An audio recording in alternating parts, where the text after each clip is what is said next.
Bonjour tout le monde. Good morning, everyone. En ce début de réunion, je souhaite, au nom du Conseil municipal d'Ottawa, souligner qu'Ottawa est bâti sur le territoire non cédé de la nation Anishinaabe-Algonquin. Les peuples de la nation Anishinaabe-Algonquin vivent sur ce territoire depuis des millénaires. Leur culture et leur présence ont nourri et continuent de nourrir cette terre. La ville d'Ottawa rend hommage au peuple et au territoire de la nation Anishinaabe-Algonquin Algonquin Nation, and to all the peoples of the First Nations, Inuit, and Métis people, and their valuable past and present contribution to this land. I'll ask now for a roll call, please. Councillor Luloff. Councillor Dudas. I'm here. Councillor Curry. Here. Councillor Gower. Here. Councillor Tierney. Councillor King. Here. Councillor Leeper. Good morning. Councillor Brockington. Here. Councillor Menard. Here. Councillor Brown. Here. Vice Chair Kitts. Here. Mayor Sutcliffe. Here. You have a quorum, Mr. Mayor. Thank you very much. Are there any declarations of interest? All right, I will ask now for our staff to begin the presentation, and we'll start with our city manager. Mayor, just before we begin, could you just go over procedurally how the days are going to work in the next little while? Delegations, when there might be breaks, all those sorts of. So we're going to start with a presentation from staff. Then we will move, if there are any motions that members would like to introduce before we move to the delegations, we'll offer that opportunity. Then we will go to the delegations. My understanding is there are 88 delegations. We'll get to as many of those delegations today as possible. At a certain point today, we'll make a determination on, if there are a number of delegates that we can advise that they're not going to be delegating today and that they can plan to delegate tomorrow. And then, I intend to go till, a logical point in the day and then wrap up, and if necessary, resume tomorrow. And, I think we have to take our inspiration from the Toronto Blue Jays, who played until 3 o'clock in the morning the other night, and, just got to hang in there. Yeah, and I'll just say, obviously, we don't want exhausted delegates or exhausted councillors by the end of a vote. You want to be fresh. And the other thing I'll just mention, Mayor, is both EY and Deloitte going to be there to answer questions to staff tomorrow, I presume? Deloitte is going to be available tomorrow to answer questions. Okay, and can EY be here as well? Obviously, that was the more important report. Okay, well, we can get back to you on that Okay. after, we have time, since that'll likely be tomorrow. Thank you. Okay, thank you. Go ahead, Wendy. Thank you. And good morning, Mayor and members of the Finance and Corporate Services Committee. Merci et bonjour, Monsieur le Maire et les membres du Thank you, Mr. Mayor, members of the committee. Aujourd'hui, je suis Stuart Huxley, Sean Moore, Karina Duclos, and Isabel Jasmine to provide the next steps on Lansdowne 2.0. And I want to sincerely thank staff and their teams for their significant efforts and due diligence over the past year to get us to today. And before we get into the formal presentation, I want to take a few moments to set some context. And as you all know, Lansdowne is a place of civic history and pride in our community. Comme vous le savez tous, Lansdowne est le cherché. As you know, Lansdowne has a lot of history and is a source of pride for our community. It's been an important regional gathering place for residents and visitors alike, and I'm sure we all have very fond memories that have taken place there over the years. It's a unique landmark in Ottawa and a place that our community cares deeply about. And now, in keeping with council direction, staff are presenting the final recommendations to ensure the long-term sustainability of this important venue, which will position Ottawa as a forward-looking city that builds a world-class community hub that attracts exciting sports and athletic events.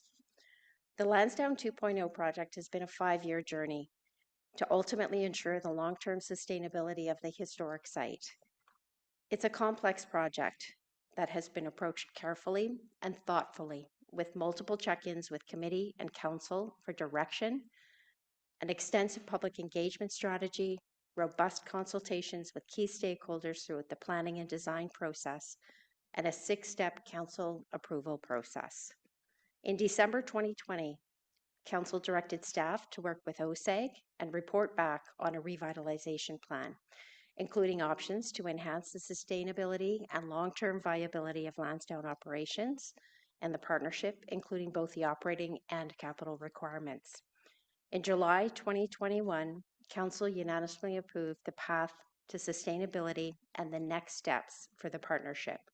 The framework included developing detailed plans and cost estimates to revitalize the site. In June 2022, staff presented the work undertaken at Council's last direction, including OSAG's proposal for the site and the public engagement strategy. Council approved the approach and next steps.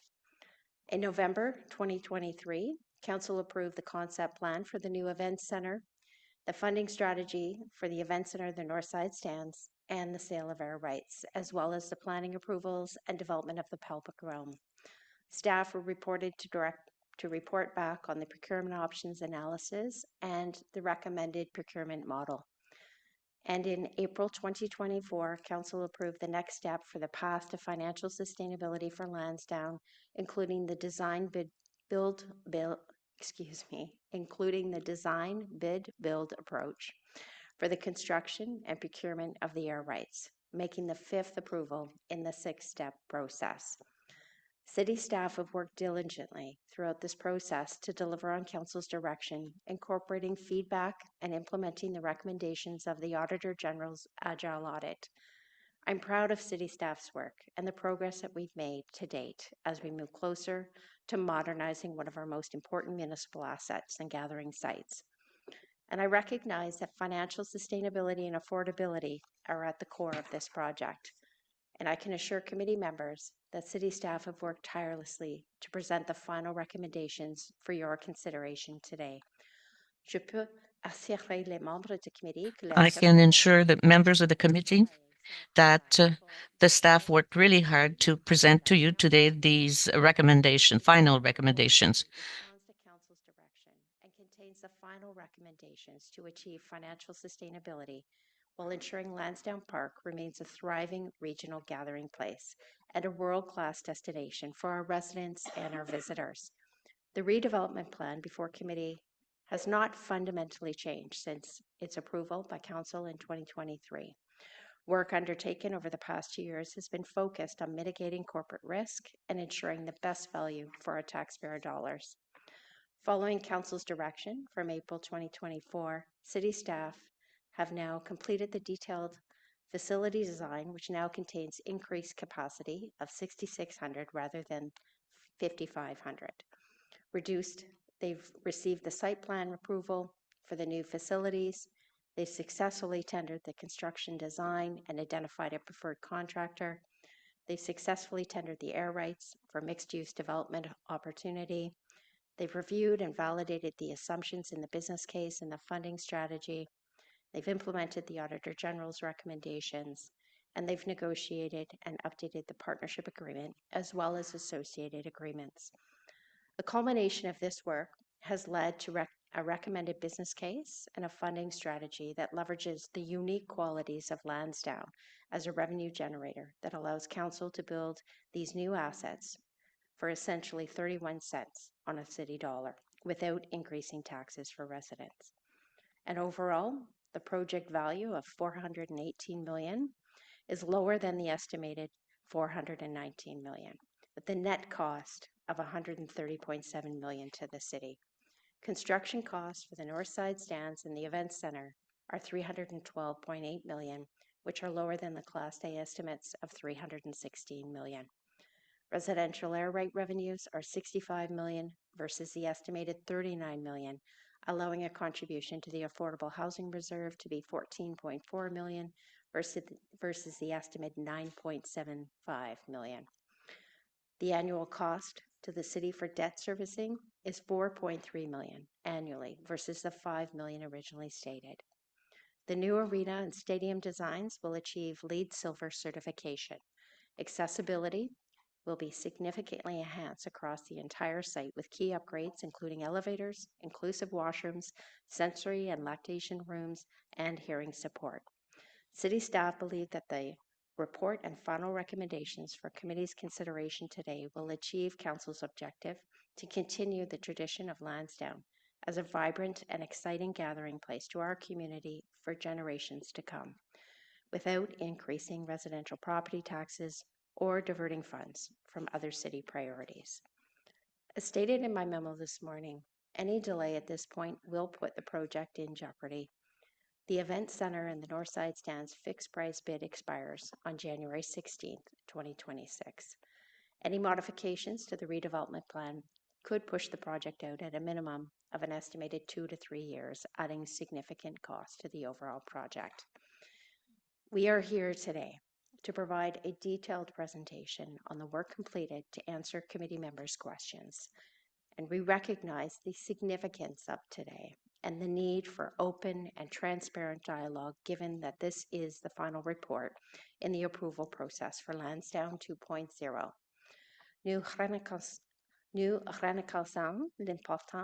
We recognize the importance of this day and the necessity of having an open and transparent dialogue, since it is a final report in the approval process of the Lansdowne 2.0 project. I will now hand it off to Sean Moore. Thank you very much. Merci. Thank you, Wendy. Acting on Council's approval in April 2024 of a design bid build construction procurement model, the city's architect team, Brisbane Brook Bainan, has designed the city's event center with a capacity of 6,600 for sports modes and over 7,000 capacity for concerts and events. Specific attention was paid to the needs of all athletes and users of the facilities, including para-athletes, coaches, referees, employees, guests, fans, and team operations staff. The event center has been designed to meet current standards for major international events and national events, as well as concerts and cultural programming. The right size fit for future Canadian Briers, World Curling Championships, and Memorial Cups and more. A variety of general and premium seating options and fan zone experience encompass the design. The city's event center has been designed to a high quality with a world-class architect to ensure it fits with the historic Lansdowne Park. Next slide, please. Following on the design bid build that Council approved, our architect has also designed the new North Stands with a total capacity of 12,400, giving the total TD Place Stadium a capacity of 23,000 and the ability to expand to over 30,000 for major concert events. Home and visitor team spaces are incorporated into the new Northside Stands area to improve space requirements and team facilities. A key improvement of the revitalized Northside Stands is the creation of a true 360-degree stadium with sightlines to the field maintained throughout the expanded concourses. Larger concourses will reduce crowding and improve overall flow, and the introduction of shorter seating rows will provide easier ingress and egress, particularly beneficial for guests with mobility needs. Next slide. In keeping with Council's 2023 approval of selling air rights for residential development and replacing the existing stadium side retail in a new retail podium, the mixed-use developer, Mirabella Development Corporation, will develop a two-story retail of 4,550 square meters and a grand entrance to the North Stadium Stands to the city, all city-owned. The private developer will construct 2 residential towers up to 40 stories in height with approximately 770 units, with the potential to include a mix of condominium, apartment, and hotel units. This addresses Council's goal to contribute to the sustainability of Lansdowne. The new retail design will improve the heritage views from Bank Street to the Aberdeen Pavilion by removing the existing retail that currently encroaches into the protected view of the heritage easement agreement the city has with the Ontario Heritage Trust. Next slide. The Event Centre and Northside Stands have been designed with principles of universal accessibility with inclusive design applied to concessions, washrooms, and guest services, including sensory rooms and assisted listening technologies. All entrances will be accessible with each gate offering barrier-free main entries and dedicated drop-off zones for accessible shuttles. Locker rooms, official areas, staff spaces have been designed to accommodate individuals with disabilities, ensuring that athletes, referees, and employees can participate and work in an equitable environment. Within the event center, accessible seating will be expanded to more than triple the capacity of the former TD Arena. These seats will be available throughout all levels of the facility and offered at a range of price points to support choice and inclusion. In the north side stands, over 300 accessible seating positions have been incorporated into the design, including adaptable aisle seats with folding or retractable armrests to support ease of access for individuals with mobility challenges. Next slide, please. The north side stands and mixed-use development will add parking to the existing approximately 1,200 parking spaces at Lansdowne. The existing parking is made up of approximately 400 spaces allocated to the existing residents and offices at Lansdowne, and approximately 800 spaces are allocated to the public parking lot. Supporting Council's decision to sell air rights for a mixed-use development, the City will construct and own 140 new parking spaces under its new north side stands for licensed to residential tower occupants. The developer will build approximately 400 parking spaces to support their development in subsurface and decked parking. The City will retain 35 parking spaces that the developer will construct on the City's behalf for public and accessible access to the event center. Next slide, please. Staff heard through many engagement forums that reinstating a public sledding and concert viewing hill was an important aspect and have included this in the design. Additionally, staff heard from residents about needed improvements to the urban park, where staff have delivered on key investments to facilitate festival, concert, and continued community use, including improved lighting, electrical improvements to facilitate concerts and festivals, public washroom access directly into the event center, seating walls, new water stations, stage orientation improvements on the Great Lawn for festivals and events, and planting a tree on the site for every tree removed. I'll hand it over to Isabel. Thank you, Sean. In 2020, Council approved a plan for staff to work with OSEG to improve financial sustainability at Lansdowne. Since that time, and as we continue to evolve the redevelopment plan, the financial performance has not improved. Over the past 5 years, since 2020, the partnership has incurred negative cash flows between $2.5 million and $12.7 million for an average of $8 million annually. The net operating income is positive, but it is insufficient to cover the capital expenditures. If OSEG were to leave, the City would have to incur these costs, and it would be unlikely that we could improve on past performance. Up to now, the City has benefited greatly from Lansdowne 1.0. Next slide. Lansdowne 1.0 is not financially sustainable and is not breaking even. The diagram above, which was developed by EY in 2023 to show the returns to OSEG, has been updated to reflect the most current projections. It still shows positive returns starting in 2030, but OSEG would not receive any return on their contributed equity of $137 million and would not get paid back until 2054. The black bars show the net negative and positive cash flows annually, and the big gray negative bubble is how much OSEG has put into the partnership and how slowly they get any of it back, let alone make any returns on this investment. It is important to note there is a significant amount of risk in these projections. Not knowing the potential impact in increased maintenance and lost revenue as the building continues to age, and functional obsolescence has a more prevalent impact on revenue potential. If we continue with 1.0, OSEG would continue to charge 8% interest, and because they get paid back first, the City would not receive any distributions. This is not financially sustainable. Next slide. So another important consideration is that OSEG has made some significant concessions in 2.0. They have agreed to guaranteed payments to the City and to distribute positive cash flows to the City at the same time as OSEG.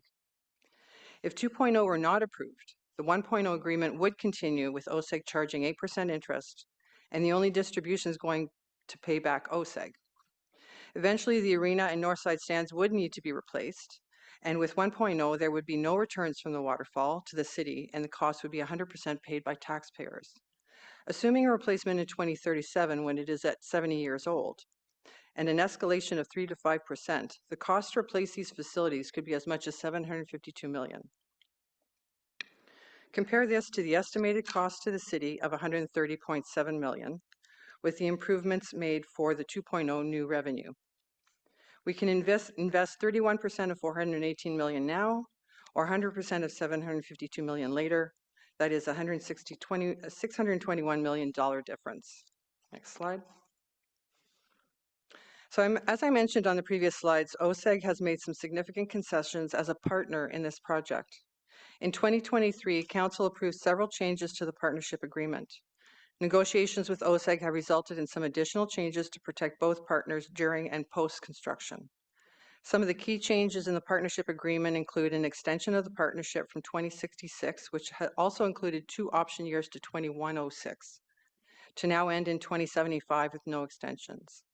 This was done to better align the cash flow distributions with the debt term expected to end in 2070, and then adding 5 additional years for profit sharing and as a risk mitigation measure.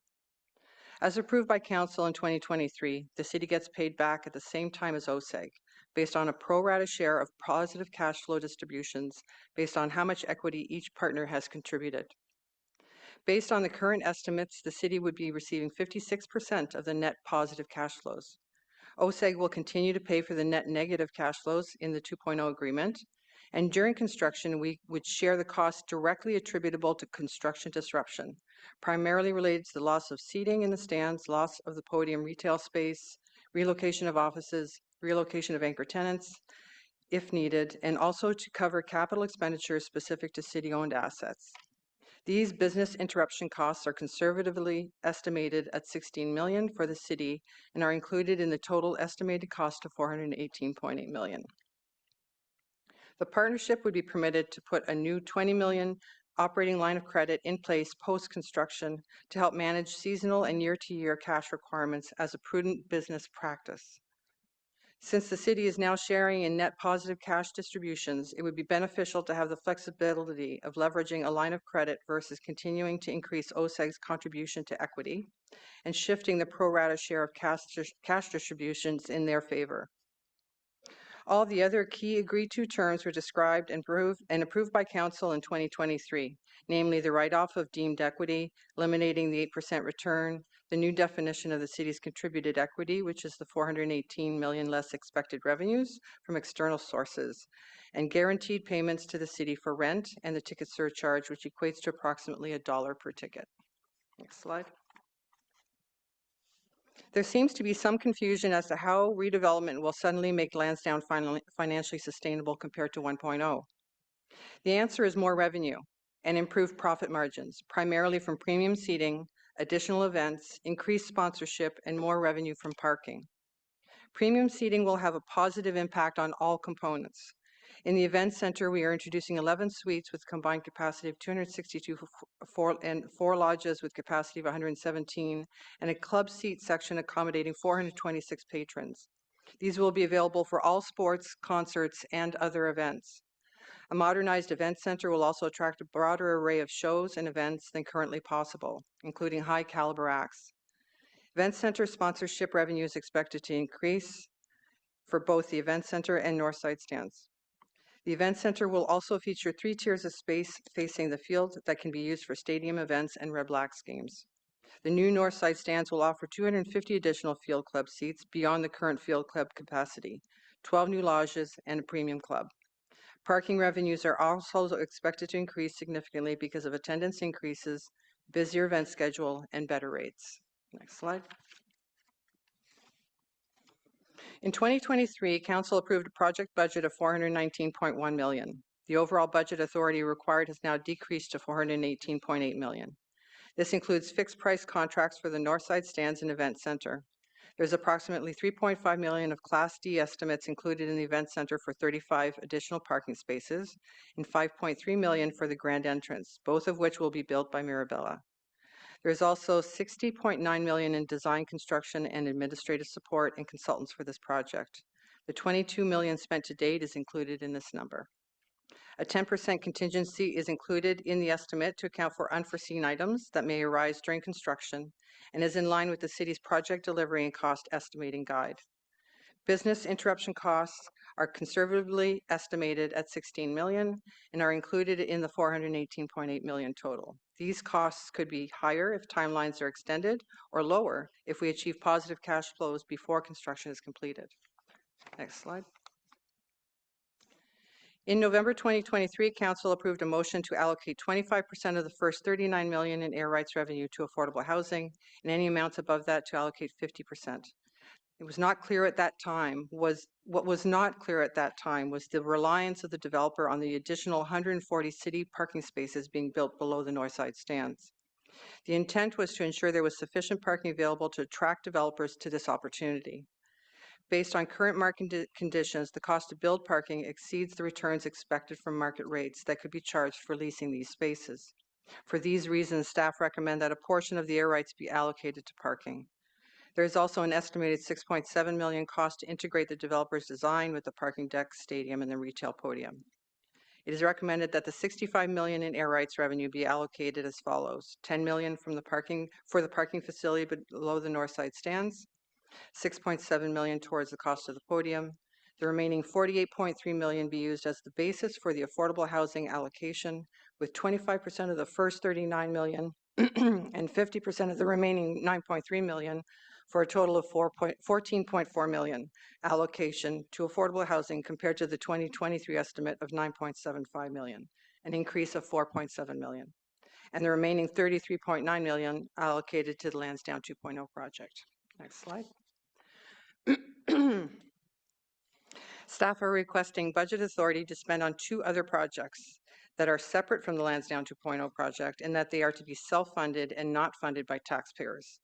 The city parking beneath the north side stands is estimated at 19.2 million. With an allocation of 10 million from the air rights, there is sufficient projected annual revenues from the 140 spaces to cover the debt servicing for the remaining 9.2 million in debt, such that this project would break even. The new retail element forms part of the retail lease agreement. It is to be funded and financed by the partnership. Staff are requesting budget spending authority of 45.9 for the city to pay for the construction of the new retail podium, and then be reimbursed by the partnership once 85% occupancy is achieved. The partnership would reimburse the city not only for the construction costs, but also the carrying costs of financing until we are repaid. Next slide. The total budget required for this project is 418.8 million compared to the previous 419.1. Staff recommend that Council approve a 1% increase in the accommodation tax, 2 million of which would be allocated to the Lansdowne project annually until the end of the debt term. The funding sources for this project would then include 6 million in municipal accommodation tax cash expected between 28 and 2030, at 2 million annually, and then we issue the debt in 2030. The 2 million annually from the MAT would go towards the debt servicing cost.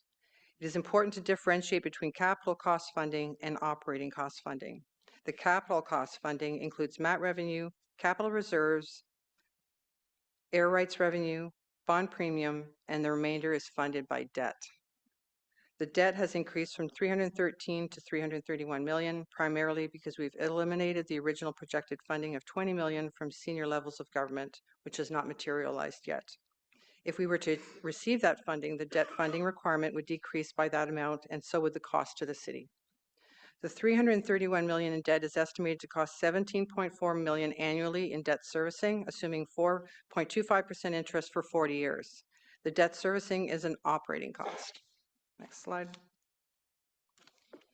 The Lansdowne business case demonstrates that the net cost to the city of this 418.8 million project is much lower due to the new sources of revenue projected to be generated from this project.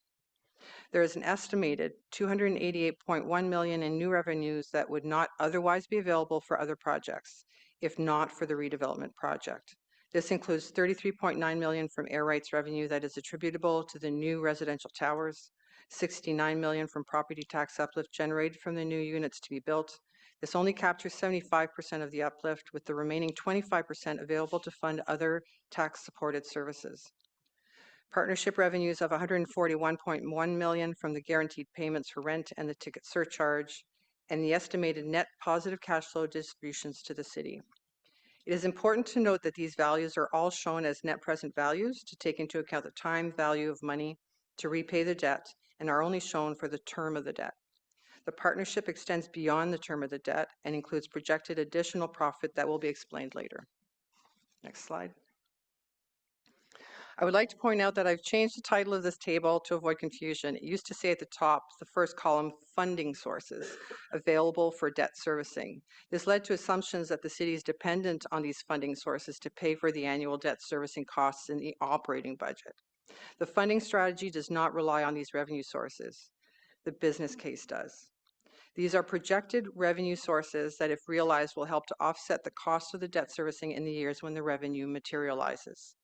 This table demonstrates that we are projecting sufficient revenues in net present value terms to offset the cost of the debt servicing, such that over the term of the debt, the annual debt servicing cost to the city for this project is estimated to only be $4.3 million, down from the $5 million estimate in 2023.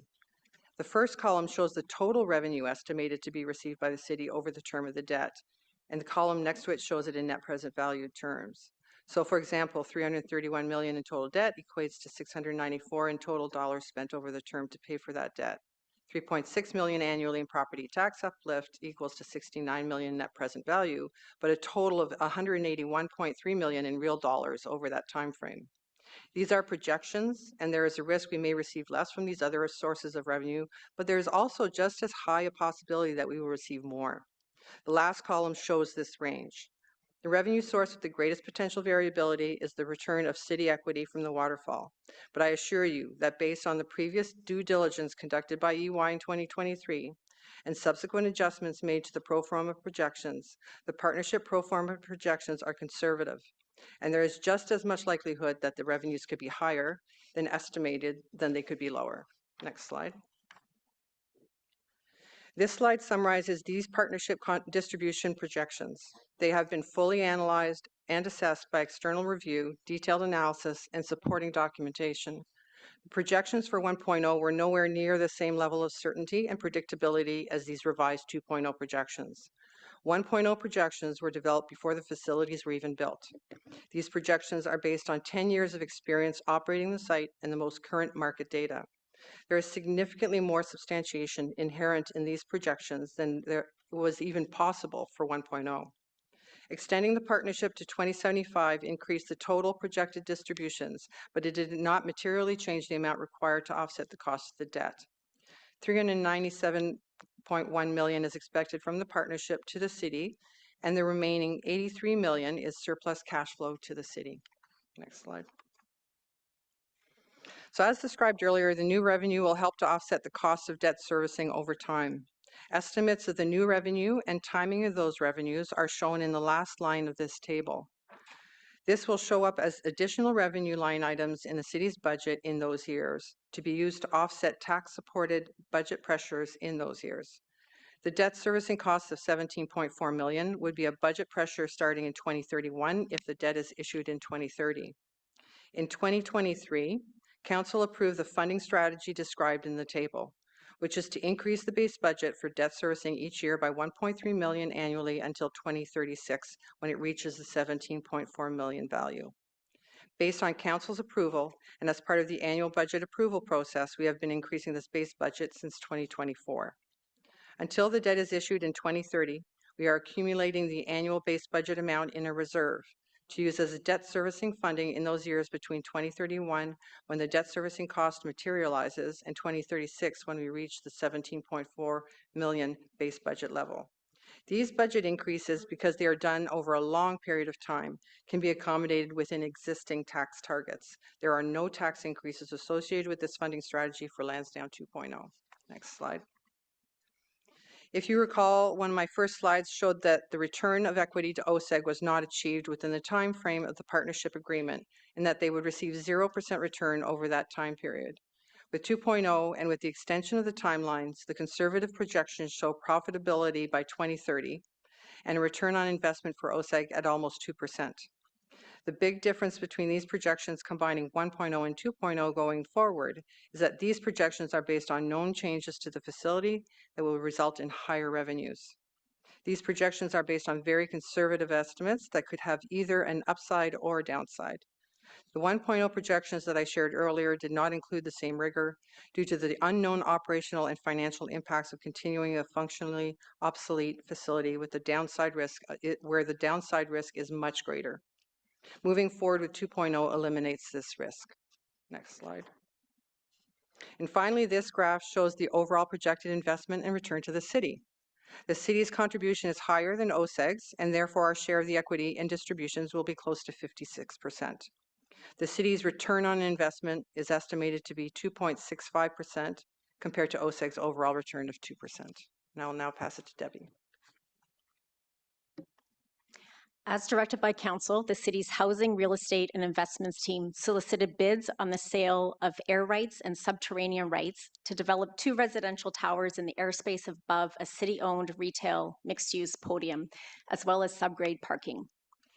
Given the complexity of the transaction, we engaged Ernst & Young to provide additional expertise in structuring the request for offer, and also importantly, in helping to market the opportunity in markets outside of Ottawa, including large cities. A fairness commissioner was also engaged and provided oversight throughout the entire process, right through to the selection of the successful bidder. We undertook negotiations on the air rights transactions with the preferred bidder, Mirabella Development Corporation, and have a final version of the agreement of purchase and sale ready for execution should Council approve. In addition to purchasing the air rights and developing the residential towers, the successful bidder will also construct the mixed-use elements owned by the city, namely the retail podium, the grand entrance to the stadium, and 35 surface parking stalls for the event center. Should Council approve the redevelopment, a number of supplemental agreements will be negotiated with the developer to govern design, construction, timelines, as well as the ongoing use, maintenance, and operations of the shared elements. Next slide, please. The preferred air rights developer is Mirabella Development Corporation. I'll share just a little bit of information on them. They are a Toronto-based residential developer with 40 years of experience. They have projects in Canada, in the GTA, in the US, and in Taiwan. This is a developer who emphasizes engagement with the community, integration with the community transformation, urban sustainability, and architectural excellence and beautification. They often work with top-tier architects, engineers, and designers. Mirabella's bid price for the air rights and subterranean rights was $65 million. Their conceptual design included 770 units, including a possible 200 hotel units. In their conceptual design, they were modeling 50% condominium and 50% rental apartments. Next slide, please. As Lansdowne is an important city asset, I'd like to emphasize that while the city is selling strata air rights and subterranean rights to build residential housing and parking, the city is retaining ownership of the land. The city will own the at-grade retail parcel, the grand entrance, and the 35 event parking stalls. Once construction is complete, the strata parcels will be split. As the retail, residential, and grand entrance are all important components of the successful redevelopment, we've negotiated several mechanisms to protect the city's interests and to ensure that the project is delivered within the required timelines. These include a provision that the sale will only close if Mirabella demonstrates that it has the financing in place to deliver the entire project. The city has approval rights over design, site plan, and construction procedures. There are clear milestones and development timelines in place. And in the event of failure on the part of Mirabella to start, to deliver per milestones, or to complete the project, the city has the right to repurchase the property or to ensure that all the agreements between the city and Mirabella are transferred or assigned to whoever ultimately takes control of the project. Next slide, and I'll hand it over to Justin, I believe.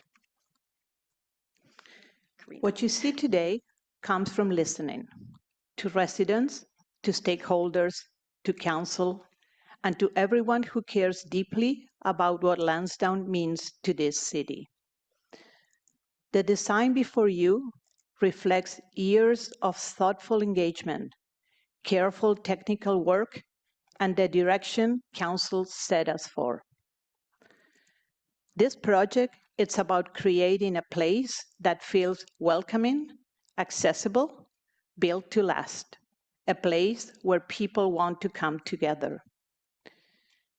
The new event center is designed to be open and inviting, modern, warm, and approachable.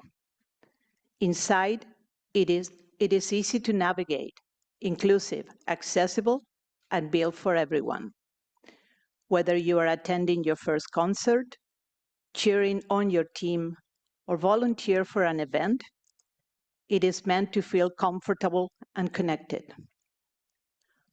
Modernized Northside stands will be more comfortable and much easier to move through. There will be wider corridors, improved accessibility, and room for over 11,000 seated guests, plus 1,000 standing spaces. This is all designed to make the experience better for fans and families. We have also paid close attention to how people arrive and move through the site. The new entry points will improve safety, make it easier to get in and out, and create the sense of arrival that makes you feel like you are part of something special, day or night, in every season. This design we are sharing today remains true to what Council approved in 2023.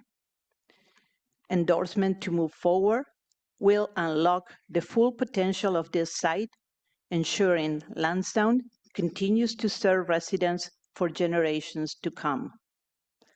With that, I will hand it over to Justin Kurowski, who's our Lansdowne Design and Construction Manager, and will walk you through some of the detailed designs and constructions information. Thank you, Karina. Since April 2024, our team has been focused on delivering the detailed design of the Lansdowne 2.0 facilities. We have aligned estimates, obtained permit approvals, and a final price to construct the facilities. At each phase of the design, we completed value engineering sessions to ensure we took advantage of cost-saving opportunities.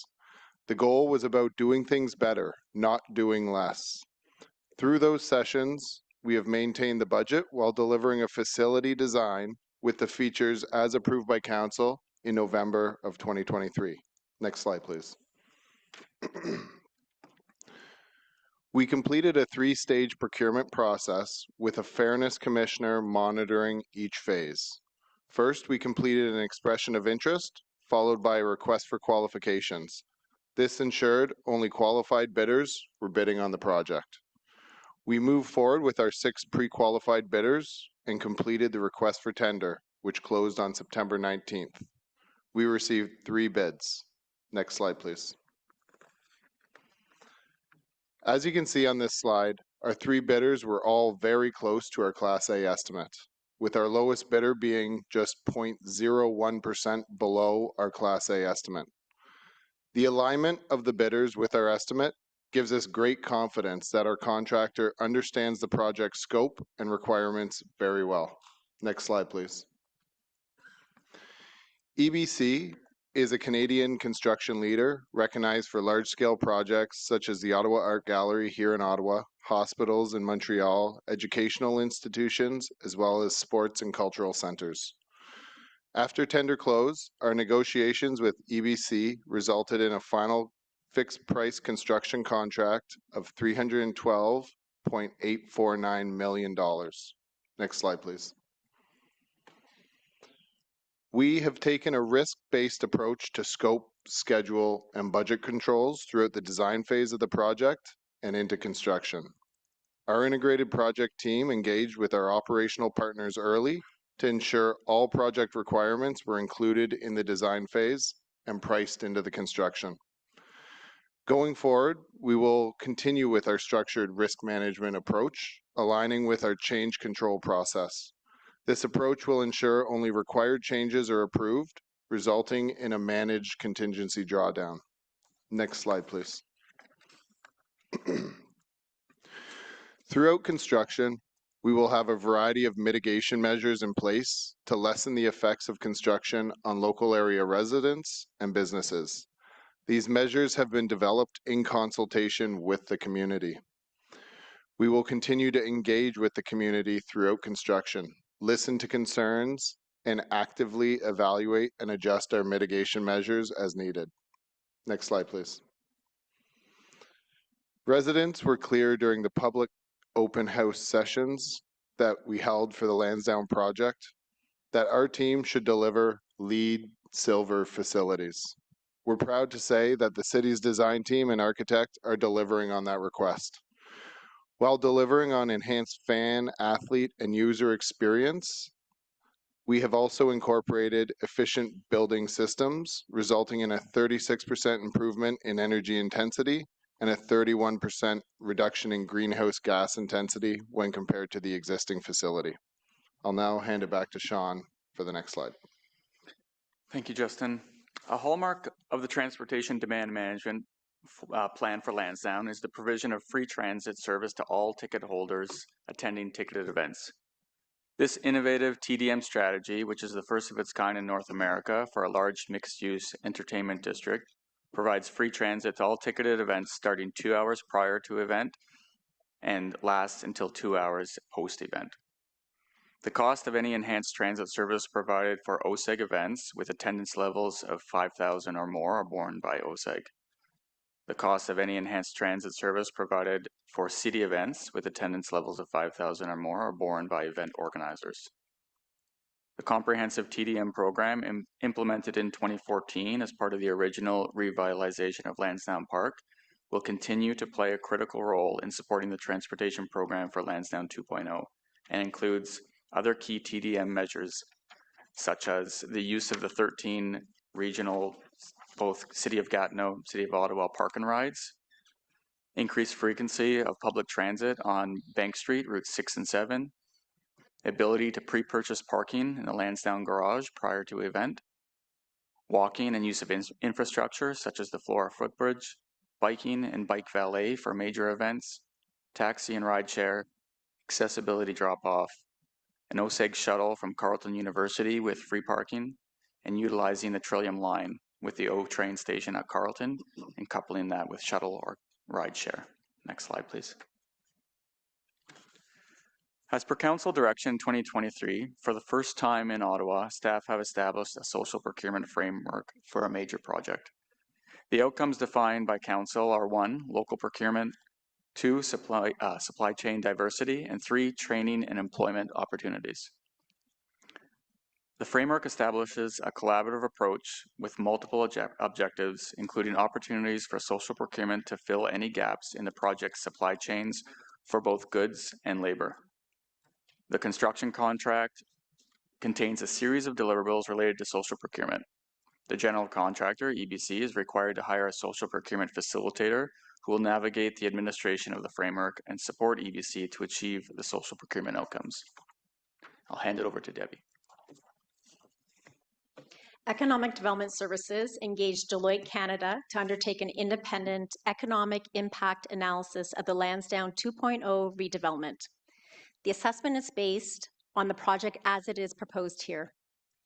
Overall, Deloitte found that Lansdowne 2.0 will deliver significant economic benefits at the city, regional, and local levels. The analysis focuses on incremental impacts from Lansdowne 2.0. These are net new and would not happen without Lansdowne 2.0. The redevelopment project will increase tourism, retail activity, and vibrancy in the surrounding neighborhoods. The redevelopment will be a catalyst for economic growth with the potential to attract additional investment, support small businesses and entrepreneurs, and draw young talent to Ottawa. Importantly, Deloitte found that Lansdowne 2.0 is positioned to counteract economic deceleration and support key sectors like construction, hospitality, and retail. Construction in particular has a strong multiplier effect throughout the economy, something that is important in an uncertain economic environment.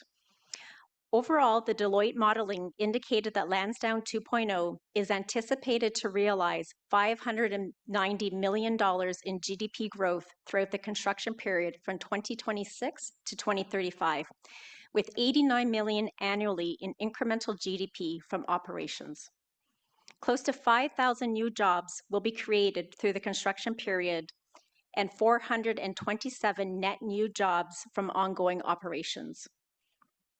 Attendance at Lansdowne generally, as well as at ticketed events, is forecast to increase, including from an estimated 34,500 new out-of-town visitors annually, who will spend an estimated $8 million in additional funds a year in Ottawa as a result of the redevelopment. And back to Sean.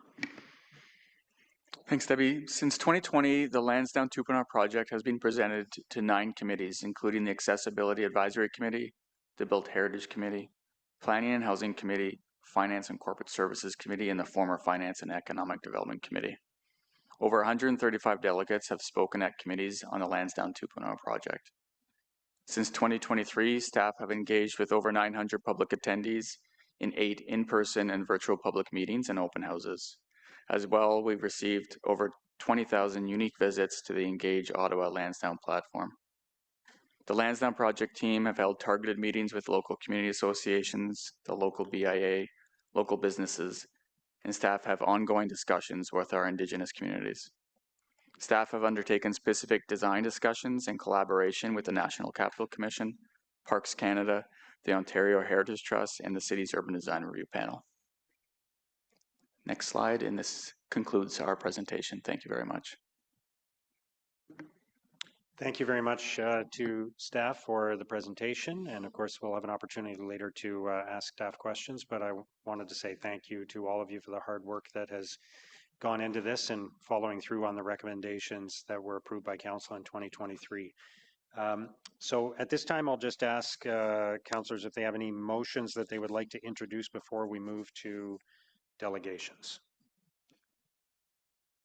No? Okay. Mayor, I have motions later, but we haven't had enough time to be able to have those go back and forth with staff. I know a number of councils are in the same boat, so there'll be motions coming later on, but because of the rush process, it wasn't possible. All right, we'll move to the delegations then, and the first delegation is from Neil Saravanamutu.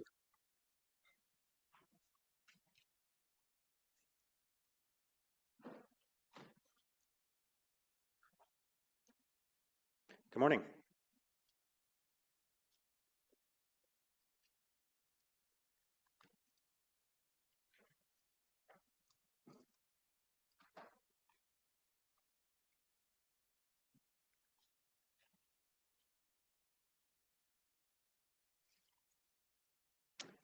You'll need to turn the microphone on and maybe aim it towards your face a little bit better. Great. Thank you very much, Mr. Mayor. Listen, before we begin, can I just, before we start the clock, can I just ask on a point of order? I have asked to delegate on points 3.1 as well as 3.4. Those are both substantial issues. Are those two separate delegations? If so, would I do one now, one at the end? What is your preference or your guidance here? So just for clarity for all of the delegations, all of the reports are being considered together, so each delegate will have the opportunity to comment on all of them at the same time. These are listed as separate items on the agenda. Can I just ask if the clerk agrees with that assessment? That these are all done as one, and that we only have... you have 5 minutes to delegate.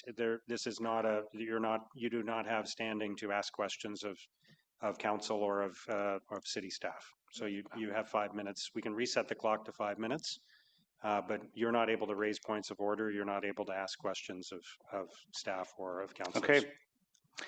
Thank you, Mr. Mayor. Now, some of you may know my position on Lansdowne, that Lansdowne is a bad deal for taxpayers. It is a low priority given the other pressing needs we have in the city, that it is corporate welfare dressed up as renewal. You've heard me say that all before, so I'm not going to repeat it today. I'd like to instead focus on some other issues. Starting with point number 1 is that yesterday I published some analysis that I shared with all of you, all of you councillors and the Auditor General, that points to unexpected findings in the Lansdowne Partnership financial statements 3.1 in our agenda today. That analysis relates to your statement, Mr. Mayor, that taxpayers have been paying 0% of the operating costs of the Lansdowne partnership. Now, if that's true, that means that OSEG has been carrying the net negative cash flows, which lay people can broadly understand as operating losses. However, we've seen that OSEG's equity in the partnership should have grown as those payments are made. But that has not been the case in recent years. So the only conclusion that I can understand mathematically is that the partnership, including taxpayers, are covering any operating losses. This is why I'd like a more fulsome discussion on the financial statements, the annual report. If indeed this is true, this would be of concern to all of us around this table. And I would just remind councillors that you do have a fiduciary responsibility to the people of Ottawa to understand these issues before taking any vote on Lansdowne 2.0. So I'd be happy to discuss that if anyone has any questions. Point number 2 is, Mr. Mayor, you have said that people like me are twisting the facts. Councillor Kitts, you've said that I am disingenuous. Councillor Carr used the term orchestrated misinformation. Councillors Curry and Gower have referred to the analysis by me and others as miss. In fact, Mr. Gowdy of OSEG, you've referred to misinformation that's out there. So some of you may have seen my response to these claims, and I would invite any of you that that believe your statements are correct, that this is misinformation, to challenge me right now on the spot. If not, I think quite frankly, an apology is due to members of the community that have been treated in this way. I would also urge you to come out to the Lansdowne 2.0 public forum that I am part of putting on. So, Mr. Mayor, Mr. Gowdy, I have invited both of you to speak at that forum. It's a public forum on Lansdowne 2.0 taking place on Monday, November the 3rd at 6:30 p.m. at the Salvation Army Barhaven Church and Community Centre. I'd like to invite you again. If you're unable to join us, please send a representative.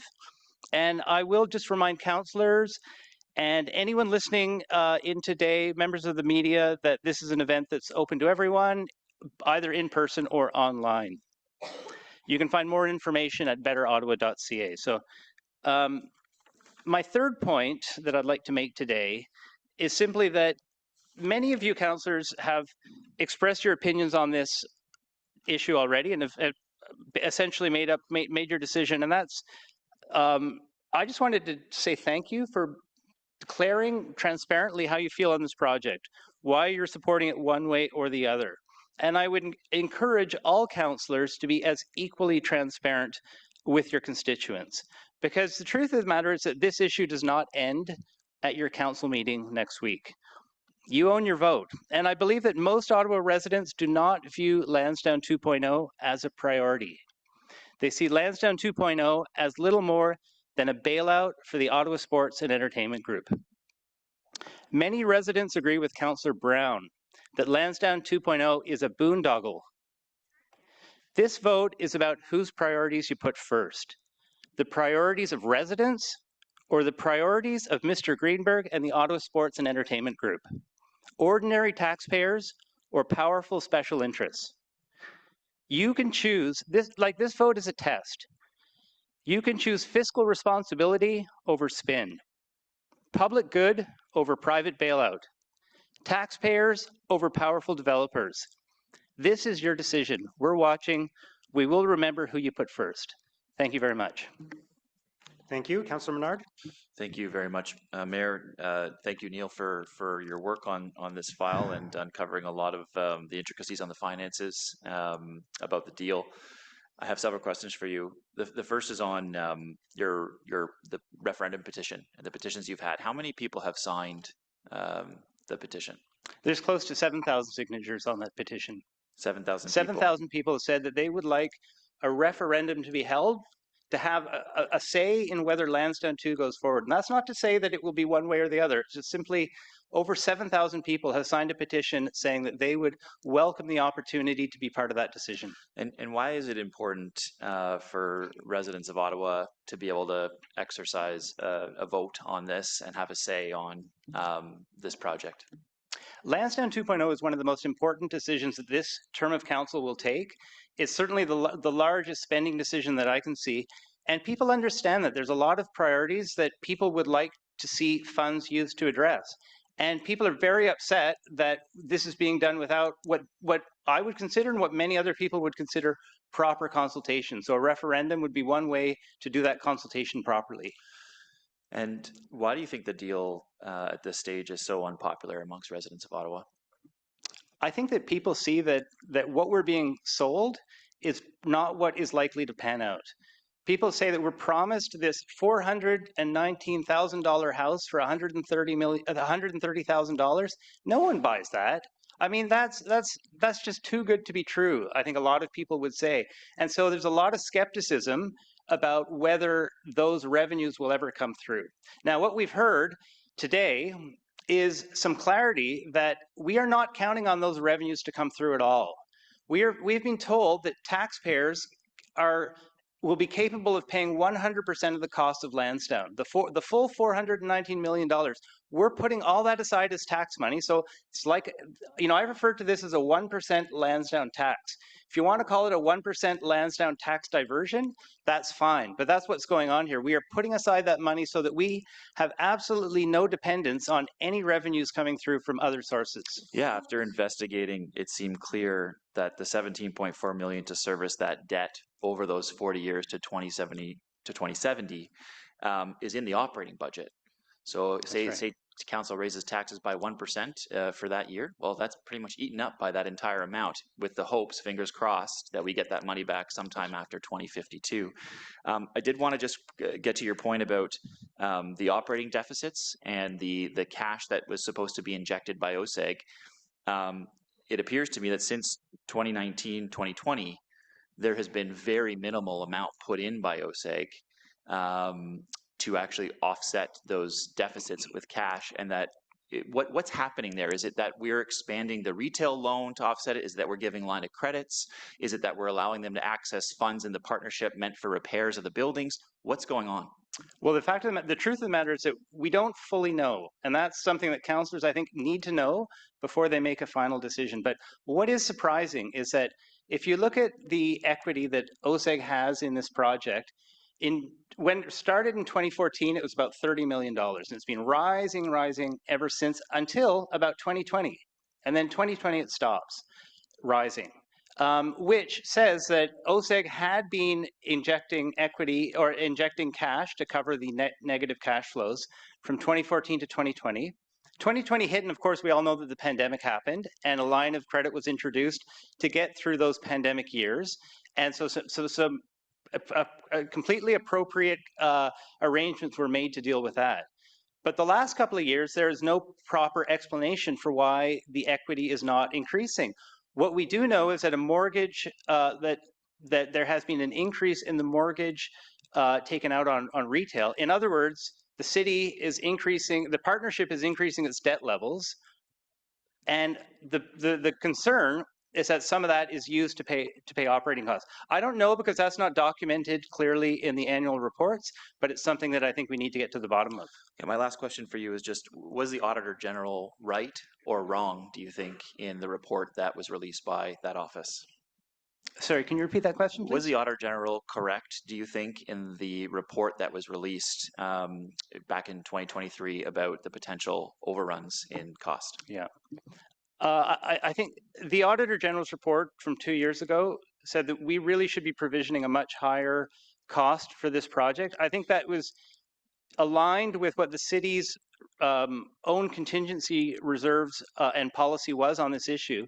And so it was entirely appropriate, that recommendation coming from the Auditor General. What I worry about with this project is that we are going to have the same experience we had with the LRT, which is, you remember with the LRT, we said fixed budget, we've got a set price, $2.1 billion, in this case, $419 million. And so what did we do? we had $2.1 billion, we cut corners, we took things out of the design, we ended up with stations that were no longer contained. We made all sorts of sacrifices that got us below that ceiling, but it caused operational problems going forward. That's what a lot of the derailment issues may well be traced back to some of the design choices that we made many years ago. So I worry that we could be in the same situation with Lansdowne. We had this price tag of $419 million. We made concessions, or sorry, not concessions. We took elements out of that design in order to meet that budget. So for instance, our green roof became a painted green roof. But who knows what sort of functional elements were taken out that we don't know about yet. So what I worry about is as soon as shovels are in the ground, the contractor is going to come back to the city with change orders saying, you're asking us to do this, but that is not in the contract, so you're going to have to pay more. That's what I worry about. I think the 10% contingency that we currently have in the budget is probably not enough. Thank you, Councillor Menard. Councillor Hill. Thank you very much, Your Worship. Mr. Servan-Muto, can you confirm what your relationship with Better Ottawa is? Is that your organization, or are you an affiliate to them, or what's that relationship like? Yeah, so Better Ottawa is my organization, and really it's just a platform. It is a program of a not-for-profit that I operate, where people that are concerned about an issue within Ottawa, it's a platform for people to come together and work on it. So obviously we've been spending a lot of time working on Lansdowne recently, but that's not the only issue. And it's just meant to be a very light, fast, dynamic platform to be able to provide a community response by those community members that care about an issue. So I've noted a number of short videos that have come out over the last several weeks talking about the Lansdowne 2.0 decision and the perspective of Better Ottawa. It's fair to say that the content then is overseen by you, or if someone was to ask about the content that's put out by Better Ottawa, it's fair to connect that to you and your authorship? That's correct. So when I saw the video that came out from Better Ottawa a few weeks ago, and it basically gave two sides of a ledger.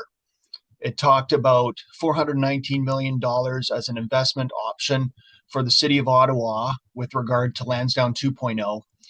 And then it identified $16 million in other options that the city could invest in, to include updating sorts of infrastructure, recreation centers, facilities, city-owned assets, etc. That what your perspective in that intent was to indicate that you could spend $419 million on an investment in Lansdowne, or you could spend $416 million and save $3 million in investing in a whole slew of other things for the city that, from your perspective, would be an equal to or greater than priority for the city of Ottawa? Well, I wouldn't necessarily, I didn't make a comment about priority, but what I said is that we are taking out debt for $419 million, okay? And as we just mentioned a minute ago, we are going to pay for that through taxpayer money. Hopefully it'll be offset by some other revenues, but if it's not, that doesn't matter because we've got all the taxpayer money set aside. So you explained to me, Councillor, why could we not take that money out and use it on anything that we want, any other priorities? And I think if you ask your constituents, they would point to community centers and arenas and rec centers in their wards that they would consider to be a higher priority. Fair. So the point that you are making in that video is that the city of Ottawa has a decision to make. We can invest $419 million in Lansdowne 2.0, or we can invest $416 million with $3 million to take home in about 60 other significant asset-related investments for the city of Ottawa. That's the equation that you're perpetuating to the residents of Ottawa, that is the binary decision, and those are the options. Invest $419 million in Lansdowne 2.0, or invest $416 million with $3 million in change in about 60 other infrastructure / asset-related investments for the city of Ottawa. No, I didn't say it was a binary decision. I'm merely pointing out that if we're taking out debt, we can choose it to invest however we like. Another option could be to do nothing. There's any number of options that we could do. We could invest in other services if we preferred. So I think it's fair then when you refer to 6 or 7 of my council colleagues for identifying that you potentially could be considered spreading misinformation, that information such as making the equation that either the city invests in $419 million in Lansdowne or in those other things, that is incorrect, because it is not $419 million that the city is putting forward. It comes from the partnership and from future revenues. That's all my questions, Your Worship. Thank you, Councillor Hill. Councillor Plante. Hi, Neil. What's good? Nice to see you here. I'm actually going to piggyback because I have a couple questions that are a bit all over the place. So please try and follow along. The tentacles are a little bit everywhere this morning. You use the words, we have fiduciary responsibility, transparency, public purse, fiscal responsibility in your comments. And I actually very, very much agree with that. And Councillor Hill sort of asked some of my related questions. So I'm going to just jump ahead. And for this organization, Better Ottawa, and I just want to be absolutely clear because we as a council, and specifically me, went through something similar on another citywide issue where I was questioning how a third party was getting their information, how they were engaging with residents in a specific area, and they didn't like that, right? They did a whole access to information. There was a whole integrity commissioner complaint about that. So for the emails that you were collecting with your Better Ottawa organization, what are you doing with that information? What are you doing with those emails? Sorry, I don't quite follow your question. So you said you're the head of Better Ottawa, correct? It's your organization. So with that, you are collecting emails, you are sending out videos. So the emails that are coming in, what are you doing with those emails? Well, I mean, so I have a newsletter, a Substack, as you might know, and people sign up for that, and I send them emails on a frequent basis with my newsletter. Okay, thank you. I appreciate that candor. So I'm assuming then you will then use those emails and that listserv to either promote, endorse, or, say you appreciate certain candidates or don't endorse certain candidates in the next election, correct? Well, no, I wouldn't say that. Point of order, Chair. I wouldn't say that's Point of order, Chair. I don't know if you can raise a point of order. You're not a member of the committee. I'm just trying to find out if the questions are germane to the delegation. I'm getting there. Okay. Okay, so the answer is no to your last question. Okay, so this information will not be used beyond this issue that we're discussing today, or like for the means of your podcast and all that, correct? Well, I said no decision has been made on how that would be used. But it could potentially be used. Well, again, I don't want to speak about theoreticals or hypotheticals. Everyone around this table has mailing lists, or many people do, and we use them how we choose to use them. And when it comes to elections, there are third-party advertising rules that need to be respected. And so when those come, that's a decision that someone like me would have to make. And so do you disclose to the people who choose to sign up that is a eventuality? Well, I don't talk about all the possibilities I just don't really see the point of your question. I mean, do I talk about everything I could possibly do with this mailing list to the people that sign up? No, I mean, people have common sense. They know that, when they opt in to a mailing list, that they will be getting communication from that person, and they can, that can include all sorts of things. Okay, so just because you did mention it, I'm just warning you, there is rules around this come election time. So I would encourage you to look that up when we get to that time, because I suspect there may be a bit of a gray area there that you may want to clarify. So that's just okay. Thank you. Duly noted. Okay. Second of all, I'm just confused as well because, and I think Councillor Hill sort of articulated this better than me. Because when I see a lot of your correspondence, I'm a little confused about, you're saying that we're spending for whatever amounts on Lansdowne, and we are not spending this amount, or we could be spending this amount. And I believe at one of your videos, you actually articulated the different community centers and where we could be spending the money.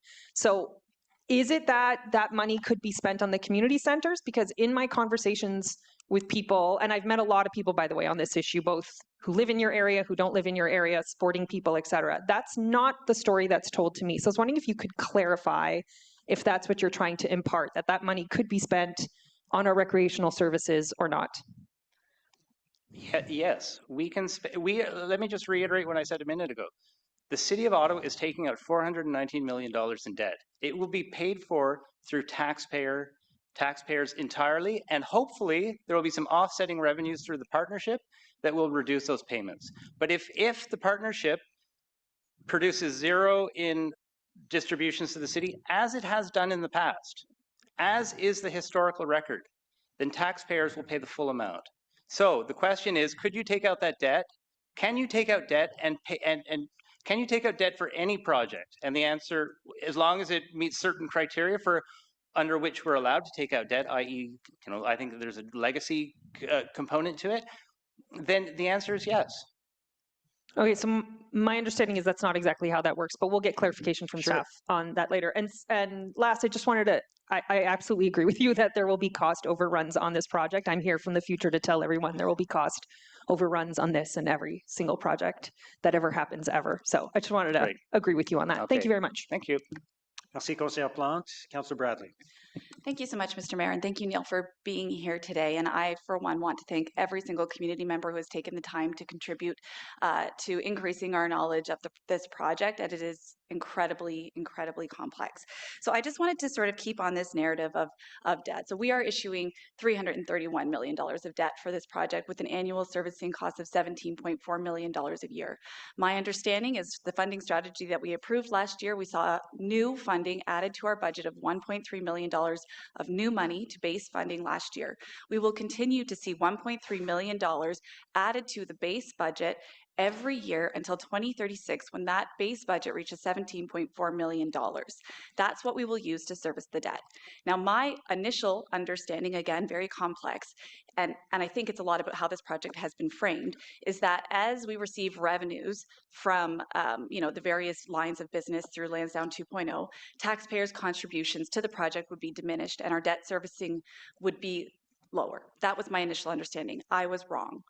We will continue to ask taxpayers in every single budget from 2036 to 2070, there will be $17.4 million of taxpayer funding going towards Lansdowne, and revenues then can be spent on other citywide services if they materialize. Is that your understanding? Yes, that's correct. That we will be increasing taxpayer debt, and that would not necessarily be reduced in the future as these new revenue, whatever new revenues come on stream. So it raises the question of where would those new revenue go, and also how can we not think of this as a 1% Lansdowne tax if indeed that's the way that this is being set up? Right, so to be clear, $17.4 million of taxpayer money is being collected and will be used to service the Lansdowne debt regardless of any revenue that we receive. That contribution will not be diminished. So Neil, do you think it's fair to characterize that there is no tax implications to Lansdowne 2.0? Well, as many of you know, I'm an economist, and one of the key elements of public finance is this concept of fungibility. Fungibility is we can say that we're putting money in one envelope and only spending it there, but the reality is it provides us with flexibility to spend elsewhere. Okay, and I think that's what's happening here is we can say that we're carving out this $1.3 million a year to pay for Lansdowne debt, and that by 2036 that'll amount to $17.4 million, and that's in its own special little envelope. But the reality is that we are spending it on Lansdowne and not spending it on other things. So yes, this comes at the cost of other priorities. Thank you for clarifying that for us. And I want to see if you would agree with me on this characterization. At the very least, from starting last year up until 2036, we're adding $1.3 million of new money to our budget. So our treasurer has said that that will be within the existing tax target. Well, news to me, we haven't set any tax targets for outside of the existing budget cycle. So if there was a year where we were going to set a 0% tax target, which I'm sure many of our residents would like, that $1.3 million would have to come from somewhere, and it would be new money. So do you agree that $1.3 million has tax implications inside that budget cycle? Well, it has to come from somewhere, okay? And it's a big, we spend about $5 billion a year in terms of our annual budget. So if it's not, it's either, we have this, what are we looking at? Maybe like a 3.9% tax increase for next year? Oh, so is the 1.3 within that, or is it coming from money we're taking from elsewhere in the budget? It's, it could be either, but what we have to understand here is that if it's not new money, it's being taken from somewhere else. Thank you so much. And again, thank you for everything that you and the many people that work with you do to bring greater transparency to Lansdowne 2.0. Thank you. Thank you, Councillor Bradley. Councillor Leeper? No? Councillor Devine? Thank you, Chair. I'll be brief. I hadn't intended to speak, but I was a bit bothered by questions that speak to your intentions and your mailing list. Just to clarify your credentials, you mentioned that you're an economist. I know I'm not. I don't know of many economists on council, but just briefly to follow up on what Councillor Bradley was saying. Not only do we appreciate community engagement on this issue, but that it's informed insight on this issue. So you've got, as I understand it, briefly, like 10 words or less, your experience as an economist? Yeah, I about 20 years in the Department of Finance Canada. I served as the chief economist for the G20's Global Infrastructure Hub. Thank you. So I know that you're not just crafting your positions just on the back of a napkin, but to the issue that you raise about your questions about the prioritization of taking on debt, and I know that some of my colleagues have spoken about the need to spend on this project now as opposed to spending more on this project later, and I understand that concept. But in the same vein, if the City of Ottawa is willing to take on debt of $331 million for this project, would you say that you or residents in the city share a similar concern about whether or not we'd be willing to take on debt, say to spend more on our $10 billion infrastructure gap, because that will cost more as it takes longer for us to pay it? Should we be expressing a similar concern? The exact same logic applies. We can say that fixing Lansdowne later will cost more. I mean, that's just a mathematical fact that when something is going to cost more in the future, it'll cost more in the future. That applies as much to Lansdowne as it does to any other of our assets across the city, all of which we're going to need to renew at some point. So Councillor Devine, you mentioned that there's a $10.8 billion infrastructure financing gap, and that's just the gap. That's what we haven't even figured out how to pay for yet. And yet we're going ahead with a $500 million project on something that we actually renovated 10 years ago. And I'll ask questions from staff later on, but do you happen to know of any municipalities or governments that take on debt as a means of addressing a significant infrastructure gap such as what we have? Well, I can't really speak to the experience of other municipalities. That's okay. Thank you, Chair. Thank you, Councillor Devine. For the record, I believe Councillor Brockington is an economist, just to be clear. All right. Yeah, Councillor March. I was also an EC in the government.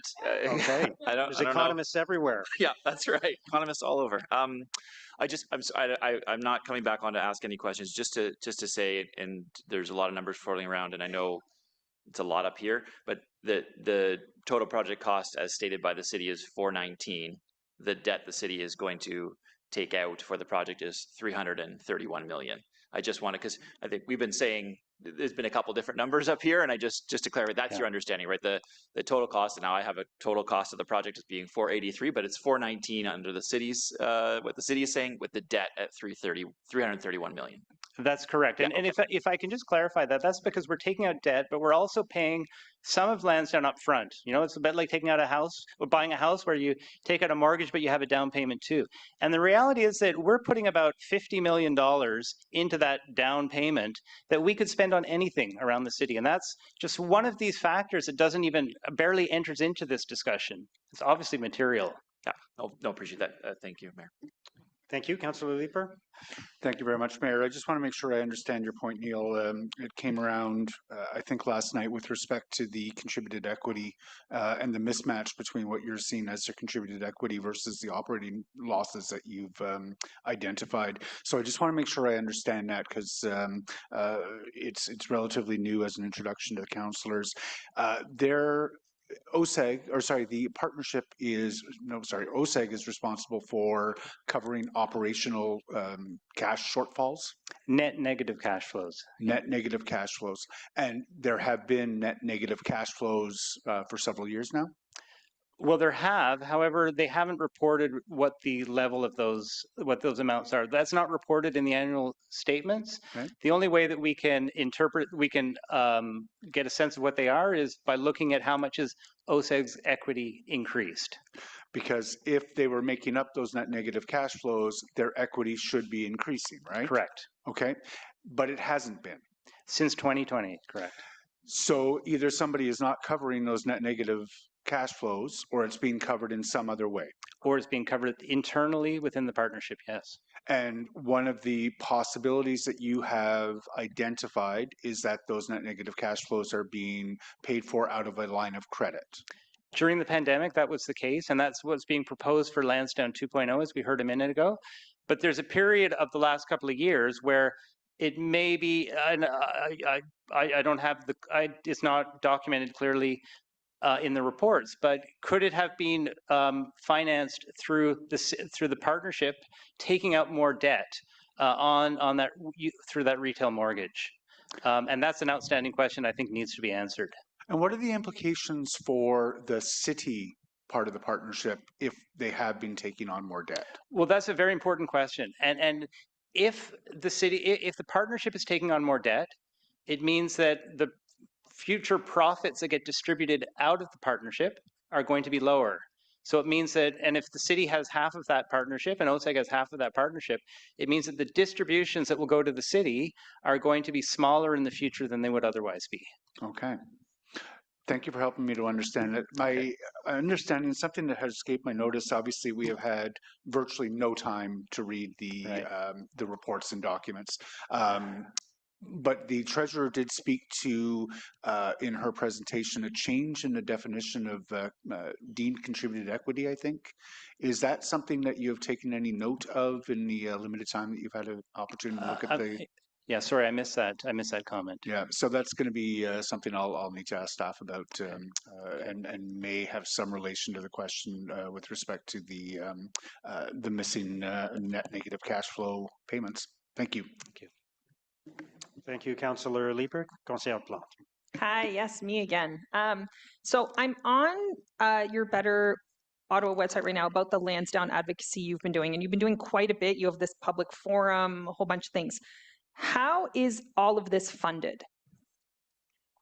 Big tobacco? So just FYI, I have a lot of opioids in my ward. I have an issue with that. I don't find that funny, but go on. Well, quite frankly, I mean, there's a lot of people in the community that are concerned about what's happening. So it's funded by the community or it's funded by you? Some of it self-funded, some of it people will make contributions, yes. Oh, okay. So there's, okay. No, that's, thank you for that. And okay, that's very interesting. And my second question is, because and maybe I haven't parsed through all of your advocacy on this. What is it you want, like, what is it you would like us to do with the site? I can't quite figure that out. And maybe by the way, maybe you have it in a video and you can just send it to me and I'll watch it. But you're like, it's very clear there's accessibility issues. It's very clear that there's issues with the construction. I'm a basketball referee in my spare time. I've been at this site many times. I can tell you there are issues with construction, etc. What is it? Just do nothing? Is that what you would like to see? Well, I would have liked to have had more than one option on the table. I mean, since this project was initiated back in, more than a decade ago, there's been basically one option and one option only. And that option that's being put before us is not one that many community members agree with. And we would like to see other alternatives put forward, but we've not had that opportunity. So if you're asking, do I and others like this proposal? No, frankly. Okay, but that's not on your website. I'm just saying, like, you're saying, we would like to have other, it's very negative. It's, I don't like this, I don't like that. And that's fair, by the way. You are entitled to have your opinion on that. I don't see anything but sort of negative, podcasts and videos and summits and whatever. And so this is just, it would be helpful for me if you could tell me, for the accessibility, we want to see this instead of this. For, the arena, we want to see this instead of this. And I'm happy to listen to that. I don't find this, for me, I just don't find this very helpful. I Yeah. find it very negative and Sure, quite but frankly, very self-serving. Why would you task the community with coming up with a redesign of the accessibility? I mean, why wouldn't you task staff with that? Why have you asked staff to say, we've got one option here for addressing accessibility by tearing down the entire building and rebuilding it? What about actually having staff come forward and say, here's a second option where we could address accessibility through these specific renovations? So I have spoken to the accessibility community and they're quite happy. The ones that I've spoken with, they're quite happy with a lot of the changes that are being made. Have you spoken to them? No. Okay, I would encourage you to do so. Thank you, Mr. Mayor. Merci, Conseiller Plante. Thank you for your delegation. Thank you. We'll move next to Michael Crockett, President and CEO of Ottawa Tourism.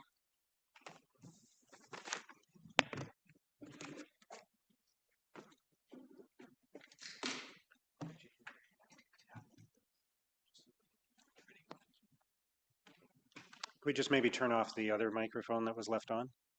Thanks. Thank you. Good morning, Michael. Morning, Mr. Mayor and members of committee and council. Thanks for letting me be here, and thanks to the city staff who put together an incredible piece of work here. My name is Michael Crockett. I'm the president and CEO of Ottawa Tourism, and we're the voice for tourism in Ottawa. We work every day with local partners to attract visitors to our community, from leisure travelers to business delegates and major event audiences. And my focus today is on the latter, for major events and sport.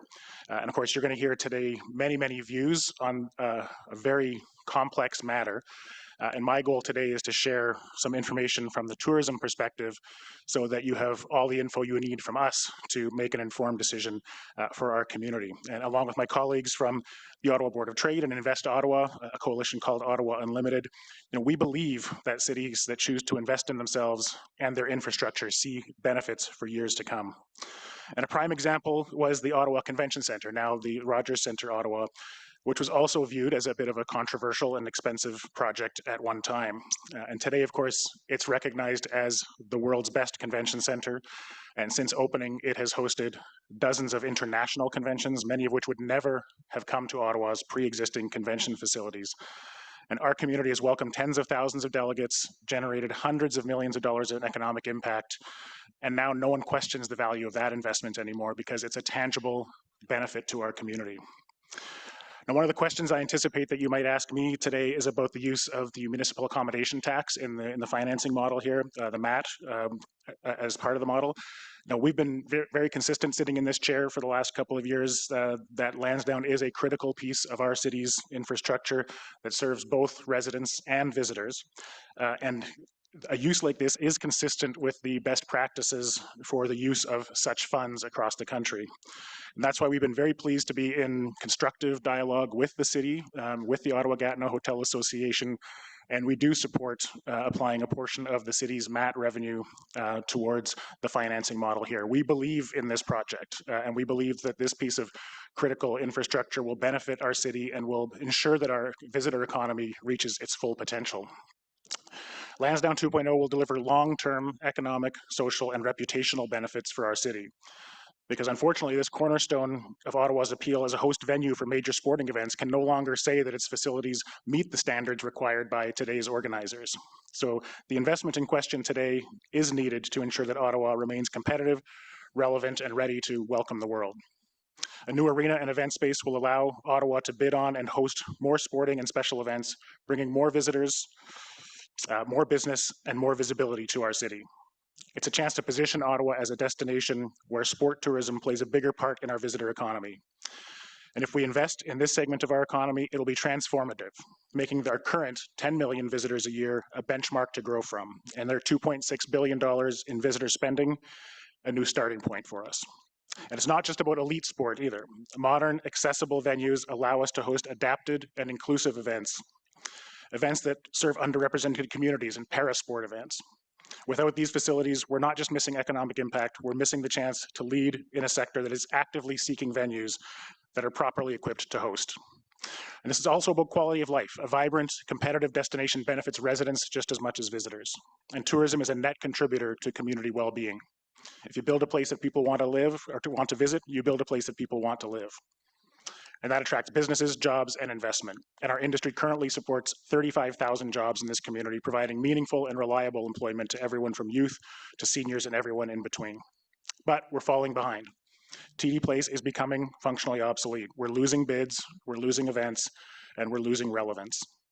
A number of national sport associations and rights holders have told us and have told you and will tell you again today that our facilities are no longer meeting their standards and that they can't select Ottawa for their events. And others have passed on Ottawa due to those infrastructure limitations.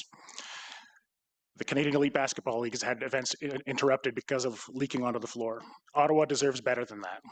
And every year that we delay, we lose opportunities, and cities that have invested in modern venues are winning bids and enjoying the economic impact that comes with them.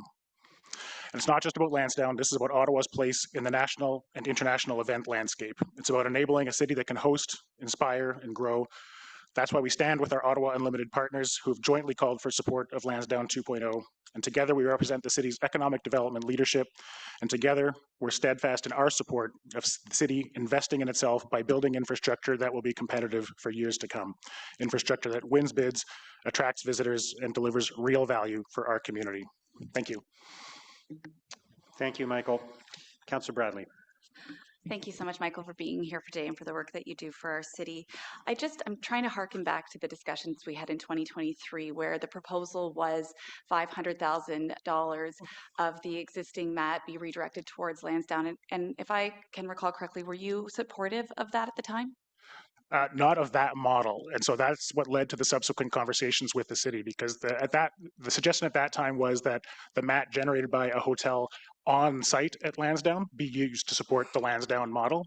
So this model is saying any hotel on site at Lansdowne contributes to the same pot of MAT revenue that all the other hotels in the community contribute to.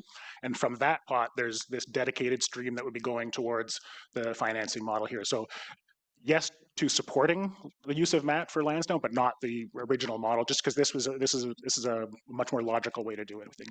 Right, and the original model had maintained the MAT at 5%. This new model increases the MAT by 1%, asking all tourists to Ottawa to pay more. Is that correct? That's correct.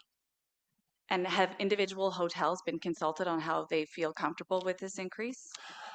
So the Ottawa Gatineau Hotel Association, which represents the hotels in the community, has been involved in all of those discussions with us and the city as well. It's a good question for Mr. Ball, who will be here later delegating as well. But it also, I'll answer the question maybe a different way, Councillor, is that it's certainly competitive with other communities in Ontario, across Canada, and in the US. And there's a lot more research indicating that an increase in a tax like that doesn't have any material impact on demand. Okay, and forgive me for not knowing this, and maybe you do.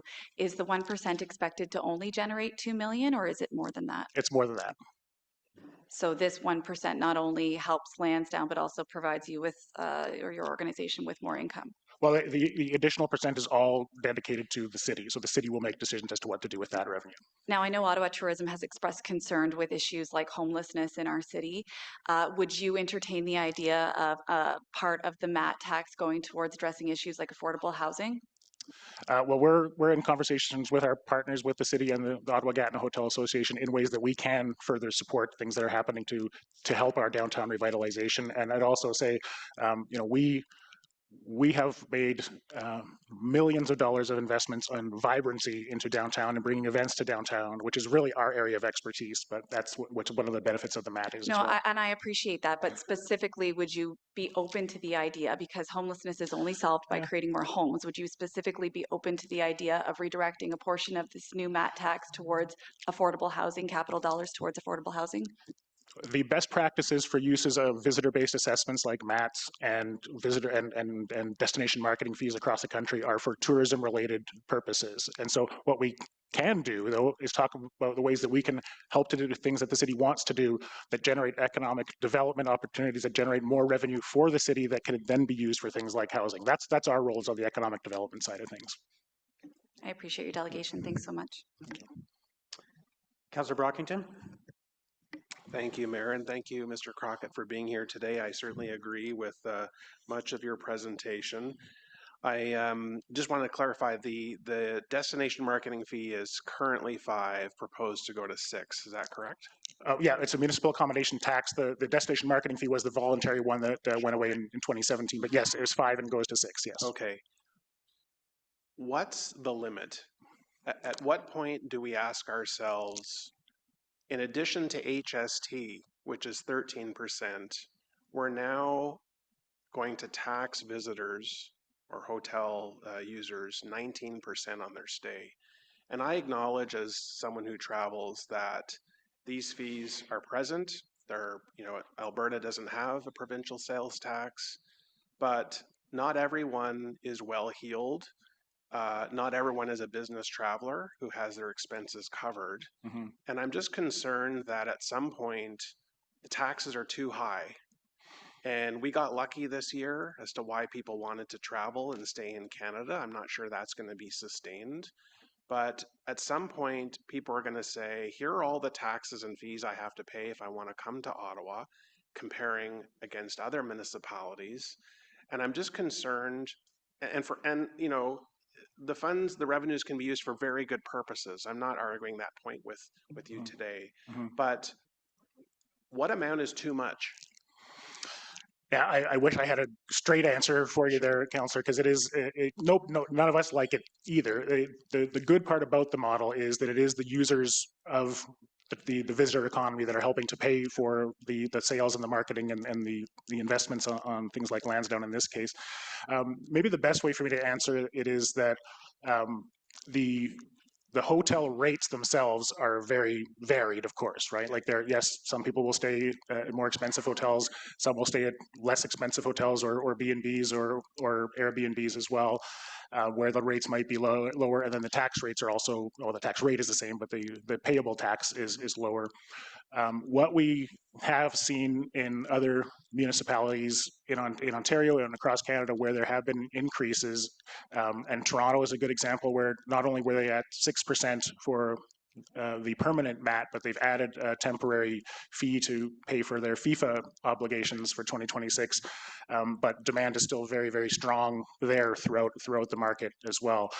So this 6% rate, none of us like increasing taxes. I think if you ask Mr. Ball this afternoon, he'll say the same thing. None of us like increasing taxes, but it does keep Ottawa competitive with most other big Ontario cities, but also a lot of the cities across Canada. And in fact, US cities, many of them, as you probably know, Councillor, have taxes well in excess of what MATs or DMFs are in Canada as well.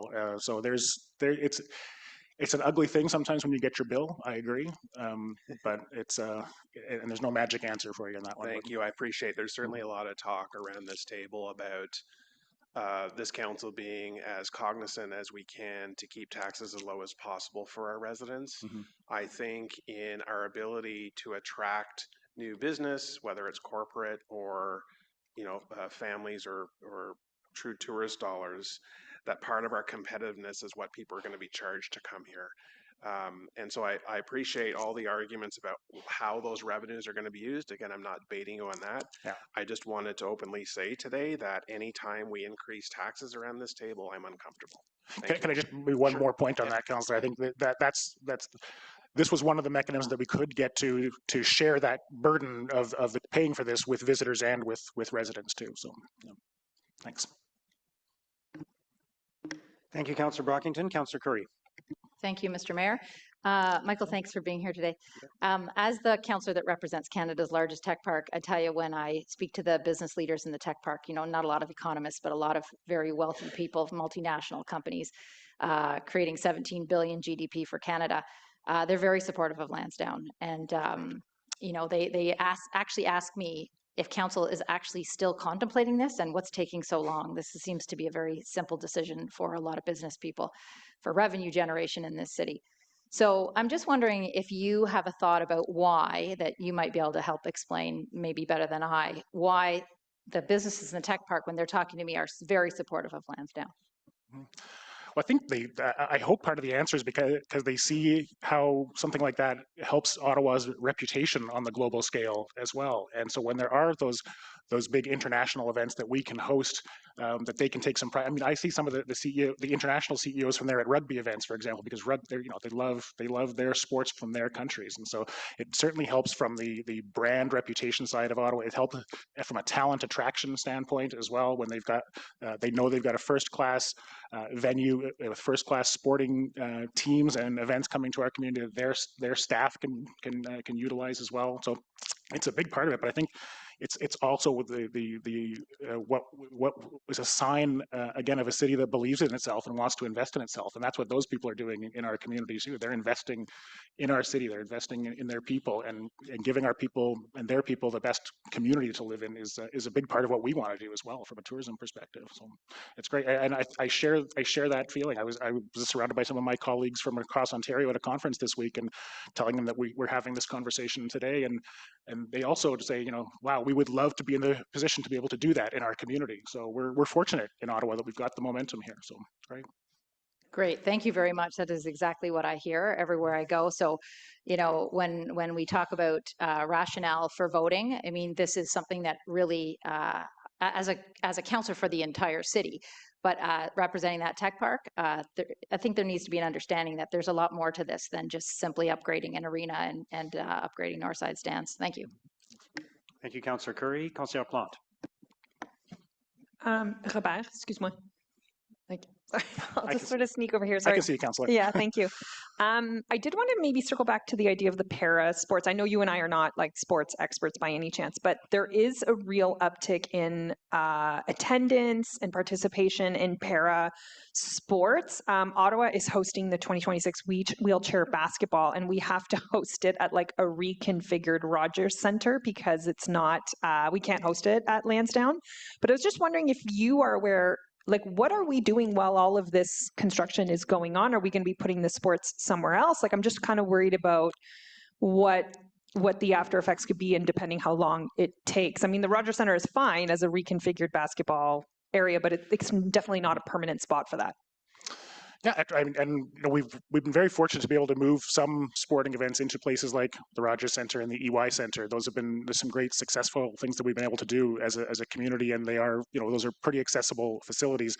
Maybe it's probably a better question for OSEG, but I'll give you my take on it. Is I think my understanding of the timing is that we will still be able to use the current arena for while the new arena is under construction. So the events that are currently on the books can still take place in the existing arena, but as you alluded to, that arena is very substandard from an accessibility standpoint. And yes, part of our strategy as a community for attracting sports is about parasport and accessible sport. And the wheelchair basketball champs is a good example where we have been co-investing with hospitality and tourism businesses across the city for the last 2 years in making accessibility improvements to their facilities.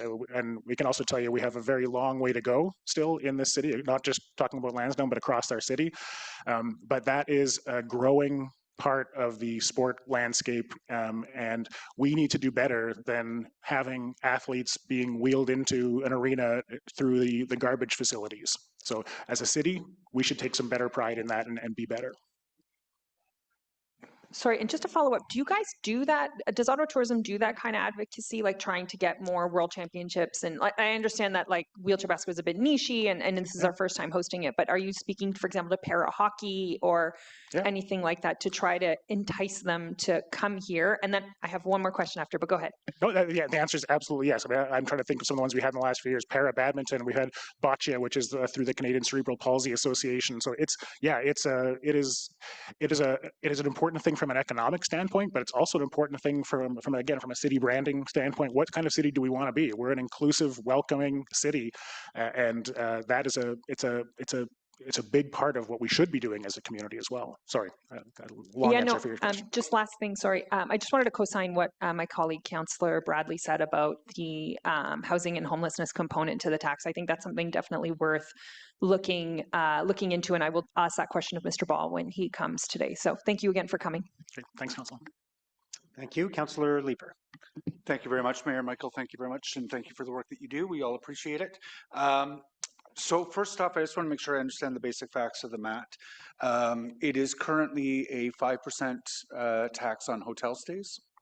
On any accommodation, commercial roofed accommodation under 30 days, unless it's a B&B of 4 rooms or less, which is applied for an exemption from the city. Yeah. Okay. And the proposal as part of Lansdowne 2.0 is to go to 6% rather than 5%. I mean, I guess it's part of the proposal for Lansdowne. I think it's officially probably be part of like the city's budget, I assume, on something like that. But yes, yeah. So that represents a 20% jump in the municipal accommodation tax. We're talking about a 1% jump, but it's I think 1 basis point, but it's actually a 20% increase in the MAT. That should bring in today's dollars $5 million more a year. Approximately, yeah. Okay, of which $2 million a year is going to be earmarked to offset the debt that the taxpayer will take on to pay for Lansdowne 2.0. That's correct. Okay. That's my understanding as well, yes. Yeah. So my understanding is that $2 million is a fixed number annually through until 2070. I think that's probably a question best asked of the city's finance team. They're the ones working on what the city is going to do with the city portion of that, because that doesn't flow through us, for example. But that's my understanding as well, though. Okay. The value of hotel stays will, like the real number of how many dollars hotel stays brings in or accommodations bring in, you know, that'll double in 10 or 15 years. 15 years later, it will double again. 15 years, it will double again. Yeah, we don't forecast out that far in advance, but history would show that it will continue to increase if we are doing our jobs properly. Yes. Yeah. We would continue in 2069 when the value of accommodations has tripled compared to what it is today. So bringing in $15 million more a year with the increase that's being proposed, but we would still be putting $2 million a year into offsetting the debt on the city side that we've taken on from Lansdowne.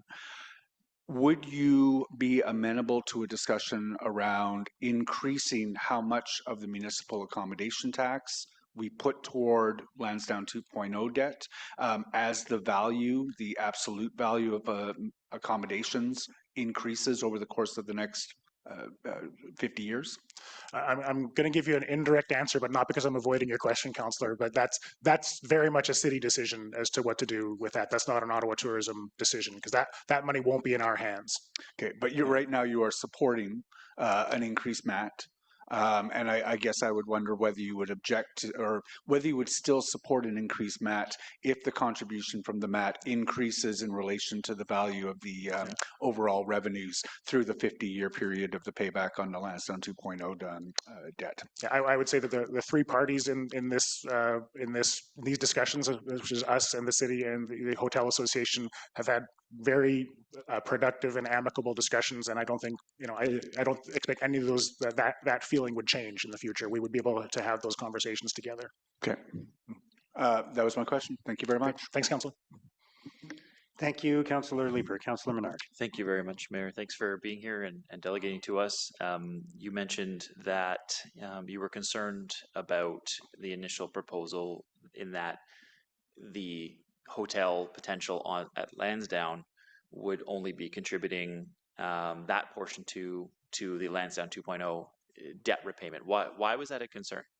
It's just the way that the model is designed to work, and even going back to the provincial legislation. I mean, it's about the fairness of collecting everything and putting it into one fund that is then decided on what happens with that fund in total. And in this case, I mean, there's going to be more revenue coming to the Lansdowne model than there would have been under that initial proposal. So it's just a best practice, I think. No, I see your point entirely. What do you think about how the property taxes model is going to work, where it's the 75% of the property taxes on site directly is going to fund Lansdowne 2.0 instead of going into the citywide fund where all other buildings go into, except for Lansdowne, to fund citywide services? I mean, that's beyond the scope of our expertise as Ottawa Tourism. We understand the tourism impact, the major events impact, and what's going on with the MAT. But other than that, I think that's a a bigger philosophical question for me as a citizen, which I'm not delegating as today. I'll try to get to your area of expertise. Do increases in the MAT deter tourism or increase tourism? That's a great way to look at it, because it can be both. But the preponderance of academic research that's out there shows that there is close to zero impact on demand from increasing a tax by say 1%. And there's some really good examples of how they've done some of that research, and two communities that are side by side where one increased a tax and one didn't, and they could really measure the difference in demand there. I think I'm missing part of your question. Could you repeat it? No, that was exactly the answer to the question. So then could the tax not increase to 7 or 8 or 9% under the same theory? Sorry, I want to go back to answer the other part that I wanted to talk about. So when there is more funding available through whatever means to do the sales and marketing and destination development activities that we do, yes, that can absolutely and should absolutely lead to more visitation to the community as well. So that was part of the answer. Okay, just to follow up, could an increase then to 7 and 8% also have that positive effect? I mean, it could. It could, but it could. As I think, as Councillor Brockington said, what is the limit? This is a question for councillors to decide on what they think the limit is as well. Why haven't the first 5% of those taxes gone to the city in the past? Why has it only gone to Tourism Ottawa? Part of it did go to the city for things like short-term rental enforcement and Event Central, MAT audits as well. And so it's governed by a tripartite agreement between ourselves, the Hotel Association, and the city that we've negotiated over the years together. Okay. And so part of it does. If there's any increases in the future, are you comfortable with that going to the city as well? I'm comfortable with the relationship that we have between the three parties in the tripartite agreement, that we've worked very well together since the inception of the legislation for the MAT in 2017 to do the things that are in the best interests of our community and our industry. So it's a great relationship that we have, and I don't anticipate that changing. Has the city described to you where the other funds will go? Like this $2 million to Lansdowne, have they said we're going to use the other funds for this particular purpose? I don't believe that's been decided at this point. And again, we would encourage it to be used for tourism specific initiatives. That's the best practices for MAT revenue. But there's a lot of city owned tourism related infrastructure that could be eligible for something like that for sure. Okay, thank you very much, Mayor. Thank you, Councillor Menard. I just had a couple of follow-up questions. Just on the MAT, I just want to underscore, you're relying on international industry-wide best practices to govern your thought process and decisions about the MAT, correct? Yes, in fact, Destinations International did a pretty landmark piece of research about a year and a half ago on that, on what are the best practices, what are the best uses, how should it be governed, and I think we've shared with city staff here that Ottawa is one of the best case examples of following all of those best practices. So we're in a good spot in this community.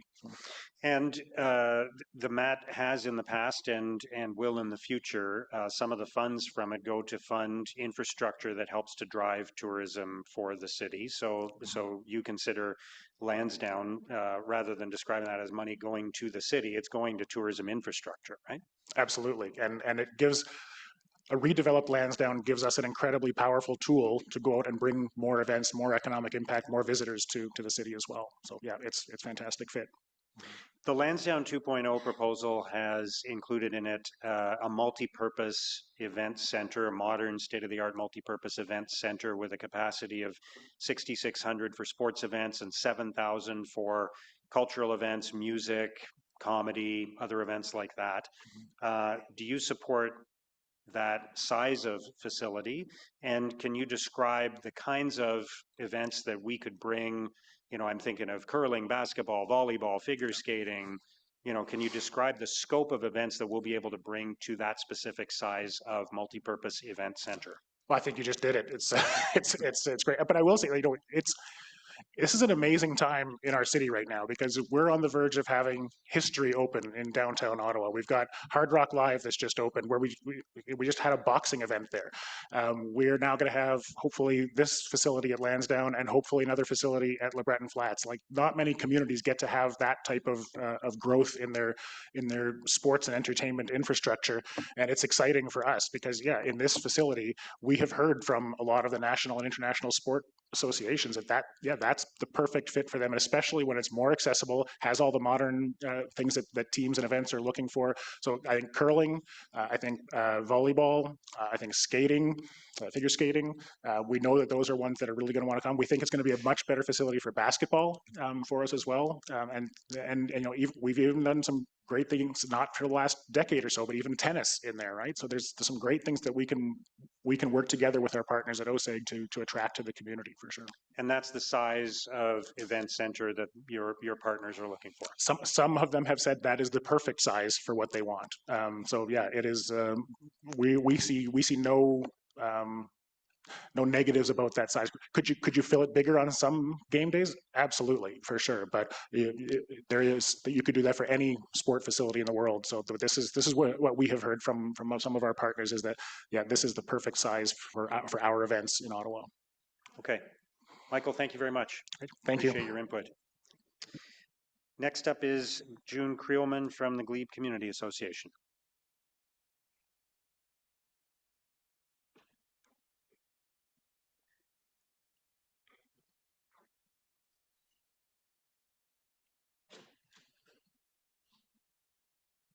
Yeah. Good morning. Oh, good morning. Good morning, Mayor, councillors. I'm June Creelman, and I'm here on behalf of the Glebe Community Association. As you know, the Glebe is home to Lansdowne Park, and we count ourselves lucky to have this great amenity in our neighborhood. When I first thought about this presentation, I thought about using a bit of humor, thanking you for the hundreds of millions that you have invested in the Glebe so far, and being flattered that you're offering to spend nearly $500 million on our neighborhood in community investment again. But you know, Lansdowne's no laughing matter. So seriously, I'm here to say it's time to invest beyond the Glebe. We're not the only priority. When you look at the big picture of city needs, Lansdowne 2.0 is not at the top of the list. There are hundreds of other city projects and services that need to be funded.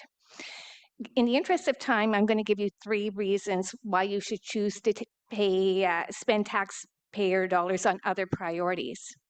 1, taxpayers spent over $200 million on Lansdowne just a decade ago. That investment, which included a renovation of the north stands and the arena, was meant to last 30 years. There's a bronze plaque marking this. The Lansdowne partnership was never conceived as a 2-phase plan or starting what we finished. It was finished 10 years ago. OSEG is a private development company owned by billionaires that signed a legal agreement to maintain the sports facilities for 30 years in return for the favorable lease rate of $1 a year. You can hold them to this contract. We can choose to invest in additional upgrades, such as accessibility if needed, but there's no need to demolish the Civic Center so soon after it was renovated. And it's worth remembering that while the city will own the land, and this is technically civic infrastructure, these facilities will not be controlled by the city. They remain under the control of OSEG until 2075 under this agreement. So that's a very long time. They're not being managed by public managers for the public good. So why spend taxpayer dollars on a for-profit corporation? Number 2, Lansdowne is actually a success. According to the most recent annual report, there are many events, lots of visitors in both the public and private realms. Since Lansdowne is so successful, why does it need hundreds of millions of dollars of more of spending? In my view, Lansdowne 2.0 will hurt Lansdowne. Cutting the number of seats in the arena and failing to meet the needs of the Ottawa charge is going to lower the number of visitors. In my view, the public realm will also suffer from a design that diminishes the award-winning public park, clashes with the heritage structures, and creates wind and shade conditions that make the outdoor patios and public realm less enjoyable. And let's face it, 10 years of heavy construction will drive visitors away from Lansdowne. Lansdowne improvements will benefit OSEG, who will get brand new sports facilities and be relieved of their maintenance obligations without contributing to the project, but it may hurt the success of Lansdowne as it is now. Finally, you know this better than I do, the city is in a financial crisis. You don't have sufficient funds to tackle residents' needs for housing, transit, community services, let alone all the crumbling recreation facilities, roads, and water mains. When you have to charge 11-year-olds an adult transit fare, you know the city is broke. So why would you choose to take on $300 million of additional debt, of new debt? And why would you agree to have 75% of new property taxes diverted from general revenues just to benefit this one project? As you've heard recently, even if you believe the optimistic revenues projected, the city will spend over $50 million upfront and $17.4 million a year for 40 years. That takes money away from every other city priority. So in conclusion, the city does have many priorities, but Lansdowne is not one of them. It's actually pretty good. Every dollar spent on Lansdowne means that projects from Vanier to Barrhaven and from Stittsville to Orleans will not move forward. So I say it's time to invest beyond the Glebe. Thank you very much. Councillor Menard. Thanks very much, Mayor. Thank you, June, for your presentation and your work in the community. Some of my colleagues often ask, what is the alternative? If we're not going to do this, because it seems very rosy to do this, what else should we be doing? And of course, city staff back in 2021 said, oh, you could, continue on with it, continue maintaining the stadium. You could renovate it, though there are difficulties with a major renovation to those facilities, they pointed out, or you could completely tear it all down and rebuild. So all three options were discussed and on the table. At the time, we didn't know what the plan would be, that they would put something into the green berm, the cost of the plan, the fact that it wouldn't be large enough for the charge, and other concerning issues with the roof, as well as the loss of green space with no plan for transportation. But so in your view, what is the alternative to what's on the table now in front of councillors? Okay, I want to start by saying Lansdowne is not falling down. And we have a long-term agreement with OSEG to maintain the facility. So there's no need to do something right away. But there are alternatives, and I think some of these alternatives were not really looked at, and I think others have made that point. We got on one train early on. I think I know there is a report that says, first of all, the facilities could be maintained for $1 million a year for 40 years. I think people have mentioned quite rightly that there's a need to improve the accessibility, better access, accessible toilets. So I do think that there could be an investment in making that site more accessible without having to tear down the whole building. You wouldn't tear down your whole house if you suddenly need a stand-up shower or a step lift. There's other ways to do things. I think we could do more with the public realm. Already, every year, it's more successful. And we are going to be repairing the Aberdeen Pavilion, much needed repairs to this very important historic site. That will increase the use possibilities of both the Aberdeen Pavilion, the horticulture building too, can be used more, as can the Aberdeen Square and the Great Lawn. I think we can build on the success. It is successful, but it can be even more successful. But some of the other things, some of the other alternatives, we have to look at transportation. I agree that the shuttle system works well for the Red Blacks games, those 10 games a year. But when we have events in the public realm and in as well, we have backups in the Glebe. So we need transportation solutions. So I think I'm probably not covering anything. There's a lot in the way of alternatives, but I would like to point out that no alternatives were ever looked at. But it seems to me we have an agreement. We can keep to the agreement. We can maintain the facility as it is. If there are some improvements needed, we can make them. We can program the site. And I would also suggest that it might behoove the city to wait until we see what happens with LeBreton. There is going to be another really modern sports and entertainment district created just 3 kilometers away. So maybe some of these needed facilities for the city could be put at LeBreton.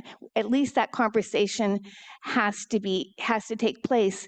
We can also wait just a little bit more and see what happens with the football team. It's only going to have to stay for 7 or 8 more years. Maybe it will stay. But if we stay with the status quo, we'll keep the charge for at least the time being. And I think we can gradually start a new planning process that will not have just tunnel vision as to one solution. So in my view, there's a number of things that could be done. There are reasonable alternatives that won't cost this amount of money, and it frees money up for some other things that the city would like to do. Thank you very much for that. And yeah, just given how unpopular the current plan is, I fully understand what you're saying about waiting and coming up with a plan that is supported by the public in Ottawa. So thank you, Mayor. Thank you. Councillor Carr? Thanks very much. Thanks for being here, June. I'm just curious as to your comments with respect to accessibility and things that could be done. In a previous meeting, Marnie Peters, who's the accessibility consultant from OSEG, confirmed that, in fact, with the work that they'd done, that they were not able to address the issues of accessibility within the current building envelope, and that it would require opening up the building in order to do so, because there were structural deficiencies, such as the construction of the beams that prevented somebody, for example, with a visual impairment from caning around the outside, as an example. But what I'm hearing from you is that there are alternatives. And I know that in the letter that you sent to all councillors several months ago, you said accessibility can be addressed by other ways. And I did hit a reply all and ask for those to be explained. I'm wondering, now that you've brought this up again, could you tell us what some of those options would be in your work? I know you've done tremendous work over the past couple of years. Just, when I look at Hamilton, I think their renovations for accessibility are $271 million to their 1982 facility. Would you be able to just give some examples of some of the work that could be done to access instead? Because I'd really appreciate that. Bit beyond my area of expertise, so I'm going to be making some just layman's comments. I haven't obviously looked at the engineering, but I am convinced and have been told that there could be improvements. It may not get to the level of accessibility that you will get with a brand new building, but there can be improvements. Even just putting railings on the seats could maybe not help people with wheelchairs, but could help people with balance problems, for example. So I would also just say that if we tore down and replaced every single facility that wasn't 100% accessible in the city, we'd be into quite the challenge. So I would say I agree with you, Councillor Carr, that I don't think we could get to the same level of accessibility with upgrades, but not being an engineer or expertise, I have been told that some upgrades could be done. So maybe I will also just say I had the conversation with the person from accessibility, and I did ask her, do they ever compare it to other needs within the city, and where are the greatest needs in accessibility in the city of Ottawa? And I was told, no, they don't compare. They just look at each structure on its own. And so they're only commenting on the current state versus the future state. And of course, the future state would be better. But I would raise the point just about my point about priorities. Could you do, and I'm no expert, could you improve accessibility by something in 50 facilities versus making this one the best of the best? Yeah, great. And I think we're going to hear from people from the accessibility community. I've certainly heard from people that say, that's not really a comparison. We want the ability to go to an event, to go to a game, and that's not the case in community facilities. That's not, that doesn't address their issue in being able to want to go. But I think it's an interesting conversation, and certainly I wasn't elected in 2021. I wasn't part of council when every single councillor voted for the replacement option. So I'm hearing from you that maybe that was a mistake. and maybe the due diligence wasn't done by every single councillor in 2021 that was given the option to renovate, replace, or status quo. So I'll be asking lots of questions on why so many councillors have changed their mind and maybe why they didn't bother to read the reports back then. Not sure what happened, but thank you very much for being here today. Thank you. I just had one question for you. Thank you again for being here. You described what's happened at Lansdowne since 2014 as a success, that it's been very positive. You're happy for it. It's been good for the community. Is it not true, though, that you were opposed to that project in 2011 and 2012? Yes, certainly. I mean, I was the head of Friends of Lansdowne, but we were never opposed to redeveloping Lansdowne. What we were opposed to was the sole source process and not having an international design competition. So we always wanted there to be, Friends of Lansdowne agreed 100% that Lansdowne had to be renovated and redeveloped and revitalized. We were, anybody who remembers the legal case was about the process for doing it, not the need for it. And so, you know, I have to say, I'm someone who goes to Lansdowne. I'm there 5 days a week. I know it very well. I'm there at 11 o'clock on a Monday afternoon, and as well as during events, and I see it every day. It's certainly better. You know, it's a success. It could be better.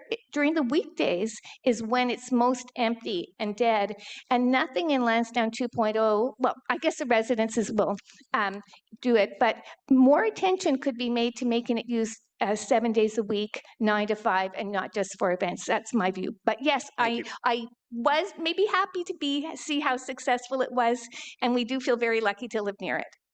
Wonderful. Thank you so much for being here today. Okay, thank you. Next up is Noel Lomer.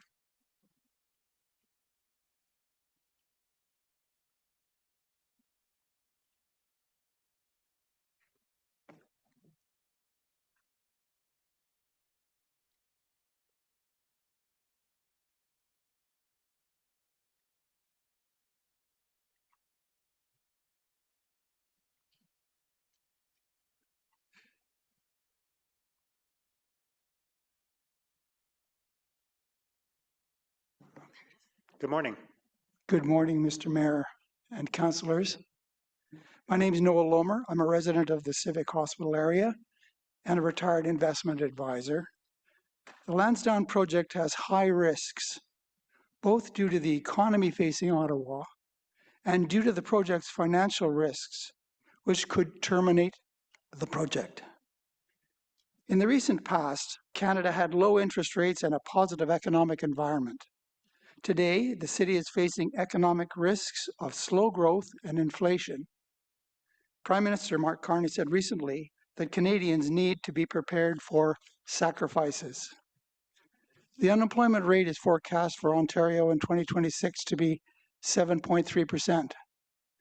The real estate market is slowing dramatically. Toronto's market for new condos has fallen, with condo sales down 77%. Although Ottawa seems less volatile, we face similar market forces: cost overruns, worsening market conditions, inflation, oversupply, etc. Now is not the time to commit a minimum of $500 million on a sports and entertainment complex. It's time to be prudent, not adventurous. As well, there are serious financial risks in the new Lansdowne 20 proposal. Total costs of major infrastructure projects always grows. Our mayor has told us to expect that. The LRT costs have been much greater than planned, and the new library is 73% over budget. The stadium and arena contract is not a fixed price contract.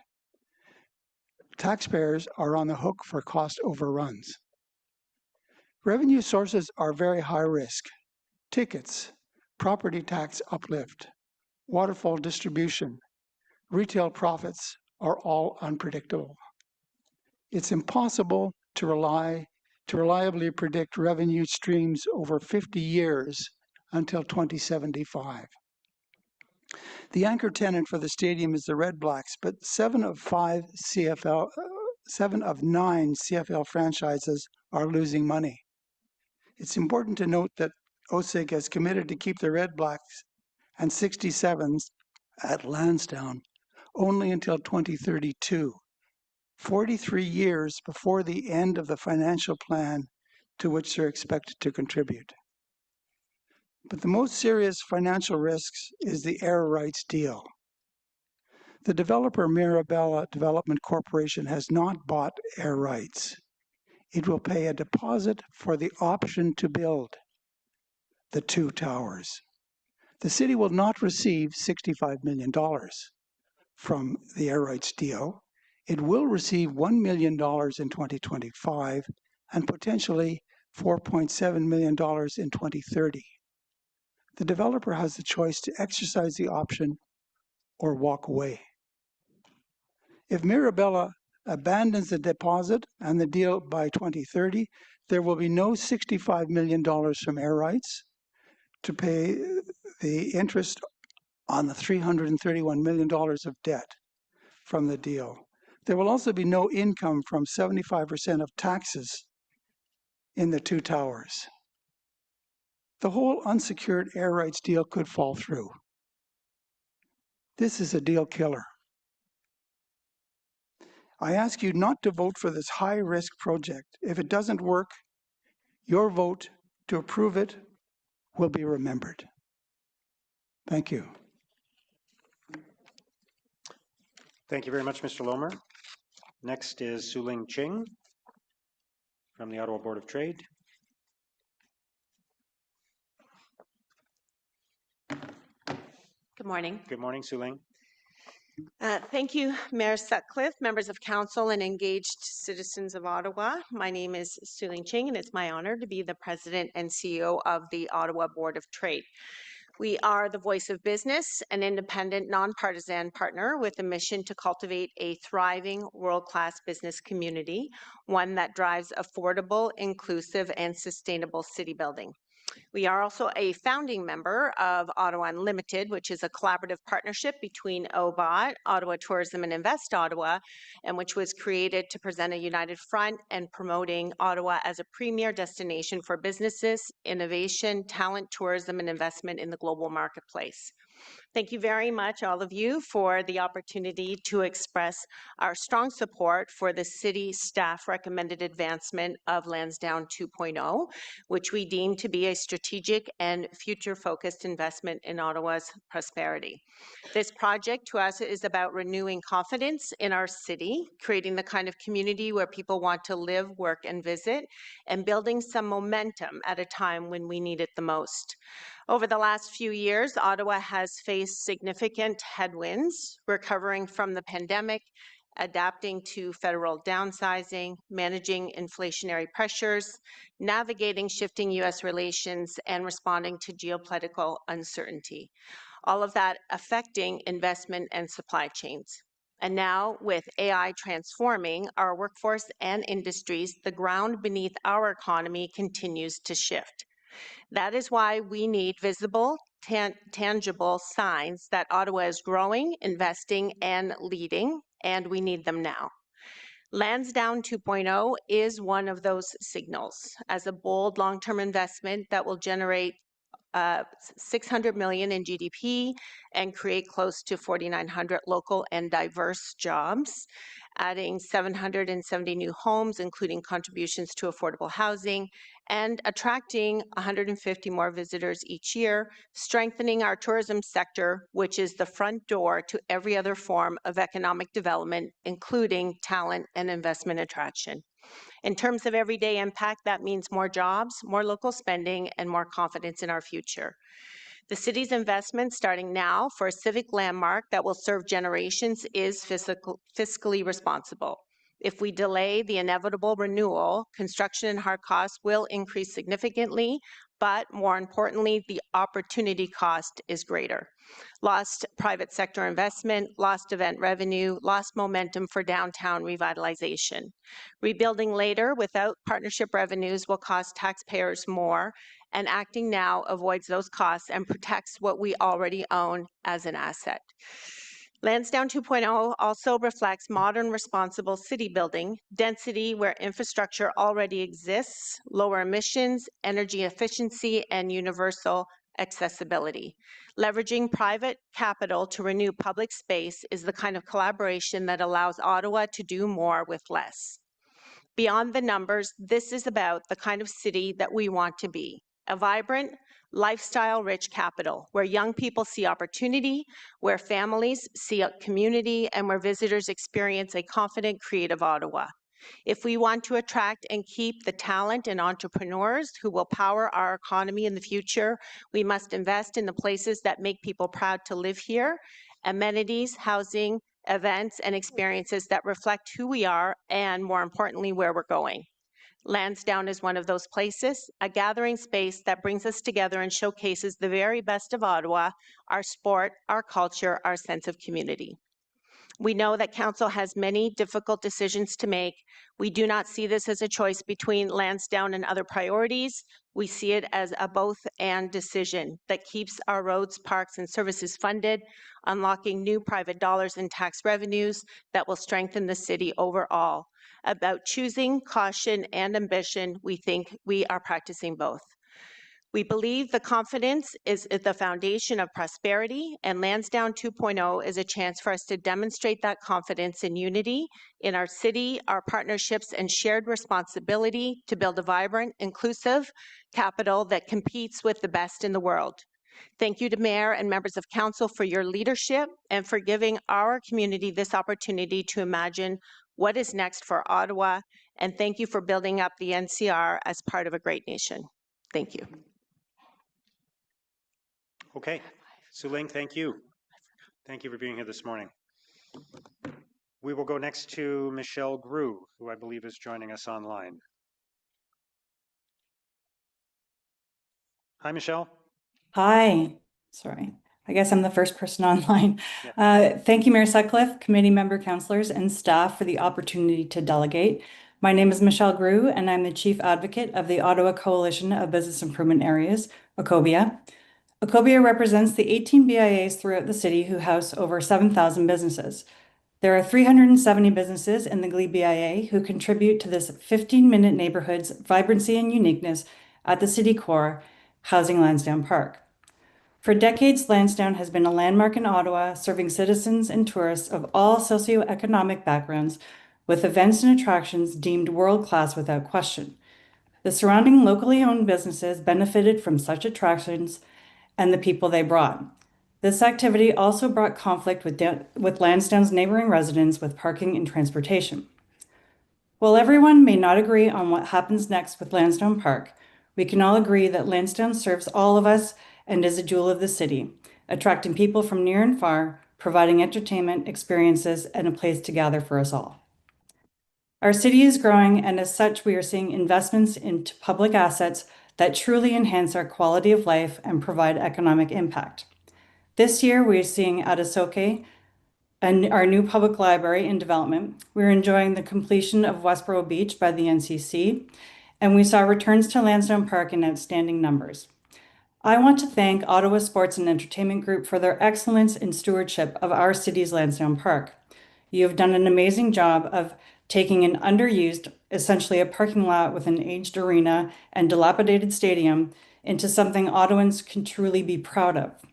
We now have the opportunity to continue the work with a revamp of the decades-old Northside stands, a new arena, and most importantly to our 15-minute neighborhood plan, housing.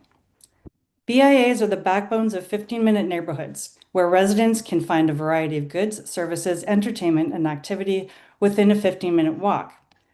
Businesses on our main streets thrive in 15-minute neighborhoods, as what they need the most to grow is people. Day, night, weekends, weeknights. People who work, live, play, visit, stay. Lansdowne 2.0 supports the increased volume of visitors supporting a daytime and nighttime economy. It also includes additional retail space, but most importantly, it includes an increase in over 700 residential units to a 15-minute neighborhood that is ready to serve. This housing is addressing a crisis and following a strategy that the city put in place years ago. 15-minute neighborhoods are served two ways symbiotically: a variety of goods and services and local businesses to serve residents, and a growing number of residents to support the businesses. In today's economy, local Main Street businesses in our neighborhoods need densification, They are surviving on razor-thin margins while sustaining families and their employee families.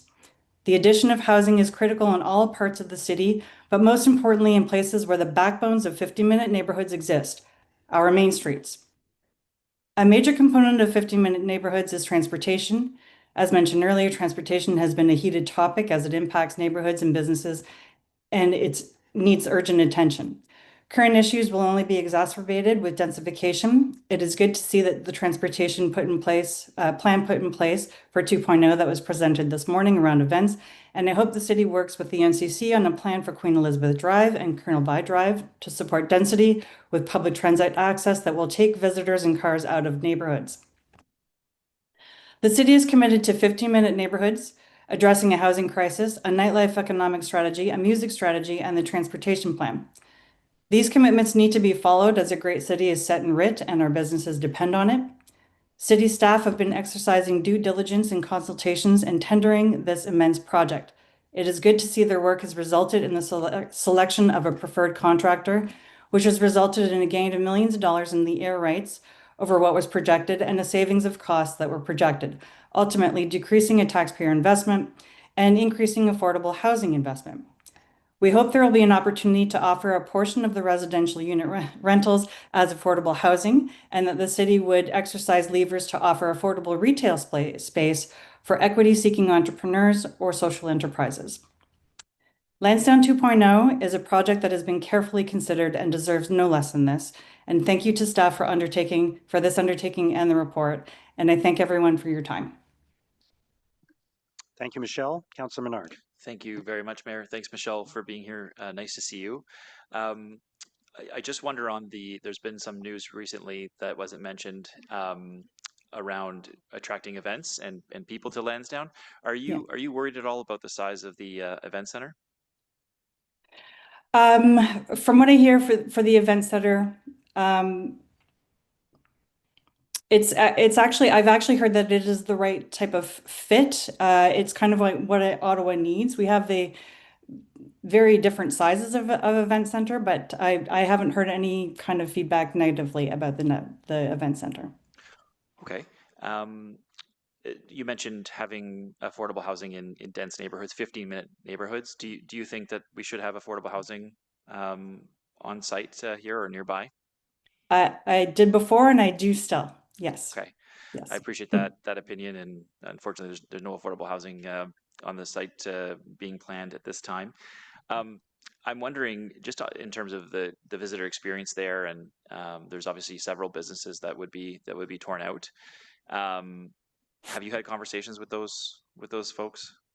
Daryl Cox is speaking later today, and he'll be able to speak to that. There will be a need, and I appreciate the plan that was presented this morning. There will be a need to mitigate that for the businesses, and a lot of care and attention to that. Absolutely, and no, appreciate that, and I'll chat with Daryl when he's here as well. And just my last question is, do you think the city should invest, just for the economies of scale and people coming to the site, in a roof over the north side stands and an improved overall transportation plan from the suburbs? Well, absolutely, for the transportation plan, and I would prefer to see a transportation plan that even took people off of Bank Street and put them onto the parkways. That would be great. And for the roof, I have heard about the roof over the north side, and that's something that was also talked about a couple of years ago as well. If we're trying to offer that quality. Of course, I'm not a designer, but I know the experience from what I've heard. Some people would have preferred the north side roof. I appreciate that. No, thank you very much for your delegation. Thank you, Mayor. Thank you. Okay, thank you very much, Michelle.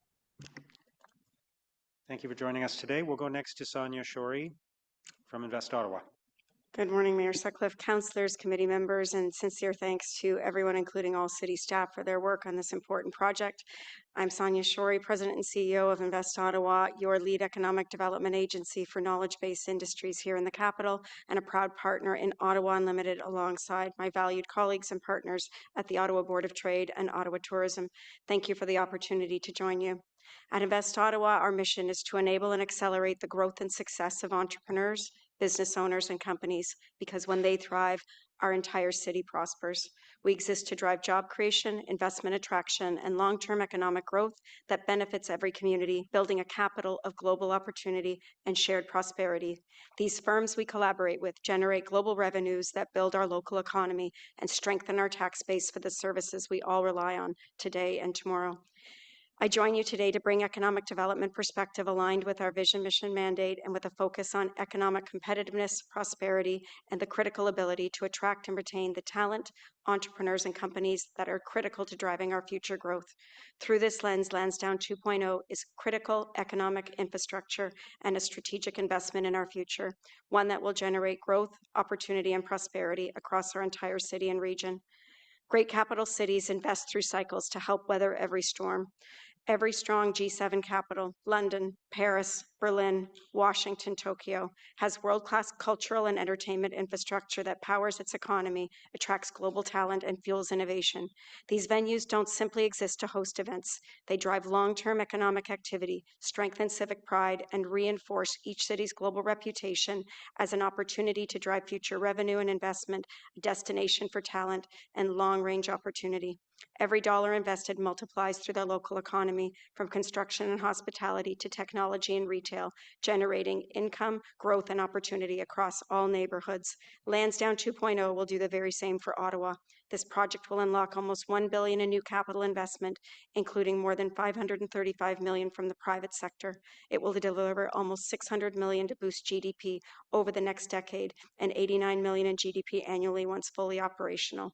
It will create and sustain almost 5,000 jobs over the next 10 years and generate $8 million in new visitor spending every year, revenue that flows directly into our local businesses, restaurants, hotels, and main streets.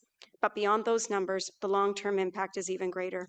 Lansdowne is part of a long-term integrated economy and continuum of opportunity. Talent is the currency of the modern economy. The next generation of innovators, entrepreneurs, and industry leaders choose cities that are alive, cities where you can build a company by day and catch a championship concert by night. Lansdowne 2.0 helps Ottawa compete for that very talent in a hot and global talent war, attracting and retaining the brightest minds that will create the technologies, companies, and solutions that will truly define our future. When our global expansion team travels the world and attracts new companies and investment into Ottawa, they showcase a city where people want to live, work, and thrive. The same city our founders and entrepreneurs choose to grow their companies, build deep roots, and create jobs for the next generation. To compete globally, we must offer a dynamic capital city that inspires ambition, belonging, and a future where people want to build here, companies, careers, and lives. It's also about our Main Street, as you've just heard from my good friend, Michelle Grew. Every major event at Lansdowne fuels our local economy. Visitors and event goers fill restaurants, stay in hotels, shop at boutiques, and explore neighborhoods. The ripple effect reaches from the Glebe to Vanier to Canada.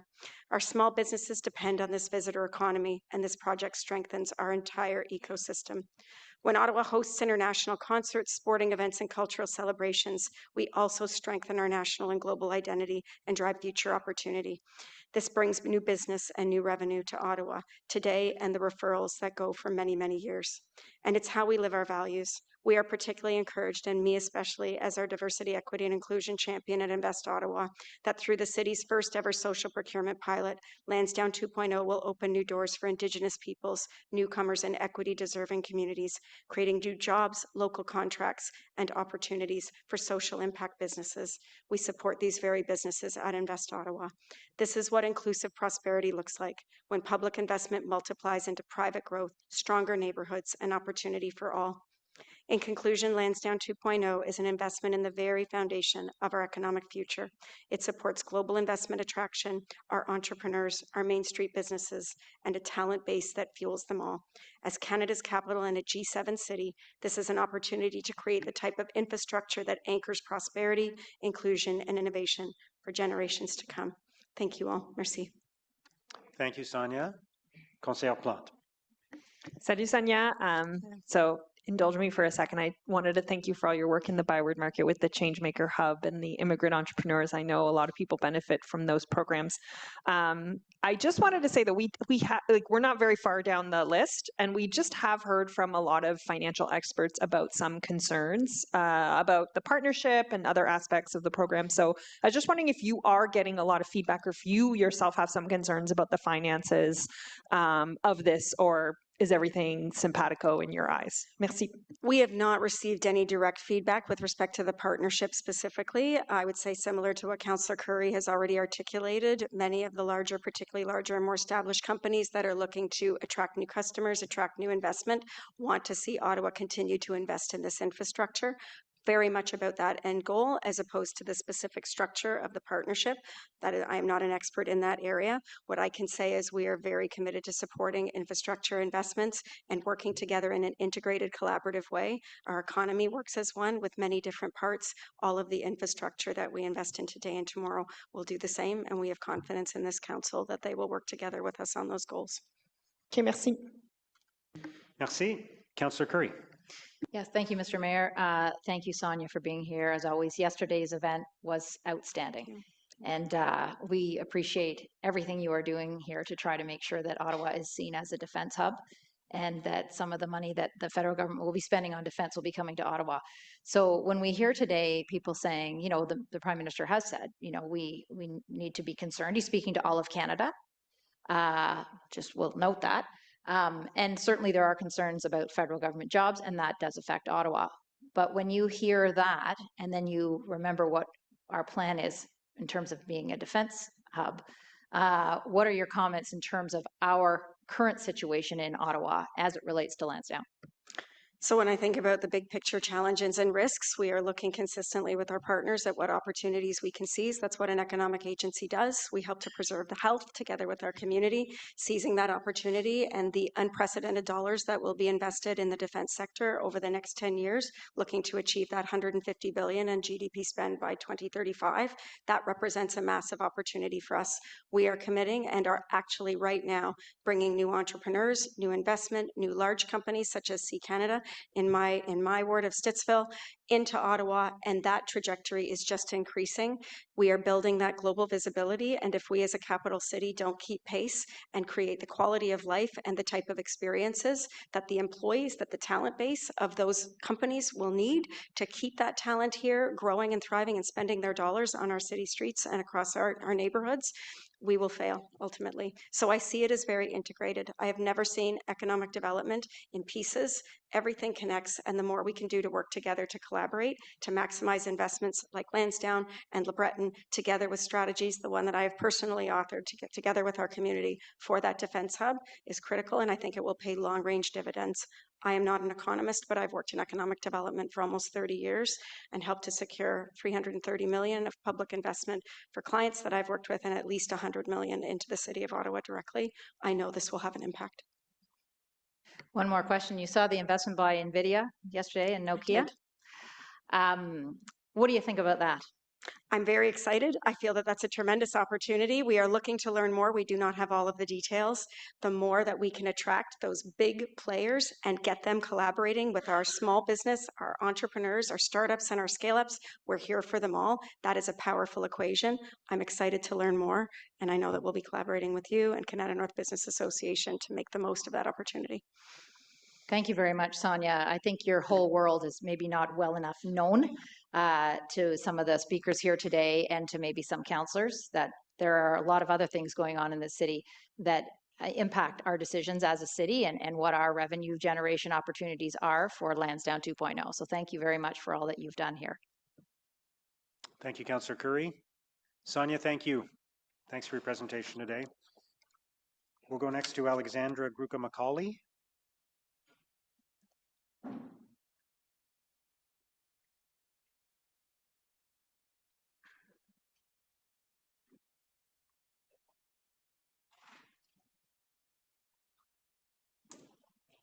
Good afternoon.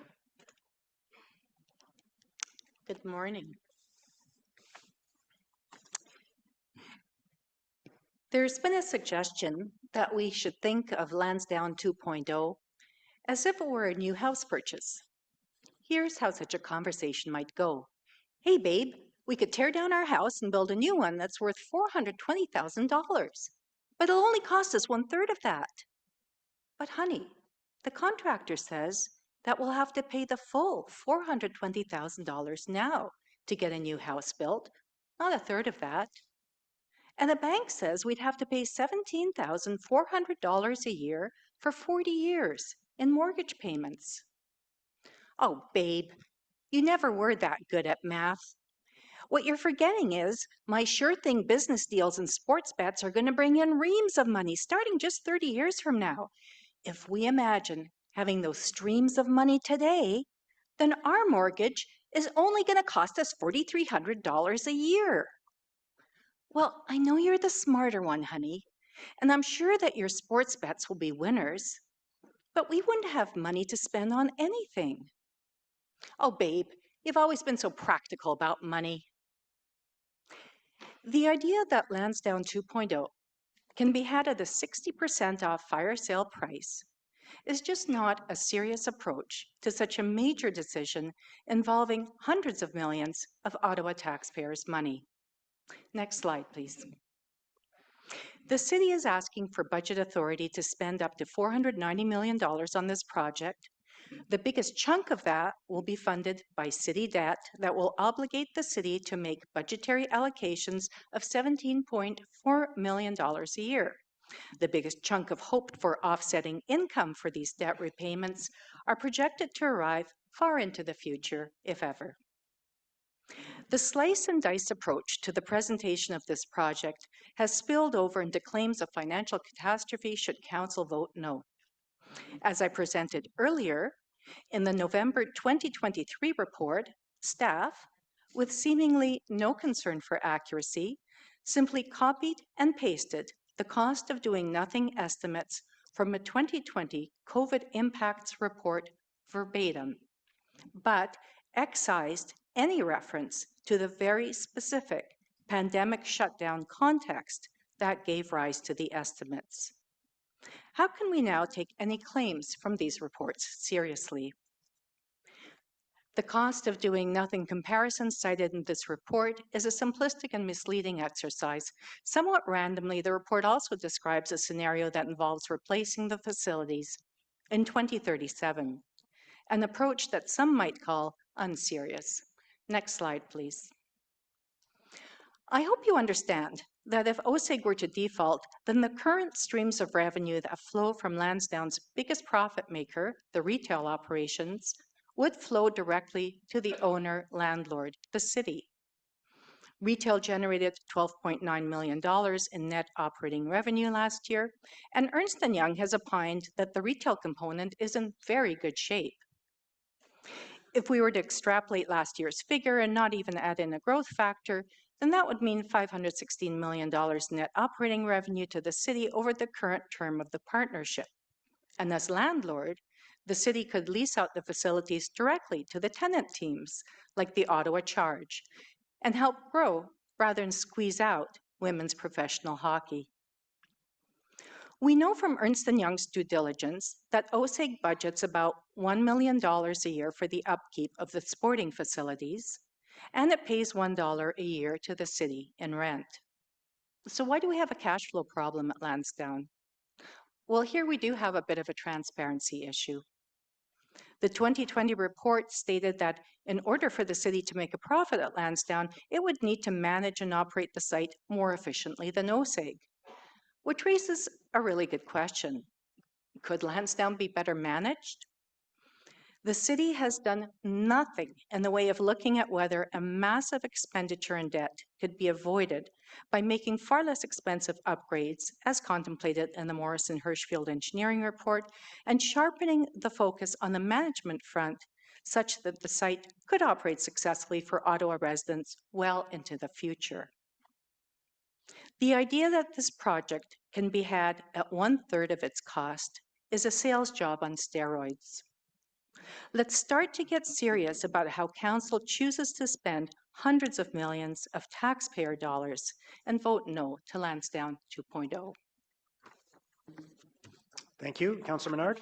Thank you very much, Mayor. Thanks very much, Alexandra. You've done a lot of research on this project and have been involved for a long time and know the numbers better than most.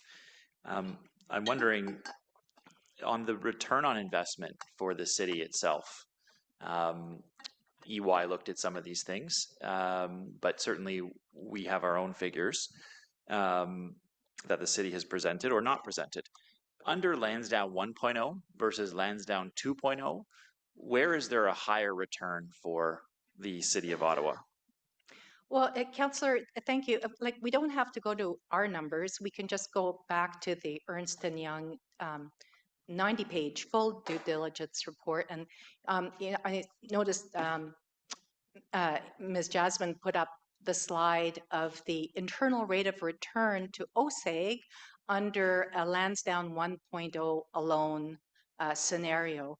And I was sitting there and it just, you know, two thoughts popped into my head. The first was actually a memory of when, I believe it was the Lansdowne 2022 annual report was tabled with FEDCO. And that was the time when we used to have separate meetings for the annual report, separate meetings for proposals and things.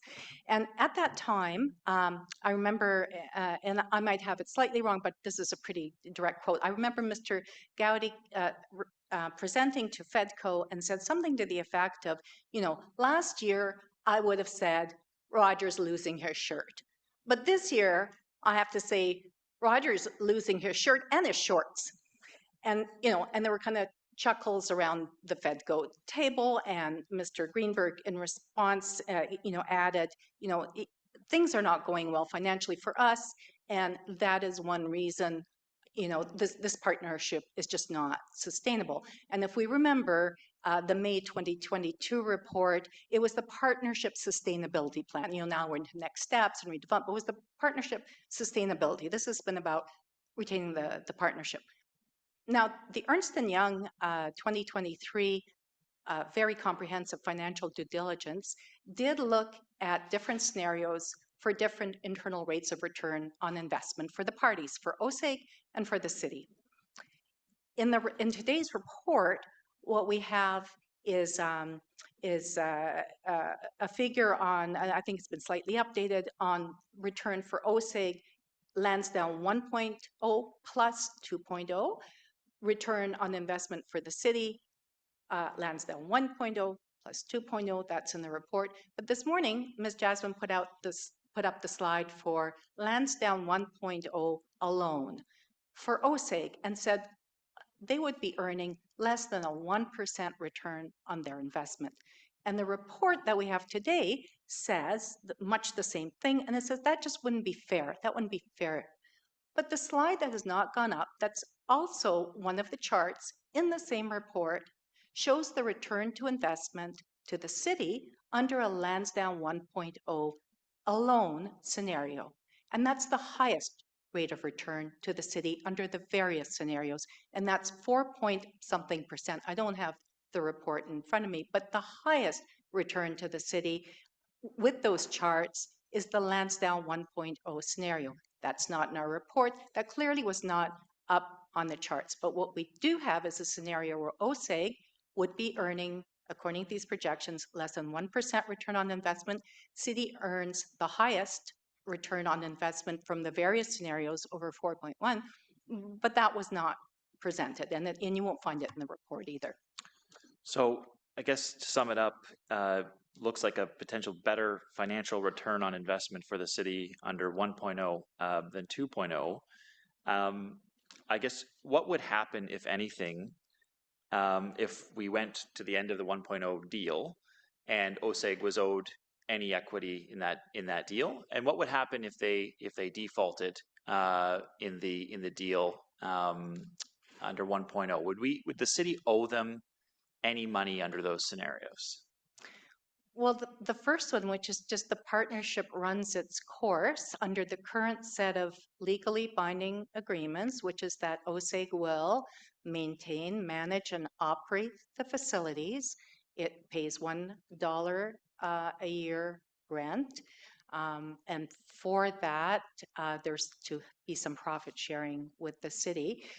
If that partnership just runs its course, and it just runs its course. And it just, life continues on. We have the way it's operating today, the way it was operating yesterday, the way it would operate tomorrow. OSEG,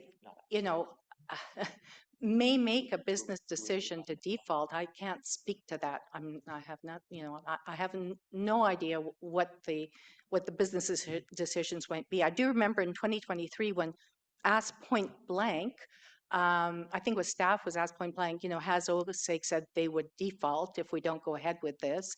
The answer at the time was that no, they haven't said we will default. That was in 2023. I don't know what has changed since there.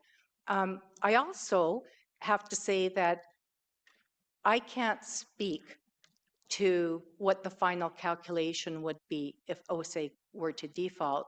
My understanding is if they simply walk away, then they also walk away from any of the accumulated equity. Yeah, that's correct. Yeah, staff have confirmed that the city would not owe them anything in this regard. And I guess at the end of the day, it's about making decisions that are in the best interests of the city of Ottawa and our taxpayers and our residents for this deal. Why do you think this is happening? What is this about? Why has this come forward in this manner? Why is the city doing this? That's the $500 million question, Councillor. Why is the city doing this? There's so much history here. In 2018, OSEG commissioned the LEAP engineering report. And the LEAP engineering report, they were tasked really with their mandate was one question. If we were to do a Lansdowne 2.0 type of development here at Lansdowne, with the current facilities where they are, with the Civic Center where it is, with the Northside stands where they are, could we do this redevelopment? And the LEAP engineering report came back and said, no, you can't. With that, and so there's this seismic talk in this report. What the LEAP engineering report essentially said is those towers are just going to be too heavy, and you have to get the Civic Center out of the way. It's under the field right now. You have to get the Civic Center out of the way. You've got to demolish those newly rebuilt part of the J block and the Northside stands in order to support the weight of these really, really heavy towers. So that's a start. Then in 2019, there's the Rossetti report, which then takes a look at functional obsolescence, and that's a term that's used a lot. And, let's be clear, we're talking about how well do the facilities function for, a fun experience for fans.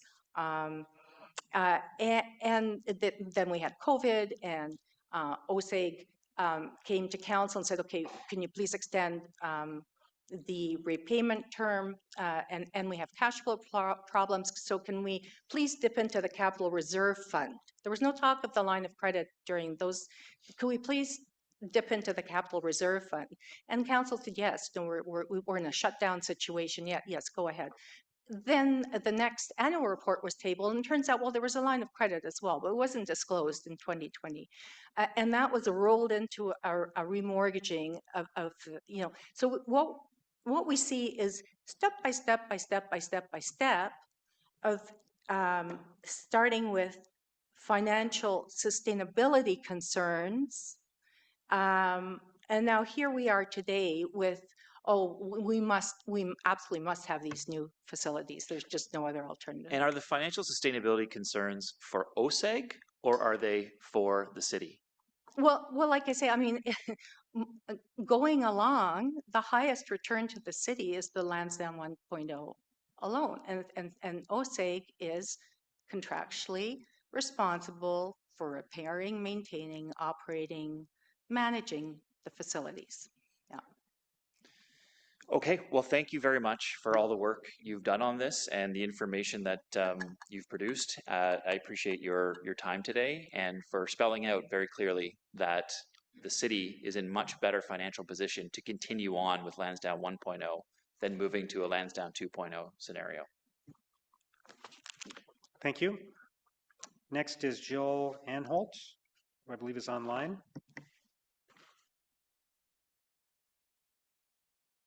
Good afternoon. Hello, everyone. Can you see me? Yes, go ahead. Thank you. Thank you to the mayor and councillors for giving me an opportunity to speak today. All our previous speakers have spoken about money. I'm going to try to shift the perspective a little bit to art. I'm the artist for Moving Surfaces, the 10-meter by 50-meter stainless steel sculpture atop the berm that was part of the Lansdowne 1.0 project. I'm very deeply concerned and disheartened to learn that this project, Moving Surfaces, which is one of the largest, most prominent public art projects in Canada today, it was created specifically for Lansdowne Park. It's proposed for decommissioning and removal under the Lansdowne 2.0 plan. As described in the council report, you'll see this on your page 111. Moving Surfaces is a sweeping, undulating stainless steel form that captures the rhythms of the adjacent canal, animated by light and reflection throughout the day and night. The report, however, omits one of the most innovative and distinguished features of this artwork, the integrated lighting platform that is designed to host dynamic light-based artists or artworks by artists from across the world. This global projection capability embodies Ottawa's open, outward-looking cultural spirit and positions the city as a leader in contemporary interactive art. Few works in Canada or internationally achieve this level of technological creativity at such civic prominence. The piece has received both national and international recognition for this achievement. The report notes a modest annual maintenance fee of $5,000. For a light-based, large-scale public artwork operating continuously in the open air, this figure is not only reasonable, but exceptionally low. It should be also recognized that technological maintenance and renewal are integral to all works employing advanced lighting systems. I suspect that the LED screens in the stadium and their proposed arena will have maintenance budgets that far exceed this amount.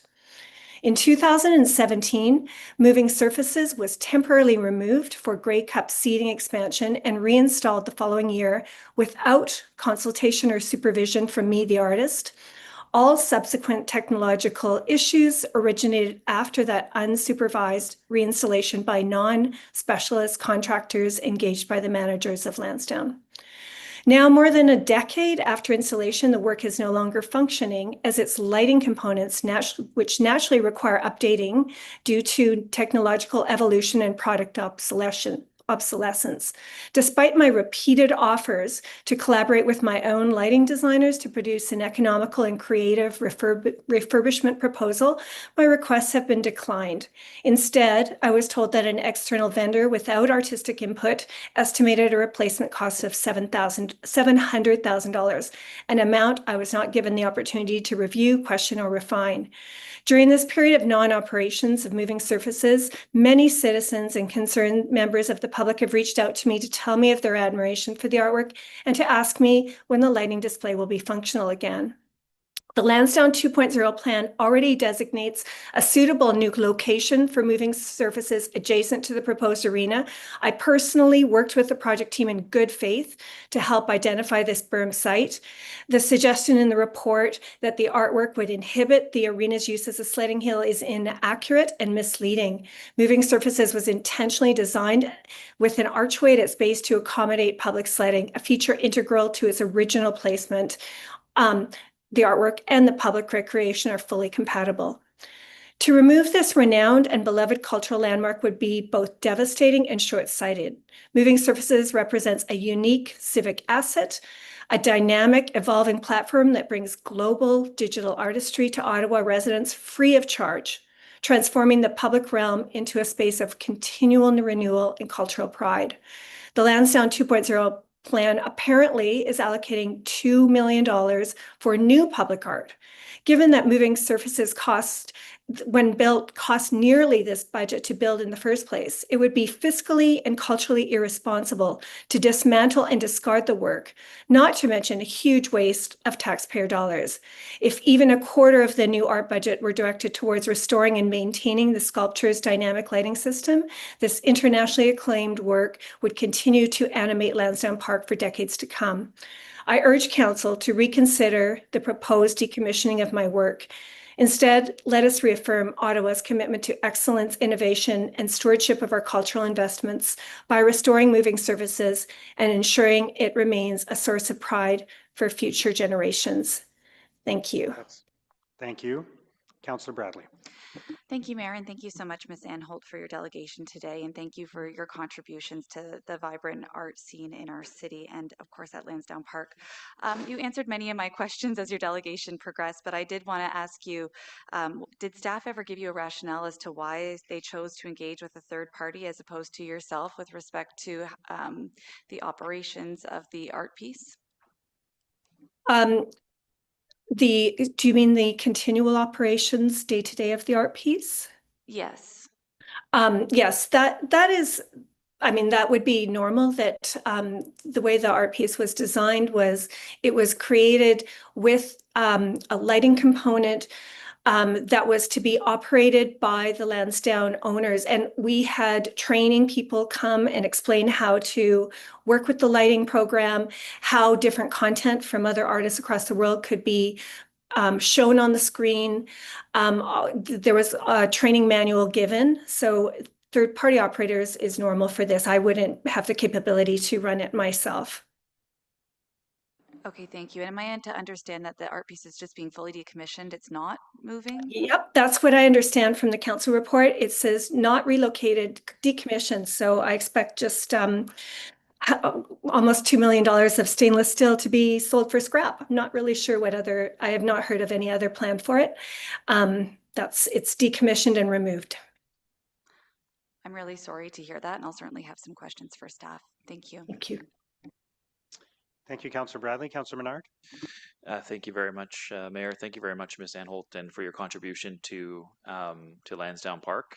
I know a lot of people love moving surfaces when it is displaying those lights, and in all of the renderings up until a week ago, a week and a few days ago, moving surfaces was there. It was in the renderings. It was on the hill. It was supposed to be part of the project.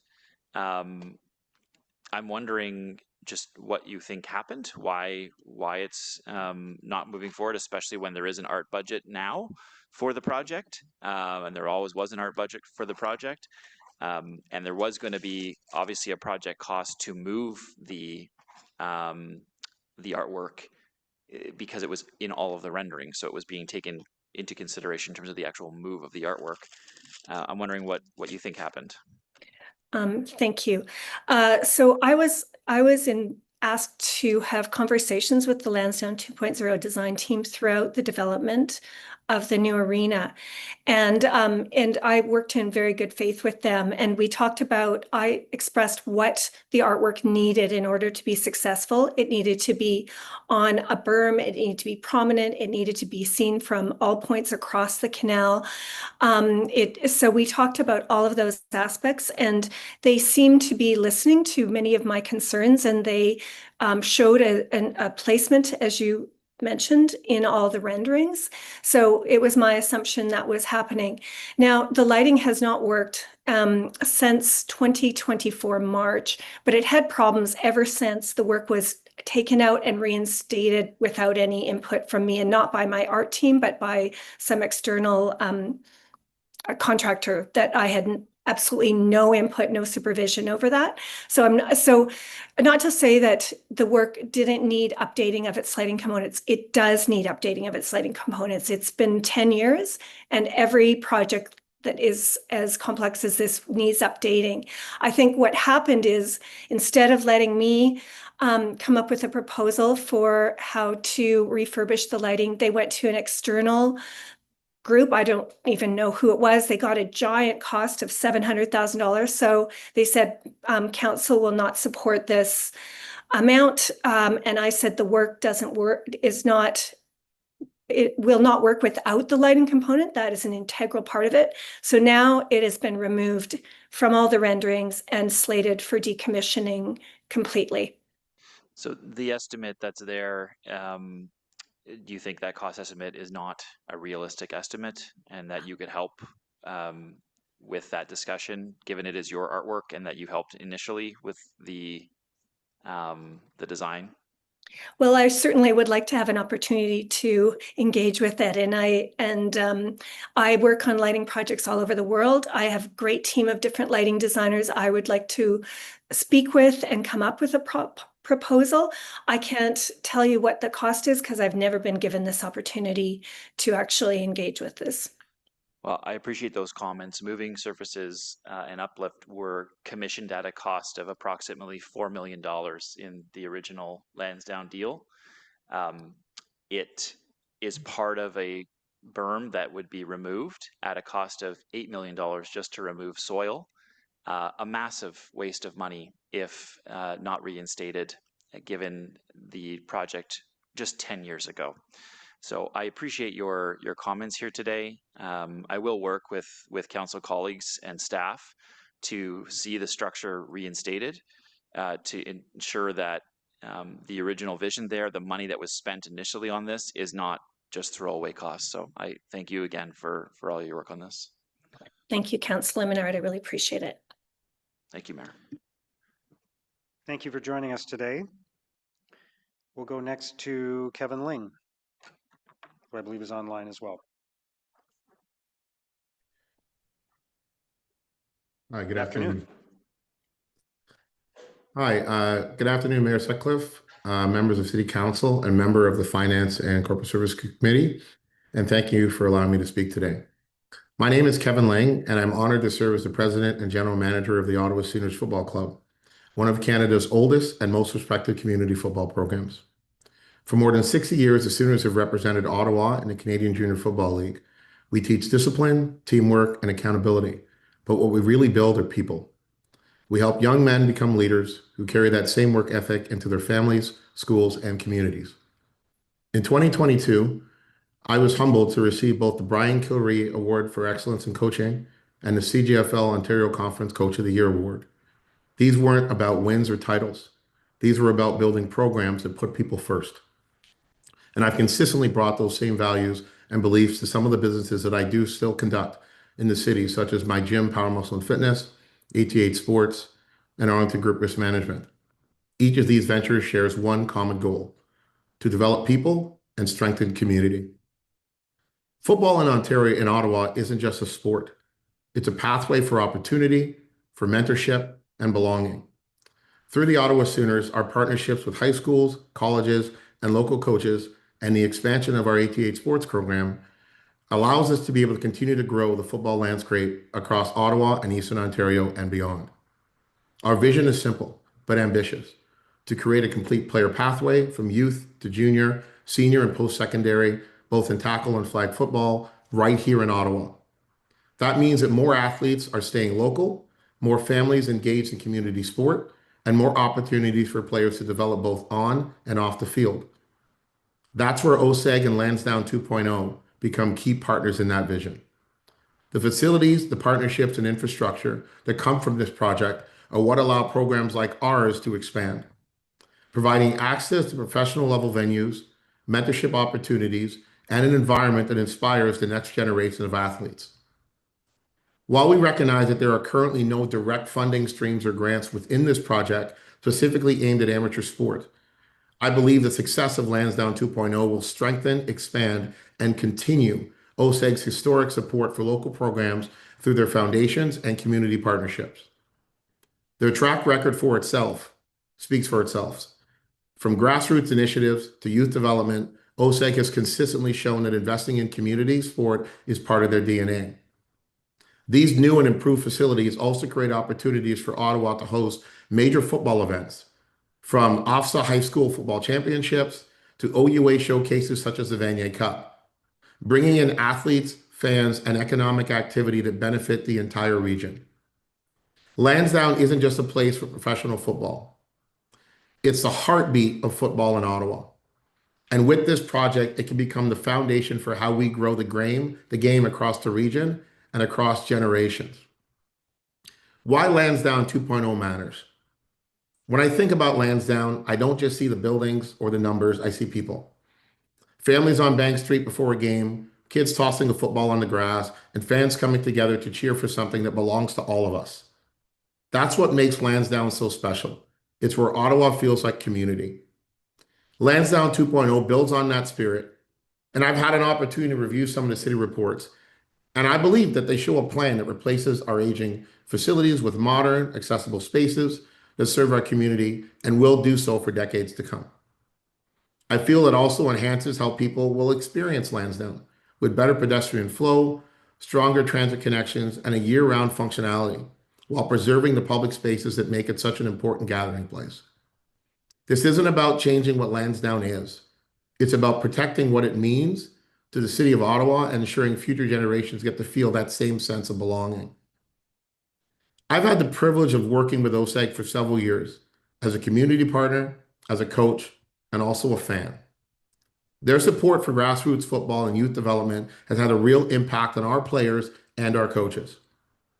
Many of our young men have played on that very field at TD Place, walking through the same tunnel that the pros use and seeing their names and faces on the scoreboard.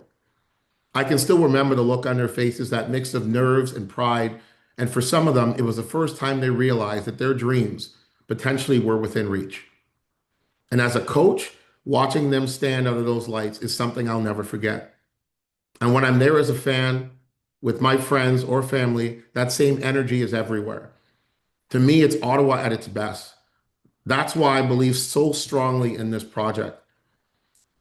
However, I also want to acknowledge that some residents, especially in the Glebe, of which I am a resident, have raised concerns about the height, the green space, traffic, etc. But I believe that some of those concerns have been heard and listened to and addressed. And I recognize that there was public consultation that contributed to the design reviews. Kevin, you're at time, unfortunately. Perfect. So we'll have to All pause right. there. Councilor Perfect. Nard? Yeah, Mayor, thank you. Kevin, I just want to thank you for your work in the community and for being out here and expressing your views on this. It's obviously a divisive issue, and appreciate you being here. Thank you. Yes. Okay. Thank you. Appreciate it. Thank you for joining us today. We're going to go next to Charles Bordelot. Good afternoon. Good afternoon, Mr. Mayor, members of the committee. Thank you very much for the opportunity to speak with you today. Merci d'avoir donné l'occasion de prendre la parole aujourd'hui. Thank you for the opportunity of speaking to you today. And I've been a proud resident my entire life. As Ottawa's former chief of police, I've spent much of my career focused on one priority: public safety. I've seen firsthand how safe, well-designed public spaces strengthen our communities and contribute to the overall well-being of our city. And as a long-time season ticket holder in the North Stands at Lansdowne under the roof, I've also experienced this place as so many residents have, as a fan, as a supporter, and a proud member of this community. I've sat in those seats through wins and losses, through rain and snow, surrounded by people who love this city as much as I do. C'est pourquoi ce projet Lansdowne 2.0. This is why this project Lansdowne 2.0 is so dear to me, personally and professionally. We have to ensure that this gathering place of Ottawa remains safe, dynamic, and sustainable for decades to come. 2.0 matters deeply to me, both personally and professionally.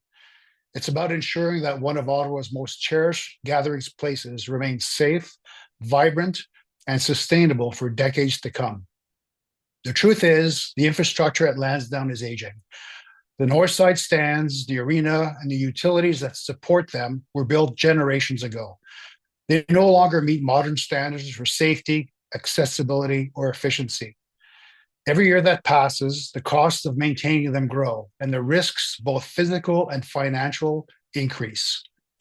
From a public safety standpoint, that's not something we can afford to ignore. Outdated systems and constrained emergency routes create challenges for many large crowds and responding quickly when incidents occur. Lansdowne 2.0 directly addresses these concerns. The redevelopment plan includes modern, code-compliant facilities with enhanced fire suppression systems, improved evacuation routes, and better emergency access. It also features well-lit pedestrian areas, safer intersections, and improved traffic flow for vehicles and pedestrians, all of which help prevent accidents and ensure visitors can enjoy events safely and comfortably. These aren't luxuries. They're essentials for a safe, modern venue. And as someone who stood on the front lines of public safety, I can tell you preventing risks is always more effective and more responsible than responding to it after the fact. Some have asked whether this is the right time. I believe it is. The longer we wait, the more expensive and urgent these issues become. Having spent decades making decisions where timing and safety mattered, I can tell you that proactive action always costs less and protects more than waiting until we're focused to react. Lansdowne 2.0 ne résume pas à de nouveaux Lansdowne bâtiments. 2.0 is not just a new building, it's the renewal of a community asset that has been serving the city for generations. It is a site where families can gather and residents can feel safe, and where the pride of Ottawa will remain still. It's about renewing a community asset that has served this city for generations. It's about creating a place where families can gather, where residents can feel safe, and where Ottawa's pride can continue to shine. In closing, public safety isn't achieved by chance. It's built through smart planning, responsible investment, and a shared commitment to the future.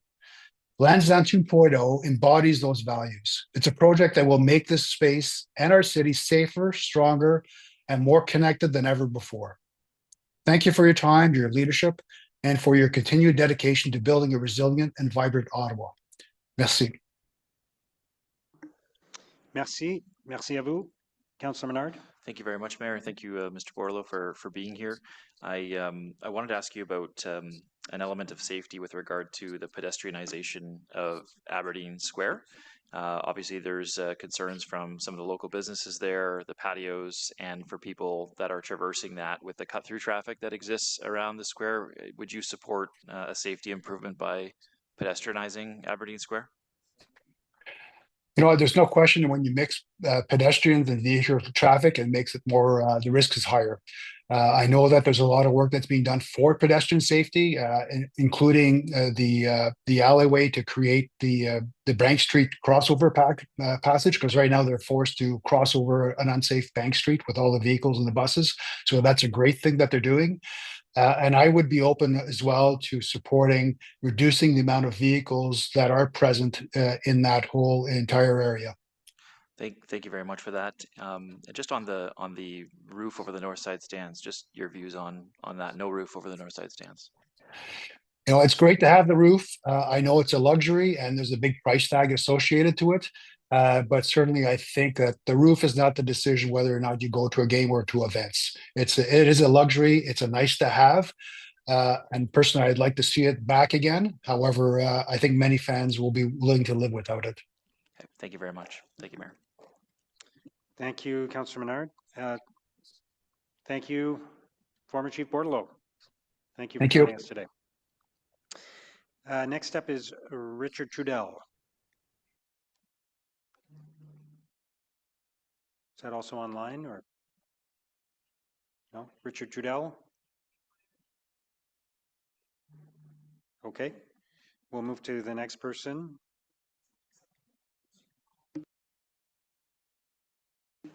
Andrew Hodson. Andrew Hodson, who I believe is, oh, you're here? Great.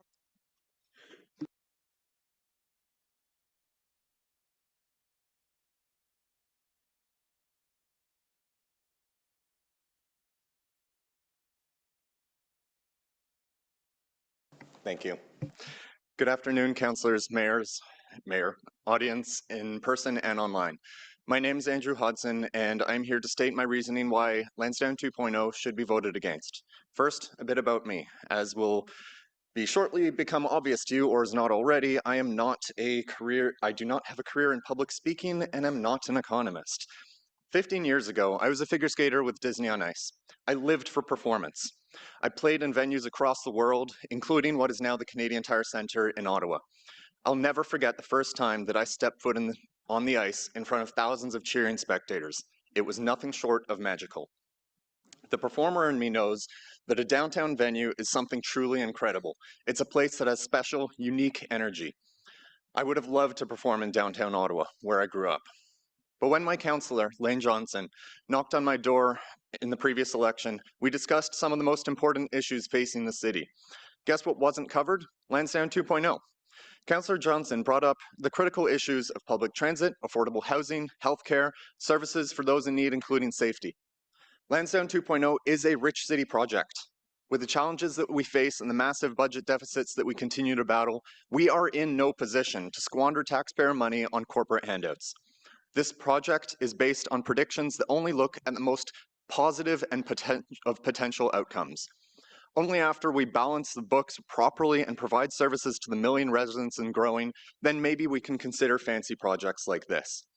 Until then, I want to thank Lane and all the other councillors who recognize that this is not a project that we can take on anytime soon, and that we need more information, or that we want better plans that aren't rushed. Oh, and don't get me wrong, I want this arena and more seating capacity for sold-out PWHL games and downtown events, and everything that comes with a well-designed project. Things like having a roof over your head while watching, so that you're more protected from the rain, sun, and wind. So let's figure out how to do that while increasing, not decreasing, seating and make it affordable for the taxpaying residents, and put the safeguards into place to prevent corruption. So let's explore that.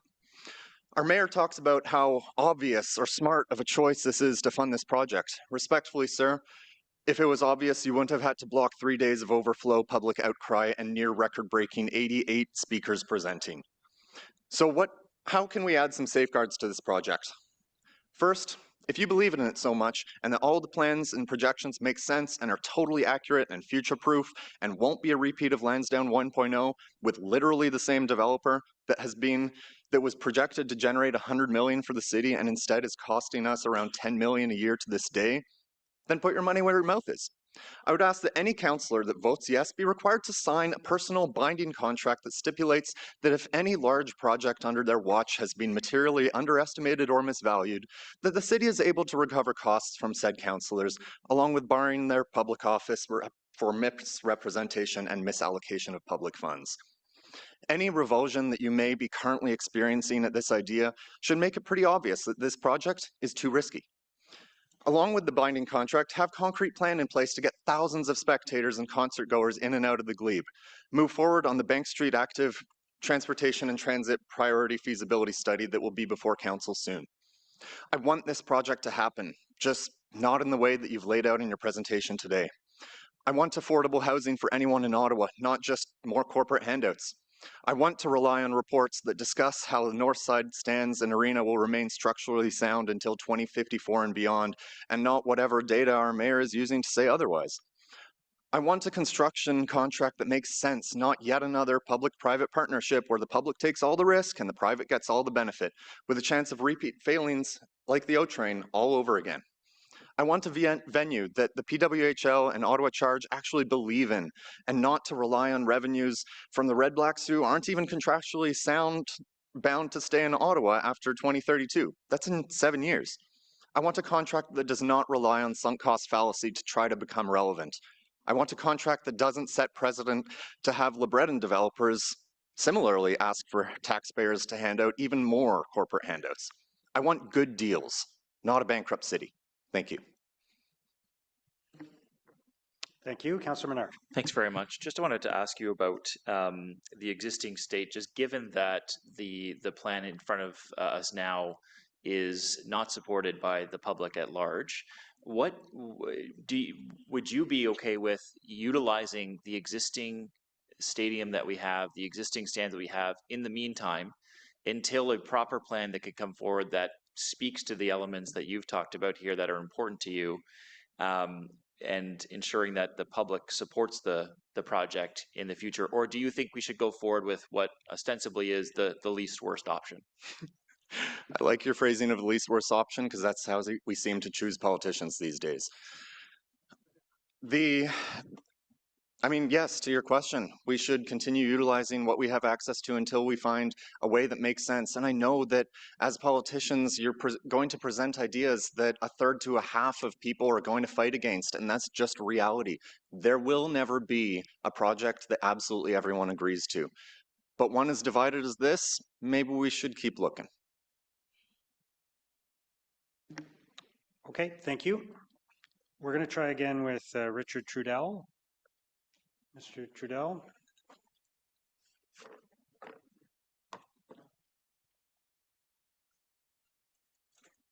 No?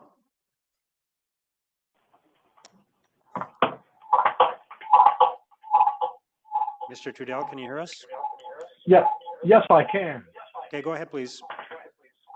Oh, thank you very much. First of all, I apologize not being so knowledgeable on the workings of Zoom. My wife, when she was at home, set me up and she thought I was good to go, but as it turns out, I was an attendee. Anyway, neither here nor there. You can't see me. I'm not sure, but at least I can't see myself. I am a retired high school teacher. And my interest in the topic is because I taught social sciences. And I can't help myself, but when I look at 2.0, I like to look at it from that point of view. So with your indulgence, and I will keep my eye on the clock, I'd like to give you my opinions on it based on this point of view. First of all, to me, Lansdowne Park is an institution. It's not just a building, it's not just a park, it's a place where citizens of the city of Ottawa and people from all around the world have the opportunity to come to, and it has developed over the years. It has changed over the years, as it should. Lansdowne, as it turns out, was born in 1868. Thank you to Wikipedia. I couldn't help it. I needed to know.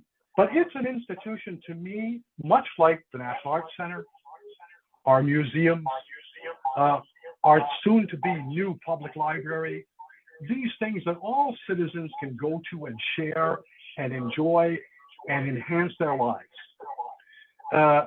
They bring us joy, they bring us fun, they bring us those parts to life.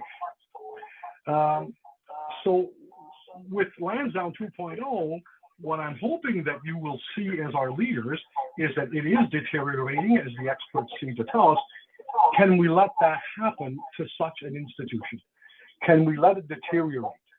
I am seeing people, I know people who no longer come to Lansdowne because there aren't enough washrooms. Seniors such as myself find it difficult to get up to the stands, and many other things that probably need to be changed, and I'm hoping that they will. Number two, Lansdowne is our cultural center. It's one of our cultural centers. It's where people of all ages, ethnicities, sizes, age, come to enjoy togetherness. We go there, we laugh, we cry. Our teams win, our teams don't win. You know, we go to see the Red Blacks. We go to see the 67s. We go to see junior games. We go to see young players and older players. It doesn't matter. They're part of who we live with in Ottawa Carleton. It's a valuable asset. Festivals, concerts, the farmers market. The list could go on, but you know all this. I'm just trying to remind you. Last, and perhaps as a person of my age, being as I'm no longer in my 20s or my 30s, it's come to me that we need places where we build moments in life. When I think back, if somebody says to me, Richard, what was the best thing about the 1970s? Well, I'll remember I got married. I'll remember certain things. What do I remember about the 80s? But what I remember are moments. When I went to a football game a few weeks ago, the Red Blacks, I saw these young children come out on the field. They were gymnastics, and they were out there jumping all over the place in unison, their parents cheering them on. Those children will tell their children. They're those moments that make our lives rich. They're the things we remember 20, 30, 40 years later. Luckily, we'll remember the year, but they're the things we share with everyone. And you remember your first job, your first date. Lansdowne gives us those things. And I got my first job at Lansdowne, by the way. So those are my feelings about 2.0. Please don't disappoint the city. It needs to be maintained. It needs to be upkept. I realize it costs money, but I don't know what to say. I trust it in your hands, that it will be fiscally well looked after, but we still need them. I remember when I lived in Orleans a long time ago, I had to come to Orleans, this in the 1970s, to go home at night from downtown Ottawa. I had to take Voyageur Colonial. Was the only way to get to Orleans. Things change. Thank you for putting up with me. Thank you for indulging me in my ignorance about Zoom. And I hope that I contributed something to your efforts. I've been listening to you all morning, and I thank you 100 times over. Wonderful. Mr. Trudell, thank you very much. I'm sorry for the technical difficulties, but thank you very much for your presentation. We appreciate it. We'll go next to Michael Minot, who is online. Thank you very much. You can hear me okay? Yes, go right ahead. Okay. Thanks. Good afternoon, Mr. Mayor, Sutcliffe, and members of council. Thank you for giving me the opportunity to speak on a project that means a great deal to me and our city. My name is Michael Minot. I live in Alta Vista, and I've been a local business owner for 30 years. When the Honorable Mayor Sutcliffe talks about Team Ottawa, well, if you know me, you would say that I should be the captain. Sorry, Mr. Mayor, I'd be happy to give you honorary captain. I absolutely love this city.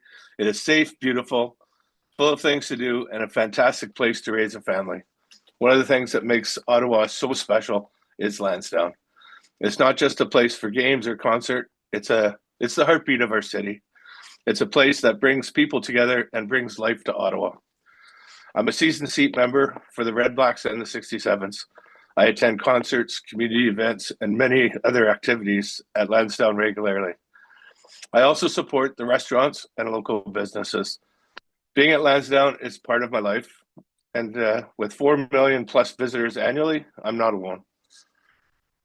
Sometimes in Ottawa, we have made things harder than they need to be. Lansdowne 2.0 is one of those instances. I am not usually someone who stands before council or writes letters to the editor, but I recently did because this project is too important to stay silent about. We have spent years consulting, reviewing options, and analyzing the project. That diligence matters, but now it's time to act. Ottawa must continue investing in itself to remain a city where people want to live, work, and play. Where opportunities exist for business, tourists flock, culture and community thrives. Where our city can confidently compete on a national and international stage. I work in construction, a commercial general contractor, a licensed electrician by trade. And it's important to caution what I'm about to say, disclosing that I have no business dealings with OSEG, and I do not benefit financially from Lansdowne 2.0. What I can tell you with certainty, that there comes a point where you just can't patch things up any longer. That point has been reached with the 60-year-old arena and Northside stands. Reports may say they are safe, but safety is not the only measure here. They are no longer functional, no longer modern, they're not accessible, and or commercially viable. Not to mention the increasing maintenance costs handcuffing our city. National and international events are already looking elsewhere because these facilities do not meet their basic needs, and that is only going to get worse. The onus is on the city to invest in its own assets at Lansdowne. The city is the landlord. When I'm called to a tender call, it's the landlord property owner and not the tenant that is responsible to fix what is broken or replace what's worn out. It's no different here. It's the city's responsibility not to let its own asset deteriorate. We've seen what happens when Lansdowne is allowed to decline. Years ago, it was nothing but a barren parking lot. We simply can't let it happen again. From an economic perspective, the benefits are clear. Thousands of jobs in construction, long-term employment in tourism and operations, and increased visitors for local businesses. As a business owner, if I got $3 in return for every dollar I invested in my business, I'd be a very happy and possibly retired man. Ottawa sees that kind of return with Lansdowne 2.0. Let's get out of our own way. Let's approve the city report. Let's move forward. Let's go Team Ottawa. Do the right thing. Thank you. Thank you, Mr. Minot. Appreciate it. Thank you. Thank you, sir. We'll go next to Matt Picciano. Good afternoon. Good afternoon. Firstly, while listening to the meeting today, I just wanted to take a minute to thank every member of council for your dedication and hard work over the past 5 years, just getting us to this discussion. My name is Matt Picciano, and I'm here on behalf of Halpany Insurance. Halpany was founded in Ottawa in 1912. We've been a proudly independent business that has been a part of the Ottawa community for more than 100 years. Ottawa has evolved in so many ways over the years, and we've been proud to keep and stay rooted in our community, supporting its people and businesses. I'm here simply to express Halpany's support for Lansdowne 2.0, based solely on our experience since the initial redevelopment. We believe Lansdowne 2.0 represents an incredible opportunity to invest in our city's future, one that benefits, in our opinion, our residents, local businesses, and the long-term strength of our downtown core. We believe that being the capital of Canada comes with a certain pride and responsibility. When people visit Ottawa, they should see a city that is alive, welcoming, and evolving. Revitalizing and improving Lansdowne will help facilitate this. In our view, from both a business and social standpoint, Lansdowne 2.0 adds a tremendous value. It creates first-class spaces that bring people together. Since the first Lansdowne redevelopment, the area has quickly become, as our business, a choice destination to entertain clients, prospects, and most importantly, our staff, while investing our corporate dollars back directly into our community. At Halpany, we've seen firsthand the positive ripple effects of Lansdowne 1.0. It's directly impacted in our business in a positive way. It's allowed us to double our size over the last 5 years, and we now employ over 50 staff right here in Ottawa. We always prefer to hire locally, and this growth has given us the opportunity to do so, especially when we're working in a digital work from home era. In addition, it's also allowed us to continually reinvest our corporate dollars back into the community through corporate sponsorships, events, and charitable organizations. Halpany is proof that redeveloping our city's core will create jobs and allow for increased investment into our community. We believe Lansdowne 2.0 will help us continue on that momentum. And speaking with other local businesses, it's clear that many of them share our same experience. We've already seen what thoughtful redevelopment can achieve. Lansdowne 1.0 turned the area into a genuine destination, a place people naturally want to go when they're looking to eat, connect, and experience the best of what Ottawa has to offer. On a personal level, I was born here and raised right here in Ottawa. I've seen this city change and grow over the past 30 years, and I've never been more proud and optimistic about where it's headed. Now, as a father of 2 young kids, I want them to grow up and have the same amazing experience that I did as a kid.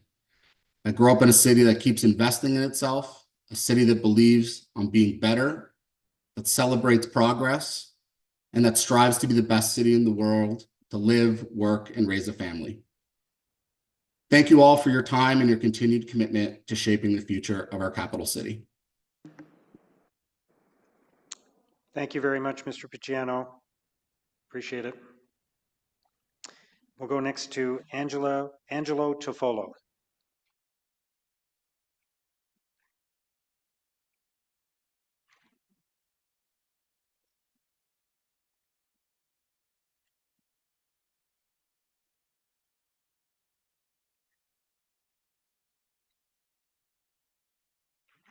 Good afternoon.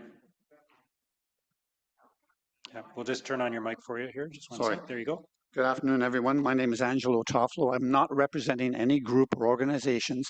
I'm just an ordinary taxpayer who's very much supportive of Lansdowne 2.0. But in listening to what I've heard this morning, I have to question some things I heard.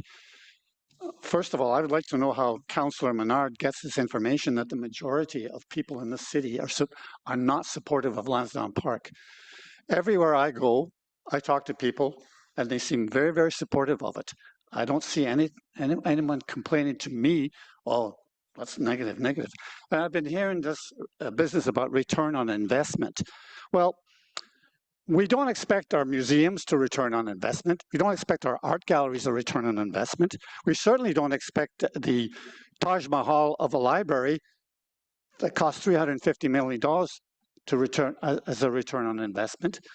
And so I'm wondering why we seem to be picking on recreational and sporting facilities that draw in thousands of people into the community that benefit the community as a large, why we're always questioning return on investment on that. I realize that the majority of teams that play at Lansdowne Park are owned by wealthy individuals, but they still bring in all kinds of resources. Now, I was born and raised in the Glebe. My family owned property and lived in the Glebe for 50 years, 50, since 1955. So I know very well about the evolution of Lansdowne Park and its impact on the community. So we don't have to go down that road. But as I mentioned earlier, I'd like to question why we always have to pick on entertainment and sporting facilities and question every dollar and cent. Is it something to do with the pedigree? I don't know. But unfortunately, I'm a season ticket holder of the Red Blacks. And I know personally of people that come from as far away as Pembroke, Petawawa, and the Cornwall area to come and see events at Lansdowne Park. And I know when they come, they spend a ton of money here. I don't know of too many people that spend a ton of money going to visit the Ottawa Public Library. So my point is that as a taxpayer, I see value. Yes, we're going to be, I question some of the financial aspects of this project, I do. But I also am very supportive of the benefits that it's going to have to the remainder of the people in the city. And I'm very, very concerned about some of the stuff I heard this morning. I don't think that it's such a very good, I don't think it's a very good relationship to have someone come here and speak against the development of Lansdowne Park and have a councillor more or less almost coach him in what he's saying. And I think we know who that councillor is. So I'm very, very concerned about that. And once again, I just want to point out, as a taxpayer, I'm very supportive of Lansdowne Park. And I want to end with a very personal little experience. Even though I don't live in the Glebe anymore, my wife and I live not that far away, and we often go for strolls along the canal. This summer, we were going for a stroll along the canal, and it happened to be the same day that the women's professional soccer team was playing. And we were struck by the number of mothers, grandmothers, and daughters all gleefully heading towards Lansdowne Park to enjoy the afternoon. And I'm particularly struck by one young girl who I heard talking to her grandma saying, Granny, this is really keen. This is really neat. We can actually see women who are being paid to play sports. That kind of experience, that kind of memento can't be measured in dollars and cents. And that's all I have to say. Thank you. Thank you, Mr. Toffolo. There is a question for you, Councillor Bradley. Thank you, Mr. Mayor, and thank you very much for your delegation today and for highlighting the many reasons why Lansdowne is a great place. I think I just want to take or ask you probably a little bit more about your questions about whether or not this facility needs to make money in your comparison to the Ottawa Library. I think for me, it's very confusing because we say Lansdowne 1.0 was a great deal, but it didn't make money. The partnership wasn't sustainable. It didn't make money. So let's tear down the stadium. Let's tear down the Civic Center. Let's tear down the North Side stands so that this deal can make money. And it's such a great deal for taxpayers, but only if it makes money. So are you saying that if the taxpayers have to pay the full freight of the $331 million of debt for a total project cost of $419 million, that it's still a good deal? Yes, to be frank with you, I think it's still a good deal. Let me put this scenario to you. If 2.0 Lansdowne did not exist, I doubt if every member in this council would vote to spend $420 million to sprinkle money over community centers and whatever else pet project they have. So you're only thinking of this amount of money because we have a decaying facility. And I agree, it is a decaying facility. I've used the park on many, many occasions, and I find it extremely difficult to get around. I'm beginning to have some mobility issues myself. And so I find it very, very difficult to use some of the facilities there. But I think that some investments that benefit the city as a whole, we seem to forget what Lansdowne Park does for the city, not just for the Glebe, of which I'm very familiar with, but it does a lot of things for the whole city. International events. I had relatives coming from Italy to see the soccer match, staying with me. Okay, these are things that you cannot purchase. These are situations that can only benefit the city as a whole. And I think sometimes you have to swallow the financial pill and say, yes, we have to spend a certain amount of money. And as I said, I don't think we'd even be talking about spending $420 million if Lansdowne 2.0 didn't exist. No, and I appreciate your transparency because I think the reality is that taxpayers could end up being on the hook for the full freight of the $331 million of debt. And in fact, they will be paying that in debt servicing costs. But it's just difficult to speak out of two sides of our mouths to say this site doesn't need to make money because it's a public asset, but it's a great deal because it's going to make money. So what is it? Is it a great deal because it's going to make money or it doesn't need to make money? I don't need an answer to that. I guess I just want to say that that's where I take issue with the framing. I don't think it's a great deal that the facility is going to make money. We all know that Lansdowne Park is not going to make money, but Sorry, I didn't need an answer, but I do appreciate you saying that. We all know that Lansdowne 2.0 is not going to make money. Thank you. Let the delegate finish what he was saying, please. Thank you. All right, thank you. You can finish what you were saying, sir. Well, I think the benefit is the peripheral benefit of the visitors that come to this city, the reputation of this city. That's something that you can't measure in dollars and cents, but I think it's going to be valuable also to the city. As I said, I know of people that come from far away to spend money here in Ottawa and to admire the city. A couple of weeks ago, Montreal Alouettes were in town. A whole bunch of Alouette fans were in front of me, and I speak French, and all of them were saying, wow, this is a great place. This is a wonderful stadium, except this damn section we're sitting in. It looks like a third world section. That's all I can say about that. Mr. Toffolo, thank you. Thank you. We'll go next to Bob Vanass.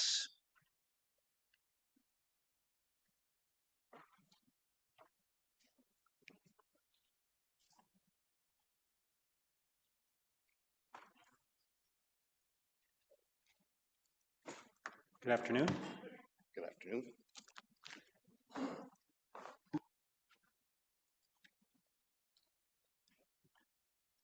Set my timer to try and stay on task. There's a timer right in front of you there. I don't know if you can see it. Oh, okay. Yeah, I see now. Thank you. Yeah. Good afternoon, Mr. Mayor, councillors. Thank you very much for the opportunity to speak here. My first time visit. I could almost say what he said, but I have some notes and I have an interesting twist here too. So I am a lifetime citizen of the City of Ottawa, 30-year taxpayer. I went to my first football game sitting in the West End Zone with $2 tickets bought at Loblaws. I've lived through and been a season ticket holder for Riders, the Renegades, and now the Red Blacks. Multiple concerts, Super X. I guess you could say I kind of grew up at Lansdowne. So it has a special place for me. And then after years of neglect, Lansdowne Park became a place that was probably only suitable for filming horror movies. It was unfortunate. Then along came Lansdowne 1.0. And I remember bumping into Jeff Hunt at a pub in town. And I said it was really cool because Lansdowne 1.0 made it suitable to bring my wife to a game, to go to dinner, to do different events and attend different events at Lansdowne. Lansdowne 1.0, the restoration of Aberdeen Pavilion, it's a wonderful building, the cultural programming, the skating, the basketball. It's just a nice facility. So in 2017, we moved and we actually bought a house in Old Ottawa South. And my wife actually said to me yesterday, we would not have bought a house in Old Ottawa South if it wasn't for Lansdowne 1.0. So when I look at real estate listings in my neighborhood, because that's what we all do to see what our house is worth, I see most of the listings actually list proximity to Lansdowne as a perk. And I'm sure that has added value to all of our properties, and that adds tax revenue to the city, which has not been mentioned in any of the projections that I've heard today. So generally speaking, it's a social hub, and it's my social hub. Now, for a bit of a twist, I'm sure you have a lot of reports on repairing the north stands and how that might come about.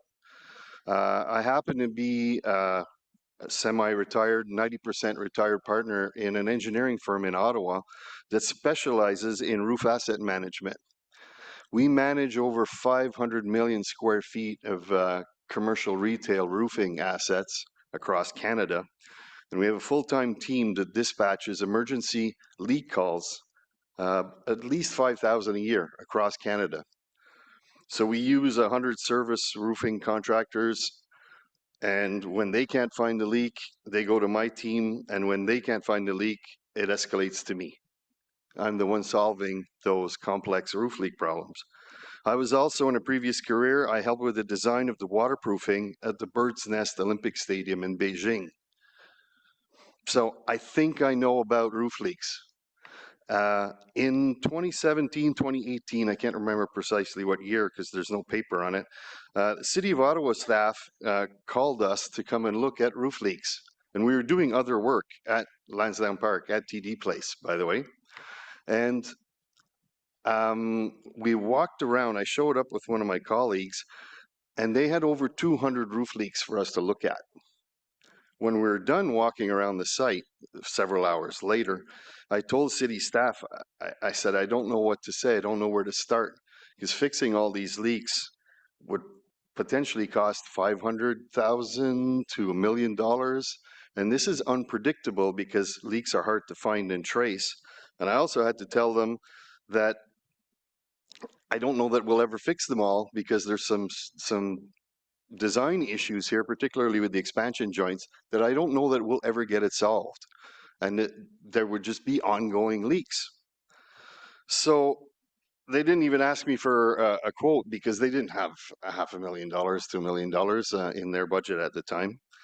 So, and this doesn't even address any of the potential hidden defects or structural defects that could be discovered at a later time.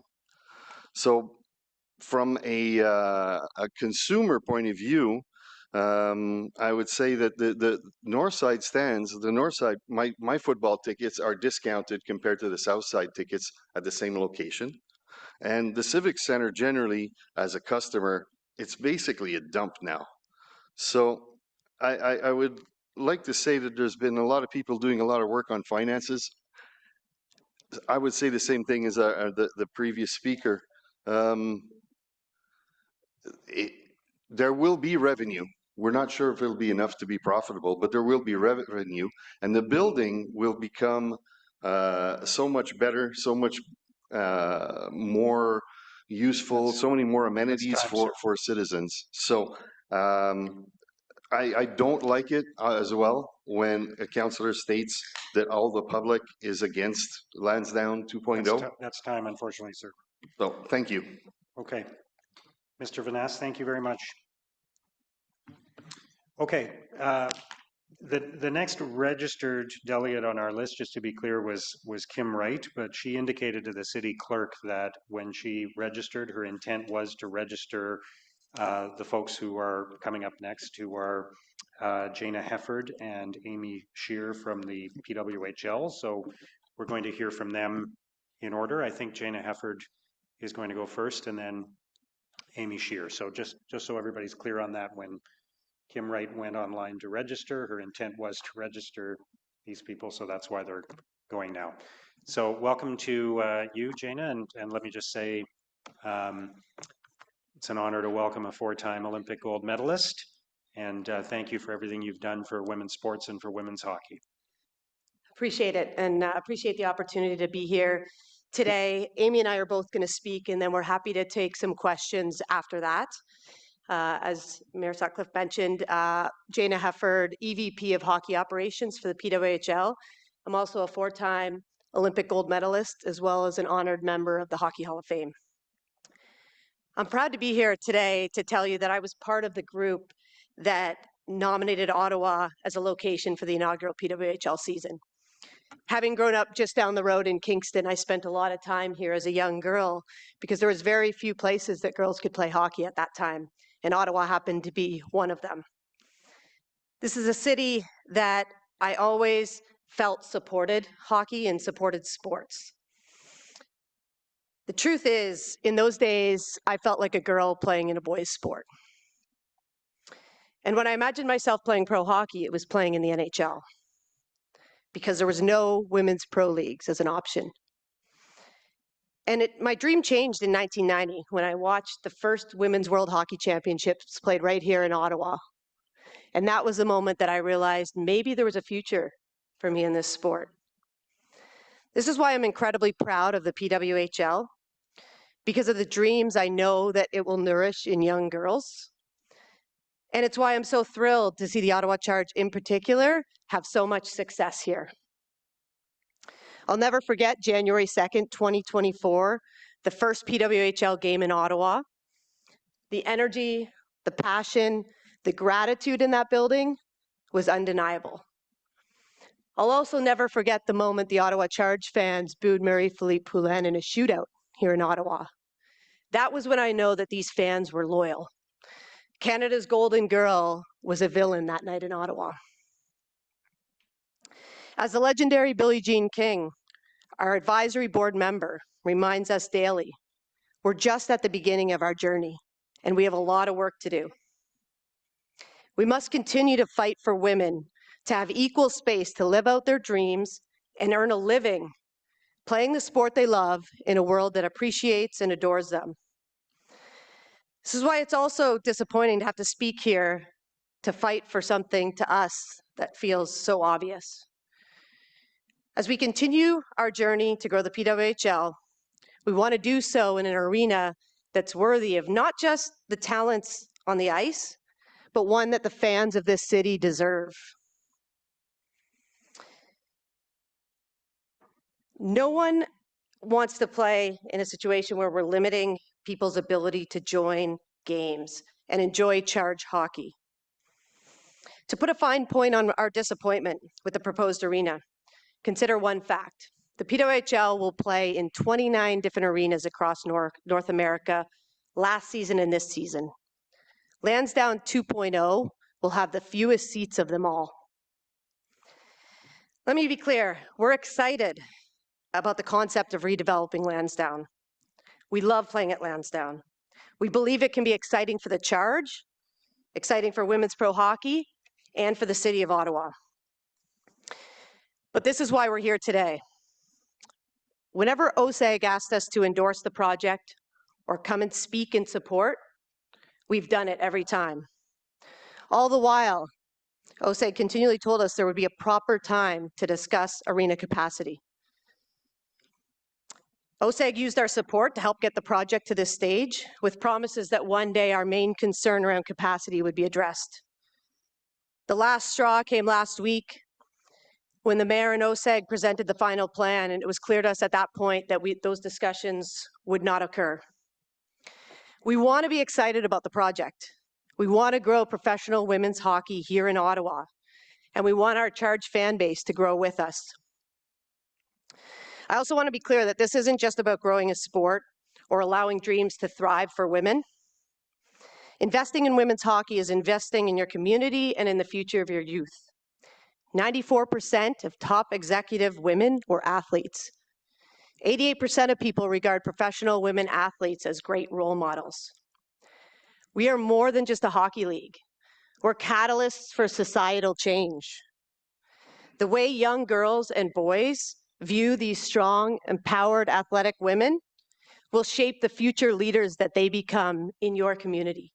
I see it every day in my own kids, my 2 daughters and my son. We believe there's still time to get this right. The PWHL is the most exciting new professional league in North America.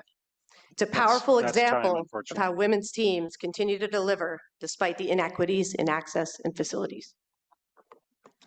Okay, so I believe you indicated you'd rather have Amy speak next and then take questions. Is that your preference? Correct. Okay, go ahead. Thank you, Mayor.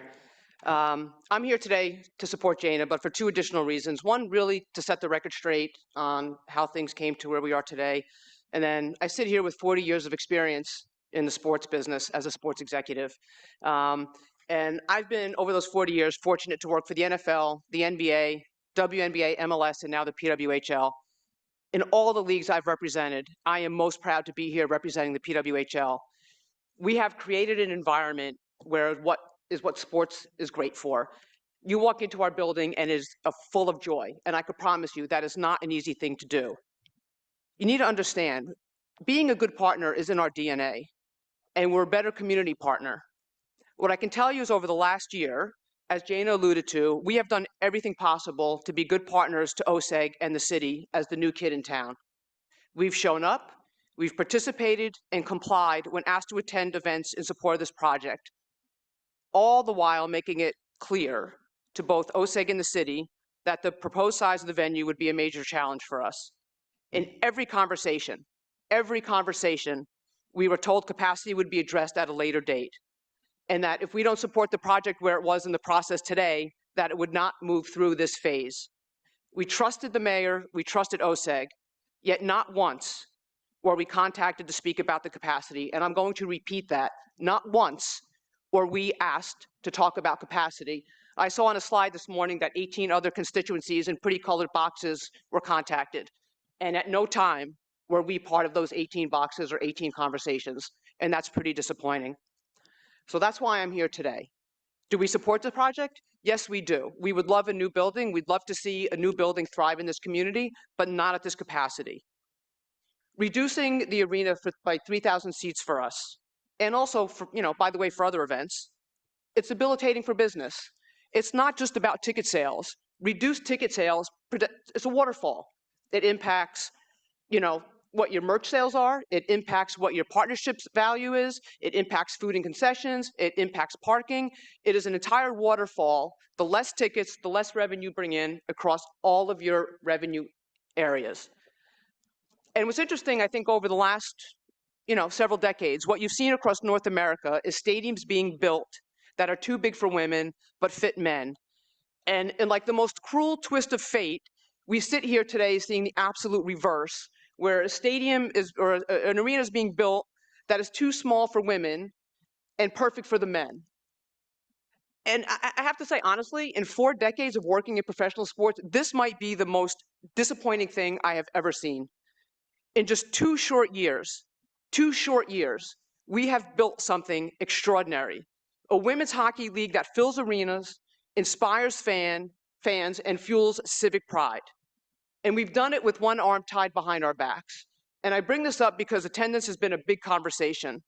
The Ottawa 67s, they play 85% of their games Friday through Sunday. The Ottawa Charge last season, 30%. When we get those same high demand dates, we average 8,400 fans a game. 8,400 fans a game. That's double what the 67s average. And we understand why they need the weekend games. They're in the OHL, and that's what comes with that. But there are 3 days available in the weekends. And from a business standpoint, we have been deprioritized. And why is this important? And why does it make zero sense? Because OSEG is undercutting its own potential to make revenue.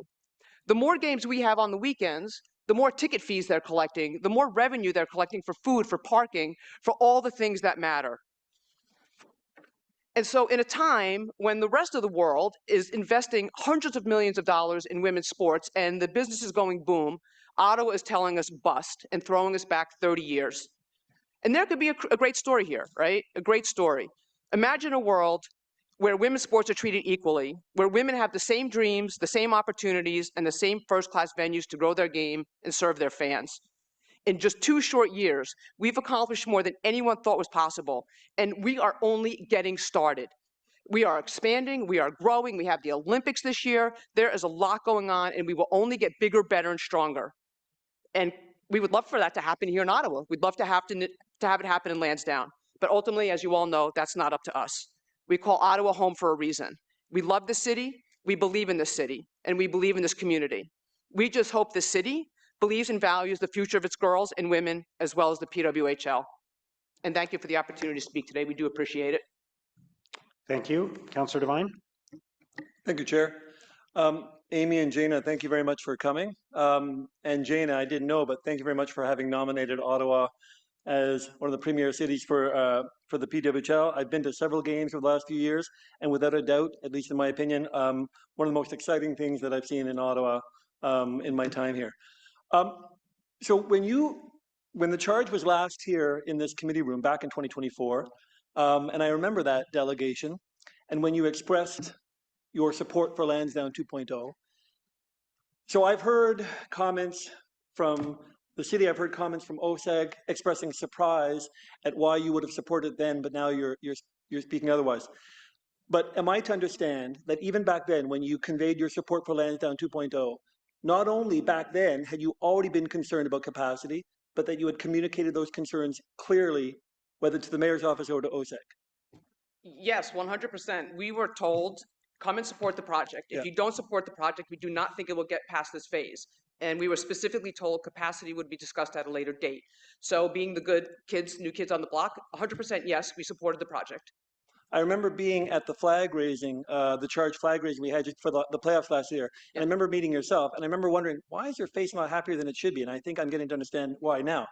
So it sounds like ticket sales are doing well. So ticket sales are doing well over the last year. That I know.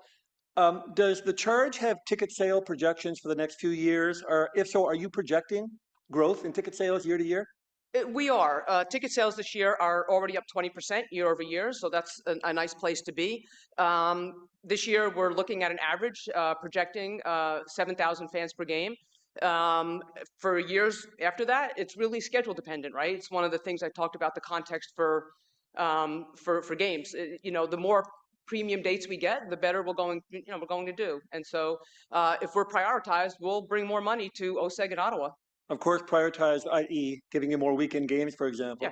Yeah. I appreciate the point you made that in a diminished seating arena, not only are you losing out on ticket sale revenue, but everyone's losing out on peripheral revenues, whether that be merch or parking or food or beverage. Yeah. So in other words, it wouldn't only be the league being hurt by, let's say, lowered merch sales, but I assume OSEG would be hurt by the diminished capacity too for having foregone that revenue.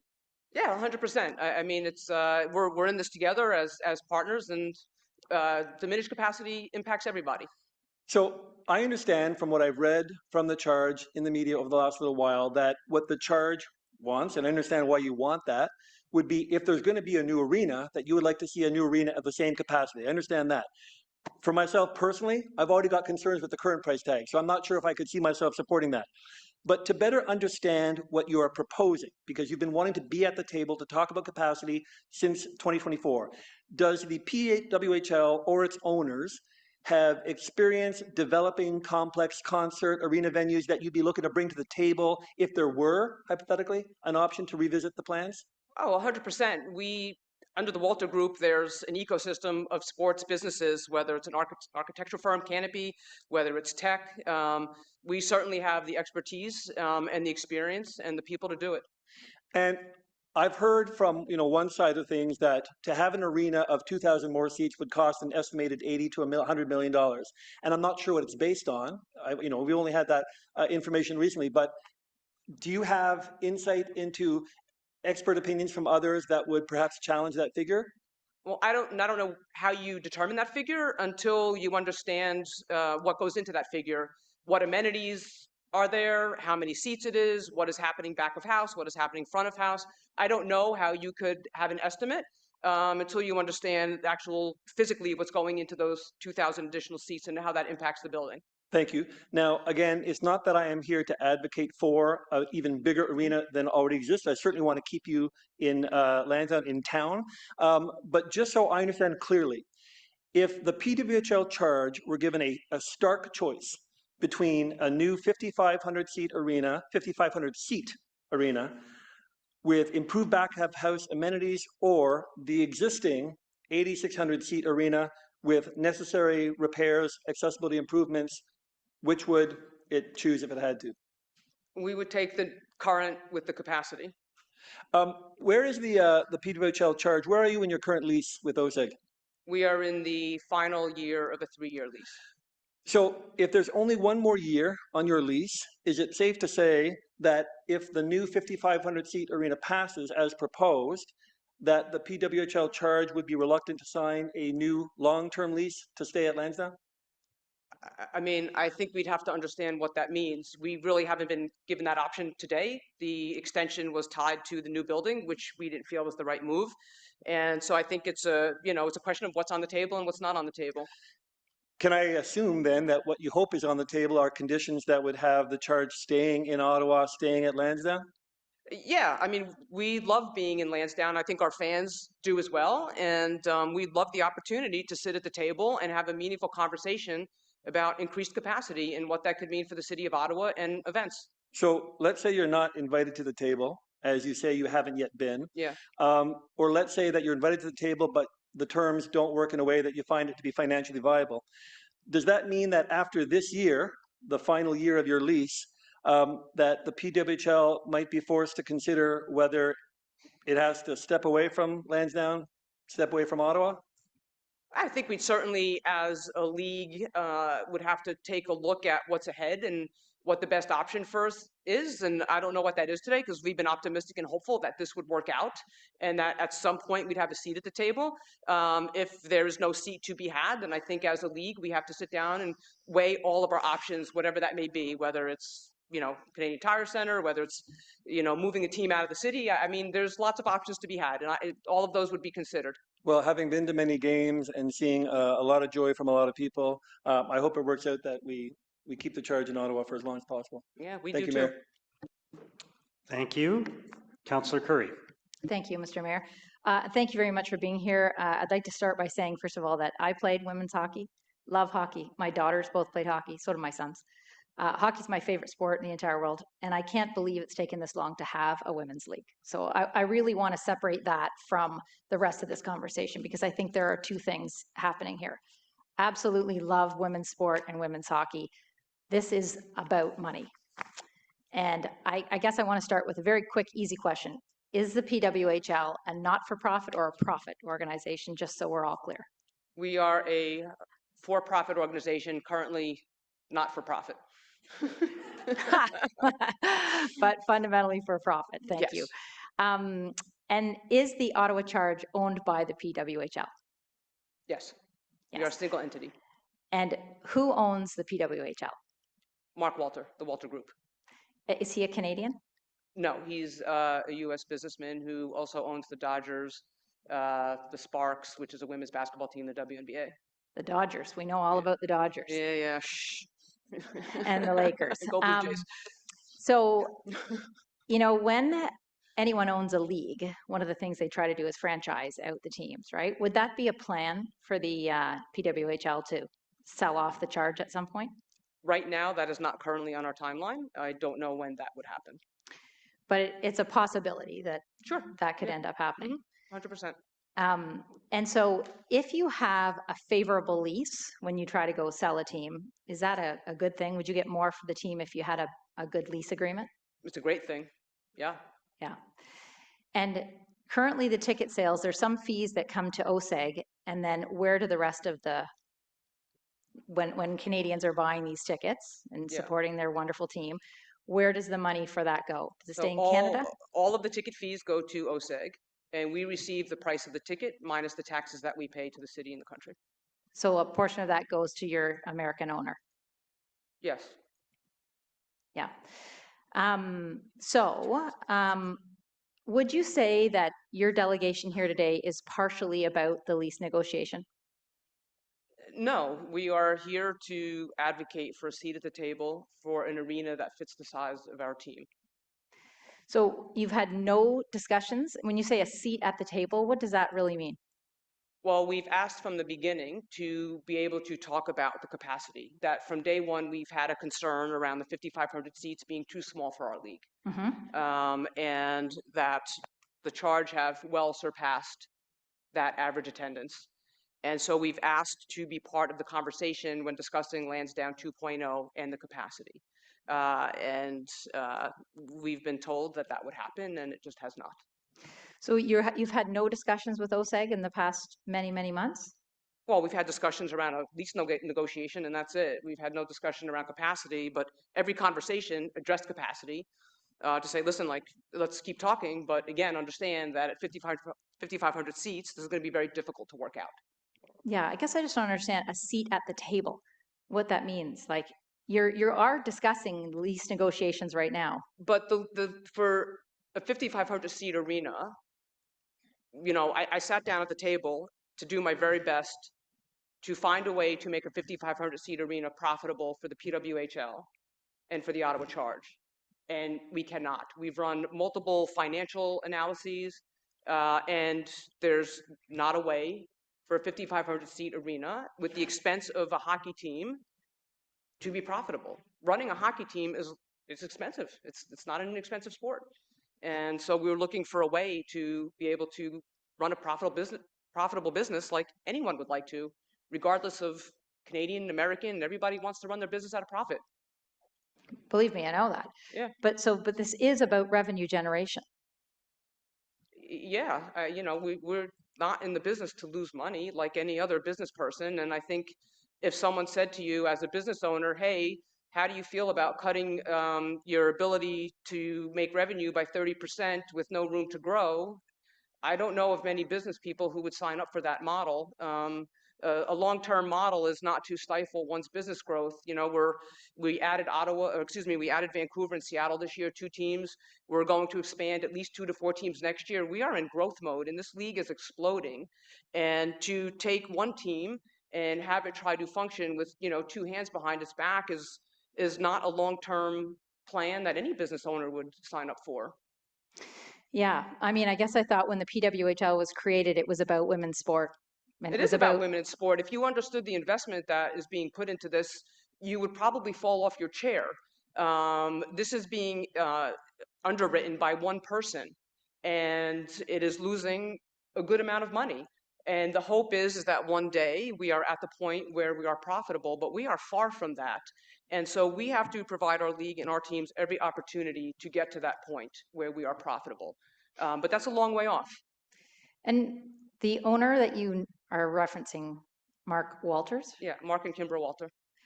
What is their net worth? I honestly don't know.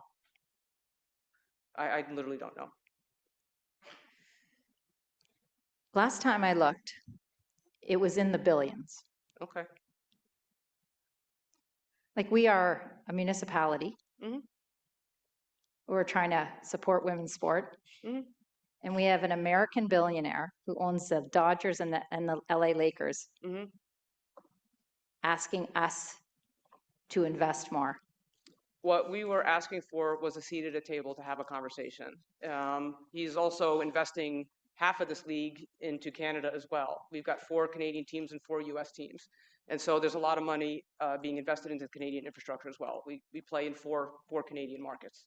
But fundamentally, you just want a seat at the table. That's all you're here to ask for. Yeah, that's what we're asking for. Like, just for us to sit down, have a seat at the table, and have the conversation. If it's not, we're not here to tell the city how to run, right? That's why you all. But I do know how to run a team, and ultimately respect that.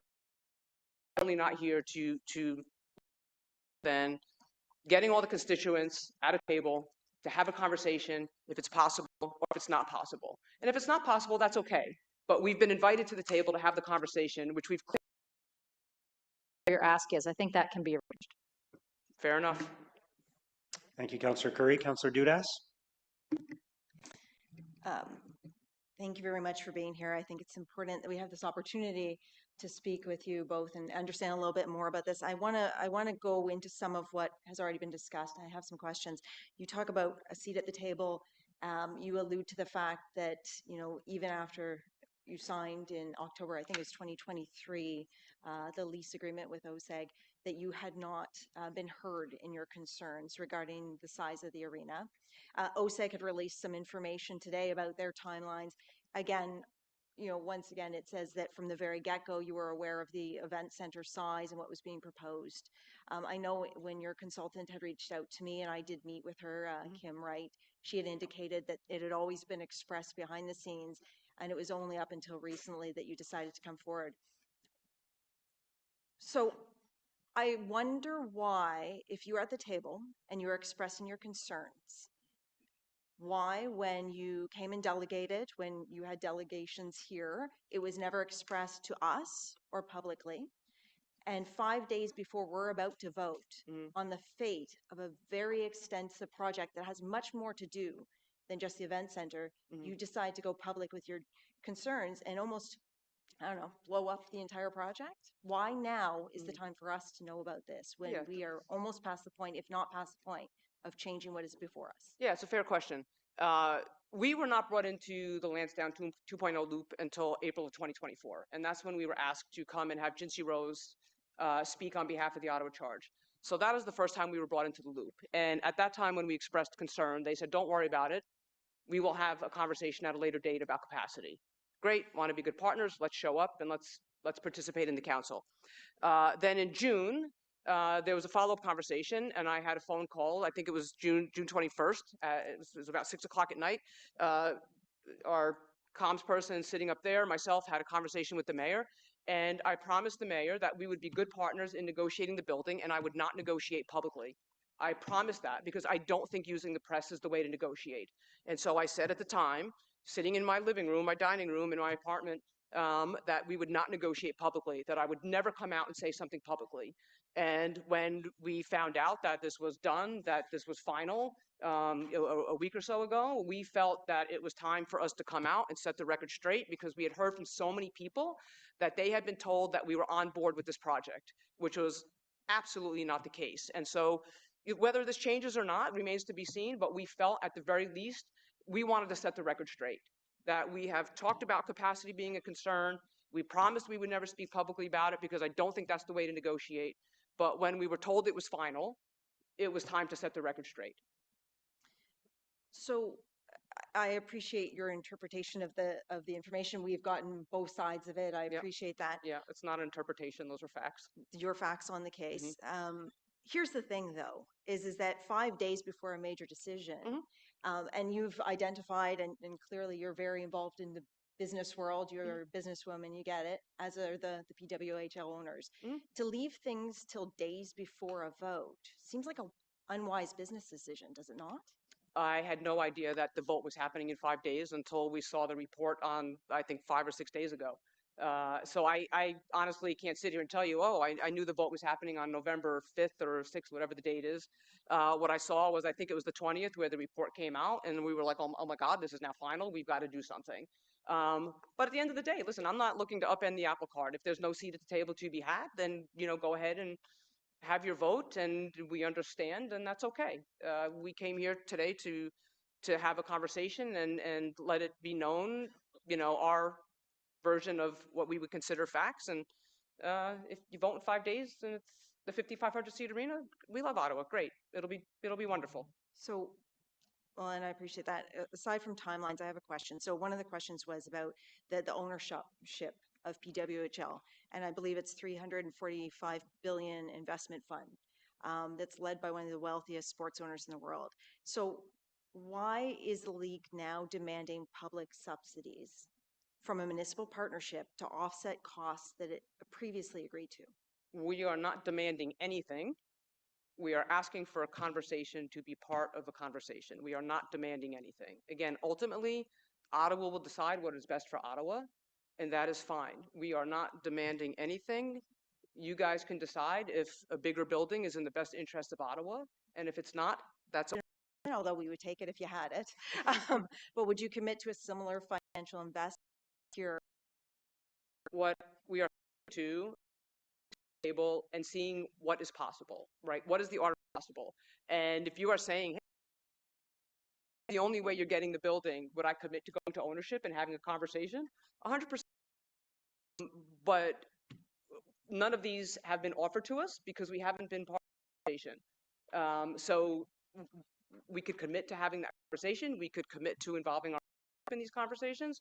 But could I commit to $700 million or any millions of dollars today? Oh, but again, that's why you have the seat at the table and the importance of, what does a deal conversation look like? What does a new building look like? We haven't been part of the conversation, so we don't know. And then the struggle, right? We're here. We're on the 11th hour of this decision. Part of the conversation since you signed the lease in 2023. And I get it. There's discrepancies about who was at what table where and what the table looked like and all that sort of stuff. that is unfortunate because we are in a place that it is not just the event center and it's not just the PWHL that is part of this conversation. It is affordable housing. It is tenants of retail facilities on site. It's OSEC partners. It's residents adjacent. And you've waited till this second to say, this isn't good for us. We respectfully did not wait. Every conversation has been a capacity, and we kept being told we'll have the conversation.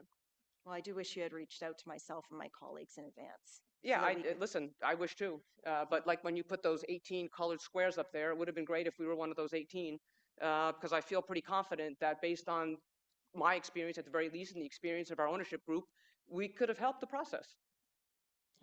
Thank you very much for being here. Thank you. Appreciate it.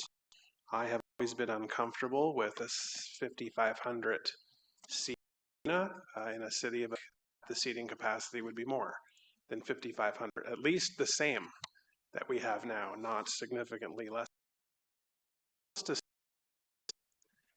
I've always been told it's firm. Go back years. We're not making any changes. It's 5,500.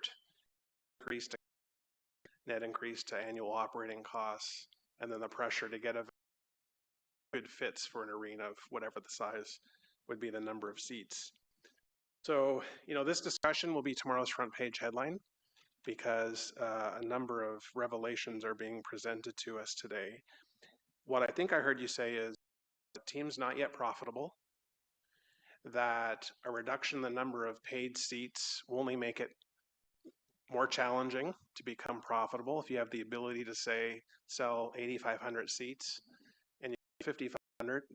It's basic math for anyone to determine, plus all the secondary costs as you listed, fewer people to buy concessions. I hear you loud and clear. I'm not sure I understood the number of arenas versus the number of teams, but for the number of teams that exist now in the league, can you just give us what is their seating capacity in the other cities that now compete in the league to estimate those seat numbers? Oh, of course. Montreal's 10,000. Toronto's about 8,900, 9,000. Vancouver's 16,000. Seattle is 17,000. Minnesota is 17,000. New York is 17,000. And Boston fluctuates between 7,700 to 6,000, depending on, we play in 2 different buildings in the Boston area. Okay. And the actual now at TD Place in the arena? 8,500. Fair enough. Okay. A little bit less. What's the equilibrium that would be best for you guys? It's not just break even on seats. It's again, the tickets sold are the foundation for your business, right? You have per caps for merch. You've got partnerships that, again, are valued based on the number of eyeballs that see your game. But I think with 8,500 seats, we need to sell out every game to get to the point where we sell out every game. But I think just to remember too, we're only in year 2. We've only been around for 2 years, and we continue to invest more in resources, whether that's human and capital. So we're expanding, we're growing, and so the goal for us is, we have high standards. We want to sell out every single game. Fair enough. Appreciate you delegating today. Thank you. Thank you, Councillor Brown. Thank you very much, Mr. Mayor, and thank you very much for coming and delegating today. I've enjoyed listening to the back and forth with my colleagues. It did give me an opportunity to Google the personal net worth of the owner of the PWHL, which is just north of $10 billion Canadian, and his firm manages, converted to Canadian dollars, something north of $400 billion worth of assets. So this is about an investment, and Lansdowne 2.0 investment into this. You've made it clear that you want a seat at the table, but ultimately that's going to come at an additional investment to the taxpayer if we try to satisfy their ranking. So in your mind, what additional investment, dollar value, would the Ottawa taxpayer make to suit your needs? Is the question, what would the Ottawa taxpayer have to meet our needs? The additional investment beyond what's been on put on the table today. I don't know how you can answer that question because we don't know what the additional investment would have to be to build an arena that is 88. The numbers that we're seeing from our staff are in the ballpark of 80 to 100, which would significantly change the financial structure of the proposal before us today. And I think that's ultimately the hesitation, and Councillor Devine spoke to it, the hesitation that many of us may have if we have to go back to the drawing board to redesign a new facility, invest an additional 80 to 100 million, and we would find out what that number is ultimately through that process if we were to do that. Do you believe that the ownership structure might be willing to invest funding into this to meet the needs so we can get to where you need the capacity to be? Well, I think when you talk about the word invest, you usually invest to make a return on your investment. So do we then, is there then returns on all events, or is it just PWHL events? Again, that's what I've talked about, is having a seat at the table, and what is the deal that could be possible. Without having those conversations, a lot of what we're talking about here are just what ifs. And so if there were real conversation and there was a deal to be had, or potential deals to be had, then those are conversations that we would welcome and go back to our ownership group. But when you the city the money versus investing, those are two very different things. Investment begets, much like the 2% that Ottawa is going to make on the current investment, has been laid out in the presentation this morning, are a gift to Ottawa. Those are two very different things. No, thank you, and I appreciate that. I would always love a gift, just speaking for my are you looking for assistance from the city in your negotiations with OSEG? Yeah, listen, I think that's up to the city on what the city is willing to. Again, these are all very much hypothetical questions that could be part of a conversation. And so it's up to the city what they think is worth investing or not. No, I appreciate that. And I think we're all here. We want all of the tenants at this facility to be successful, because ultimately we've heard what those downstream positive economic impacts are. So I think everyone is united around that goal. It's how we get there and if we can get there. Though that if the potential investment of up to $100 million to increase the capacity to help meet your needs is a little less than 1% of the personal net worth of the owner of the PWHL, perhaps conversation to be had there. I know that the total value, and I may be off a bit, of all city spent cost for all of our assets would be about $90 billion. So even the firm that this gentleman manages could replace that's almost 5 times over. So there's a conversation here, but it is hard to go back to taxpayers in Ottawa to say we need even more when we're trying to make the best use of the facility and dollars at this time. But Mr. Mayor, I appreciate the back and forth in the conversation. Thank you. Thank you. Councillor Kitts. Chair, my husband played professional hockey, and so I have been in arenas of all shapes and sizes across North America and the UK. So I have a little bit of experience with evaluating arenas, not as much as you do, of course. But all that to say, I'm a hockey family, and like Councillor Curry, love the sport. Question I have for you: how much of the team's financial viability actually depends on the lease terms compared to the number of seats? Would it, the revenue share, rent, and concessions affect your bottom line more than that increase of seats? I think they both live together. If you have a 5,500 seat arena, I think no matter what you do, it's really tough. And you know, to OSEG's credit, we had very good negotiations around a 5,500 seat arena. And ultimately, there were things that didn't happen in the conversations that could potentially make a difference in the bottom line. But there's just the waterfall effect just impacts overall. So even with great, like a great lease agreement where it's good for OSEG and it's good for us, there's still not enough seats that impacts the entire business for it to be profitable. It's just not. And again, you know, we've tried every single way to take what OSEG negotiated and find a way to make money with that, and ultimately we couldn't. Okay, and so you would say the capacity is the principal goal of the lease negotiation? Well, I had the lease negotiations because you want to negotiate in good faith, and you also want to be hopeful that you'll have a capacity conversation. But ultimately, in the lease negotiations for the new Lansdowne 2.0, we could not get to a point where it was possible for the charge to be profitable. Okay. You've hosted games at the Canadian Tire Centre in both seasons 1 and 2, and I understand that there are none scheduled for season 3. So I'm wondering why you stopped using the larger facility if demand was exceeding Lansdowne's capacity. We hosted one game in season 2. That's it, and it was over 11,000 fans. And I think this year we just decided to really invest in Lansdowne and be in the city and do the best of what we can there. I think our schedule is a little bit favorable this year, more favorable between weekday to weekends. And so we felt, for the interest of our team, to stick with Lansdowne this year. Okay. In terms of profitability, you said, all options are on the table. I find it hard to believe CTC would be more profitable to relocate there. Have you run those numbers at all? No. Okay. Again, we just remain hopeful that Lansdowne's our home. Okay. And your paid attendance averaged about 6,300 this past season, but the actual in-seat attendance or drop count was closer to 5,900. Do I have that correct? You do not. And also, I just want to reiterate a bit of what I talked about earlier, is that attendance is context, okay?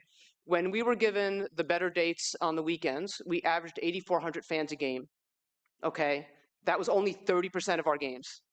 The rest of our games were on weeknights, where we averaged just, I think, about 6,400. And we're proud of that number on the weeknights, because weeknights are harder to sell. But if we were prioritized and given weekend dates, we would have more games at 8,400 fans. So I think when you talk attendance, you need context because days of the week matter. Okay, fair enough. Thank you. So like some of my colleagues have pointed out, our staff have said that increasing the capacity would cost 80 to 100 million and an up to 3-year delay. I met with your lobbyist this week and she said all you're asking for is a couple more weeks to negotiate. So I'm having trouble squaring that circle because obviously we're not going to be able to redesign a new arena in a matter of weeks. So what would the additional few weeks give you? Again, I think just to have a conversation and understand if there is a deal to be made, whether it's at the current building, whether it's a new building, what does that mean? And I'm not sure who's doing sort of the figuring out how much it costs and why there's so many delays, but I've been part of many building rebuilds, and there's always contingency for more money. There's always contingency for more seats. I actually don't understand why this would delay the project for 2 years. But you guys have your process, and that's certainly great. But I think, again, just looking to see what is possible versus just shutting everything down. Yeah. I mean, I was gobsmacked to hear you say you'd prefer the project not go ahead at all and stay in the current arena. You wouldn't say it's more important to get a new arena built and put the project in jeopardy? I think that is up to the city to decide what is best for Ottawa. Okay. When Jinsey Rose delegated to us, her delegation cited she was, scared for safety, lack of accessibility, elevators right next to the dressing room, moldy equipment, horrible ice, temporary locker rooms. Have there been any players' union surveys ranking what the charge players think of the facilities at TD Place? Yeah, we frequently survey and ask our players. So every year we do that. And there's no doubt that the players would like a number of those items you just mentioned to be addressed and to be fixed. But we don't ask our players about capacity. I will tell you that they love playing in front of a lot of fans. And I've said this before publicly. I think Ottawa is one of the best places to watch a PWHL game. When it is full, it is loud. The fans are crazy. It's an incredible environment. And that is what our players love about Ottawa. So yes, they'd love to see the improvements, but they also love to have 8,500 plus fans. Yeah, no, understandable. I mean, I was really encouraged to see dedicated facilities for women's hockey at this arena, purpose-built locker rooms, shared amenities, integrated visibility with the other professional teams.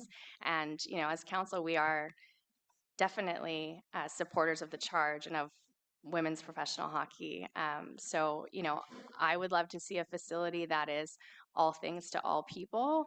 But, you know, as you've heard today, the cost of the project is already controversial, as is, you know, preserving green space. So I think being all things to all people is probably an impossible task that we're faced with. But thank you for being here and answering our questions. Thank you, Vice Chair Kitts. Councillor Leeper. Thank you very much, Mayor, and thank you both for delegating this afternoon. I'm one of those crazy fans. I'm looking forward to my second season's ticket season. I think the puck drops on November 23rd, and I cannot wait. It's the best date night in Ottawa. Can I ask quickly, though? I don't understand the business model for hockey at all. I'm a politician. What is the difference between capacity and seats? Because we've heard a lot about the capacity of the stadium versus the seats. Well, seats are what you sit in. And capacity might include standing room only. And so I do believe this building has about 1,000 standing room only seats, which I think given when you, and you're in our building and you see our audience, we've got a more mature audience. We've also got a lot of families. We are not an SRO kind of audience. And also standing room only seats, I believe I read in one of the reports, email standing room only is also 2 people deep. So for someone like me who's only 5'4", it really would suck being behind you. And so standing room is just, it's a tough pill to swallow, and it doesn't really solve a capacity challenge. And so you have seats that people, we say butts and seats, and then you have SRO, I think, which puts the capacity here at 6,600. But we've sort of written off the standing room only. It's just, I've never seen someone stand and watch a hockey game in my life, and that's been through 40 years of working for teams and leagues. Okay, so what matters is the seats that you can sell as opposed to SROs. So we'll confine our discussions to the number of seats. Is one of the potential outcomes here, in order to achieve the profitability that you're looking for, to build a smaller arena with a smaller number of seats, but you get preferential terms on a lease, but ticket prices go up significantly? We would have to be profitable. We would, and when we did the financial models, we kept the seats. Given that this would be 3 years from now, with very small increases year over year, I think 3% increases year over year. We're not looking to increase our ticket prices and make the games not accessible for everybody. That's really important for us, is that our games are accessible for all citizens of Ottawa. And, you know, could I raise the prices? Very easily. Could I raise the prices of merch? Very easily. But I don't think that's what we want to be known for. We want to be a place where you could take your family and your kids and not feel like you're paying for a second mortgage. And so, sure, that is certainly an outcome, to raise prices, but it's not an avenue that we want to go down, and it's not part of any financial model that we put together, because it's not a desired action for us. When you're contemplating the important role that the PWHL is playing in encouraging women's sports, what would higher ticket prices mean for the contribution that you're able to make in terms of encouraging professional women's sports across North America? I'm not sure I understand the question. Sorry. Is it if you increase the ticket price? Is it the opportunity lost for younger women, for example, to take the inspiration from watching the women play professional hockey? Well, it certainly makes it less accessible for the masses. I don't know what the average income per person is in Ottawa, but again, I think when you look at our ticket pricing across all of our markets, it's important for us to be accessible and to have a price, a get-in price that makes someone say, like, hey, like, this is not a problem, let's take the family, or let's all go out for a girls' night out or guys' night out, whatever that may be. We don't want to raise the ticket prices where it's not easy for people to attend. Or they could say, I can only afford to go to one game a year. That's not the outcome that we prefer or want. Yeah, I know. In my seats, I'm surrounded by a lot of kids, and it's a lot of those kids are girls, and that's part of the joy of going to a Charge game. The report for this just became public 9 days ago, so the media and city councillors and the public have only seen this proposal in the last 9 days. Would it have been helpful to you to have had more publicly available materials sooner? Oh, I mean, 100%. I think if we had the material sooner, we would have come forward sooner, for sure. Yeah, I know there was some attempt made to try to put this day off to allow everybody to have a bit more time to take a look at it, but unfortunately that wasn't granted. So, thank you very much for being here today. Thank you, Councillor Menard. Thanks very much, Mayor. Thank you for being here and for being truthful about the situation that you find yourselves in and how this transpired in the city. One of the things the city keeps mentioning is that we're going to have higher end tickets, boxes, well, it'll be less seats, but higher prices for people to attend. Why doesn't that work for your fan base? I mean, the luxury boxes could work for our fan base, but it's still 5,500 seats. Does it allow us to have a higher end ticket product? Yes, but it's still only 5,500 seats. Okay, no, that's helpful. The new event center that's being proposed is expected to lose a significant amount of money for the city. It's about $140 million. I'll have to double check with finance staff, but I think the last time we checked, about $140 million that it was going to lose over the lifetime of the partnership, just from the new event center. The PWHL games were being taken into consideration when they figured out how many events would be coming for Lansdowne 2.0. So they made some of those calculations based on revenue and people going to these events as part of our later on calculations. Is the PWHL looking to extend the schedule to more regular season games as it grows? Is that part of the plan? Yeah, right now, per our CBA, the most games we could play for a season is 32, which obviously would translate into 16 games. But I think as we look to continue to grow this league, that is something from a CBA perspective we would certainly have the conversation about with our players. But that is something that is done jointly with our players' union. Yeah, and I think that would be so helpful for a place like Lansdowne Park. That's in my ward. I have so many people in the ward that love going to the Charge games. They have a huge walk-up crowd because it is such an exhilarating thing to be able to go to that beautiful place, the crown jewel in our city, and be able to experience something brand new like what you've brought to the city of Ottawa. And I appreciate what you've done here. The fact that you want to expand and grow and have more games would only benefit Lansdowne and the financial model that city staff have put together, which is why I find it so disheartening right now about the comments I've seen in the media and about what I'm hearing around the table. Is I need to caution. You may hear that they'll put a motion or something forward to say, okay, let's make sure there's a discussion or a seat at the table. But everything we're receiving right now, from what I can tell, there is almost no intention from the people that put together this plan to move forward with a different plan. They are lockstep into this, and they do not want to move an inch.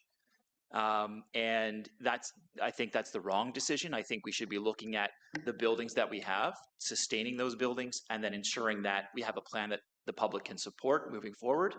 And that would include, I would hope from my ward anyway, and from my residents who love going to those games, the Charge at Lansdowne Park. So I just wonder your own view of, if we were going to go back and do this and get this right, playing at Lansdowne Park as it is now in that Civic Center, the TD Place Arena, for some more years, continuing that lease, and then coming up with a better plan that can be better supported and less divisive than this plan that's come forward, kind of the least worst option.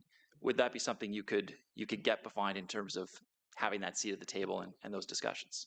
Yeah, again, we are here sort of with open minds and open hearts and willing to have any discussion that, again, is in the best interest of Ottawa. And obviously it has to be good for the PWHL, but, you know, not looking to change the course of the world here in Ottawa, but again, just looking for to be part of what a plan or success could look like.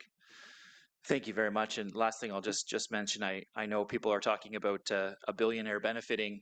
In this case, I think it's somewhat hypocritical. One of the owners of OSEG is a billionaire. And I think at the end of the day, we're trying to make that OSEG partnership financially sustainable. So I think at the end of the day, people are wanting to go to these games and enjoy this environment that's been built here. And you're a big part of that. And I don't want to lose you. And I know that you have a huge fan base here that does not want to see you go. If the city makes no changes to this, is there a possibility that you leave Lansdowne Park? I think for us, every option is on the table. Okay. Thank you. Thank you, Mayor. Thank you. Councillor Devine. Thank you, Chair. Well, you're at the table now, huh? I think I'm on the hot seat is what I'm on. You're on the hot seat. I wasn't sure if it was going to be like a folding table or a banquet table. It's this table. And it's not the first time Ottawa, starts making deals at this table when the deal should have been made, on other tables earlier. So some of my colleagues have made good points about the myopic nature of how this has proceeded. We have been in lockstep with this project ever since it was first conceived, with very little room for variation. If only our billionaires had talked to your billionaires sooner at the table that the billionaires would have bought, then maybe the billionaires would have had a conversation that could have made the hottest ticket at Lansdowne more amenable to staying in Lansdowne. But no, we got set into a way and not a thing has changed. So I very much appreciate hearing from my colleagues that there may be a motion to invite you to the table, but we'll see what comes of it. But I do have a couple things I want to clarify, because now we're picking up part of the deal and we're trying to put something together here. One thing, and it has been odd to hear from some of my colleagues who are very, very pro-business and business-oriented, who would never, ever denigrate somebody from being a billionaire. It's odd to hear comments that speak almost, in the opposite vein of that. But in the sense, one of my colleagues had been talking about almost challenging the profitability of the PWHL and asking, is this for the profitability of it? And then asking, but I thought the PWHL was about women's sports. And I remember, Jana, seeing your face in that question. And it wasn't posed as a question, it was a statement. So can I ask as a question, do you see any challenge inherently with profitability being the foundation of women's sports? Absolutely not. I think if you look at the valuations now of franchises, Angel City was sold for $250 million. The New York Liberty have been valued at $350 million. It is the investment in women's sports has been unbelievable, and the investment in women's sports in Canada has doubled in the last year, not just with us, but with the Northern Super League. And there was a study just out this week that talked about the investment in women's sports in Canada has doubled in the last year. And we are proud to be part of that movement. I have worked my whole career. Jana has spent her whole career to get to the PWHL. This woman has succeeded in hockey despite everything against her. Okay, so while she was playing hockey and winning medals, I was running teams. But the investment in women's sports over the last 3 years has been phenomenal. The corporate community is getting behind it. The investment is getting behind it. You see powerhouses putting money into it. And women's sports is just going to continue to grow. And that's why I said it was so ironic that you see venues being built across North America to fit men's and generally too big for women's. And we just have this sort of cruel twist of fate here where the opposite is happening. And so women's sports is going nowhere. This has been bubbling up for quite some time. And the reason why the PWHL is successful, it is because of the investment being put into it, where you've seen women's leagues come and go. And if you look at the infrastructure of our league, the investment from a money standpoint and the investment from a people standpoint is far beyond what any other startup women's league has had. And we are very proud of that. We're very proud of who our ownership is. Billie Jean King, Alana Kloss are on our advisory board. I talk to them every week. They are a force behind what is happening here. And we could not be prouder to come out every day and represent Billie Jean King and all that she has stood for. And sitting here today, it shows us that the fight is still here to be had for equal rights for women. And whether it's a billionaire American owner, whether it's a billionaire Canadian owner, it's the fact that, you know, sports plays a huge role in the growth of young girls, in their maturity, in building their leadership skills, in building their communication skills and having them run companies. All the data says that. And we are here as a sports league, but we are so much more than that. And investment in women's sports is going nowhere. It's only going to continue to grow. And so, long answer, sorry. No, I don't mind at Passionate. all. Appreciate. And in addition to all that you're talking just specifically about women's sports, at the very nut of it, however, what we are talking about is the potential bypassing and obscuring and ignoring of probably one of the most financially viable elements of the entire deal. So I'm glad that we're still talking about options to maybe bring it back to the table. But two specific little questions. Forgive me to wrap this up with two small questions. I heard my colleague make talk about the PWHL CBA, or collective bargaining agreement. When does that come up for renewal? It was an 8-year CBA that was signed in 2023, so 2031. 2031. Okay. And the reason I ask that, because if right now the league is hampered by X number of games per season, and the growth is going to be what it is, I can only imagine that the league would be chomping at the bit, as I hope with the players union, to see the number of games expand, more profit for everyone. If there is an opportunity for the league itself to manage its own growth, and the CBA allows for more games and therefore more profitability for all players involved, one element of this overall deal that is a risk factor is how limited the terms are for how long the other teams are committed to the city. And so the question I want to ask the league, if the terms were amenable, if the table was properly set and you got what you wanted out of it, and if your billionaire listened to our billionaire and threw money at the table there, would the PWHL be willing to contemplate a longer term commitment to the city of Ottawa that so eagerly wants to have you here for as long as we can? Yeah, what I can commit to today based on the CBA is through the end of the CBA. I don't know when those negotiations happen again, but what I could sit here today and commit to is to 2030, 31, because that's our CBA. All right, so the CBA is holding you back, but I hope if there's a new CBA that there could be a long-term commitment. Yeah. Listen, nobody wants to leave Ottawa. We came here for a specific reason, and certainly not looking to run out the door. Like, this city has embraced us, and I think we've embraced it back. But when you talk about terms, I could only sit here and 100% guarantee you through the end of our CBA. Of course. Thank you. I just want to be transparent. Thank you. Well, that I appreciate. Thank you, Chair. Thank you, Councillor Carr. Thank you very much, City Councillor, and also going into my third season as a season ticket holder, beating Councillor Leeper by one season. So I know the season actually starts on November 22nd and not the 23rd, Councillor Leeper. But I sit behind the bench, the players' bench. It's been hard to give up those seats, even though I've been looking forward to the renovation because I actually can't see the ice and I have to watch the TV from where I sit. So I was hopeful for a rebuild. I just want to clarify, a couple of my colleagues mentioned Jinsey Rose delegating in 2024, early 2024. And you mentioned, I believe, that Jinsey Rose as a player wouldn't know anything about capacity and that wouldn't have been included in her delegation. Did I understand that correctly? I didn't quite hear what you said about Jinsey Rose and... Yeah, sorry. Somebody asked about Jinsey Rose and why she didn't mention capacity. And I thought the answer was because she was a player and wouldn't be somebody to speak to capacity. Is that correct?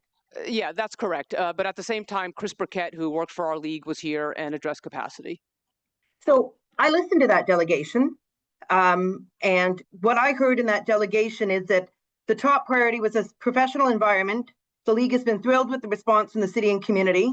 The players are deserving of a modern facility. The facility is manageable in the short term. The long term, there is an urgency in moving to a facility that provides a level of professionalism that a modern athlete deserves and allows them to reach their potential. And talked about being proud to be in Ottawa. And I didn't hear anything about capacity. maybe I'll have to go back and listen to it again, but you remember that being addressed? Yeah, I go back to the fact that we were told that they needed our support at that time, and that capacity would be discussed at a later date. And so we took that for what it was worth. And so, and yes, the players do deserve all of that, but they also deserve to play in an arena that actually fits the amount of fans who want to watch them. Okay, so I'm just a little bit, obviously this is a conversation that we didn't anticipate as a council having, given what had occurred previously. Is there anything, and I hate to be in this sort of game of he said, she said, do you have anything in writing that you can provide us as councillors making this decision in the past 2 years about these capacity concerns? I mean, we went back through our emails, we went back through all of our phone records, and we've got a timeline of all of the conversations that we've had. I could go back and look at what we've got in writing, but I know most of our conversations were via the phone, a little bit old school, but that's what we've done. You can take it for what it's worth. So you don't have any minutes or anything of the meeting or anything that you could provide us? I mean, I can't speak for anybody else, but I don't take minutes for my meetings. I have a notepad that I'm happy if I could read it when the meeting's over, taking notes. But, I've got notes from my meeting on June 21st in a notebook sitting in my apartment. I'm sure we all have meetings from a notebook that were part of the conversations. I mean, we sat and went back across all of our emails and our phone logs through all of the people that were pertinent to this conversation. And I'm sitting here with 3 sheets of a timeline or 2 sheets of a timeline. And again, these are the facts. You could take it for what it's worth. Okay, thanks. I'm hopeful that if I understand now we're hearing that capacity is critical to the business. Like, I'm hopeful that if you can find any emails or provide anything to us through your lobbyist, that would be appreciated, because certainly, I went back and listened to it. I mean, the charge is important to me. I bought seasons tickets early on because, growing up with a younger sister that had to pay ringette in rural Alberta, we remember my family driving her all around because there was no hockey for her. So, yeah, anything you could provide us would be really, really helpful, I think, to this conversation. Thank you very much for coming here today. Thank you, Councillor Carr. Councillor Leeper. Thank you very much. Just a quick follow-up. You said at the outset of your presentation that the PWHL will play, I think, in 29 arenas that will be larger than the Lansdowne 2.0 arena when it's done. Did I catch that right? Yes. Okay. Obviously, not all of them have teams. Do they want teams? I would say there is a good amount of markets that call us on a daily basis to buy a team. So there is no lack of interest in, if we decided tomorrow to sell all of our 8 teams, I think they would be done in the next month. Thank you very much. Thank you, Councillor Leeper. Okay, I have a few questions. Thank you both for being here. I don't think we're all starting by saying how we're big fans of the charge. I don't think I need to tell you how much I love and support the charge and how much it's meant to me and my family to have professional women's hockey in our city. Just a quick thing though, Amy, you said you've never seen someone stand and watch a hockey game in your life. There's a standing area at the current arena, the barber pole section, yep, the barber pole section. Yep. And you and I stood together and watched a game in that very space, the very first time I met you, in fact. Yeah, it also has all of the seats along the railing where people could sit as well. Yeah, but we were standing. Yeah, So but I will tell you, I wasn't watching the game. I don't know who was watching the game, but I wasn't watching the game standing because I can't see over people's heads. I'm too short. Yeah. Anyway, there's a standing area at the current arena. People stand in that area. They watch the game. Yeah, I think they're generally, to me, that's a suite, and people are having conversation with each other. They're networking, they're eating, and then the game is almost secondary. Also, it's been said that nothing has changed since April 2024, but at that time, the capacity for the arena, as I understand it, was under 5,000 seats with a total capacity of 5,500. Now we're talking about total capacity of 6,600 for hockey. I know it's not as much as you would like, but to say that nothing has changed since April 2024 is not true, because in fact, the capacity has increased. We didn't say nothing has changed. I think that was some of the councillors who said that. What we said was that we didn't have a seat at the table. Fair enough. But, and again, I keep hearing this expression, seat at the table, but you have been negotiating with OSEG on a lease for the arena as described in the Lansdowne 2.0 project for several months. Yep. So you've been going back and forth on the financial terms for that lease. Yeah, and honestly, like Adrian's been great, but at the end of the day, based on everything that we've negotiated and putting it into financial models, it does not work for us to be profitable. So while OSEG has been wonderful in the conversations, we've not been able to get to a point where we are in the black. And so while I would love for that to be the scenario, it just hasn't been able to get there. So I wanted to negotiate, and I think I have negotiated in good faith, and we just couldn't cross the finish line. My hope was that it could work out. Because again, we want to be here, but we just could not cross the finish line in a place where we were profitable. How far apart were you? I mean, I think for us, probably $1 million off. $1 million a year? Yeah. Okay. So if you could get $1 million a year more somehow, you could play in the arena as designed for Lansdowne? I think it's something that I'd go back to the board for us to consider for sure. Okay. So it is a matter of dollars and cents. Well, capacity equals dollars and cents. Yeah. So it is a matter of dollars and cents. And I just want to be clear, we're just like every business person in this universe. We're here to make money. We're not a not-for-profit. Yeah. I mean, currently a not-for-profit, but we'd like to get to the point of making money. Yeah. And I'm looking at an email here that was shared with me from one of the representatives of OSEG, where it's from October 14th, and you say the challenge here is that we need to find a bigger chunk of change to move the needle here, hence the request for the revenue share. Yeah. So what did you mean by a revenue share? So what I had asked for in a negotiation was a revenue share of naming rights and sponsorships that are sold to the building equal to the percentage of our games there. So if you have 100 events at TD Place, then we would get 13% of the revenue that is brought in from a sponsorship and or naming rights place. And I think that that would help us from a revenue standpoint, get to a point where we're comfortable and make up for the lack of capacity. So that's the kind of additional revenue that would allow it to work in the event center that's being proposed in Lansdowne 2.0. Yeah, potentially. I was trying to find solutions outside of seats and the traditional sort of food and beverage and parking and all the other things that are typical. So I was trying to find solutions. I had offered up that perhaps we could help you sell, get a commission on what we sell. So I was just trying to put forth solutions so that we can find an end game. Right. And those negotiations are not over, right? Those negotiations didn't end. Well, the last email I sent was that based on the current terms, we could not accept these, but open to further conversation, and I've not heard back. And then the next thing I heard was, this is done. But you weren't negotiating about capacity, you were negotiating about revenue. Because capacity wasn't going to change from my understanding, and the lease agreement was being negotiated on 5,500 seats, not bigger. And so sitting at the table with Adrian, I was having good faith negotiations based on that capacity to find a way to cross the finish line. And so the last conversation was, without the revenue share and understanding what that could look like, we could not accept the lease extension at those terms. So at that point, your understanding from OSEG was that it was a done deal, 5,500 seats, 6,600 capacity. Yeah. Okay, so you were not surprised then when the final report came out that I was surprised to hear the words final. Okay, but you knew you were negotiating with OSEG on that basis. Yeah. And if there were ways to generate more revenue for the charge within the current plan for Lansdowne 2.0, that might be a way of bridging the gap to make it viable.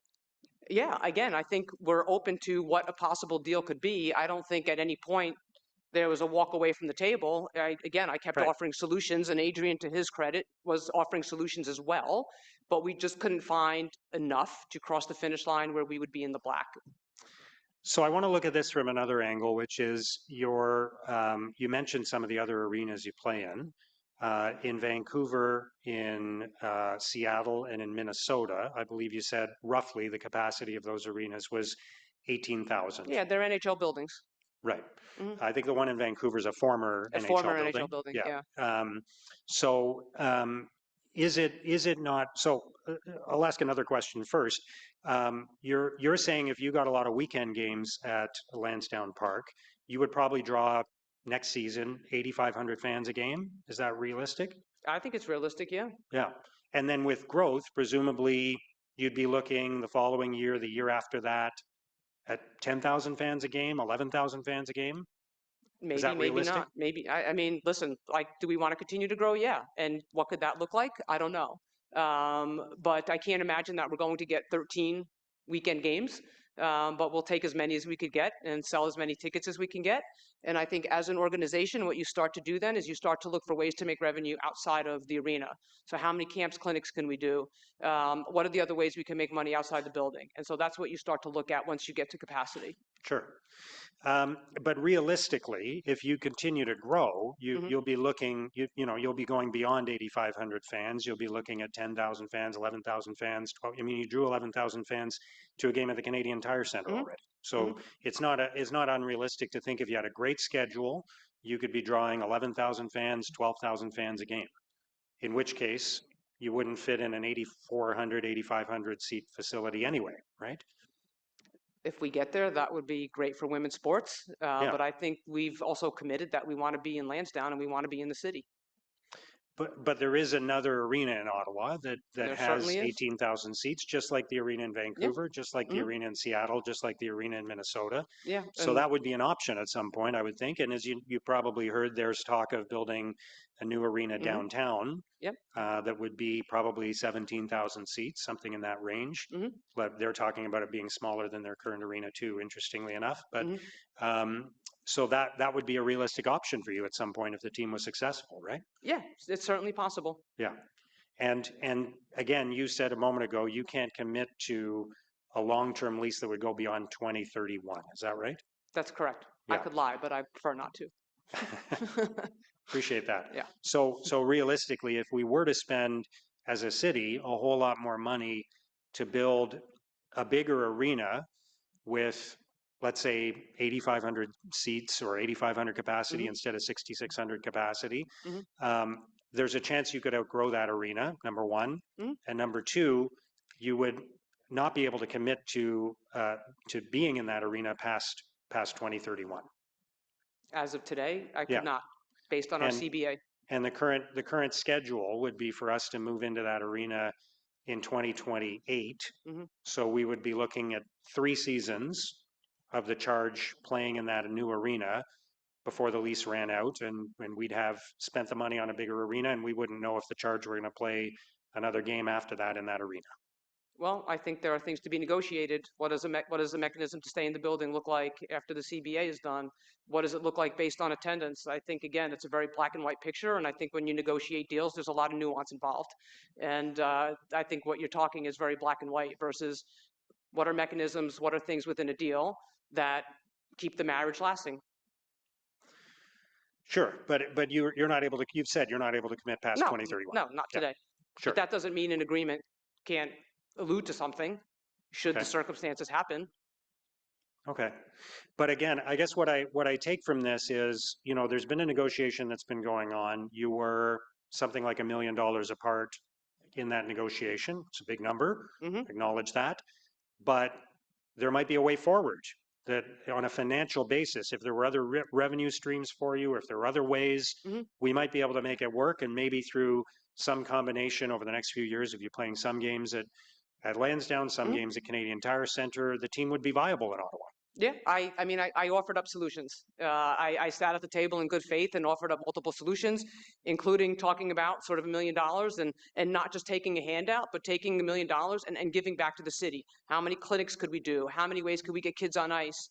How do we get equipment in kids' hands? Like, we don't come here like looking for a handout. If we were to help get subsidized, we would give back to the city in a meaningful way to be good community partners. And I was very clear about that as well. And so I sat down at the table, negotiated in good faith because we want to stay in Lansdowne, because we want to stay in Ottawa. And we can have a conversation and make everything black and white. But I think, as we all know, life is not black and white. Yeah, I'm not trying to make anything black and white. I'm trying to find solutions because people are saying, the team's not viable and it's going to leave. And what I'm hearing is there's a financial challenge, but that if that financial challenge gets bridged, then the team is viable. Yeah, and that's stay something that we would 100% consider. Right. Yeah. Okay. That's good to hear. That's very encouraging. Yeah. You mentioned You just should a have second. that in writing as well from them and an Okay. email. Yeah. You know, that's encouraging to hear. But you mentioned a minute ago, sort of, you mentioned the word subsidize or whatever. What are you looking for from the city? What's your ask of the city of Ottawa in terms of bridging that gap? Well, I think initially I just talked about $1 million to help make us a viable franchise. And again, we're willing to give back to the city to make sure that we're not taking the handout, that we're being good community partners, that we're making sure we're out in the community, our players are out in the community, our team is out in the community. Whether it's mentoring, whether it's getting kids on ice, whatever that means for the city, we're up to be good community partners. We want to make this, help continue to make this a great city. And half of your population helps make this a great city. Right. So I know, I hear what you're saying. I hope you know at $1 million annual subsidy from taxpayers to a professional sports operation, even one that isn't yet making money, that would be challenging. I'm sure everybody can go away and think about that. We have time before a final decision is made, but I appreciate now that we are having a conversation about what the financial gap is and what the options are to make the team continue to be viable in Ottawa. And I think, from my perspective, there's a lot of options. There's a financial gap that needs to be bridged. There's, another arena that could be used. And I know ideally you'd like to be playing at Lansdowne, playing closer to downtown, but if you're drawing 12, 13,000 fans a game, or that's the demand, that's the market, then you're likely going to be playing in a different arena someday anyway. So you'd have to look at that, right? Yeah, 100%. Okay. If we're getting 13,000 fans a game, God willing, I'll be the happiest person in the world. I will be too. Because it's great for women's sports. Absolutely. Absolutely. I think that would be great. Yeah. And I think Ottawa is a market that could do that. Again, it's why we're here. I think, your market has embraced us, and we'd like to think we embraced you guys back, and it's been a wonderful marriage. And again, we're not here to be antagonistic, and we're here we felt to set the record straight, and we want to find a solution. Again, otherwise I wouldn't have spent months talking with Adrian. We're invested in being here. We want to be here. We love this city. Yeah. Is it not true that Ottawa led the league in attendance in? They led the league in attendance year one. Yeah. We're up 20% year over year today from last year, which is great. And I think having a favorable schedule helps. And our team director is in the crowd there, Erin Thompson, who does an amazing job running this team and is very much a member of this community. And I think just bigger things ahead for Ottawa. It's been nothing but a good experience for us here. We're very proud to be here. So again, if there's a growth rate of 20% a year and we're leading the league in attendance, I mean, we're one of the places where it's most likely that you would be drawing bigger crowds. I mean, God willing. Yeah. Yeah, I won't complain. Yeah. Okay. Thank you very much for joining us today. Mayor, can we take a 5 to 10 minute pause? Just get a coffee and go to the bathroom and things like that. Well, yeah, we could take a 5-minute break if you want. Yeah. Thank you so much. Okay.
Alrighty, we are going to get started again. I know that was a short break. So if staff could take their seats. Our next delegation is Aaron Benjamin.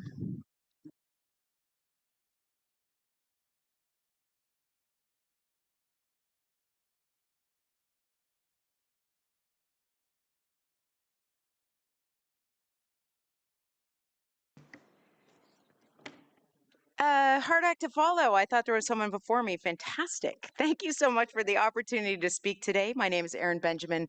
I am the president and CEO of the Canadian Live Music Association, and I am a very proud Ottawa resident. I'm here to share some domestic and international data and information from Canada's live music sector as you consider the future of Lansdowne. The last time I appeared before this committee, I indicated that the global concert business was booming. That momentum only continues to accelerate. The global live music industry is on track to grow nearly 7% annually, surpassing $40 billion by 2027, with a third of that growth here in North America. As live music thrives, music tourism is surging right alongside it, now worth almost $100 billion projected to triple by 2030. Music tourism. Cities investing in cultural and live performance policy and infrastructure are seeing major returns. Visitors, more than 19.2 million of them in Canada alone in 2023, are traveling for concerts and festivals. They're staying longer, they're spending more in local hotels, restaurants, and businesses. Across Canada, especially in mid-sized cities, we're seeing increased investment in culture in response to what I like to call the math and the music. The music is the magic. The magic is the artists. And the math, well, live music is not a luxury, it's not a pastime. The math is that live music is a powerful engine for place-based prosperity. It builds economies rooted in the character of communities, and when that happens, everyone wins, whether they ever see a show or not. Ottawa already knows this. It's embedded in our music strategy, the work of the Ottawa Music Industry Coalition, our nightlife initiatives, the strength of our incredible festivals and venues, and our world-class local artists. Private sector investments in projects like History Ottawa and the Hard Rock Hotel and Casino signal that this is a city that is growing businesses that serve place, supporting local jobs, local creativity, and civic pride. Lansdowne 2.0 and especially the new Events Centre are essential to that vision. 8 years ago, the city's music strategy identified a clear gap in Ottawa's venue ecosystem between the NAC's 2,000 seats and the CTC. This mid-sized space is where so much of today's touring economy lives.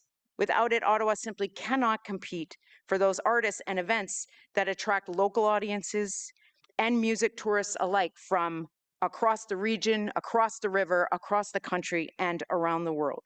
But research proves that those fans will spend their money somewhere, and our job is to make sure they spend some of it here. The Canadian Live Music Association's Economic Impact Report, released in January of this year on live music, tells us that the sector contributes over $10 billion to GDP and supports more than 101,000 jobs. For every dollar spent on a concert ticket, another 3 are spent locally on food, accommodation, and small business. That's how cultural economies multiply prosperity and keep values circulating in place. But the impact of live music is not just economic, it's human. It creates connection, belonging, and a sense of civic identity. Investments like Lansdowne 2.0 spark more than revenue. They animate shared spaces, strengthen neighborhoods, and create opportunities for people to gather safely, joyfully, and together in the heart of the city. And this is what it means to build businesses that serve place, to align growth with community well-being, and to ensure economic development strengthens people, not just balance sheets. Lansdowne 2.0 embodies that principle. It creates value here for Ottawans by Ottawans. When people come together for live experiences, they stay longer, they spend locally, and they build memories that last. And then they tell their friends, they return, they invest in their community and in each other. This is the power of live music. This is the potential of music tourism. And this is Ottawa's moment to define itself as one of Canada's great music cities. We are so ready for this next chapter in the city. We have the vision, we have the talent, and ask anyone in the Canadian music industry today, we have the momentum. Lansdowne 2.0 is an investment in our shared future, one that will position Ottawa as both a must-play for touring artists and as a growing global entertainment hub. When we finally close our venue ladder gap, the city will be unstoppable. Thank you. Thank you, Erin. Question from Councillor Devine. Thank you, Chair. Hello, Erin. Always a pleasure to see you. Hello, Councillor. Very proud to have you as a Ward 9 resident. Hey, so you identified a gap in Ottawa venues, a gap between 2,000 at the NAC and 17,000 at the CTC. That's a big, big number. All of what you're talking about an event center that could fill that gap and meet the needs of your industry, would there be a material difference in your industry's ability to be successful here in Ottawa if that event center were 5,500 seats, 7,000 capacity, or hypothetically 7,000, 8,000? Not necessarily. I think that we see I mean, it's this, there's a space in that gap. There's definitely a must-have and like a low end and a high end. If we look at other cities like Toronto, Montreal, Vancouver, where they have the large arena and then a mid-size arena, like we heard earlier about some of those mid-size arenas in other markets. You know, I'm not here today to put a number on capacity that makes sense for this city, only to support the notion that we have we have a serious issue where the venue ladder is concerned here, and we're missing a huge opportunity by not having an event space of somewhere in that range. Perfect. Thank you. Thank you, Councillor. Thank you, Councillor. I'm not seeing any other hands for you, Erin. There was a delegate before you, but that she is withdrew. why I was surprised. So yes. Thank you for being prompt after the break. Our next delegate is Laurier joining us online. Good afternoon, Mayor Sutcliffe and members of council. Sorry. Thank you for the opportunity to speak to you today on this important project.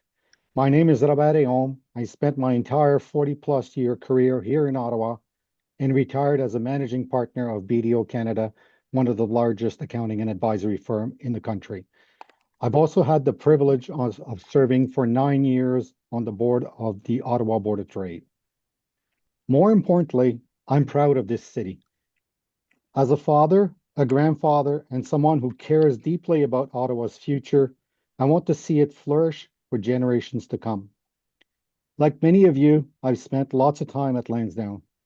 I still remember as a university grad going to see the Rough Riders.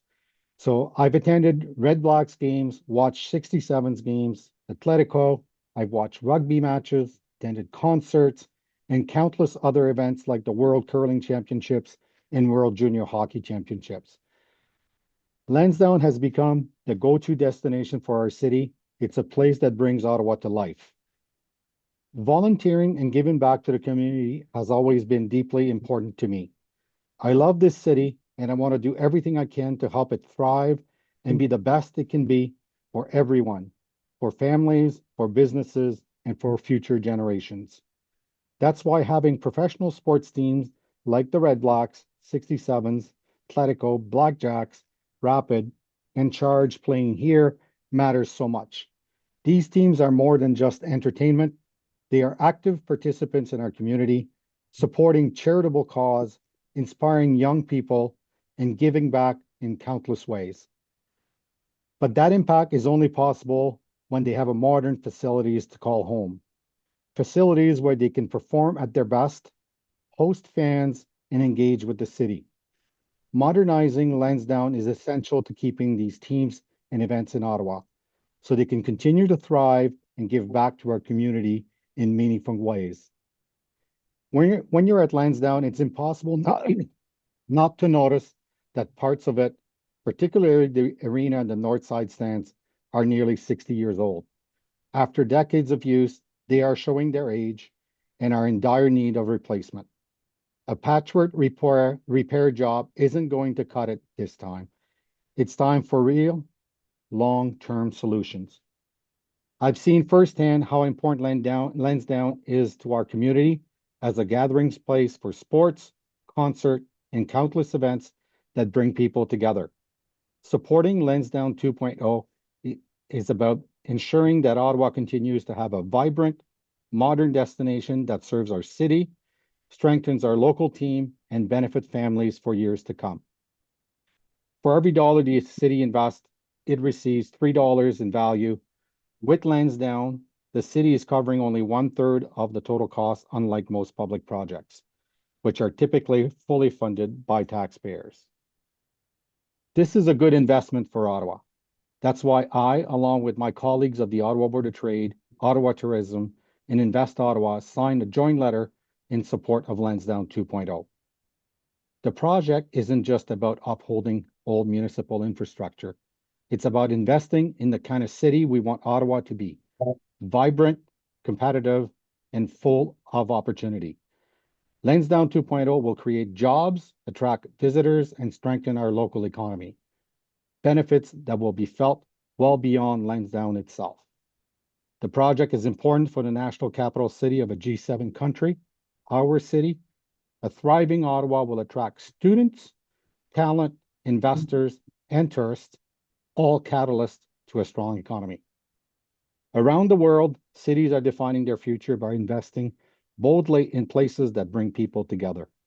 Lansdowne 2.0 is exactly that kind of project, an investment in community, in culture, in our collective future.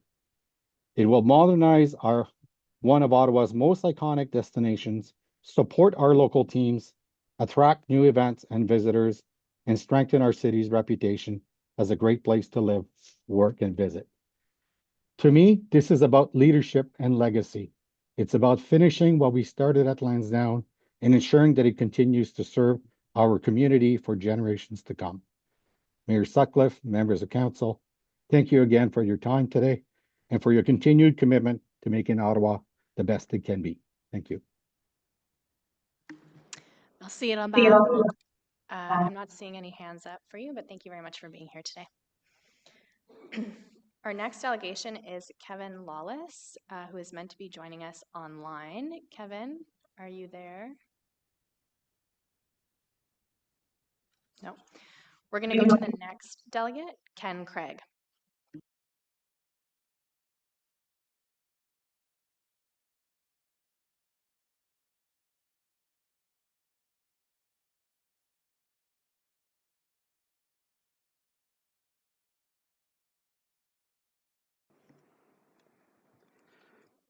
Hello.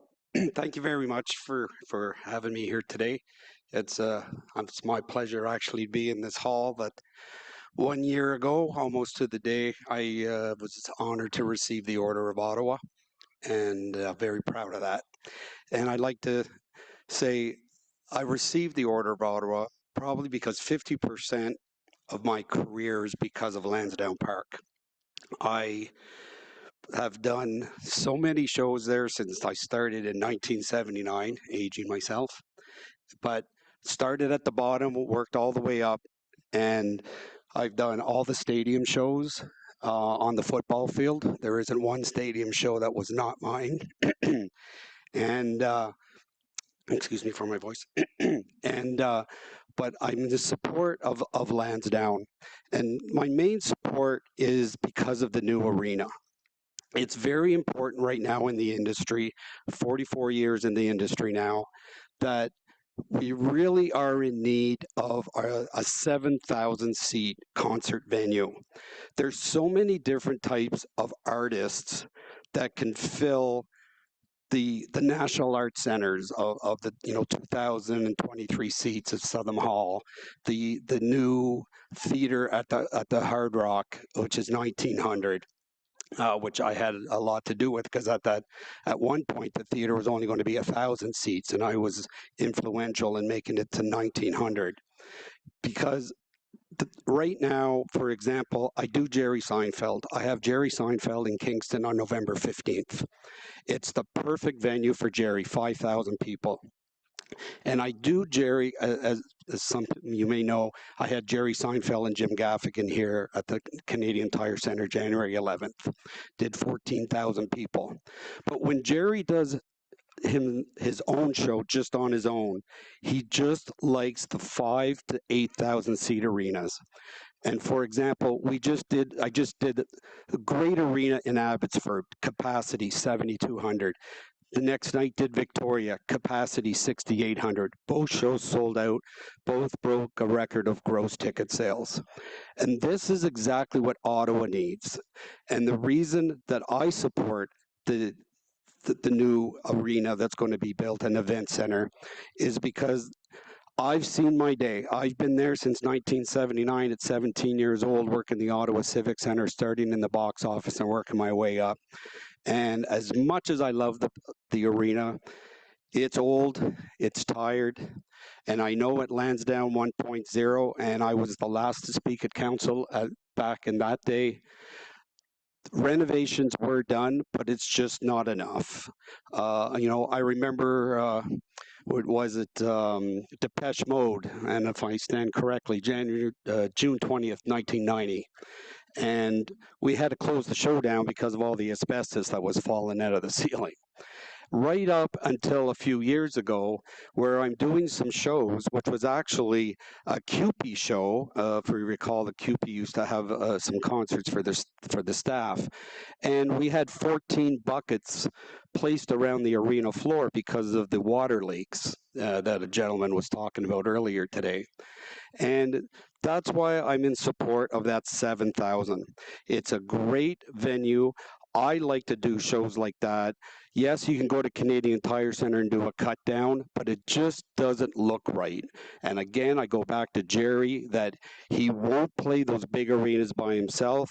He doesn't want to see empty seats. It needs to be packed and closed and intimate. And that's exactly what I feel we need here in Ottawa, is that 7,000. Even when the new arena, if it does get built, and I hope it really does for the city, having an NHL building 3 kilometers down the street is going to be a benefit, just like in Montreal, to answer the capacities that you got. Montreal, you got Laval, 10,000 seats, you got the Bell Center. Vancouver, you've got the PNE, you got the big NHL arena there. Toronto, which 1 hour ago, just so that everybody knows, there was a press release that just went out that the Budweiser amphitheater is now being changed to the RBC Center. And the reason they're doing that is because they're renovating it to 9,000 seats to be able to play in the wintertime. And because that's what's needed. Even in Toronto, they didn't have a venue capacity like that. And that's what Toronto needs, and that's what we need. And that's what I like about the brand new arena. Thank you very much. Great. Thank you, Ken. You have a question from Councillor Carr. Thank you very much. Appreciate the delegation. Big fan of going to music events all over the city. So your anticipation is that with this newer event center that we'll be able to attract more music acts to this venue at the smaller 7,000 size than we are currently with what, I don't know what the music capacity is right now at the current arena, but 10,000 or so. You think you'll be able to bring in more acts, get more days per year busy with acts? Oh, absolutely. The situation that you're seeing now, and that's been happening pretty well over the last 10 or 15 years, is it's not just the new artists that people think, oh, they're new, they can only attract 5, 6, 7,000 people. It's actually the older artists. One of the nice things that I've been able to do in the last 10 or 15 years, for example, you take Elton John. Elton John in 2010 decided that he just wanted to go out and do a bunch of arenas in Canada to cities that he's never played before, and he wanted to do anything from 5,000 to 8,000 seat arenas. So we did a tour. When we went out there over 2 years, Oshawa, Kingston, Prince George, British Columbia, Sudbury, Ontario, which it's probably one of the oldest arenas right now in North America. And that's, of course, they're also announcing a brand new arena that they're building. And so you get Elton John, and we did it also with Bob Dylan. I did it also with Carlos Santana, Jackson Brown. We went out and over the last 10 years, we've been doing these shows for that 5,000 to 8,000 capacity arenas, and they're loving it. So it's not just the brand new artists that you can come along and get these artists in to do the arenas. It's the old classic rock people too that just want to go out because, well, let's be honest, a lot of them aren't selling the 14, 15,000 seats like at the NHL arenas anymore, but they are still selling that 5,000 to 8,000, and that's where they want to be because it looks like it looks like it's sold out and intimate. So yes, I believe that's what we're missing in this market, and I believe it's very important, and I'm very happy that OSEG has decided to build an arena with that capacity. And my capacity, of course, is anything between 5,000 and 9,000 every market needs. Okay, great. Yeah, thanks. I've seen a couple of the older concerts there, and last year at there I saw, I think it was Flock of Seagulls, Spoons, and Men Without Hats, this 80s rock concert in Honeymoon Suite, and nice to see people my age, 50 plus. Let's put me in that category. Yeah, nice to have a place to go with people that finished high school in the 80s and before. Do you think that the current arena right now is causing people to not want to book their concerts here? Like, have you heard where people don't want to be in this particular venue and where a newer event center might be preferable? Or do people, artists generally not have a preference between what exists now and what could be built in the future? 100%. I hear, and not even being sarcastic, at least once every 3 months, I will hear a manager or an agent say to me, TD Place, when I would suggest, because they're looking for something in that 5,000 to 8,000, and I'll say, well, TD Place, and they go, isn't that the old Ottawa Civic Center? And I said, yes. And right away they'll say, we're not playing that.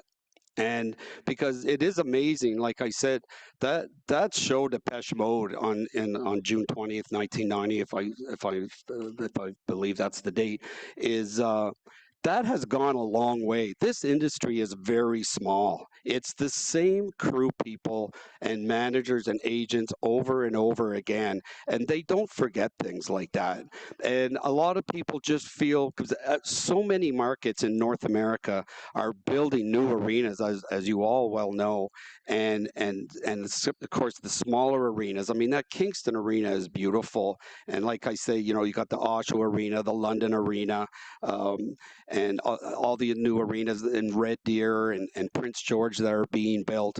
That's the way it's kind of going right now, that the capacity is important. And so the managers and agents are looking at that. And when it comes to, say, in the old Ottawa Civic Center, they don't want to be seen as playing, well, that's where the has-beens play. That's where, if your career is over, that's where you go. And I hear that quite often.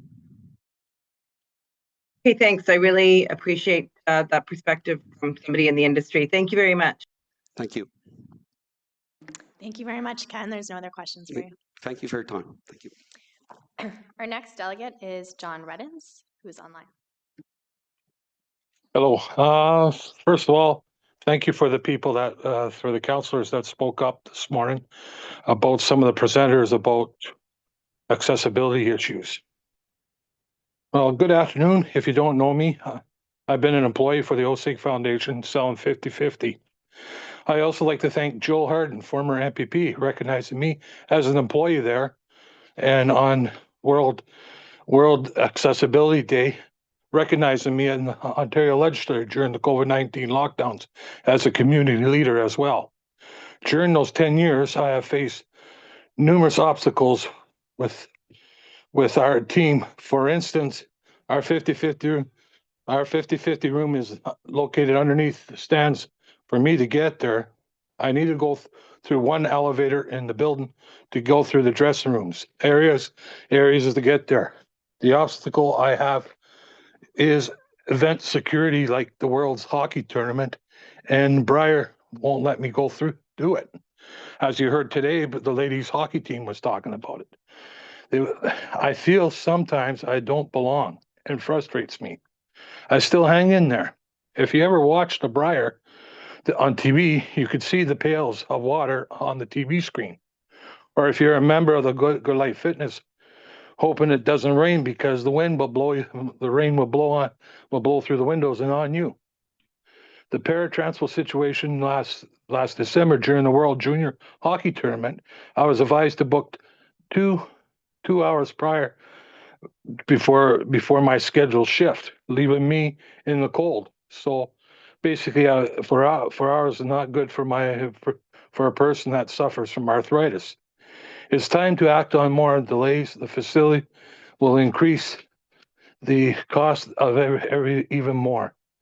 I finally would like to thank the team, the city team, that at the start for talking to me about the issues that I had, and for the accessibility and obstacles we have for listening to me. Some of you talk a good talk, but will you get rid of?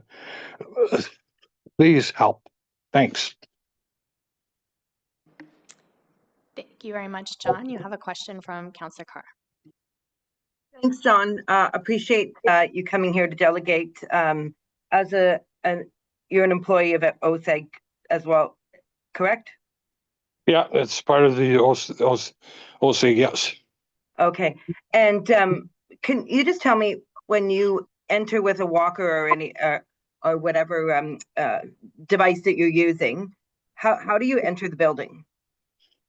It depends on which game you go to. For 67th and ladies hockey games, it's door number 1, with the only one elevator there located right as there, and then at the CFL games, we're in between the two buildings. Between the buildings and between Good Life Fitness. It's normally blocked off during the game, but me being an employee, I have to go in there. Earlier, and it's normally not blocked off at times. So all the Lyft and Uber cars go in there, and a few times I nearly a few misses being in there. As well, there is no situated spot for the soccer.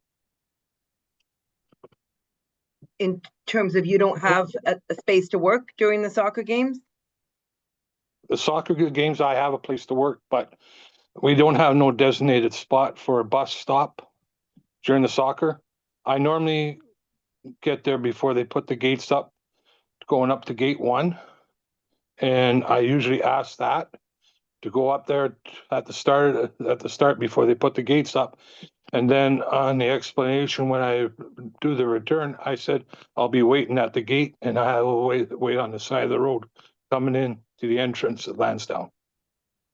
Okay, thank you. And you mentioned thanking people that included you in this discussion. Are you referring to your employer?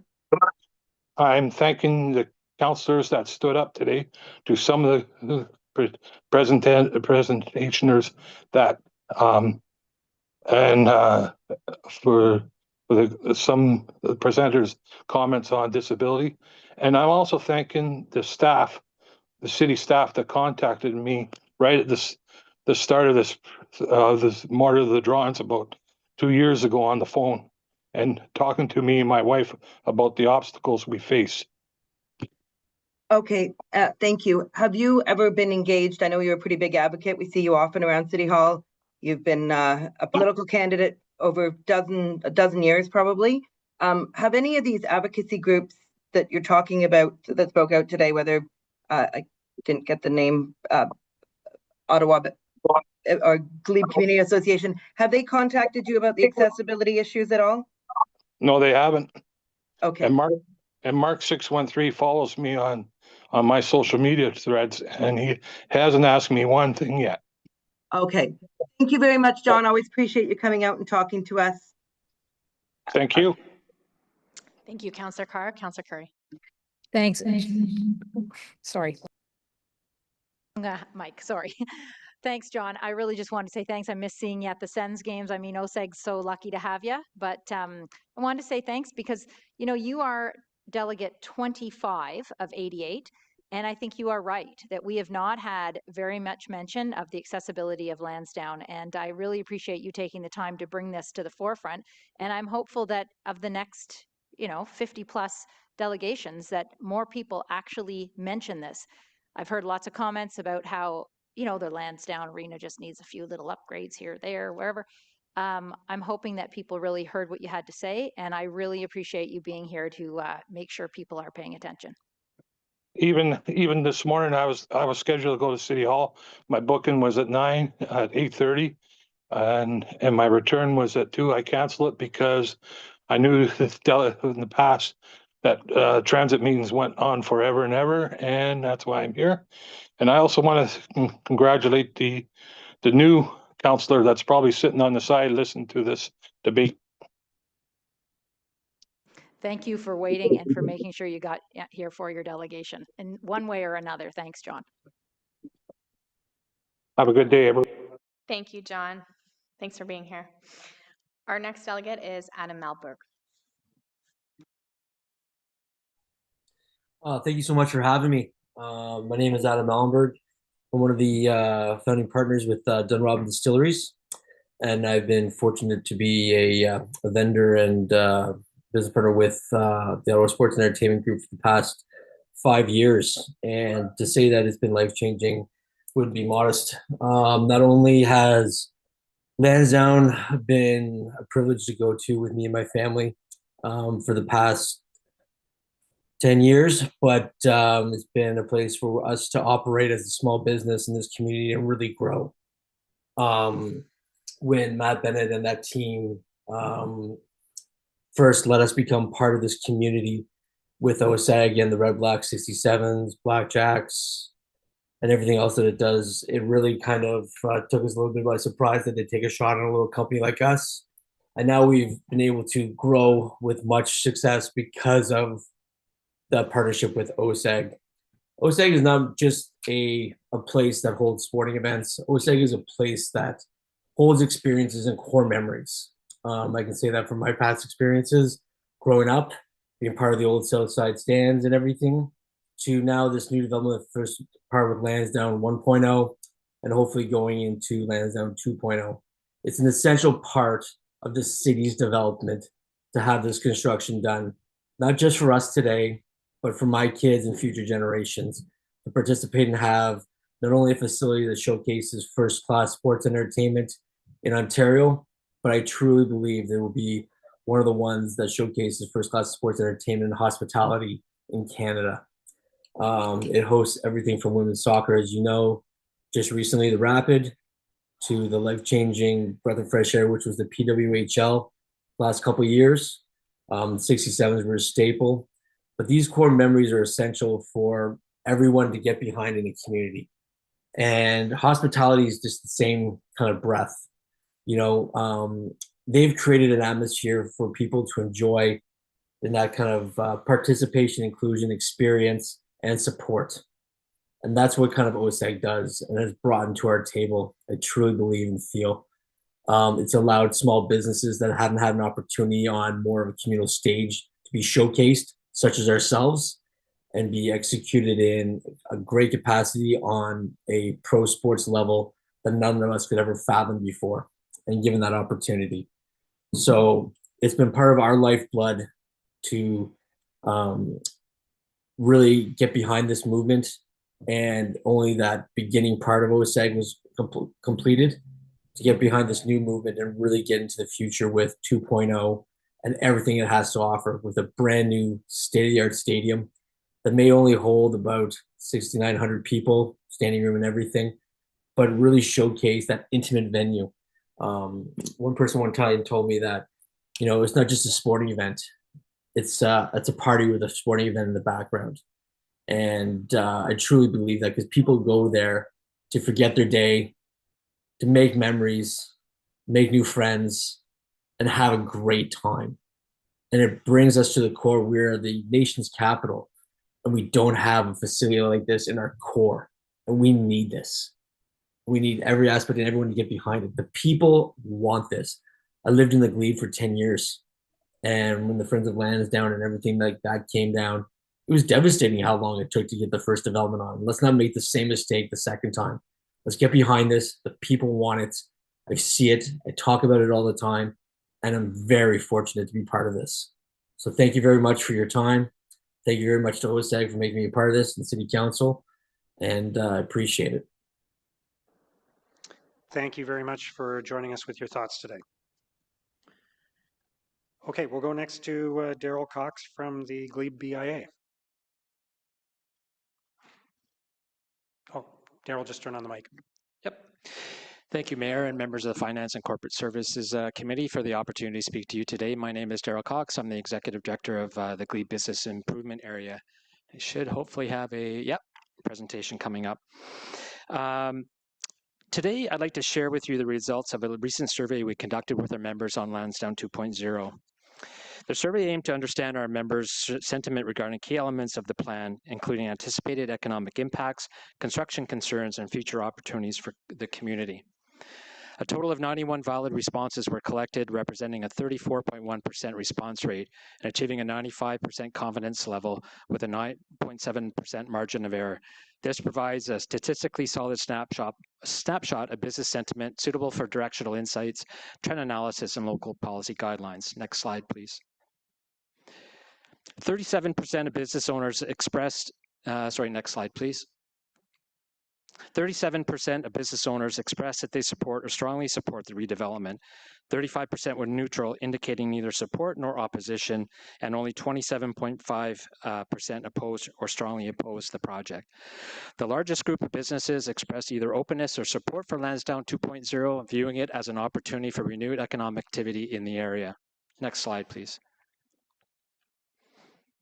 When asked how they expect Lansdowne 2.0 will affect their business, approximately 3/4 of business owners anticipate neutral to positive outcomes, further evidence that the business community does not view Lansdowne 2.0 as a threat to their operations.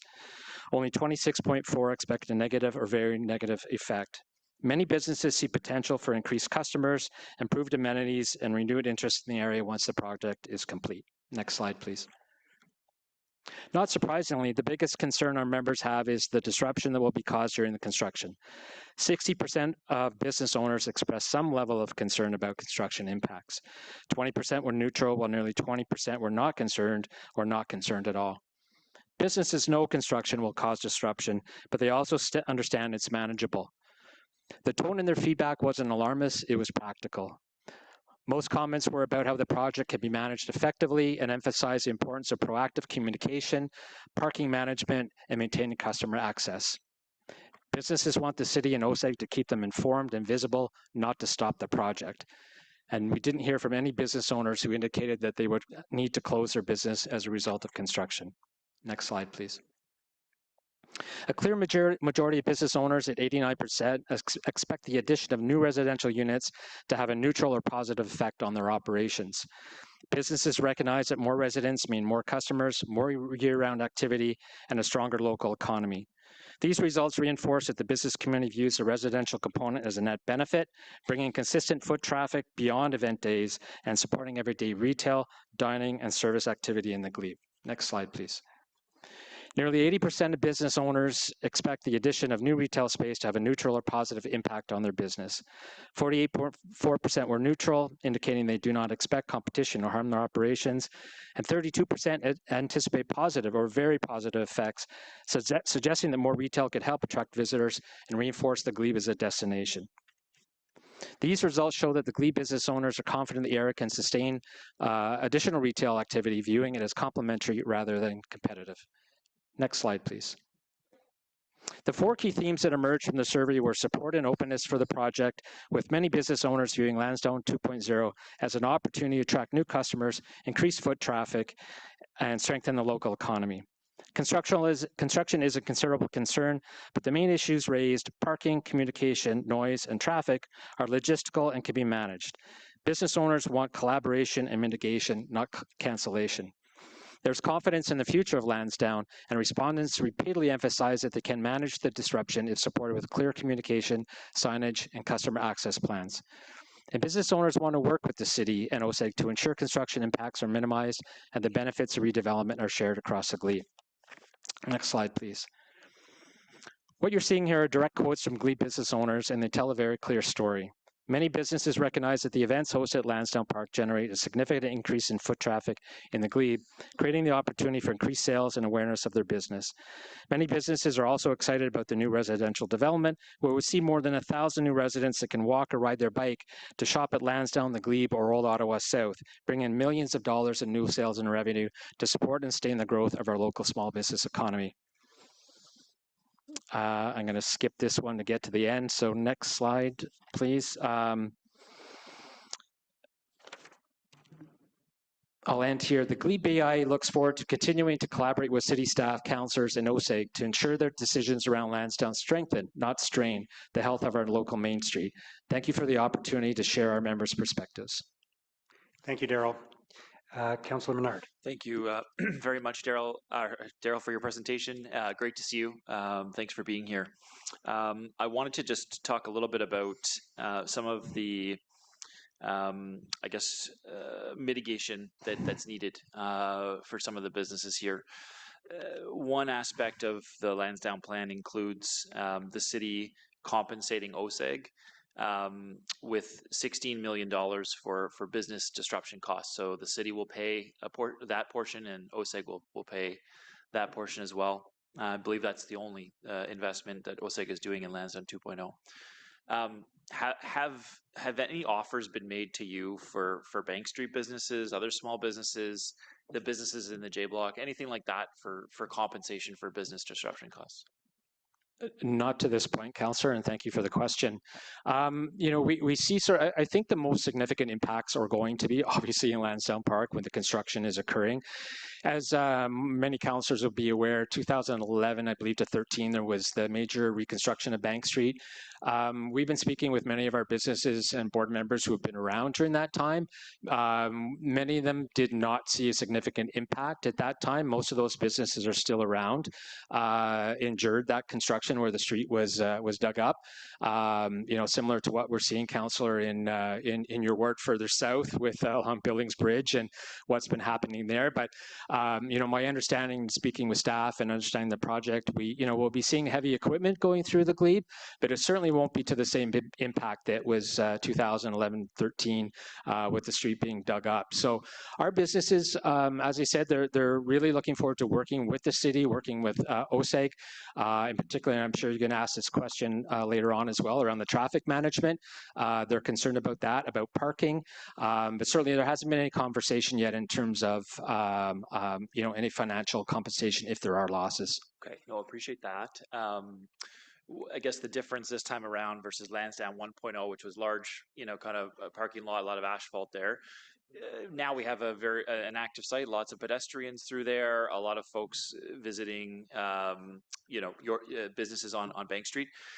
A different environment for that 9 to 10 years of heavy construction, and this is a big concern of mine is the finished product and what we're getting to at the end of it, and that 9 to 10 years going to really hurt the environment there and the events there, and a difficult time to recover. So we'll have to work together definitely if this goes forward, because I am concerned about that. On the businesses in the J Block, the Good Life, Bean to Gin Cafe, Cigar Man, Cinnaholic, like there's the ticket office there too.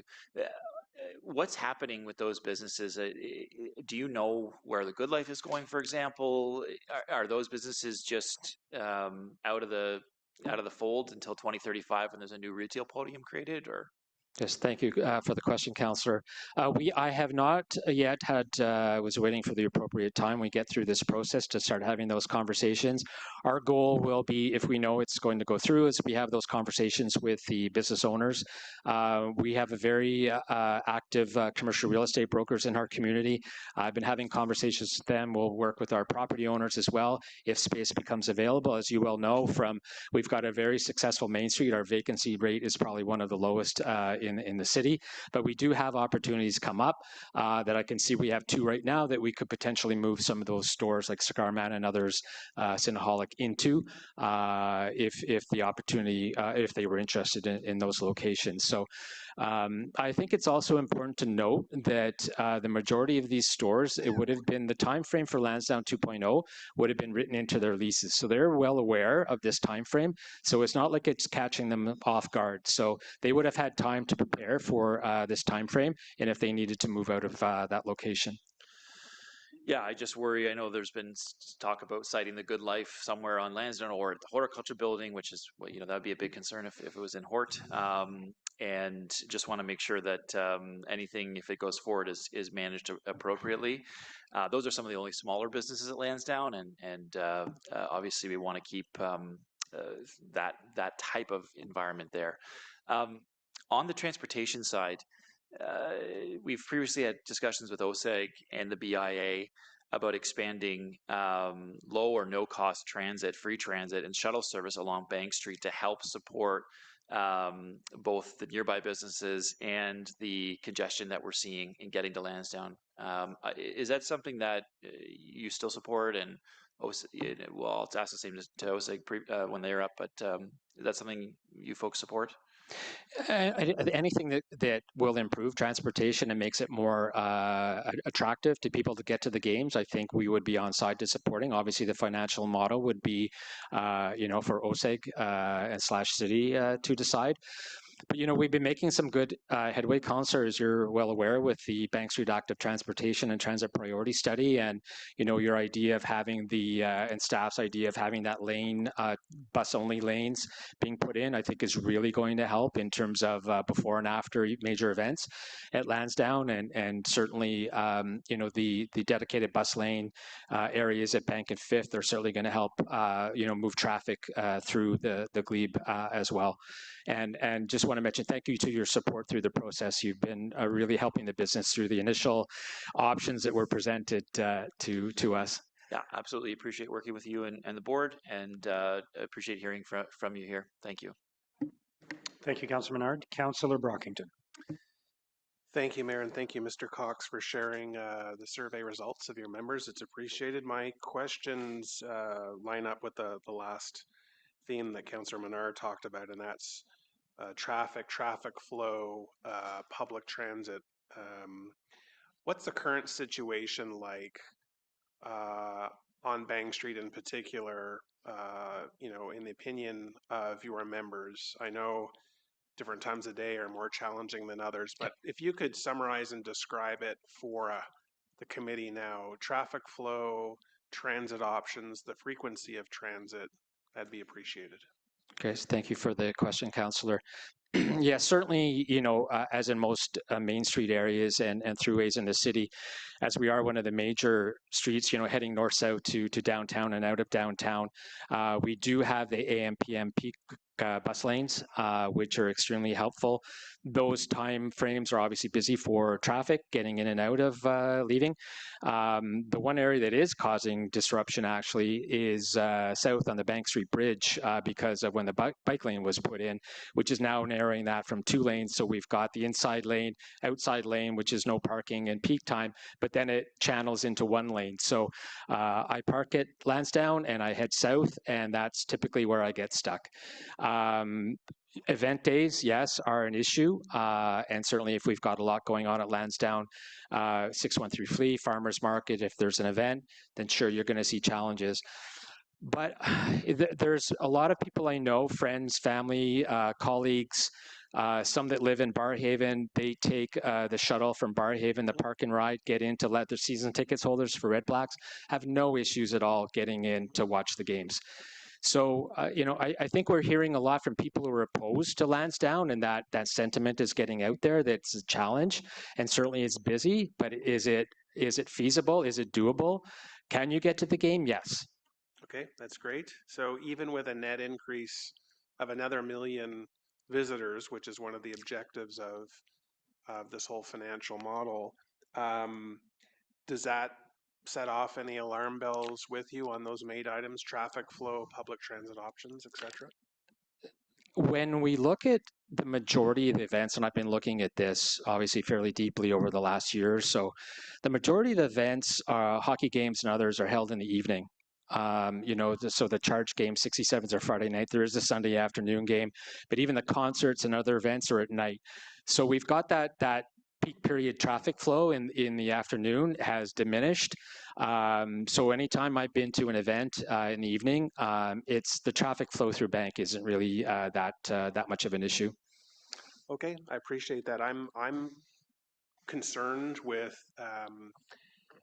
the current flow on Bank and with the expansion of Lansdowne and a million more visitors. The key question for me is how can we ensure that people who are not only visiting Lansdowne but also going to other merchants in the Glebe or coming home can do so effectively and efficiently. So I'm keen to know what the plan is. When we get to staff, I'll be asking that question. Thank you. Thank you. Thanks. Thank you, Councillor Brockington. Councillor Devine. Thank you, Chair. Nice to meet you, sir. I don't believe we've ever spoken before. And I'm just on your website right now because I'm not a Glebe resident, so I wasn't altogether familiar with the scope, the geographic scope of the Glebe BIA, but it looks like you represent all businesses along Pretoria, South on Bank, up to and including Lansdowne. Is that basically it? That's correct, Councillor. So I am certainly enthused to hear the anecdotes from local business groups, whether it be yourself or Ottawa Tourism or Invest Ottawa, to convey their enthusiasm for the project, and it's not at all surprising. Is it so? Just so I understand, because I'm going to be weighing an argument based on economic development and economic spikes, because you were just mentioning now that most of the Lansdowne events happen in the evening. But does the Glebe BIA, because you were mentioning that your members are in support of this, do you do any kind of tracking to observe that there's a correlation between Lansdowne events and spikes in business activity in your businesses? Yes, that's a great question, Councillor. Thank you. Yeah, we haven't done, not as of yet. We have, well, I'm sorry, we do through Environics research, we have data that does show at the times of the week and days, and so we can sort of correlate in terms of was there an event that day, so we can see those spikes. We are working with Ecobia, Michelle spoke earlier today, through the Canadian Urban Institute to, there's 4 BIs right now that will be contributing to having a dashboard that would be looking at that data so that we can be looking on a more regular basis. I think it's almost by a weekly, if not, I'm hoping daily basis, that we can track that surge. And then that is also tied into Moneris data, I believe, which will track credit card spending. So we'll be able to correlate the spike. Moneris is all, because I spoke with them once, they're always sending me emails. Blue Jays right now, we can say in the area surrounding the stadium, here's how sales have peaked because of the Blue Jays game. So.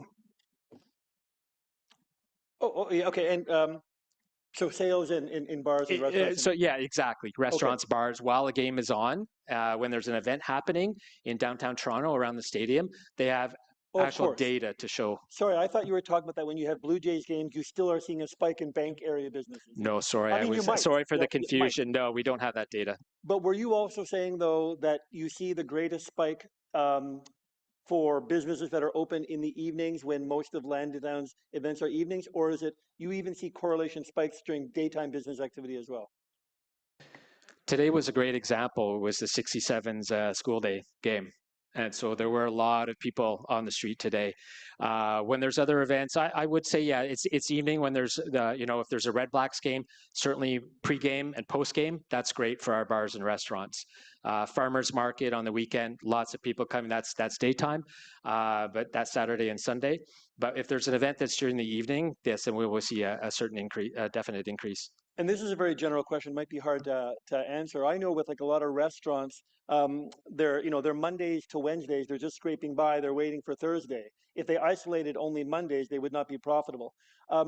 Is it the same on Bank, whereby, yes, of course, you have spikes during Lansdowne events, but if you were to remove, and I'm not suggesting this, but if you were to remove Lansdowne, that the business themselves are not profitable, or is it just that things get really good during Lansdowne event times? The latter. Great. Yep. So the businesses are profitable to begin with. On Lansdowne days, things get really even better? Yeah, we are, I think, Councillor, at about probably 2 or 3% vacancy rate right now. I think we only have 2 stores that are vacant right now. Great. Thank you very much. Thank you, Chair. Thank you. Thank you very much, Daryl. Thank you, Mr. Mayor. All right, next is Margaret Bwist. Thank you very much, Chair and members of the Finance Committee. I am an Ottawa Charge seasons ticket holder and part of a large fan group called the Red Scarf Union of over 5,000 Charge fans. And I'm here to talk to you today about why we want to keep a larger arena. A group of us have been meeting with some of you, and we've been attending city consultations for well over a year now, if not longer. And we have been speaking out publicly to really encourage you to think about the very good reasons why the current event center or arena is too small for this city. Next page, please.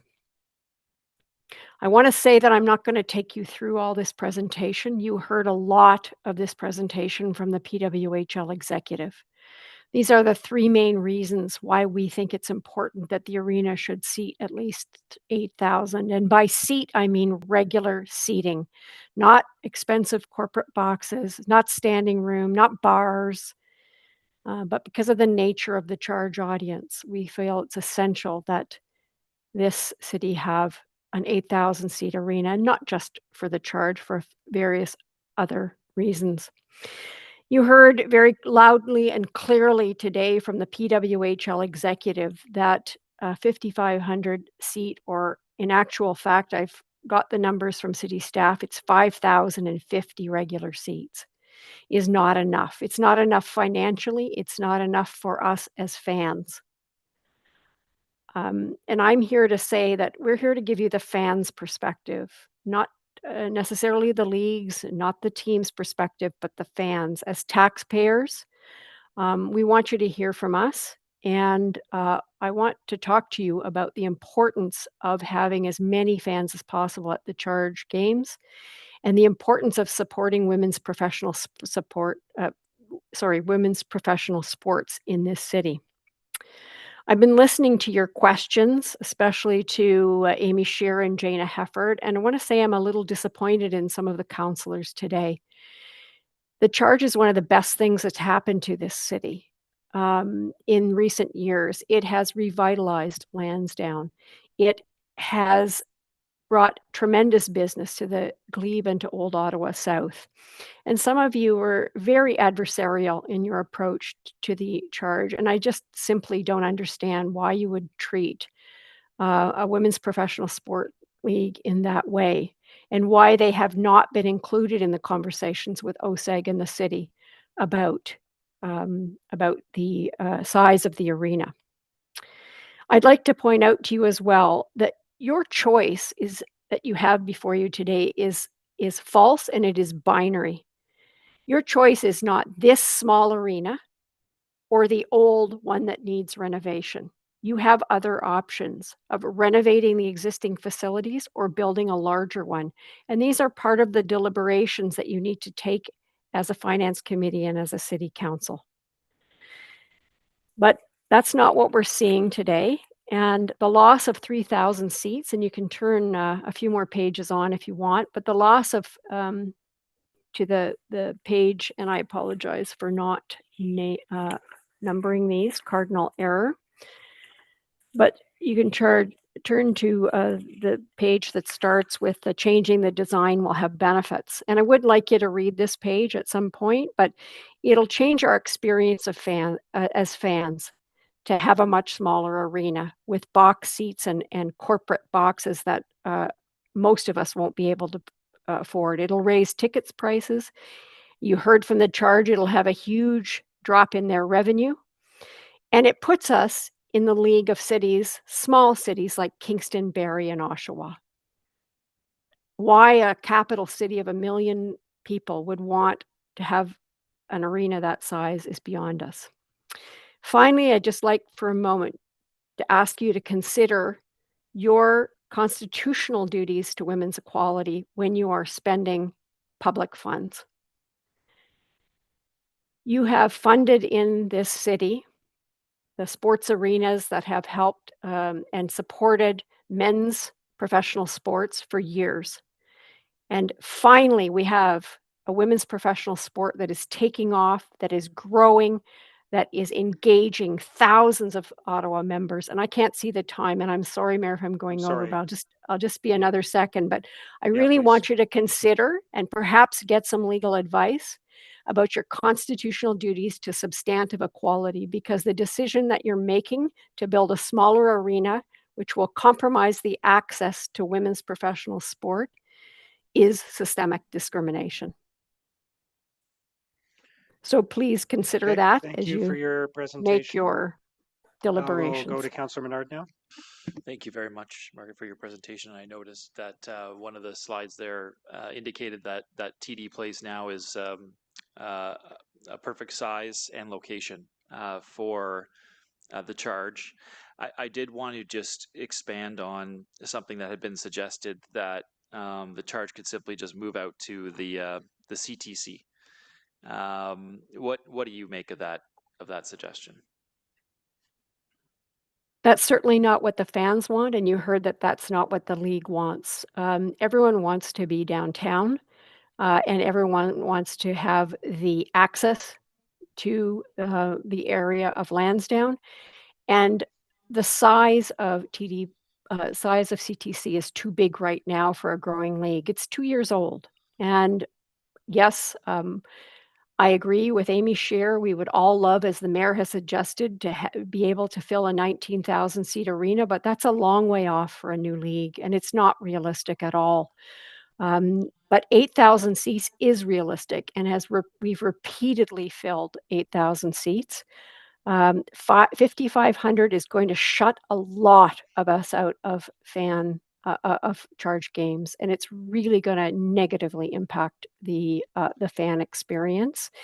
And shutting women out, as I said earlier, Councillor Menard, is something I really want you all to think about. Why you would build something that shuts women out and shuts women's professional sports out. When you make this decision, ask yourself, who does this city want to make public space available for? Rich people who want to just watch men's sports, or the young girls who can see their future unfolding as professional athletes on the ice in front of them? I appreciate your delegation very much. Thank you, Mayor. Thank you. Vice Chair Kitts. Thank you very much, Chair. Margaret, when I was sort of my closing comments, when I was posing questions to Amy and Jenna, I said, it's difficult to be all things to all groups.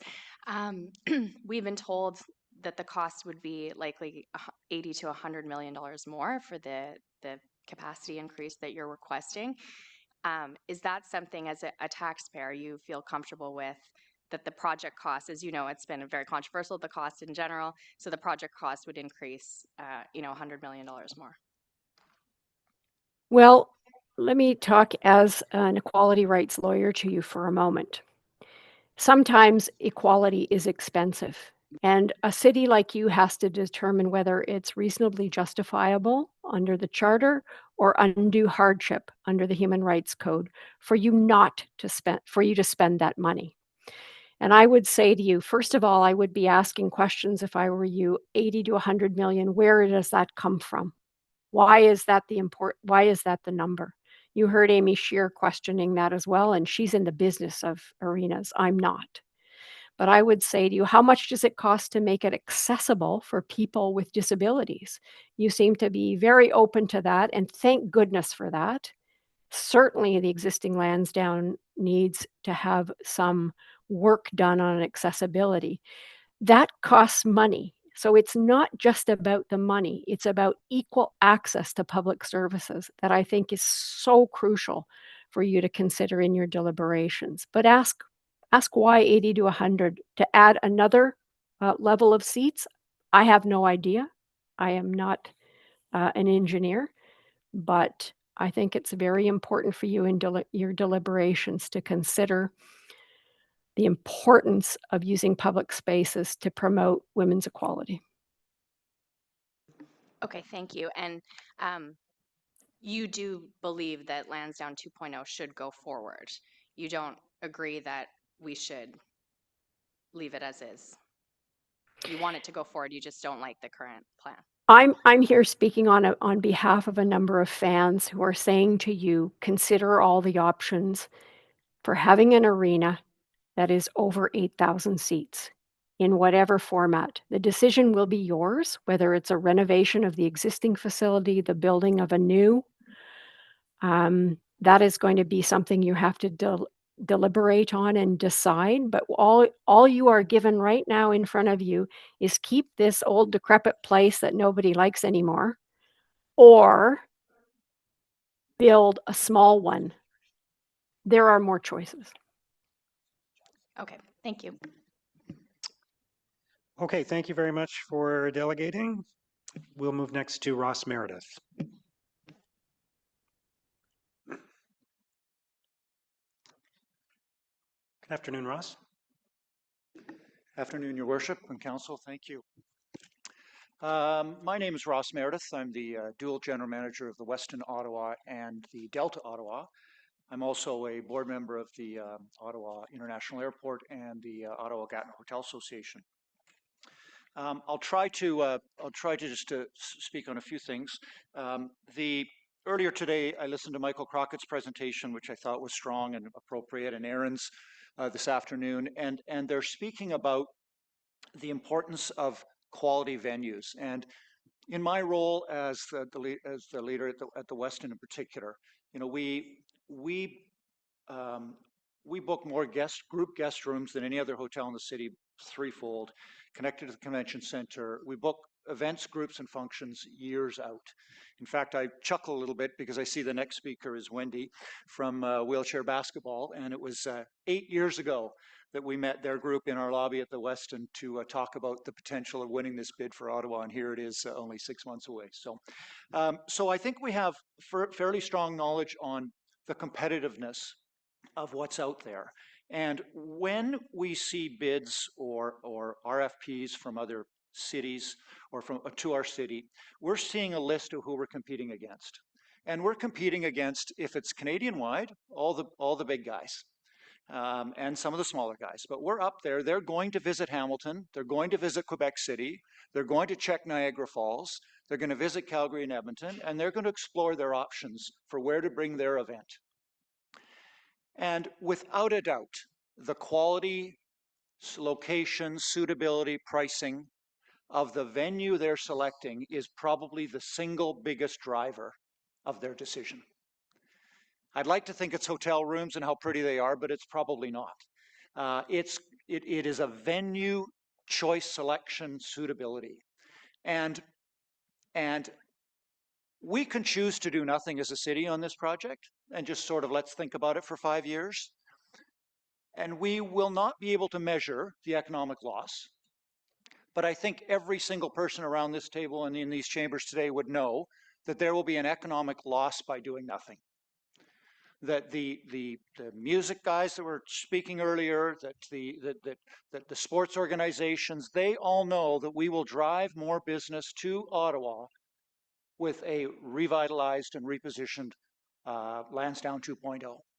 So there is an economic return immediately from that project.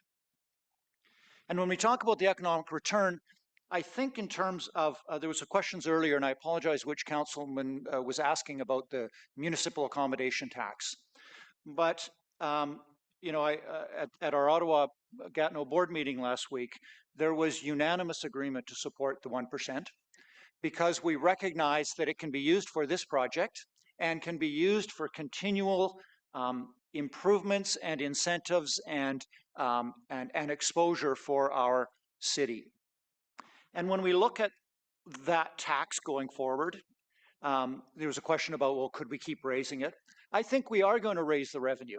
We don't have to raise the tax, but I think we're going to raise the revenue because just look at what's happening right now in the city of Ottawa on the hotel side, on the tourism side.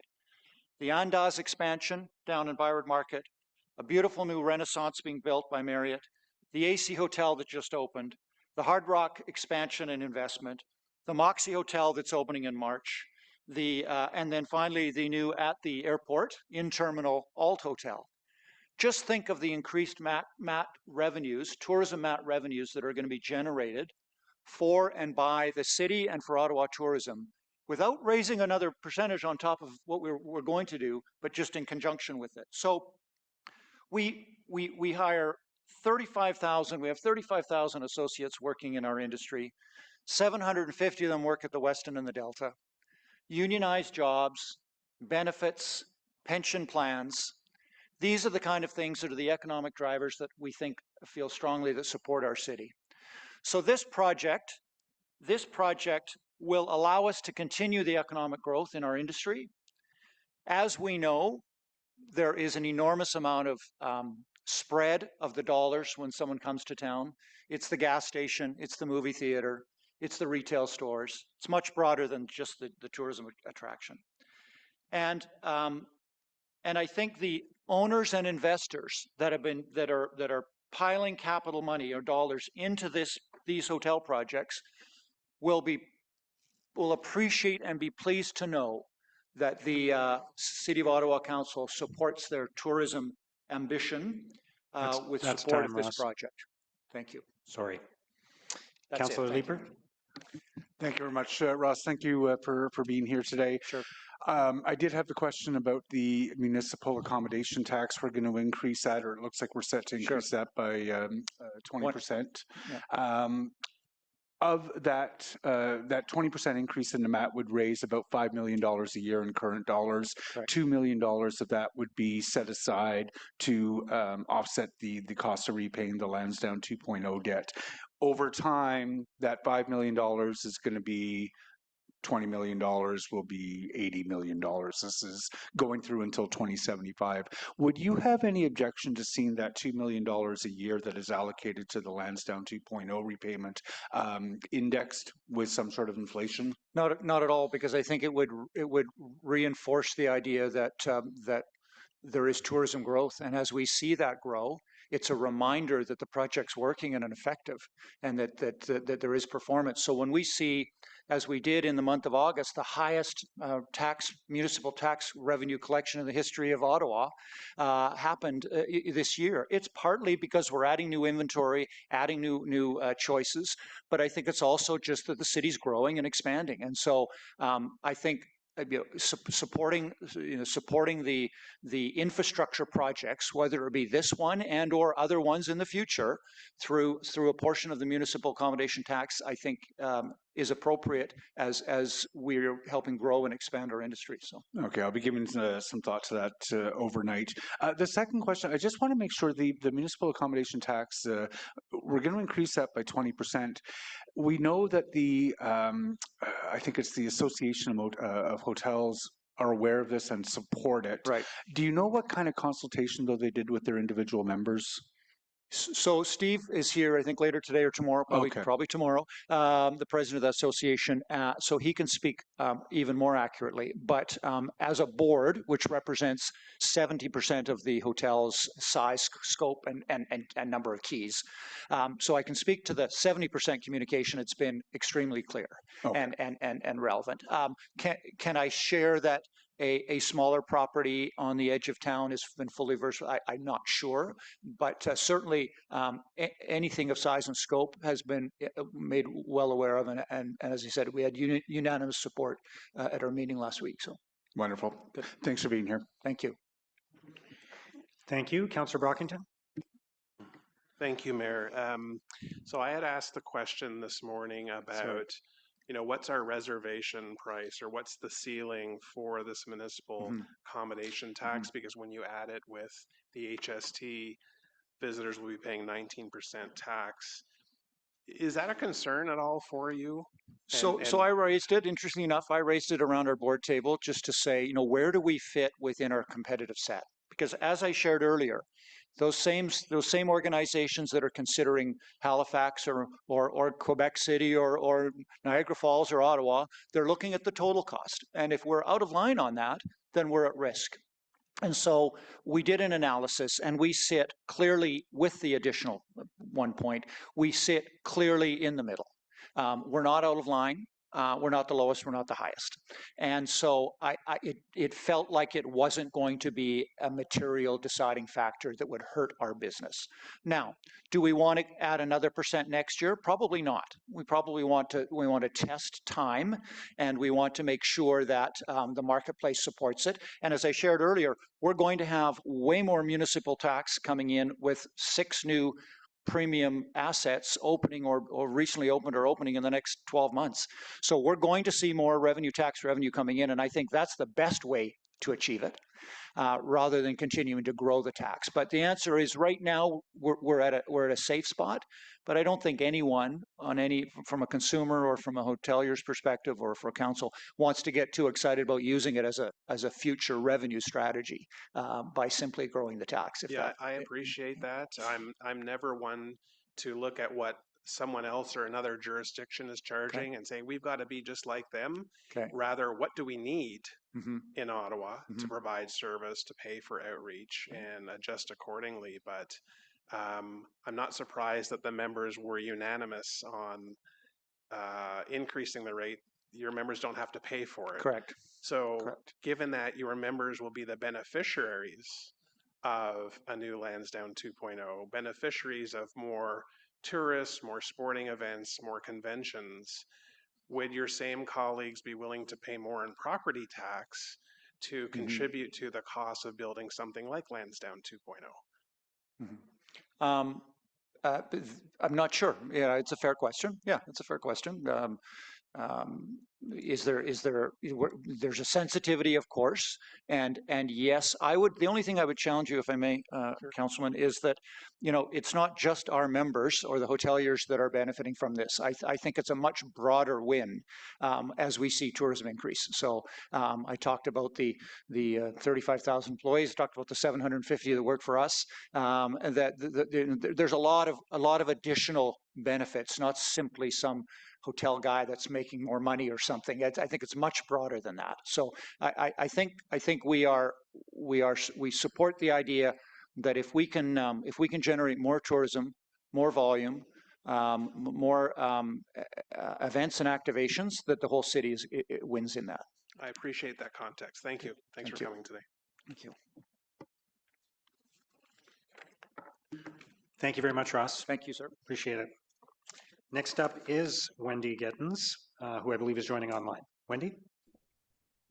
Good afternoon. My name is Wendy Gittins. I'm the CEO of Wheelchair Basketball Canada, the national sport organization dedicated to developing and promoting wheelchair basketball across our country. I'm here today to express our strong support for the Lansdowne 2.0 redevelopment project, a bold and necessary step forward for accessibility, inclusion, community, and Ottawa's economic future. In 2026, Ottawa will proudly host the IWBF Wheelchair Basketball World Championships, the largest team parasport event in the world. More than 1,000 participants from over 20 nations will gather here, joined by their families and friends, staff, media, and tens of thousands of fans. The eyes of the international adaptive sport community will be on Canada's capital city. This event is a milestone for our sport and a tremendous opportunity for Ottawa to shine on the world stage. It's expected to generate $23 million in total economic impact, $2.7 million in direct provincial tax revenue, and over 5,000 hotel room nights, a major boost for local tourism, hospitality, and jobs. However, there is a challenge. Ottawa does not currently have a facility that can properly and proudly host this world-class event. The venue at TD Arena at Lansdowne Park is nearly 60 years old and falls well short of modern accessibility standards. To name just a few of these barriers, there's only one elevator at one end of the building. There's inaccessible changing and shower areas. There's not enough accessible washrooms. The concessions, media, and meeting rooms cannot be reached by a wheelchair user. Athletes must enter through the loading dock, passing dumpsters, and there's a steep incline there as well. These barriers mean extra costs, complex logistics, and compromises for athletes, fans, and for the City of Ottawa. Our partners at OSAG have been outstanding in helping us find creative workarounds. But let me be clear, that approach is not sustainable. We cannot continue to rely on temporary fixes and band-aid solutions if Ottawa truly wants to be seen as a leader in hosting inclusive international sporting events. While we are fully committed to delivering an exceptional World Championships, this cannot be the standard going forward. That is why Lansdowne 2.0 is absolutely vital. It's an opportunity to build a modern, world-class, inclusive, and fully accessible venue in the heart of our city. With its central location, public transit access, and proximity to restaurants, hotels, and shopping, it's the ideal hub for major events and community gatherings alike. Most importantly, accessibility will be built in from the start, not added as an afterthought. A new Lansdowne facility will allow Ottawa to attract high-caliber national and international events for years to come, driving economic growth, tourism, and civic pride. The 2026 championships alone will engage over 500 volunteers, leave behind legacy basketball courts for community use, and introduce inclusive sport programming into local schools. With the right infrastructure, these kinds of legacies can continue for decades to come. But without a modern, accessible venue, Ottawa will simply miss out on future hosting opportunities. Other cities are investing in inclusive state-of-the-art facilities because they understand that sport tourism is an economic driver and a community builder. As Canada's capital, Ottawa should reflect the best of who we are as a nation: innovative, inclusive, welcoming, and ambitious. A world-class city deserves a world-class accessible venue. Event hosting is a strategic priority for governments, tourism, and for Wheelchair Basketball Canada. We are already planning for future international events beyond 2026. And with the Lansdowne 2.0, Ottawa would be the perfect destination. This isn't just about sport. It's about community, culture, accessibility, and economic development. It's about building a city where everyone belongs and where everyone can access and experience the power of sport. Sports has a way of shaping how we experience our cities. They bring people together across neighborhoods, professions, generations, and creating shared moments that strengthen the fabric of our community. In closing, while we are doing everything possible to deliver a successful 2026 World Championships, we cannot accept these barriers as permanent. We fully support Lansdowne 2.0 because it offers a real solution, a vision for the future where Ottawa leads in hosting inclusive, accessible, world-class events that bring people together, strengthen communities, and showcase the very best of our nation's capital to the world. Thank you. Thank you very much. Councillor Carr. Luloff is the member, not me. It's okay. We kind of aren't doing that today for some reason. Okay. Go ahead. Thank you very much. Thank you very much, Wendy, for your participation today. Really appreciate hearing the delegation. So do I understand correctly that the 2026 wheelchair basketball championships will be in Ottawa? Yes. And they will be at TD Place? That is one of the competition venues, yes. Okay. And so can you look at challenges of navigating it? Like, are there temporary measures being put in? Yes. Okay. And is that quite extensive? Yes. And these are just highly temporary measures, are they? They're not something that could be adopted long term? No. There's temporary measures, and they, like I said, and they're sort of Band-Aid solutions to a bigger problem. That Lansdowne is old, as we've all heard today. It's outdated, it's certainly not accessible. Yeah, absolutely. And just for context, I'm the council liaison to the Accessibility Advisory Committee. So my experience, what I'm hearing from people who have accessibility challenges is that they've talked to me about issues at Lansdowne, not just for wheelchair users who have to enter through the delivery ramp where the garbage dump is, but also in terms of people with visual impairments, in terms of the structure where they can't cane. I've heard all sorts of stories, but I'm always hearing from other community groups, and we heard this morning as well, that we can just put in temporary measures, that this is, you know, we don't need to make a big investment in accessibility to make the facility accessible. But what I'm hearing from you and your experience is that is not true. I would ask you, would you ask Sidney Crosby to come in and have temporary measures to play on the ice at, you know, TD Arena as a Olympic athlete or, you know, Team Canada athlete? These are Team Canada athletes. They're para-athletes. They're world-class athletes. They're elite at their highest level of competition. They're professional athletes as well. And so to ask them to be okay with temporary fixes and Band-Aid solutions and coming into a facility like that is not acceptable whatsoever and extremely disrespectful. Yeah, I 100% agree with you. Absolutely. I really enjoyed having you here as a delegate and hearing that. Thank you very much. Thank you. Thank you, Councillor Carr. Councillor Luloff? Thank you very much for coming today, Wendy. We really appreciate it very much. You know, Ottawa has the unique distinction of being home to more Canadian veterans than any other Canadian city. And the Invictus Games provides an opportunity that allows wounded veterans a shot at competing at the highest level. Sports like wheelchair basketball, sledge hockey, seated volleyball, and the like. As an expert in inclusive games, do you think that Ottawa could even put in a bid to host the Invictus Games without Lansdowne 2.0? Thanks for the question.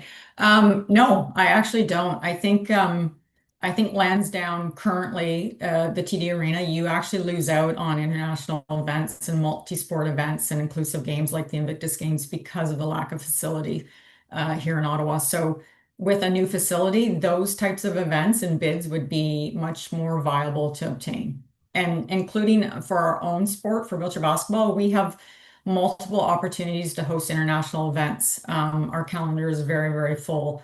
The city of Ottawa is a great location to host events. People want to come to Ottawa. We've heard that loud and clear from our membership and from our international counterparts. It's a safe, welcoming city. The barrier is the lack of a facility. Thank you very much. Thank you, Councillor Luloff, and thank you. Thank you very much for your presentation, and good luck. Thank you. Mayor, just before we keep going, on the delegations, are you going to let people know who's Yes, tomorrow, I was just maybe? about to speak to that. Hey, look at that I was time. just Good. about to speak to that, Councillor. Thank you for that question. So we're going to advise anybody who is at number 60 or higher on the list that they will definitely be tomorrow. And then we'll keep going for a while and see if we want to release more people after that, but we'll keep pushing through for the next little while. Yeah. Yeah. So 60 is a lot. What are we at right now? we're at 31, but 31. we had a 1 hour presentation and we had a couple of delegates that were, you know, where the conversations were long. And so we're hard stopping at what time? So I don't have a specific 7? time in mind. We can decide that later. Can I put a motion that we hard stop at 6 tonight, just given how? Well, I'd rather keep going, and personally, and I've heard that from others. I think we should go. We are, you know, with meetings like this, we're scheduled to go to at least 7. Okay. So I think hard stop. It needs to be. Well, there's a motion required to go past 7 o'clock. Okay. So we'll see where we are when we get closer to that number. Thank you. Okay, next is Jesse Card from Youth Ottawa.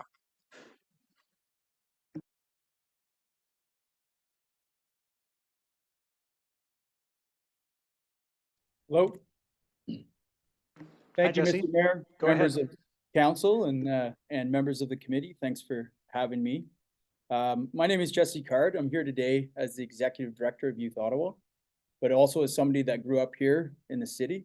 Youth Ottawa's vision is a city where all youth can spark remarkable change for themselves and their communities. And we've been helping them do that for nearly 28 years in this city.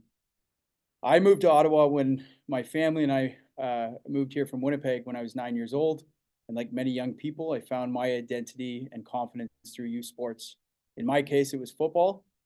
One of my earliest memories that made me feel proud to live in Ottawa was visiting Lansdowne Park at that time for a Rough Riders game. But it shaped my first impression of what this city could be: vibrant, active, and full of possibility. Years later, after graduating university, I made a conscious decision to come back to Ottawa to build a career, start a family, invest in this community. Part of what drew me back was actually seeing bold ideas take shape, like the possible return of the CFL and the redevelopment of Lansdowne 1.0. Those projects signaled momentum. They showed that Ottawa could think big. As I grew more involved in the community, I served for several years as the Vice President of Operations and Programs for the National Capital Amateur Football Association. In that role, I've worked closely with OSEG and the OSEG Foundation on initiatives like their 50-50 program, funding that went back into the NCAFA League that helped keep registration fees affordable, pay for field lining, rentals from the city, and officials' fees.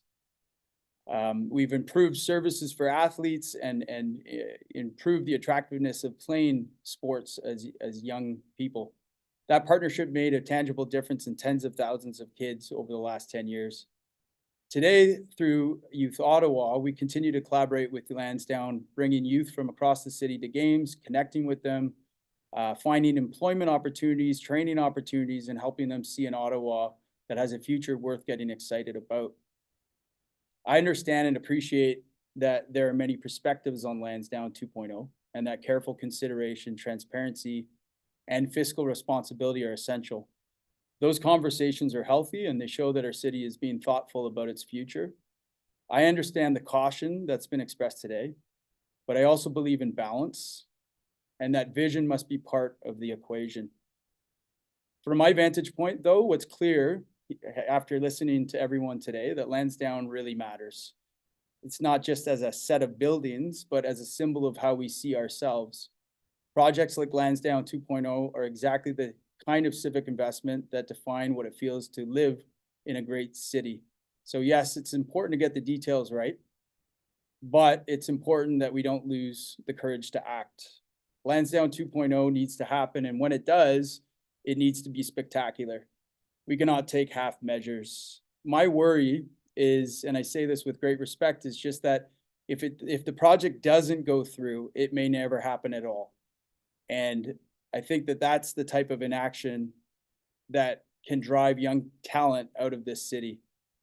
I trust that council will make the right decision, one that balances prudence with boldness and ensures that when Lansdowne 2.0 moves forward, it represents the best of what Ottawa can be. Thank you. That's all I'll say. Thank you for your leadership and courage to shape a city that's worthy of the next generation. Thank you very much, Jesse. We'll go next to Liam O'Brien. Good afternoon. Good afternoon, and thank you for being here for so long. I truly appreciate it. I feel your pain. So I live on the other side of downtown from here, and I wanted to focus on just 2 points. So I really like Lansdowne, and I like attending events there, be it sports or the market, etc. But I have a couple of concerns. So the first one is the transportation side. I don't see a lot of progress on that front. Given my proximity to Lansdowne, I should be able to get there really easily by transit. I looked it up just before this. It would take 40 minutes to go 3.7 kilometers. And 10 of that is because I'm waiting longer because you voted to reduce the frequency of the LRT. For $1.6 million, which is really not a lot compared to this project. I also wanted to express concern about the speed of buses. If there's no dedicated bus lanes along Bank Street, they're going to get clogged up in the traffic. Cars are a really inefficient way to get around. Yesterday, I biked by Lansdowne because I shop there often, and I almost got hit by a car. So it's really actually offensive to me when I hear about how people that have to drive to work there are slowed down by the bike lanes. Well, those are saving my life potentially. So that's the transportation side. But I also wanted to express bigger concern. In Ottawa, I've been here for about 15 years. We've seen some pretty big scandals. I don't have to name all of them, but we just saw Taywin get pushed through, all because of potentially, $10,000 worth of donations to elections. We saw big issues with the LRT. The judge that evaluated the case said this conduct irreparably compromised the legal oversight ability of council and raises serious concerns about whether the city of Ottawa can properly complete significant infrastructure projects. So I think to cast doubt over the volunteers that have come here today who've scrutinized the numbers is really damaging. We owe them, a huge thanks, because I don't see that scrutiny happening in the room necessarily. So I'm really appreciative that we are having that level of scrutiny, because the unveiling of the plan to me seemed a little bit like what I'd expect if I went into a used car lot. You don't need to read the fine print, just sign here. If you don't sign today, the price is going to go up. I mean, of course I'm exaggerating, but that's the sort of tone we're seeing. We shouldn't be rushing this process. I want to see something improve more than anyone, maybe not anyone. But my point is, let's not rush. The fact that it's being rushed honestly brings a lot of questions up. I've talked to many people who probably wouldn't have noticed this except for the level of rush that they're seeing, because that raises a lot of questions. It's kind of like if you're trying to convince a woman to marry you and you rush it along, like take time. So in closing, for me, the process is disappointing. It's not that I don't want to see something go through, but please don't rush. I think council's reputation has been tarnished in the past, and I don't see an improvement in this process, to be honest. If we rush things through, who's to say that we can't replace LRT with Lansdowne 2.0 in the reports we just saw? Because the writing I see about LRT, I could see that coming through in a few years about Lansdowne 2.0 as it's been pushed through. Thank you. Thank you. Councillor Menard. Thanks very much, Mayor. Thank you for your delegation. I just wanted to ask you, just with relation to LRT, the judge in the inquiry talked a lot about optimism bias, which was for large projects like this, thinking that basically there's no possibility of bad outcomes. That in our case, we're unique in some way. And he warned against that. Just given my own experience with Lansdowne, I tend to see that a lot in this project. There's so much positivity and not a lot of risk, I guess, concern that we see from our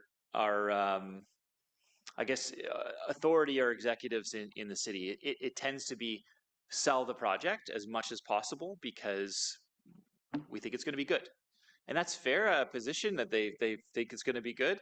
But the opposite is also true, that you need to make sure that there are critics of that so that you make things as clear and transparent to the public as possible. So I suppose the question, I guess, to you is, do you see some echoes of what happened in the LRT public inquiry and the concerns that Justice Horgan outlined in his final publication in this project, and what could we do to, I guess, ameliorate that optimism bias and uniqueness that we feel this project may bring? I would like to see the way this project is represented as being fair, and that means presenting all of the facts. I mean, I understand the report is long, and I don't have time to read 130 pages, but when I see our mayor respectfully coming out ahead of the report and trying to control the narrative, those sorts of maneuvers really take my trust away, and I know I'm not alone on that. So in my field of work, or in my research, one of the things we do is Monte Carlo analysis, which fairly looks at different probabilities, the upside and the downside. But to me, this seems like there's a lot of stars that need to align, and I hope they do, but it makes me very nervous to see those potentially minute possibilities that all of the stars align. Because I do think there's optimism, and I'm guilty of this in my own, research proposals and so on. But, it's still problematic. Okay, thank you very much. Thanks, Mayor. Thank you. We'll go next to Patrick McKechnie.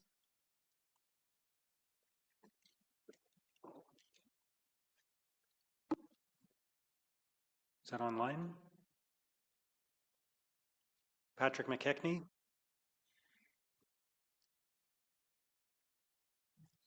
Okay. Next is Jim Merson. Welcome. Good afternoon.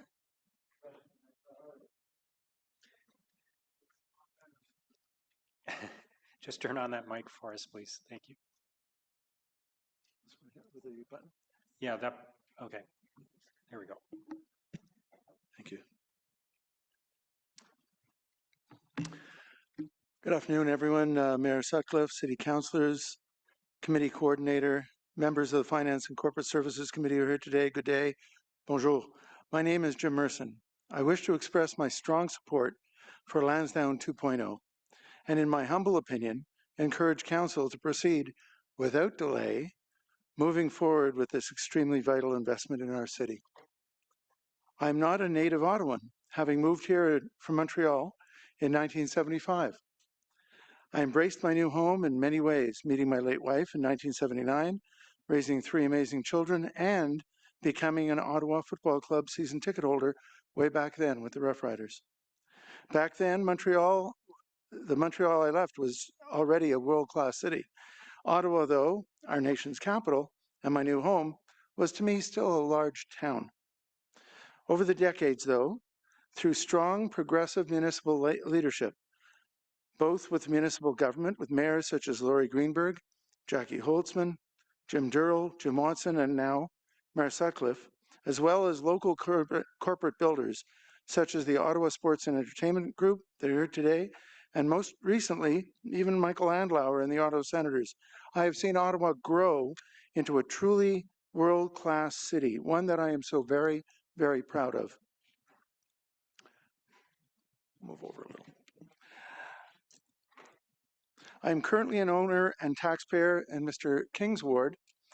As a retired engineer, consultant, and software sales representative spanning a 50-plus year successful career, I've gained an understanding about investment and balancing risk with reward.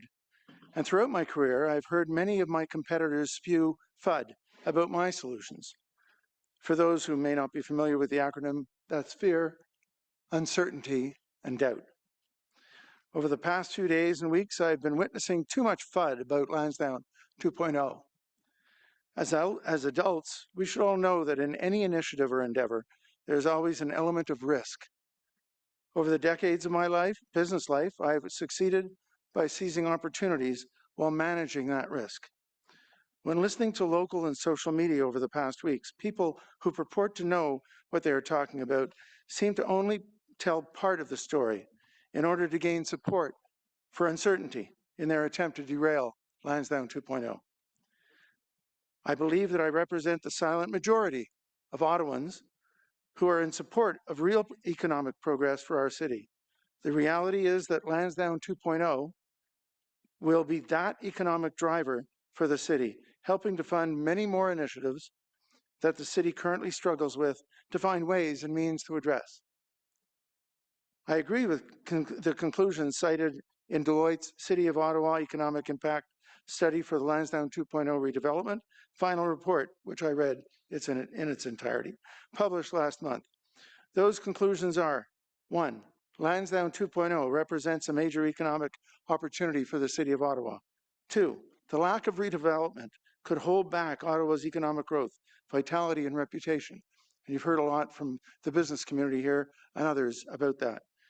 And 3, this lost potential may result in an estimated loss of $590 million in GDP and 4,900 jobs over the next 10 years. Yes, there are and will be risks. I like to refer to them in my life as speed bumps. But with the strong public-private partnership that exists today, steering around those speed bumps and professionally and prudently managing those risks, Lansdowne 2.0 can be a significant milestone in Ottawa's history, ensuring that the city and its people can thrive, live, and look forward to an even better future. Merci beaucoup. Thank you all for your attention and consideration. Thank you very much. Thank you for sharing your thoughts. We will go next to Joanne Polak.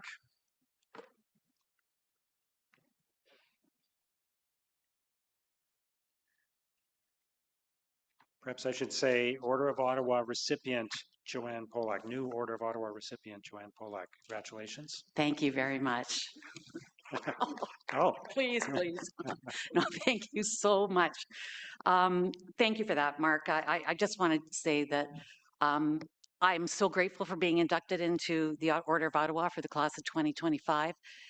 This incredible honor is even more special because it's following on being inducted into the Ottawa Sports Hall of Fame this past May. So it's been a great year for this old gal. But this city means the world to me, and it's given me so much. And at this stage in my life, to receive recognition like that, Mark, and the Hall of Fame is humbling beyond words. And of course, woven into my entire Ottawa story has been Lansdowne Park, my absolute favorite place in the world. And anybody who doubts me doesn't know me. Mr. Mayor, members of committee, I'm here today to urge you to support the city staff report and approve Lansdowne 2.0. Please, let's get on with replacing the aging municipal facilities so we can realize the full potential of this remarkable place, which is the heart of this remarkable city. I sit before you today with a very different perspective than I have had in the past. I've recently been appointed chair of the board of Football Canada. The position has sharpened my take on the sport that I love and amateur sports in general. First, I know many of you view football as a legacy sport. I know it because I've heard you talking about it. Perhaps one that is more anchored in the past than in the future. I can tell you unequivocally that nothing could be farther from the truth. In fact, men and women's flag football will make their Olympic debut at the 2028 Olympic Games in Los Angeles. If somebody had told me back in the late 80s that women would be playing football and that they would be playing it in the Olympics, I never would have believed it. Flag football is capturing the attention and imagination of a whole new generation. It's affordable, it's safe, and it's perfect for girls and women.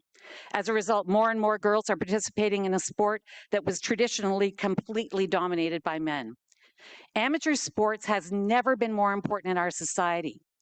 I know all of you are concerned about a generation lost to obsessive amounts of isolated screen time. Sports gets kids outside and connected with each other in person as opposed to character interaction and some gaming online. Now, not every child's an athlete, but in this day and age, there is a place for everyone, and we need to invest in the future of our young people now more than ever. Now, how does this relate to Lansdowne 2.0? There's two specific areas I'd like to talk about. Number one, amateur sports requires gathering places, not just neighborhood facilities, but larger professional facilities where championships can be played and experienced.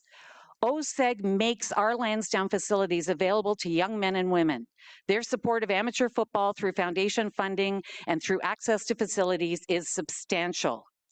Secondly, national and international amateur events require world-class facilities to host world-class events. When we host those events in Ottawa, our children have firsthand access to the people they admire and often emulate. Young people attending international events in their own community leave with lasting impressions that allow them to think bigger about what might be possible in their world. In conclusion, there are so many reasons to support Lansdowne 2.0. I've thoroughly enjoyed sitting here today and listening to so many people representing that point of view. But I would also greatly appreciate when you are deliberating if you would consider the importance of these facilities to amateur sports in Ottawa. And also, please include the halo effect Lansdowne 2.0 will have on thousands of young people in the city of Ottawa. Having lived and loved Lansdowne Park for decades, I am grateful for the incredible work that has been done by the City of Ottawa and OSEG. And one thing I know to be true, as a municipal government, we could not ask for better partners than the Ottawa Sports and Entertainment Group. Sometimes I think we're spoiled as a city. This is a corporation that is the epitome of professionalism. They run our facilities in a very business-like fashion at every turn. They bring the very best to this partnership, and we are lucky to have them. Together, we have elevated the property. You and OSEG have elevated the property from a dilapidated, rat-infested, asphalt-covered wasteland to what I believe to be the finest civic complex in the country. And now it's time to finish the job and replace the aging municipal facilities. Please support Lansdowne 2.0. Thank you. Thank you very much, Joanne. Appreciate it. Thank you. Thank you. Congratulations again. We'll go next to Ian Sherman.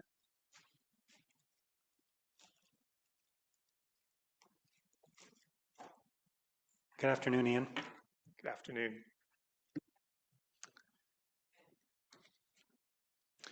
Good afternoon, everyone, and thank you for the opportunity to delegate at this meeting. Until June 2023, I was a longtime board member of the Ottawa Board of Trade, formerly the Ottawa Chamber of Commerce, ultimately chairing the board for 6 years, from 2018 to 2023. I recently retired from public accounting after a 40-year career, including 33 years at Ernst & Young, where I was a partner. I was EY's market leader for the Ottawa office tax practice, and I also led EY Canada's government and public sector tax practice. I am currently the CEO of Relationship Capital, where I focus on board advisory work, including serving as chair of private company boards. Since slightly retiring, I've also had the privilege of continuing to devote much of my time to community building and volunteering on many boards, including as a proud member of OSEG Foundation, where I've had a front row seat participating in and observing the significant impact that the foundation has in our community. I come to you today with two perspectives on Lansdowne 2.0. One is a fan, and one is someone who has spent decades, similar to all of you, working to help shape a stronger and more prosperous Ottawa. As a fan, I have been in the stands since the return of the CFL to Ottawa in 2014. In fact, I have been a proud Southsider for decades, a football season ticket holder all the way back to 1969. Section DD, row 4, seats 7 and 8 with my father. We never missed a game, rain, sleet, snow, or glorious sunshine. We had many incredible experiences. After my father was no longer able to attend games, I had 4 tickets and regularly took my 3 sons. And there were also all those years as a 67 season ticket holder with my stepfather. We had so many wonderful experiences in that arena. The energy, the connection, the sense of community, that's what makes live sports so special. However, even as a proud Southsider, and our famous chant to Northsiders, which I won't repeat in this chamber, I have also seen that other side of the stadium. And the truth is, the North Side simply doesn't offer the same experience. Its aging infrastructure, built for another era, lacks the comfort, accessibility needs, and amenities that fans, players, and event organizers expect today. That's just not fair, and as a city, we can, should, and must do better. And that brings me to why I am here. From my perspective, including many years considering the issues and advocating for city building at the Ottawa Board of Trade, Lansdowne 2.0 isn't just about replacing stands, old stands, and an arena. It's about setting the tone for how Ottawa grows and competes as a capital city. The Board of Trade and its sister organizations with whom we partner exists to promote a strong business community and a prosperous city. We believe in smart, sustainable investment projects that help Ottawa attract talent, tourism, and opportunity. Lansdowne 2.0 fits that vision. It's a catalyst for economic growth and a signal to residents and investors alike that Ottawa is prepared to move forward with purpose. That's why I was proud to join my colleagues at Ottawa Tourism and Invest Ottawa in signing a joint letter in support of this project. Together, we see Lansdowne 2.0 as more than a construction plan. It's a renewal of confidence in our city's potential, and it is demonstrating an understanding that infrastructure matters. In fact, infrastructure really matters. Lansdowne already generates hundreds of millions of dollars in annual economic activity and supports thousands of local jobs. With these planned new investments, those benefits will only grow, reaching far beyond the site itself, to restaurants, hotels, local suppliers, and the broader downtown economy. And we have an obligation to support this, especially when we have such great leaders and partners at OSEG contributing to those benefits with the same credibility and integrity that they have brought to so many other city building initiatives, including the current iteration of Lansdowne. Where would this community be? That's time, Ian. Without such great partners and city builders? Thank you. Councillor Hill. Thank you very much, Your Worship, and thank you for the delegation today, Mr. Sherman. I very much appreciate you coming forward, especially from your position of experience and your professional background, and giving such, I think, a balanced and fair, anecdote, both of your family experience as a season ticket holder and your experiences there, but also from a financial and a corporate perspective, for you to come forward and make those comments. We have heard from others today who have cited similar academic and skill backgrounds who have had a different perspective to the value of progressing as a city with this investment. And I just really wanted to say thank you for coming forward and giving that balanced appreciation of Lansdowne 2.0.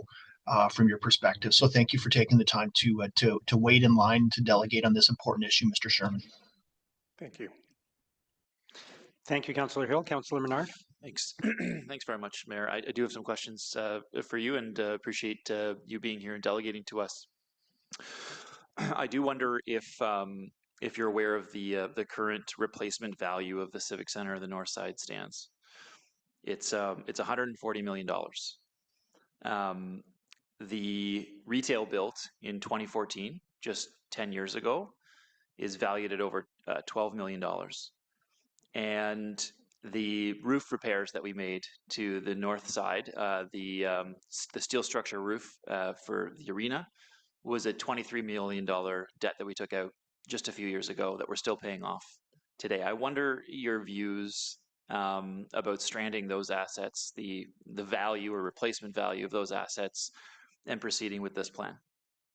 I think it would be fair to say that I have a reasonable understanding of those costs, stranded costs as you refer to them. I also have an appreciation, I think it's a deep appreciation of what the alternatives might be if we don't proceed with Lansdowne 2.0. And I don't like the cost of those alternatives either, which leave the taxpayers stranded with those costs. We have willing, able, capable partners in OSEG with credibility, integrity, and the values of city building that I, as a taxpayer, and I believe that many others as taxpayers, feel that we should stand behind in this project. What do you believe the costs are of not proceeding? My understanding is that they could be as significant as $50 million a year that we're left stranded. Well, I'll just, the city staff numbers haven't been there. They have said it could be up to $8 million a year that based on the cash flow losses that we're having year after year. And now EY has said that we're going to look at cash flow positivity as of 2027 and then 2030 and beyond. So the concerns, I think, were more for OSEG and their equity going forward, certainly. I wonder your views of, you think the debt that we're taking on of $331 million, that is worth it to move forward with this plan in your view? Yes. In my view, it's worth it to move on. Okay. And I believe that greater minds around this table and greater minds around this community will find a way to deal with those costs, as many other cities and communities have found a way to do so. Okay. Do you think the Red Blacks and 67 should be extended for the lifetime of the partnership in the plans instead of just 7 years from now?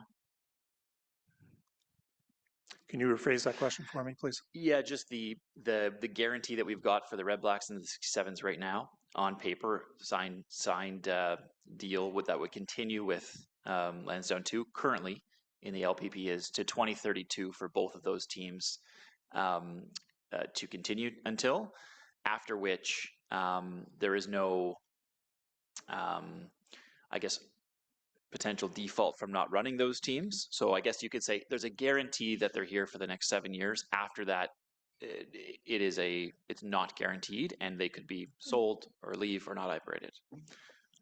I'm not a party to those contracts, so I don't think it would be appropriate for me to comment on that.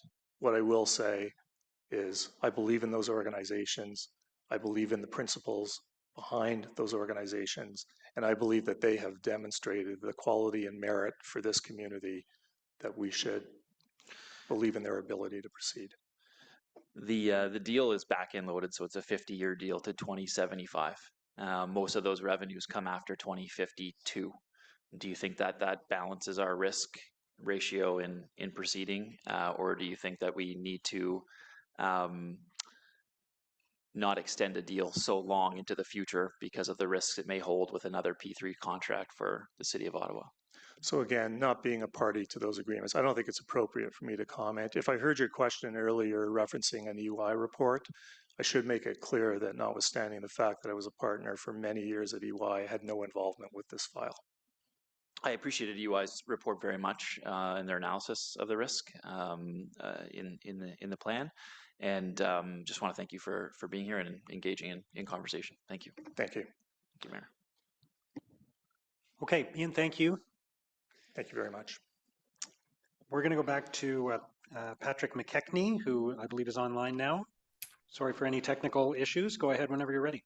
Oh, thank you, Mr. Mayor, and hello, councillors.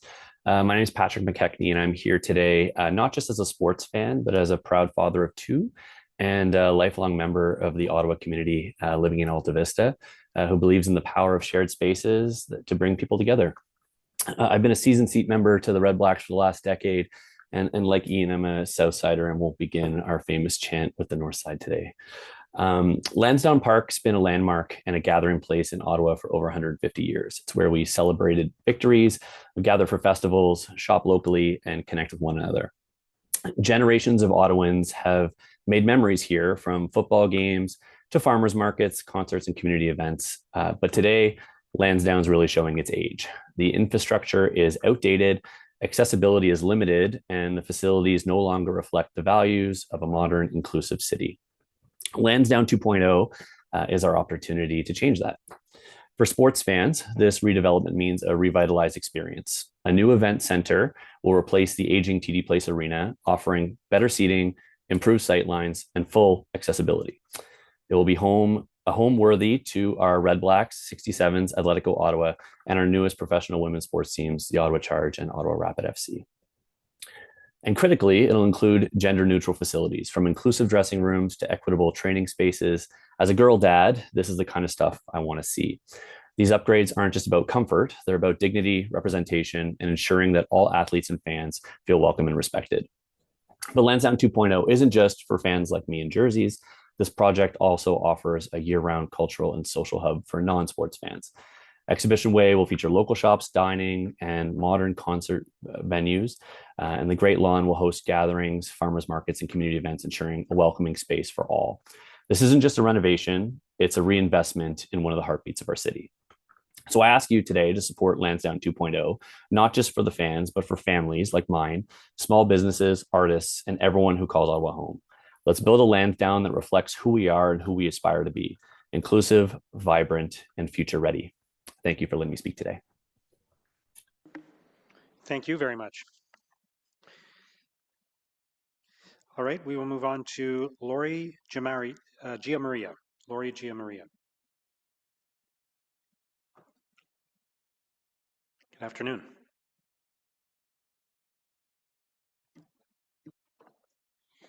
Good afternoon, Mayor Sutcliffe, members of the council, fellow delegates, and attendees. Thank you for providing me with this opportunity to share some of my experiences working at Lansdowne. This is out of my comfort zone. I have not done this before, so please bear with me. I'd like to show why building the new facility is of utmost importance to get started sooner than later.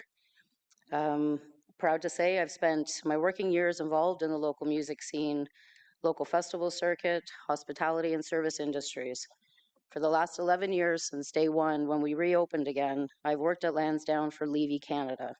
We provide and create the food and drink menus for the diverse guests, fans, and players. The bar I work at for 67s games, for the charge games, and anything that happens on the arena side has been named Gia's Bar. It's a great rinkside hangout where people are there not only to watch the game, but socialize. And I take pride in the fact that I have many regulars.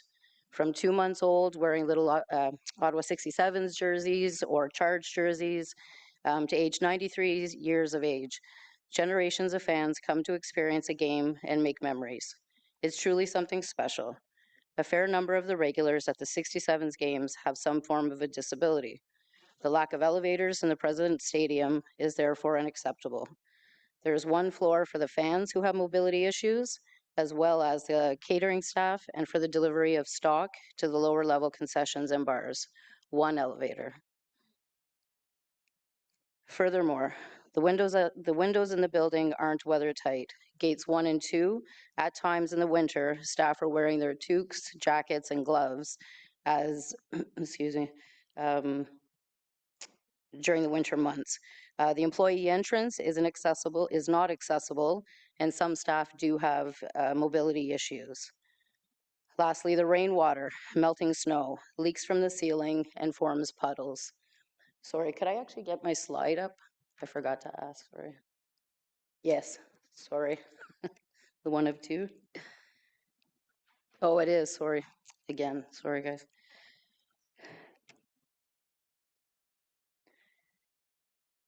So lastly, the rainwater and melting snow leaks from the ceiling and forms puddles inside the building in many areas. I have pictures of this around my bar, and it has gotten progressively worse. Fans are paying money not only for the event, but also for a great experience, and this has affected their ability to enjoy their time while at the stadium, and does not bode well for a capital city to have less than a proper facility. I would like to say this is from a PWHL game. This is a regular occurrence with the buckets and the leaking water down the walls. I feel that it's important to state, this is in regards to my slide, I feel that it's important to state that over 200 employees are hired every summer season just by Levy Canada alone to give the folks in Ottawa an awesome night out. At concessions, we hire around 150 of those, 150 employees.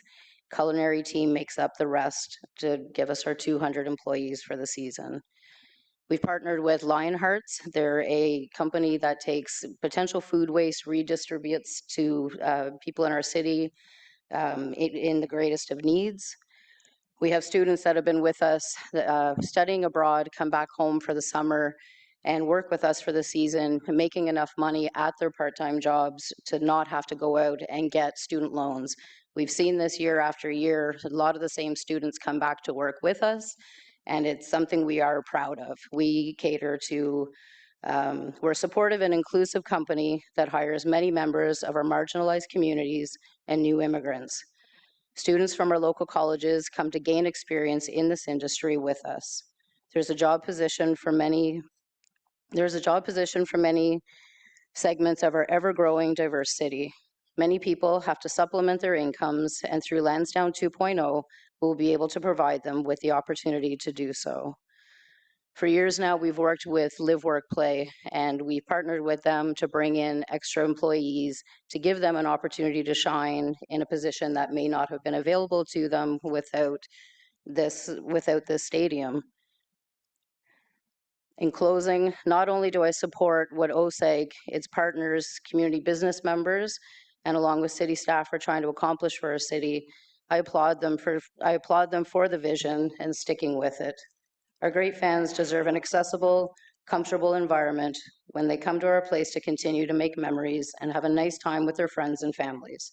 Our city deserves a world-class municipal facility for its employees to thrive, and this is being represented by postponing what is needed for our city. I'd also just like to say, very quickly, last night we had Foreigner. They had a bunch of students on stage for a choir, speaking about how some of these programs are taken away in our schools. my first thought was it's very sad that these kids had to be jammed into all the change rooms and everything Right. and not experience the proper experience. Am I out of Okay. time? Yeah, thank you. I apologize. That's Thank don't you. apologize. Thank you. Thank you for doing this. Councillor Menard? I just want to say thank you for your delegation and coming out and speaking to all of us.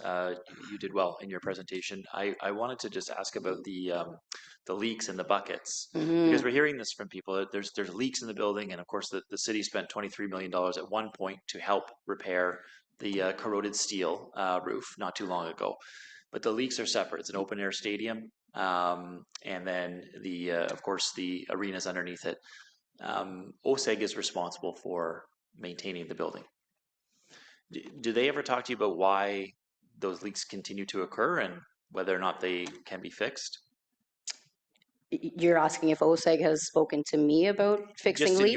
In your great role that you play there and the experience that you give to people, has there been discussion at all in why those continue to happen and why I they think aren't we're all addressed? pretty familiar with a 60-year-old building, and this is what inevitably is going to end up happening. I definitely hear it quite often from my fans, my patrons, with again, I apologize on the visuals. That is there anytime it rains. So to say that it's not discussed, absolutely it's discussed.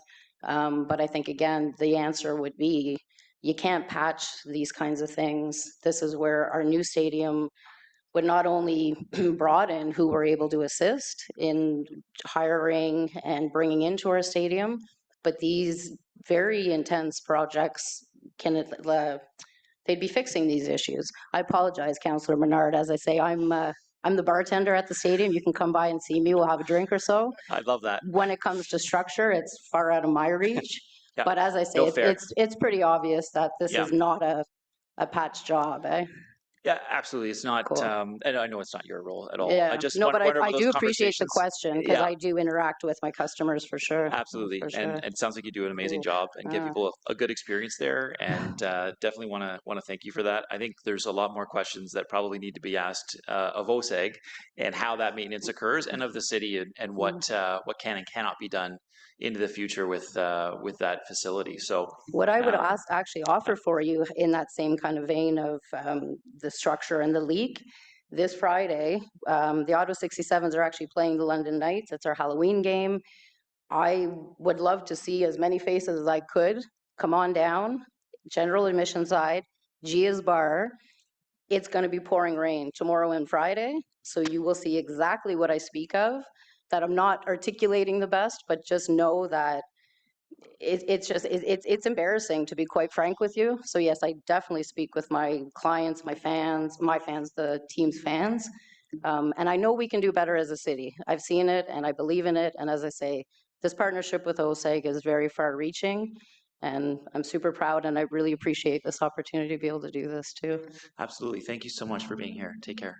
Thank you. You too. Thank you, Laurie. You did great. Thanks, Appreciate guys. it. Next up is Richard Moon.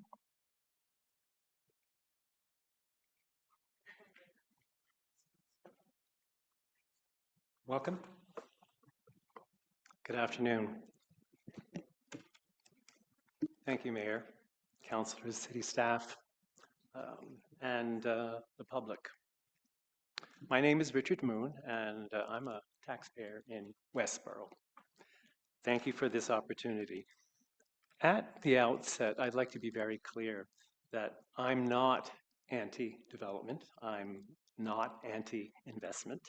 I do support responsible, transparent, and fiscally minded development. Before I get into the body of my text, I would like to comment on the both passionate and informed delegations that we've heard today on both sides of the fence. And I think that's going to be the challenge for this committee to make a recommendation, given those passionate and informed speakers. I'd like to move this conversation away from the all or nothing narrative toward one of public accountability, transparency, and openness to genuine public engagement with civil society. I have 4 brief points. Number 1, Lansdowne is a public asset. Now, if this were truly a good public deal, the full business case would be open for scrutiny. Instead, we've seen secrecy around contracts, limited collaborative community engagement, minimal affordable housing, loss of green space and internationally acclaimed artwork, and serious questions about another sports venue downtown. I'm going to repeat something that's already been said last week. I was shocked, as many were, at a press release that was done by the mayor on the virtues of the Lansdowne project, well before the release of any official documents, trying to steer the narrative in advance. But even worse was the chastisement of public dissent. That public represents a part of Ottawa's civil society. Citizens who are linked together to common interests, and they're concerned. I think that those folks need an apology. Then, not to make things worse, at council, a request was to have more time to review the revised deal with voluminous files, but that was voted down. Those who supported transparency and due diligence showed sound judgment. Thank you. And those that didn't, constituents will take note in your voting records. Let me go to point number 2. The economic impacts are likely overstated. The Auditor General already warned that Lansdowne projections exaggerate benefits and downplay long-term costs. They continue under this newly revised plan, where it sounds like meaningful revenues don't start until 2052 or beyond. Let me point out the Deloitte report, briefly mentioned by staff, relied on both the city and OSEG numbers and their own assumptions. And the report even cautioned that its analysis was based on today's business conditions and no verifiable consideration of future conditions. I'd ask you to please read Deloitte's disclaimer on page 29. Optimism isn't a business plan. Thirdly, sense of false urgency. We've heard that claims of waiting will cost $750 million later. This appears to be more of a sales argument than a sound rationale. The figure assumes a complete rebuild overlooking phased or lower cost alternatives that have not been fully explored, or for that matter, not even requested from city staff. The city's experience with the LRT, the public-private partnership, demonstrates risks. That's already been, in fact, identified. Responsibility here is on your shoulders. I'd like to also comment that Lansdowne 2 is dividing councillors, communities, and civic groups, not because people oppose development, but because many see a lack of openness, fiscal prudence, and community priorities and value. It's not too late to look at other options. I would urge you to consider looking at a more independent financial review, and based on that, phase the project appropriately. In so many words, Ottawa's civil society is watching and listening, and we don't have short members. Thank you. Thank you for your presentation, Councillor Menard. Thanks very much, Mayor. Thank you for being here and for looking into this and for reading through the detail. I just wanted to touch base on that, on the Deloitte report, because I had read the same thing about some of the I guess asterisks at the end around what this does and doesn't show. I think one of the biggest ones, and correct me if I'm wrong, was that there was no analysis of spending this money on, say, another priority. The cost-benefit analysis also wasn't completed. What are your thoughts on the fact that we have a very large, over $10 billion infrastructure deficit, and that this seems to be the priority to invest in for our city, for I guess what would be one of the largest investments this term, certainly, versus community centers that need upgrades, that need accessibility upgrades, that are also in disrepair, in much worse disrepair, and don't require gated, ticketed access, but are there for the public, to serve the public? Thank you for the question. From the start, I was never impressed with the one option only deal, and that's what it was. And that to me does not make full sense, knowing that the staff were not even requested to cost other alternatives. And in that Deloitte report, yes, they can't go out on a limb to say, yes, we're going to have those returns. They didn't have the benefit cost analysis. And from what I understand and can remember, I don't think there's been any independent financial analysis to date based on the new numbers that apparently keep changing and the complexities grow larger, and many of the issues that we've never heard before are bubbling up today. And so I would think that a report like Deloitte's scratches the surface. Thank you. Thank you very much. Thanks, Mayor. Thank you, sir. Next is Aaron Gessler from Football Ontario, who is online. Go ahead. Good afternoon. Good afternoon, Mayor Sutcliffe and members of council. So my name is Aaron Giesler, and I'm the CEO of Football Ontario, the governing body for amateur football in this province. Each year, we serve more than 30,000 participants through over 100 associations across Ontario, representing athletes, coaches, officials, and volunteers who make the game possible. Nearly 1/3 of those participants, more than 9,000 athletes across 17 associations, are right here in Ottawa and the surrounding region, including another 4,000 recreational participants, coaches, officials, and volunteers just out in the community, making Ottawa one of the most active, if not the most active, complete football markets in the country. Our mission at Football Ontario is pretty simple but powerful, to provide football for all through leadership, promotion, and development. Our vision is to be recognized as a leader in the Canadian football community. We live those goals through 6 core values: innovation, alignment, excellence, wellness, community, and inclusion. We believe those values align directly with the spirit of the City of Ottawa and the opportunities created through the Lansdowne and the Lansdowne 2.0 initiative. Ottawa represents what football can be at its best. It's the home to the National Capital Amateur Football Association and CAFA, which is the oldest and largest youth football league in Canada, with over 6,000 young athletes participating annually in both tackle and flag football, as well as some other non-contact variations. The city is home to 2 universities, Carleton and U-Ottawa, whose Panda game, which I'm sure most, if not all, have engaged with at some point at Lansdowne, is one of the largest amateur sporting events in the country.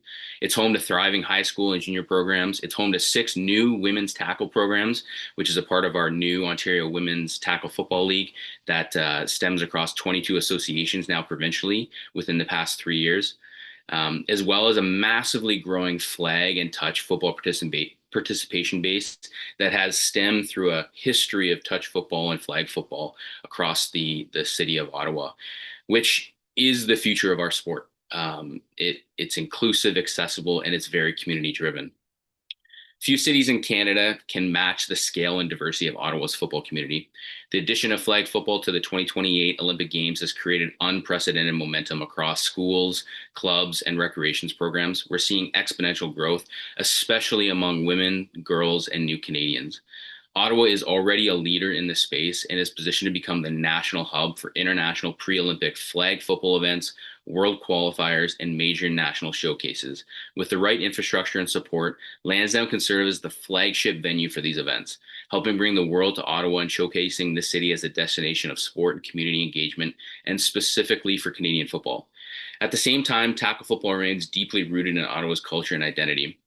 The city's high school and junior systems continue to produce outstanding athletes, and the Ottawa Red Blacks stand as the pinnacle of the player pathway, a professional organization that inspires the next generation and connects the community from grassroots to the pros. Having coached myself in Panda Games and working with athletes across all levels, I've seen firsthand how these experiences shape young people.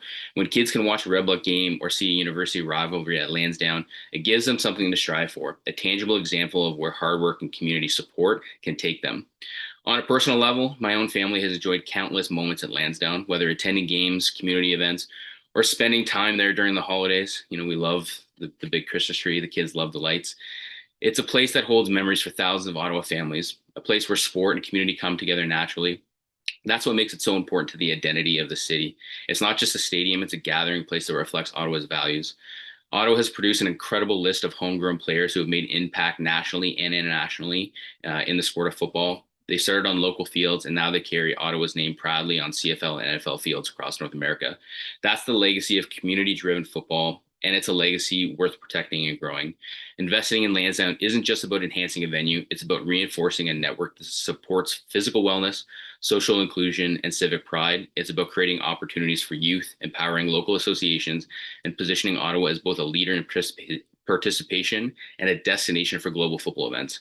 Football Ontario proudly supports this project and stands ready to collaborate with the city, OSEG, and our community partners to continue to grow the game from flag to tackle, from grassroots to elite, and from local competition to international stages. Appreciate the time. Okay, thank you very much, Aaron. We will go next to Stuart Johnson, the Commissioner of the Canadian Football League. Thank you, Mayor Sutcliffe. I'm just trying to get my camera going.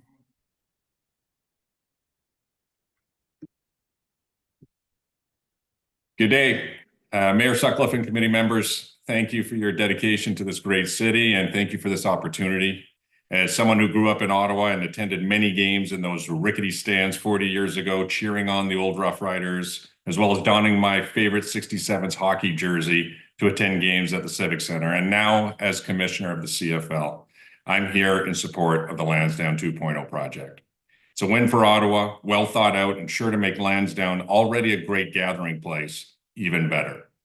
Today, I want to do three things: reassure you, remind you, and recharge, I hope, your passion for sport, entertainment, and community, and its amazing ability to bring people together. First, the reassurance. I know there has been some discussion about the CFL's health. I'm not sure why this narrative persists, because it is wrong. I'll be clear, the Canadian Football League is strong, stable, and growing. We are seeing increasing fan engagement, record reach on our digital channels, increased attendance, game day revenue, broadcast viewership, and as Canadians buy Canadian, high partnership sales. One of the main reasons for our strength is our group of owners, people with deep commitments to the CFL and their communities, and frankly, pockets to match. People who see a CFL franchise as a rising asset. People who know CFL teams not only elevate their personal brands, they also make their communities stronger. There are no better examples of this than the people behind Ottawa Sports and Entertainment Group. They are pillars in this city, people who drive economic growth, generate revenue for the city, and give back to Ottawa through a wide range of charitable endeavors. The OSEG Foundation is just one sterling example. People often ask me, when the forestry students saw a chip off a log when the Red Blacks get a TD, what happens to the chip? They smile when I tell them that it is presented to a local hero, someone making a real positive difference in this community. Next month, we will stage the 112th Grey Cup game in Winnipeg. For more than a century, Canadian football has outlasted and outperformed countless leagues, most of them south of the border. We aren't going anywhere, just up. And now to remind you, the original Lansdowne project also had its opponents. But as the mayor put it so well recently in a television interview, I can't imagine anyone wants to hop in a time machine and stop it. Not after Lansdowne was transformed from an eyesore to an incredible meeting place, not after the Red Blacks have become a staple in the city's sporting culture and identity, not after their thrilling Grey Cup victory in 2016, and not after their successful Grey Cup that Ottawa hosted in 2017. That image of Shania Twain arriving for her halftime performance on a sleigh in the snow is as much part of Grey Cup lore as Russ Jackson holding the Grey Cup trophy aloft after one of Ottawa's 10 Grey Cup championships. Lansdowne 1.0 has been a true success story. Lansdowne 2.0 does something some would say that should have been done the first time around, replacing the antiquated north stands in the old Civic Center, home to concerts and one of the most famous junior hockey teams in the country. It will make TD Place a thoroughly modern stadium with proper amenities, wide concourses, and proper accessibility. And with a new TD Place arena, Ottawa will be an ideal location for future Grey Cups. Ask the tourism people in any CFL city about the tens of millions of dollars in economic activity Grey Cups deliver, and you'll understand its clout. I'll leave it to others to help you sort out the dollars and cents of Lansdowne 2.0. I understand you have a report before you that suggests the costs are relatively moderate when balanced against projected revenues, including those from the residential towers. But I do want to conclude by doing my best to recharge everyone's passion for the power of sport to strengthen communities, bring people together, make people excited and happy, and make life better. When people from all walks of life gather in a stadium, they share an experience, they bring their kids, they show their pride in their city, and with the CFL, their love of their country. They pull on a sweatshirt or a jersey with Ottawa on it, and they tell the world, this is my home, and I love it. And they send a powerful message to the world. A city must compete for the best talent, the most significant contributors, the hardest workers, and the best citizens. The people who can make this city even greater will choose to spend their resources and their lives in the places that offer the best experiences, places to cheer passionately, loudly, and proudly. Lansdowne is unique. It's special, but it's not quite yet a jewel. Support Lansdowne 2.0, and it will become that shining jewel, and this city will be even stronger. Thank you. Thank you, Commissioner Johnston. Vice Chair Kitts. Thank you, Mr. Mayor. Thanks so much for being here. I've consistently been a supporter of moving ahead with the redevelopment, but the volatility of the Red Blacks in the financial projections is something that I've kept my eye on. We just heard from the last speaker that Ottawa is one of the most active excuse me, football markets in the country from a rec perspective, but in contrast is one of the smaller CFL markets. So I'm just wondering if there's anything the league is doing to grow the revenue share for the Red Blacks specifically. Well, the revenues for a club come from two facets. One is their own generated revenue through ticket sales, merchandise, and so forth, and commercial partnerships. And then the league supports that with commercial partnerships on a national level and also with media broadcast deals. So at a league level, we are driving our marketing position forward. We are increasing our commercial partnerships, which then get shared amongst the clubs. And we are in the midst of looking at a new media deal that begins in 2027. So we're very confident in the future growth of the league with regards to revenue, with regards to the strength of the league, and then Ottawa itself will point to its own ticket sales base and its merchandise. Okay, thank you very much. Councillor Menard. Thanks very much, Mayor. I wanted to ask you about the 2032 current deadline that's in the Lansdowne Partnership Plan draft for 2.0. Obviously, it's a concern because there's only a guarantee of those teams for 7 more years. I wonder your thoughts on that, any involvement you may have in those discussions, and if we're signing a deal to 2075, 50 years from now, your thoughts on ensuring that the teams stay for that period of time. Thank you. Well, I referenced the 112th Grey Cup and point to the longevity of this league and its ability to thrive throughout the ups and downs and turmoils that other leagues have not been able to handle. We feel so strongly about the future of the league, and Ottawa is an incredibly important market for us. And the ownership group that's there is one of the strongest that we have. So with all of that, I'm filled with confidence in the direction of the league and Ottawa's place in it. Okay, yeah, I mean, I think the big concern for us is in the revenue projection models out to 2070 and 2075. We've booked in a lot more revenue for the Red Blacks. I think it's 163 million over expenses. And it's a serious consideration here in terms of how long that team may be guaranteed for or not, and if it's sold, what would the implications be after that date? I appreciate your comments. Thank you. Okay, Commissioner, thank you. Thank you. We'll go next to Steve Ball. Good afternoon. Afternoon, Mr. Mayor, councillors, staff, and attendees. Thank you for giving me an opportunity to speak to you today. I have the privilege of being the president of the Ottawa and Gatineau Hotel Association, and we've got 65 members and currently representing about 13,000 hotel rooms in Ottawa. As Ross Meredith mentioned earlier, we have some great new properties that are opening or have opened, including the AC Marriott and the Moxie in the Byward Market. And we also have a Renaissance opening on Slater Street next year. These are 3 brand new brands. The owner out of Montreal is investing about $500 million in these properties, and he's pretty excited about what the future looks like. We also have the Hard Rock that just opened. It's public knowledge. They spent $370 million on that property, not just the hotel, but the whole property.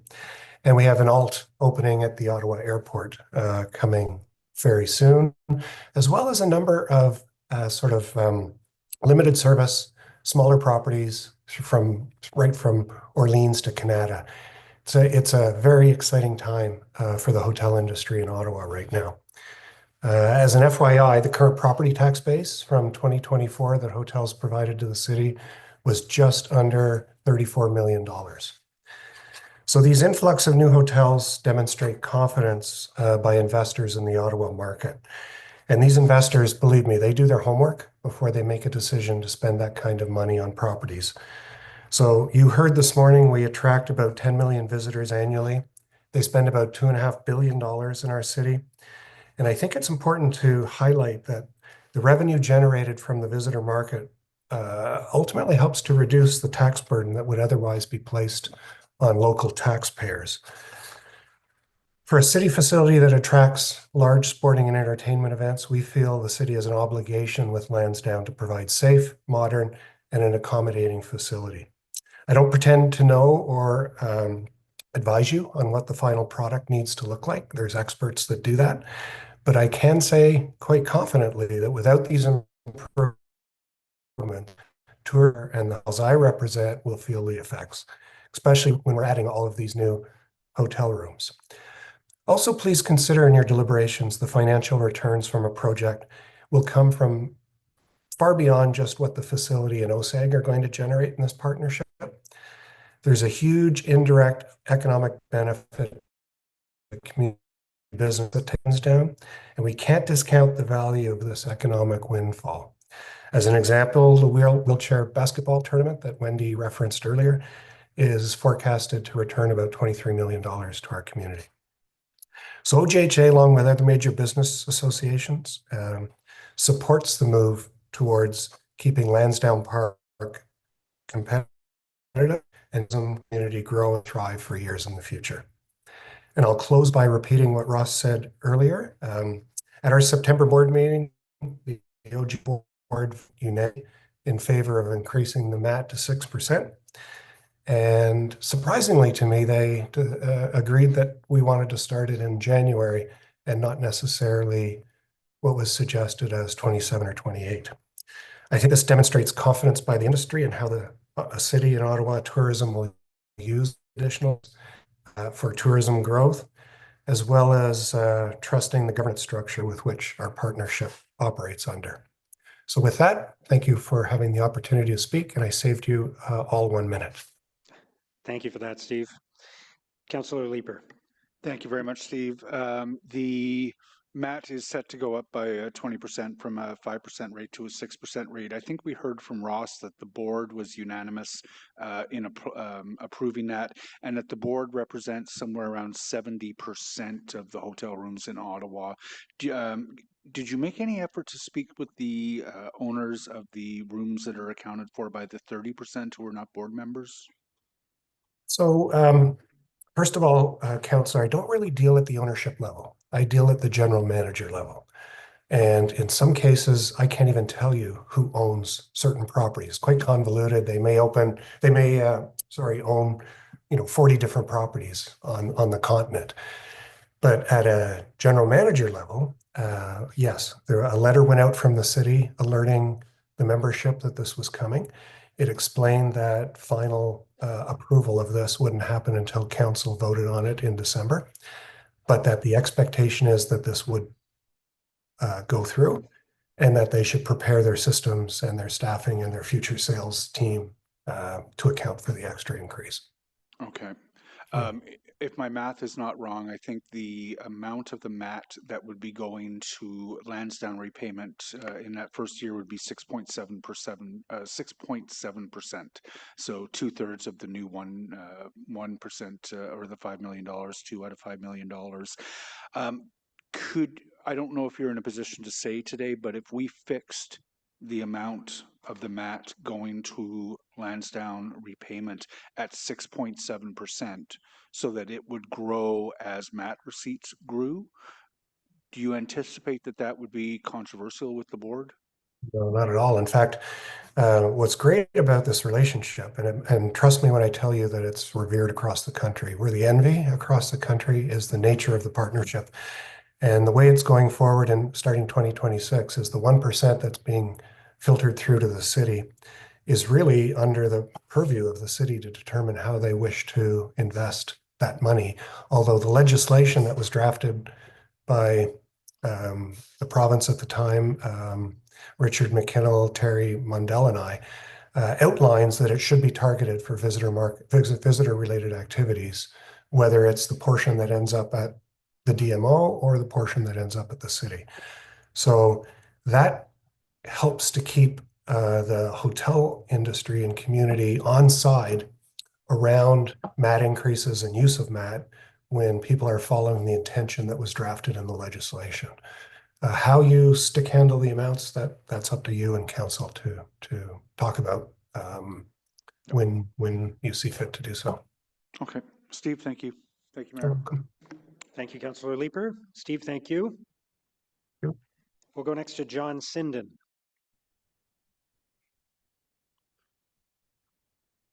Is he online? Okay. Good afternoon, John. Yes, good afternoon, Mayor. Almost good evening, Mayor. And hello to everyone, City Council. Thank you, Mr. Mayor and City Council, for hosting this important discussion. And special thank you to all the delegates for sharing their voice today. My name is John Sinden. I'm an entrepreneur, a consultant, and storyteller based here in Ottawa. I live steps away from TD Place in Lansdowne in Old Ottawa South. I've worked in marketing the past 20 plus years with some of the biggest and smallest sports teams in the country, including the Toronto Raptors, Toronto FC, and a Toronto hockey team who shall not be named in an Ottawa City Council meeting. For the past 5 years, my company, 9 Brains and 3 Hearts, has worked with many sports orgs, including national sports organizations, or NSOs, and local teams, including acting as Chief Operating Officer and Chief Marketing Officer of Atletico Ottawa professional soccer team here in Ottawa. Basically, I work alongside sports and entertainment properties, helping them connect with 2 main groups, fans and corporate partners. The first part of that being the most important part. Sports franchises or live event venues of any kind are nothing without fans. They are the lifeblood, and that's the lens I'm looking through this discussion, through the fan lens. We need to modernize this arena, and we need it now more than ever for the fans. The young girl who sees herself in a member of the Ottawa Rapids professional soccer team or the Canadian women's rugby team. The family of new Canadians who speak the language of soccer and use the beautiful game to find their people. Sports is more of a community connector than most people realize. And don't we need this now more than ever? There are many challenges that face our city council, and most of them cost money to solve. It's a tough job you all have. But Lansdowne 2.0 is not just a place where some events happen. It's where people find their community. It is a community hub, a gathering place. It's where hope begins in the form of your favorite team taking the ice or the field. It's where memories happen, and memories that stay with you forever. And let me ask you all this. What is the ROI of a memory? Last year, I was in New Jersey to see the Canadian men's national soccer team play Argentina. It was my son and I, and we were one of the 2,000 Canadian fans. Of note, MetLife Stadium holds 82,000 people, so we were greatly outnumbered. And there were 80,000 Messi fans and 2,000 Canadian fans. And there was traffic, and it was a hassle to get to that stadium, and there was noise, and there were a number of hurdles to ruin our night. But the day we got to see the greatest player in the world, Lionel Messi, play is a core memory, and that will live forever. And that's what sports can do. Maybe I'm a dreamer, and maybe I think sports can create positive change in this world, creating bridges to make connections that will lead to common ground. It's a universal language for community members and tourists alike. We're at a moment right now to decide if we can be world-class, if we can have nice things, if we want to be a leader in sports and arts and culture, if we can routinely host major events and be a destination that is a must-stop for musicians and national sports orgs and big events. In TD Place's current state, the answer is no. The North Side is way past its end of life. It's not accessible for anyone with any type of mobility issue. Ask Delegate John Reddins or any person who needs proper accessible ramps, entrances, washrooms, and seating. It's crumbling apart. And definitely don't go to the arena after or when it's raining or snowing or snow is melting, because it's a leaky mess. In fact, a pro basketball game had to be delayed because the roof leaked and water found its way onto the court. I remember going to a concert at TD Place by a band called Metric. And inside the arena, it rained asbestos from the ceiling. We all thought it was part of the show.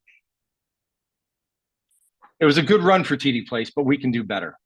We can have nice things. Industry vet Ken Craig spoke earlier about the right-sized event center, and this is it.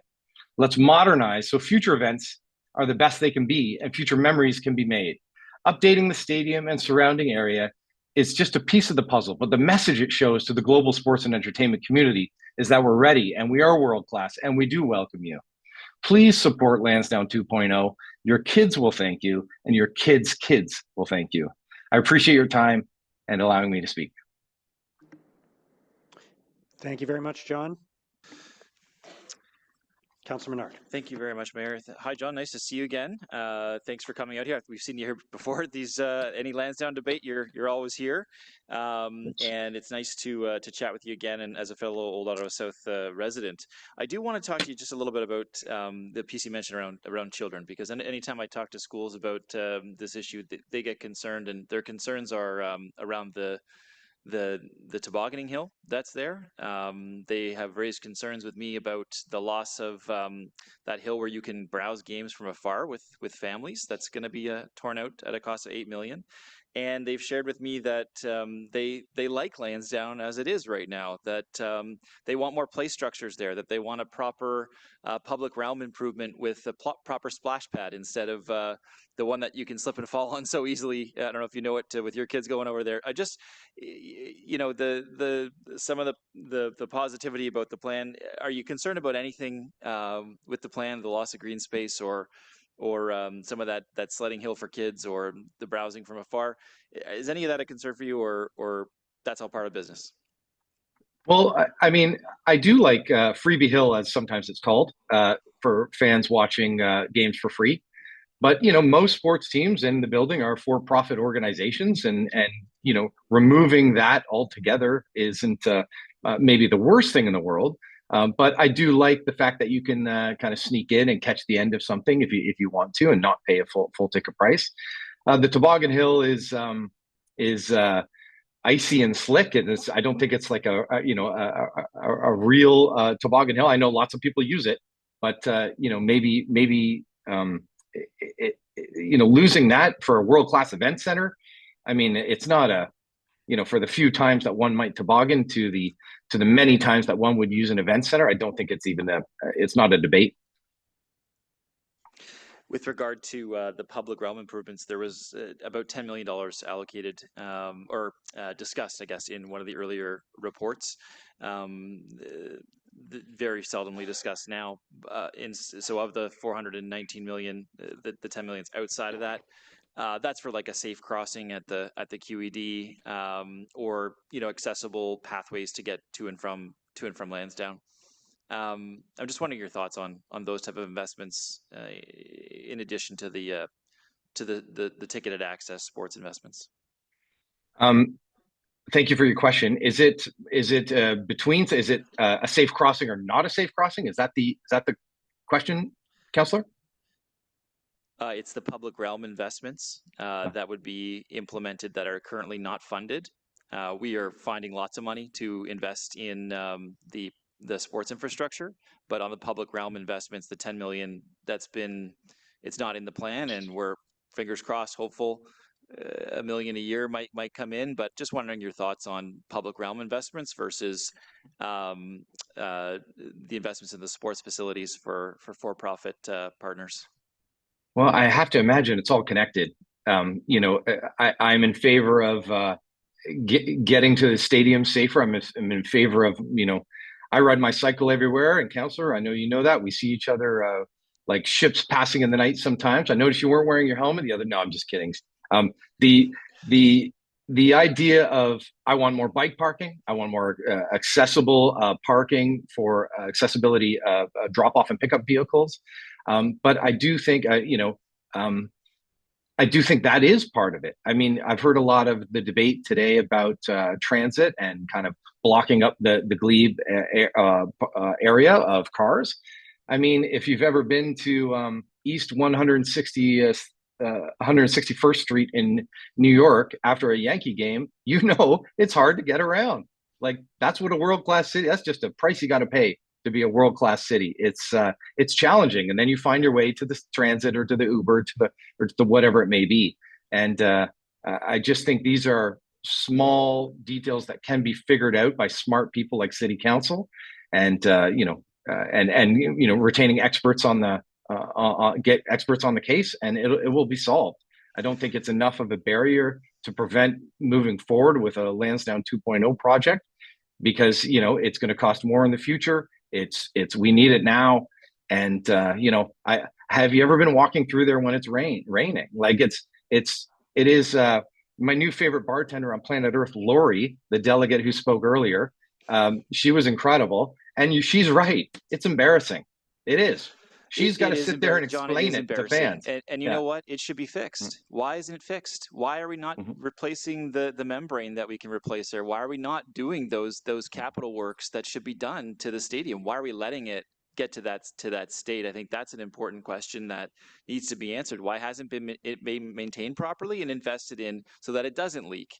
There are ways to fix those issues that engineers have pointed out in report after report after report, but we're not investing in it to do it. Instead, we're going to tear the entire thing down and build something new for $331 million of debt without a roof for the north side stands, with a lower capacity for the charge, with a deal to 2075.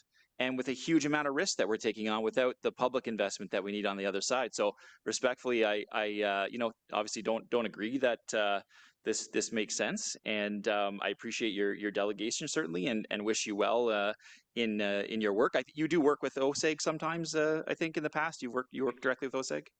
I was the marketing director of the Ottawa Red Blacks, Ottawa 67s, and Ottawa Fury for a number of years, but I don't currently work with them.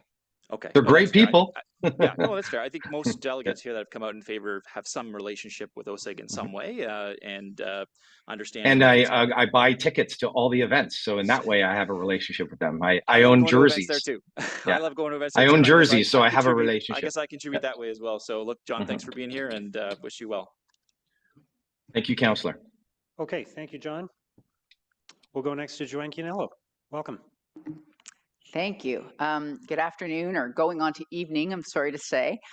Man, I have been in this room a lot of times. I never imagined myself at this table, so thank you for having me. It's an honor. Now, some of you may recognize me from my time in the media, including my years covering this very City Hall. In the last couple of years, I've been in the private sector and I volunteer for a few nonprofit organizations, but I just want to be clear that I am appearing at committee today solely as an independent resident. Now, I'm actually not here to speak for or against Lansdowne 2.0, because there are a lot of other people doing that. But I am here to speak about something I've been passionate about for a long time: transparency. We all know that public distrust in government is growing, and the way this project has rolled out has not really helped. The details in the staff report before you are, frankly, hard to understand for most residents. Look, I know staff's working really hard. I get that this is a complicated deal with a lot of moving parts. But while the mayor says it's not the public's job to exhaustively go through the information, it is our right to understand what's being done with our money. Look, just this weekend, I was at a bunch of, community events for Halloween, and people told me flat out they don't understand the deal and that they don't trust, quote, the city. And that's dangerous for democracy. Now, I do not think this deal is a scam or that anyone is corrupt. That kind of language is unfair and unhelpful and untrue. But I also don't think it's obvious that this is automatically a great deal for taxpayers, not when the big risks and the what-ifs are not being openly discussed. Pretending there's no downside, ignoring the huge assumptions that are baked into the project is just as dangerous as those other accusations that are being thrown around. This is a complex file. There are risks to doing nothing. There are risks to moving ahead. But what's missing is an honest conversation about the real risks of the contract. And when information is managed instead of shared, that only deepens the problem. Case in point, the mayor's press conference last week, it was held before the staff report was even available. He doled out selective facts and figures and made his pitch and suggested there's nothing to worry about. Reporters were left to ask questions without the full picture, which isn't transparent, and it makes it impossible for them to hold anyone to account. Now, I have a lot of unanswered questions in this proposal. I'm going to focus on just two. First, back in April 2024, staff recommended, and you all agreed, that the RFP documents for the arena and the stadium would be posted publicly in their entirety when the bid was tendered. Well, that was months ago. So where are the documents? I asked about it on Friday. I was told they'd be released after the contract was awarded, which is not that helpful.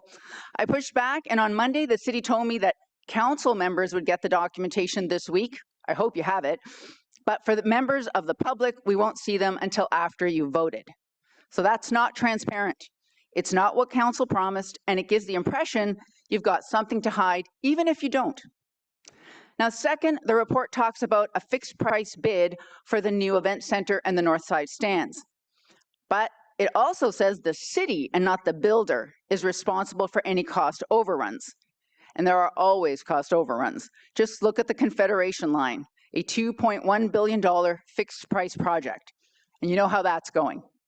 Actually, I mean that literally. You actually know how that's going because you're meeting about it in camera. I don't know how it's going, but that is another story. Look, if taxpayers are on the hook for overruns, then it's not really a fixed price. It's more of a fixed promise.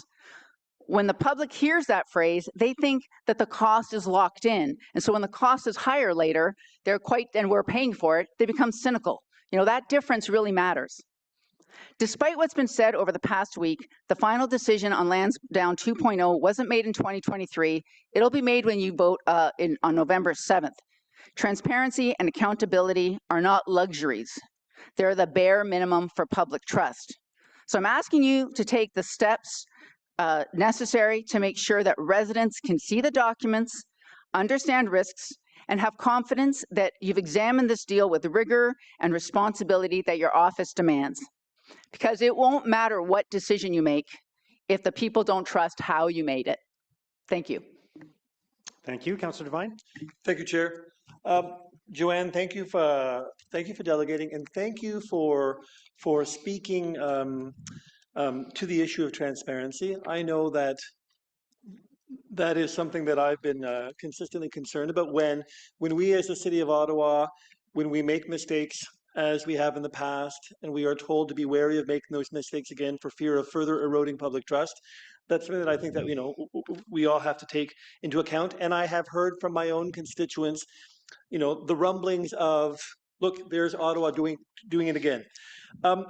Now, to the point you made about how where people in the city said that the residents themselves don't need to read and understand the report. While technically that is true, I benefit from residents being able to have free access to these reports because quite often, Ottawa being the highly educated city that it is, with experts way beyond my level of expertise, people are able to communicate things that I might miss. And so when you were talking about, so a question, when you were talking about, you'll have to remind me, but our April 2024 commitment to making the RFP documents public, and that they then weren't, and then you pushed back and asked about them. So can you remind me, what had we as council or what had city staff stated about releasing the RFP documents back in? I was worried someone was going to ask me. So it's a council meeting of April 13th, 2024, page 10.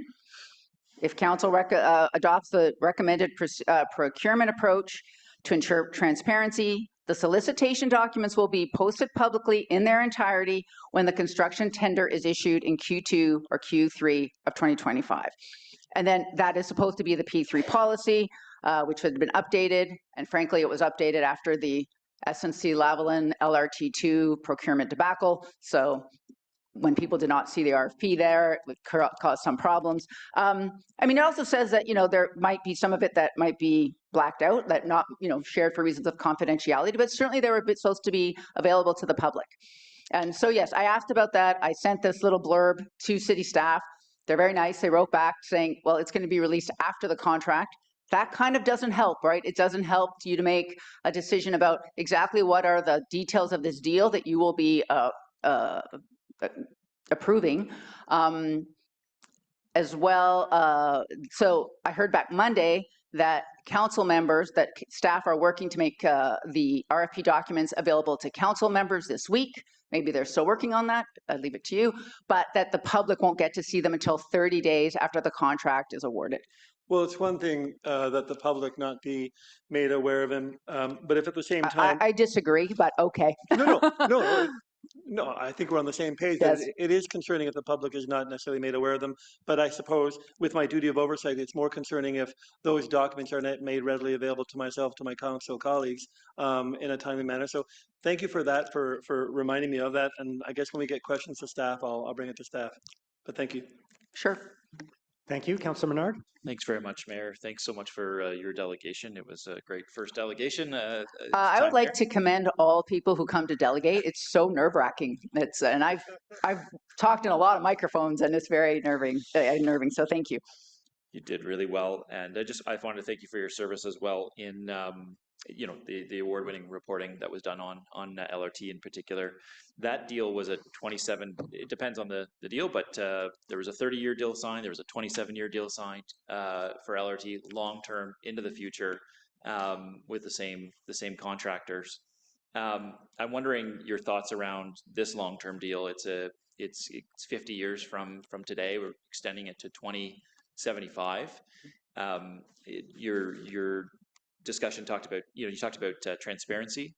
There are a lot of documents. I've gone in and seen confidential documents that we've got. They're thick, and that's not even all of them. There's a lot more that are coming, that are there. I wonder your thoughts around these kind of very, very long-term deals with predictions into the future, and I guess the transparency for the public around how we manage those. Yeah, I'm not sure about that. I mean, LRT is a public service, like it's a public transit system, and this is a very different deal. So I'm not sure that as deals they're comparable. But I would also say that, you know, with LRT there are lots of risks. But we were told, for example, on Confederation Line, the whole P3 bidding, if the consortium was going to also be the maintainer, then they would be they would have a lot of incentive to build a really good system, because then they would make a lot of money on their 30-year maintenance deal. And that didn't work out that way.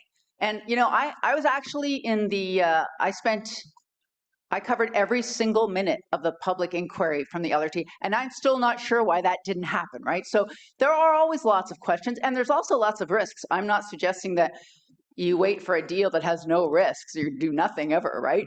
But I am concerned that we don't understand all of them. For example, the amount that the revenue stream that we're going to use to pay our debt, for example, or yes, pay down our debt, it doesn't come until the last 20 years of our 40-year deal. I think that's important to understand because we don't know what's going to happen in 20 years. You know, Lansdowne 1.0, that didn't work out for us there. So I think it's important that we have some discussion around that, I would say. Well, I appreciate your voice and being here on this. The last question I have is for you is Councillor Lowe had a motion to extend the time to consider this. It didn't even make it on the floor. And we're scrambling now with motions, and nothing's been presented today because we're so late, and I don't think staff really wanted to be presenting this that fast either, to be honest, because I know there's a lot of questions they're still answering, you know, over email and things like that. I don't think it was their choice, but just your thoughts on the rapid pace with which we make some of these large decisions. And I don't mean that we haven't had gates for this. I mean that when they come, we are squeezed into a very tight timeline. You feel like you have your gun to your head. I felt like that on several large decisions, and yeah, I think a lot of people feel like that with this one. Doesn't feel like there's a lot of other options because that's how they make you feel. So I guess your thoughts on the time we've had to consider this. Look, I always like more time. Certainly as a resident, I would have liked more, even if it was just a week, like an extra week to read some of these. You know, we've been talking about this for years. I'm not sure 1 week would have been that big a problem for this deal. I want to talk, especially as a former reporter, you know, yes, maybe the public's not going to read that, but they look to journalists, as they should, to understand what is happening. They are, you know, as a reporter, you are standing in for the public. They cannot do their job on this kind of timeline. That is a really hard job. And also the way local media is, there's very few people with institutional knowledge. A couple of my colleagues at CBC, thank goodness for them. But even one in particular, I know she stayed up all night for like 3 nights in a row. She got 2 hours sleep in order to get a timely update on the radio. That's not really necessary. You know, I don't think we have anything to hide here in this deal. It's complex. It has some risks, sure. But why could there not have been a technical briefing? Why could they have said, okay, reporters, come back the next day and we will sit down for 3 hours and answer all your questions, or have a lockup for it or something like that? I mean, people want to actually tell the truth. They want to understand these deals. And I just think that the way it looks really engenders distrust and cynicism. And I think that is something we really want to fight, because it's really bad for all of us. Thank you very much for your delegation. Thanks, Mayor. Thank you. Thanks very much. Thank you. We'll go next to Travis Fiender.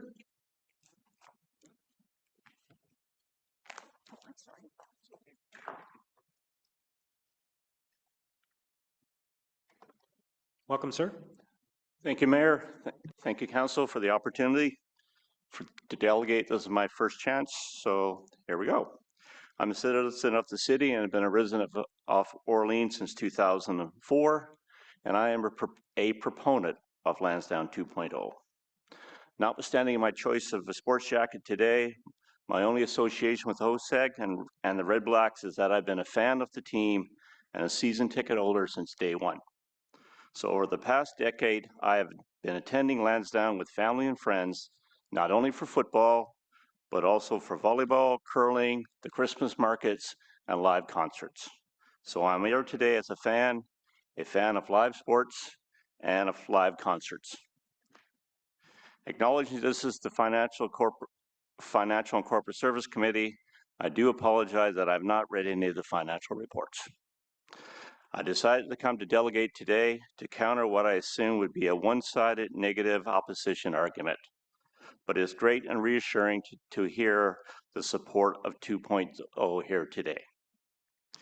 You, as the leadership of this city, need to be the championship of Lansdowne and elevate it and its benefits and the risks from another project on your financial spreadsheets.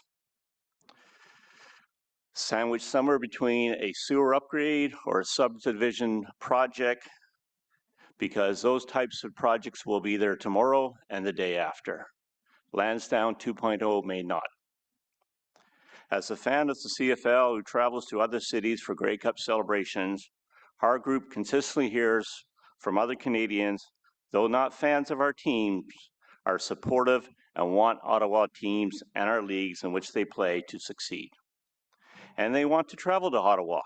They want to see their teams, plus they want to see our city and their capital.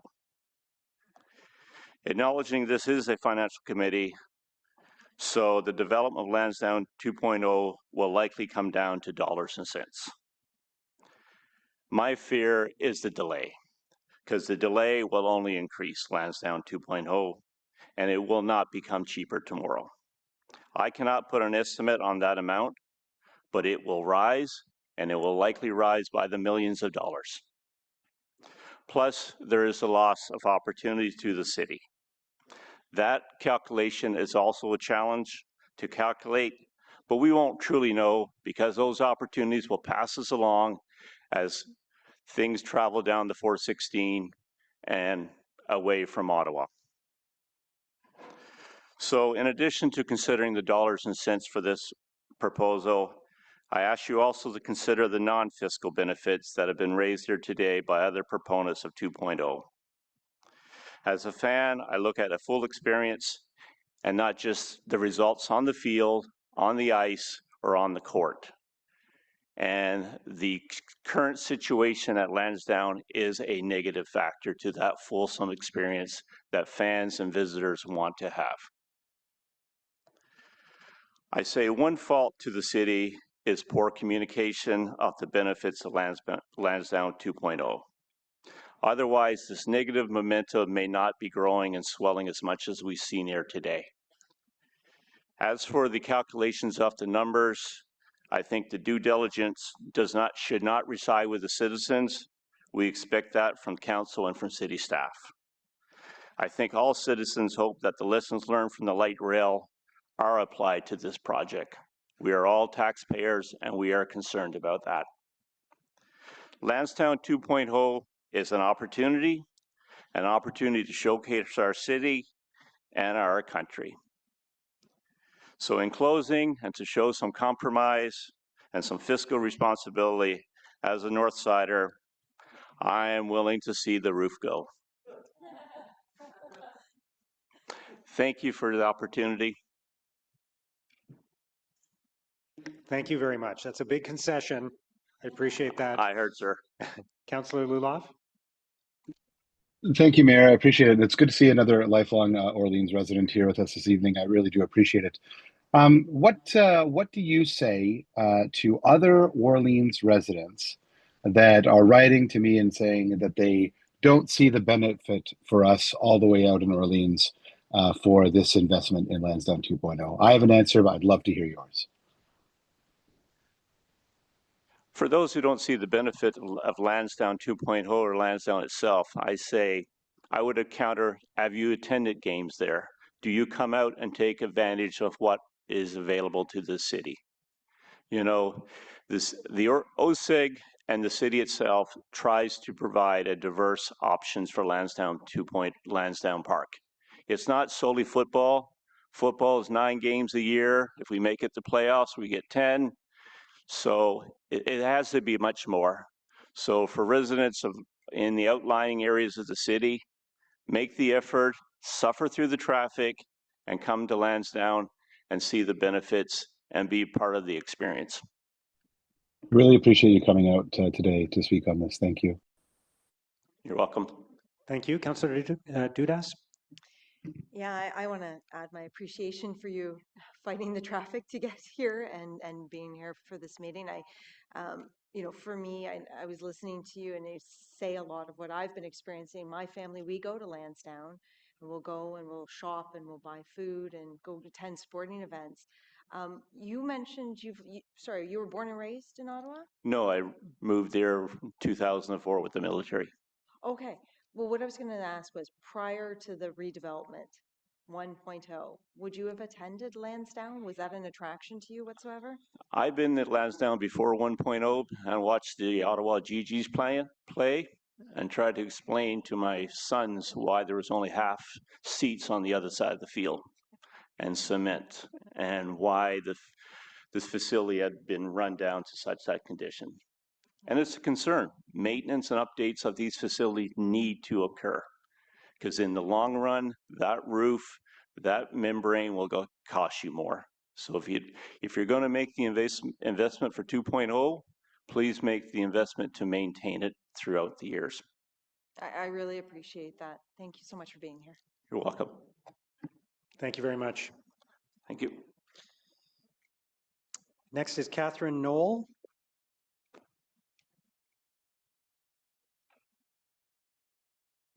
Is that person online?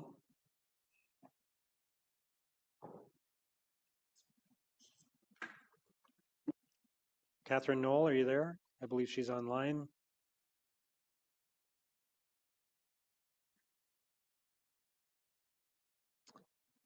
Hello? Hello. Sorry Hi, about ahead, that. please. All set? Yep, go ahead whenever you're ready. Thanks. Good afternoon. My name is Catherine Knoll, and I'm the market manager of the not-for-profit 613 Flea Marketplace. 613 Flea attracts about 5,000 visitors at each market and has space for 150 vendors. The market features artists and artisans, makers and bakers, as well as vendors in the circular economy, such as antiques and vintage clothing vendors. The market is also an economic boon to the shops and restaurants at Lansdowne Park and the surrounding neighborhoods. The free-to-attend twice-a-monthly community event has been in operation at Lansdowne Park for over 10 years. Since 2015, hundreds of local small businesses have participated in 613 Flea, and many have commented that the market has been life-changing for them. It has provided them a place to nurture and grow their business and try out new products. In addition, it has provided a steady income for these vendors. In fact, a number of vendors who started at 613 Flea have gone on to open brick and mortar stores throughout Ottawa. The market is, sorry about that. We are against the Lansdowne 2.0 proposal on a number of levels, but I would just be repeating some of the same concerns you've heard all day. Instead, I'd like to focus on our perspective of being a regular event at Lansdowne Park. We've heard a lot about the new events that may come to the city if the Lansdowne 2.0 proposal proceeds. I'd like to point out that most, if not all, of these events will cost money to attend. They will be ticketed events. And since OSEG is a for-profit corporation, that makes perfect sense to turn a profit on each and every event. However, I'm hoping that councillors will consider that it's not just the big glitzy marquee events that make a city great, but also the free-to-attend community events that week in and week out become a gathering place for residents, enhance our social and cultural fabric, and are just plain fun to attend. For residents, they make a city a better place to live, and for tourists, a better place to visit. One of our concerns with the Lansdowne 2.0 proposal is the disproportionately large influence that for-profit corporations will wield over the entire site for many, many decades to come. This includes the Aberdeen Pavilion, the Horticulture Building in Aberdeen Square. Even now, if a large event wants one of these buildings, we adjust our dates. A projected 22% increase in attendance means that more and more events will be coming to Lansdowne Park, and we're concerned that events like 613 Flea may be squeezed out. As you know, a few years ago, OSEG made a pitch to take over the entire Lansdowne site. I don't think it's a stretch to suggest that at some point in the future, they would once again make the same pitch again to control the site. If successful, and given the bottom line nature of for-profit corporations, it is quite possible, if not likely, that rents would increase in the Aberdeen Pavilion and Horticulture Building, rents that ticketed events might be able to absorb, but not community events such as 613 Flea. Given the number of new events that may be coming to Lansdowne, it's likely that 613 Flea may be on at the same time as one or more of these events. This is also a concern for us because even now getting to Lansdowne is challenging for visitors. add more events on site at the same time, and access would not only affect 613 Flea, but many other events. In conclusion, I'm hoping it's given you something to think about with regards to how the site may operate in the future. The Lansdowne 2.0 proposal seems to focus on for-profit events that will be costly to attend. However, in my opinion, the City of Ottawa should make a commitment to ensure that there will always be a place for community events such as 613 Flea at Lansdowne Park. Thank you. Councillor Devine. Thank you, Chair. Hey, Catherine, I really appreciate you raising this issue. When I was talking earlier in the day about how the city, often has to prioritize where to allocate its resources, and if we choose between, spending money on this asset or let's say spending money on infrastructure gap, the principle behind that is spending our limited resources on things that have the greatest public good. And so you raise the important question of what levels of this investment will be sure to take care of the greater use of public realm. And I remember back in when we were last at committee on this, my colleague, Councillor Bernard, brought many motions, and I remember several of them did speak to trying to ensure that measures could be put in place so that those free, non-profit, public realm amenities of Lansdowne be used to their full extent. So I wouldn't mind getting a little bit more clarity from you. You had made reference to, and I'm also glad to hear you speak specifically about 613, but you had made mention to a concern you had with regards to yours or other groups that, let's say, might be having access to the Aberdeen or the horticulture buildings, that you can be squeezed out or bumped if there be other private partners having demand of it. Can you please speak more specifically about what kind of circumstances those are, what kind of events those are? I guess one last year was the Junior World Hockey. So they came into the site at the end of December, and we were hosting, in the past, we've done 4 night markets in December, end of November, 3 weeks into December. So I think both ourselves and the farmers market we got moved off those dates because of that.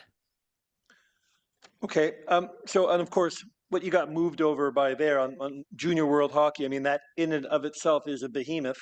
And I'm not saying I would want to not have Junior World Hockey, but what I'll be trying to do when we have questions for staff, or if and when there are opportunities to take a peek at what might be available here, the last thing I want to do, if we are going to be spending tons of money, public money, on a public asset, is I want to ensure that the public benefit there is as much as it can be. So perhaps there might be opportunities to try to get in place some measures that would protect organizations from like yours or other public events from being squeezed out. So thanks for raising it with us. Yes, I mean, on that note, we've actually gone to the city and requested, to have some sort of, special designation, something like what the farmers market has. But that has gone up the ranks and been turned down. Can you tell me more specific about that? So when you say that you've been looking to have some kind of special designation similar to farmers market, does that mean that you as 613 have made formal requests to have some kind of special status or some kind of special designation? We have spoke to our representative at the city and requested that we could have some sort of special status to ensure that the farmers market is kind of an institution there. We've been there 10 years, running twice a month for the last number of years. And yes, we have in writing, probably not, but we've had discussions about it over time. The initial word we were told was that they were looking at it and was a possibility. And more recently, I was told that that's not going to happen. All right. You know what? I'm going to try to follow up with you. I wouldn't mind having an offline conversation with you about specifically what you were told and by whom. Sure. Thank you, Catherine. Thank you. Thank you, Councillor Menard. Thanks very much, Mayor. Thank you, Catherine, for all you do for Lansdowne Park and the communities that love going to 613 Flea. It is a huge success, and the people there, the vendors there in the pavilion, just fantastic setup, and we get so many people that come to that public realm portion. And I want to thank Dan Chenier too. I know a lot of the work of the Parks Department with Hort, with the square, with the pavilion, with the great lawn, skating rink, the apple orchard, the public side of Lansdowne, super successful. And a big part of that is folks like 613 Flea. I just, on the urban park management plan, that's part of the LPP. It's a kind of one of those subsidiary agreements that we've got. That remains outstanding. We have some of those partnership plans that have been signed. They're kind of done for this debate. Some that are waiting for the council decision, and then some that are to come after a council decision. One of those, I forget the exact name, but I believe it's called the Urban Park Management Plan. That's outstanding. That's the one where we have concerns as well. Where who manages what? We want Hort to stay in public hands. We want Aberdeen Pavilion to be publicly managed, and folks like yourselves to have access to that. Is that what you're concerned about? Is that you may not be there might not be a public management of those sites, and where you end up going, or is there another concern I'm missing? I mean, that's certainly one of our concerns, that if it left the city, those buildings and the square, and that for sure we would, maybe not have the same access to them. And just to back up, you were talking about the various city staff that manage the site. We have awesome relationships with the city. The whole crew at Lansdowne Park is totally amazing. They're super responsive. I was just talking on that one particular issue, which is that, we don't have any continuity. We don't have any guarantee that we will be there next week or next month, or, each year we hammer out dates between the two parties and we work things out. But, the city staff, awesome. Like that was not a negative reflection at all on the city. They are But fantastic. in terms of, the urban park management site, we're concerned if it moves to other hands for sure. But even now, we're just, we don't have any reliability on an ongoing basis. Yeah, and I asked about this to staff, and my concerns were assuaged somewhat in that they were saying, look, that's not the plan. The plan is to continue operating on the park side. There is no plan for OSIG to operate those other facilities. There are some sections that are a concern, and then Hort is a concern too if Good Life moves there, because those operations would be suspended, and we would lose $300,000 a year, and we'd also have the management that would move from a public over to private management there, which would not be ideal. And that by the way, that's also a concern for us, because once the Aberdeen goes under construction for its own maintenance issues, we're supposed to be using the Hort ourselves, and the farmers market is supposed to be using the horticulture building. That was my next point I was going to ask you. My last point, Mayor, is just around the pavilion. The renovation's been delayed a bit. That's a 127-year-old historic facility. Luckily, we're not tearing that one down. We're going to renovate that one. And when it's under renovations, though, a lot of these good folks that are in there all the time, and I know you're there on weekends a lot too, they have to move somewhere else. And the pavilion is set to be renewed. I think it's Q2 2026 is when it's supposed to start. Catherine, so you're supposed to move to the Hort for those, is it 2 years or? Yes. Okay. I mean, and that's, going to be a significantly smaller event. We also now have the flexibility of being in the Aberdeen Pavilion during poor weather. Unlike the farmers market, where it doesn't matter if your tomatoes get wet, people who are selling crafts and paper products or clothing, it does matter. So when the weather's bad, we do go inside. So we've had a lot of flexibility to go in and out of the Aberdeen. And obviously we're in the Aberdeen for a minimum of 6 months a year, and usually a little more than that, just depending on the weather. Sorry to keep going here, but the construction timeline is 9 to 10 years for Lansdowne 2.0. The massive trucks. We're talking event center first, then the huge takedown of all that valuable steel and other products within the facility, the north side stands and the civic center, the build out of the north side stands, and then the buildings, which are 2031 to 2034, 2035. So 9 to 10 years of construction. Is there a concern on site there of people coming during that time, of kind of ruining what's already been created there, the recovery that will happen? I mean, what's the what's the plan if this goes forward? That's definitely a concern for us. I mean, I have no idea what that's all going to look like and how much it's going to affect the access to the site. But for sure, it's going to affect attendance, not just at our event, but at almost any event. I know they're starting at the back, but eventually, you know, they're going to be moving to take down, as you said, the north stands and get ready to build the towers. The site's going to be quite a challenge for that whole period. Look, I want to thank you for your delegation. Some of these intricacies about the operations on site, which my team meets with public staff regularly, I'd like to work with you on directly. So thank you, Mayor. Thank you. Councillor Brockington. Thank you, Mayor. Thank you for your presentation. The relocation to the Aberdeen, is that definite? The relocation from Aberdeen to horticulture? Sorry, yes, that's right. During the 2-year renovations to the Aberdeen. Okay, so you're not looking for any other locations. You are confirmed to relocate to the horticulture building. No, we'd love to be set up in a tent on Aberdeen Square that would, you know, fit 100 or so vendors, but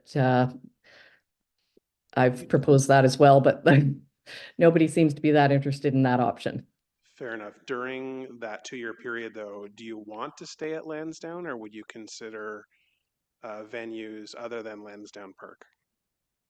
We would consider other venues other than Lansdowne Park if they are, you know, Lansdowne definitely has the benefit of being central, and the space in the Aberdeen is pretty hard to replicate. Fair the enough. Square footage space. Appreciate that. I did ask the executive director of the Glebe BIA about traffic concerns and public transit, and he, I'll paraphrase him, did not articulate that this was a major issue in the Glebe, despite everything else I've heard to date. Former OSEG marketing director who lives in Old Ottawa South said, this is the price that we pay to have well-attended events at Lansdowne Park. Thought I heard you say at the beginning of your delegation that there are concerns for your clientele who come to flee 613 of getting to Lansdowne in and out. Do you want to expand on that any further? Sure. I mean, when there is major events on the same day as us, our attendance drops significantly. On the big events, the roads get closed down around noon. Parking is non-existent at that point, and you know, summer months it's not as critical, but during the winter months, it's a problem. Okay, fair enough. As I said a little earlier on, I will be following up with staff about the traffic plan for this. Thanks very much for your delegation. Great, thank you. Okay, thank you again. We'll move next to Adam Bucci.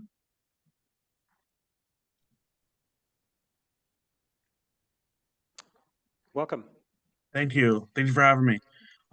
So I've been an Ottawa resident for about 5 years now.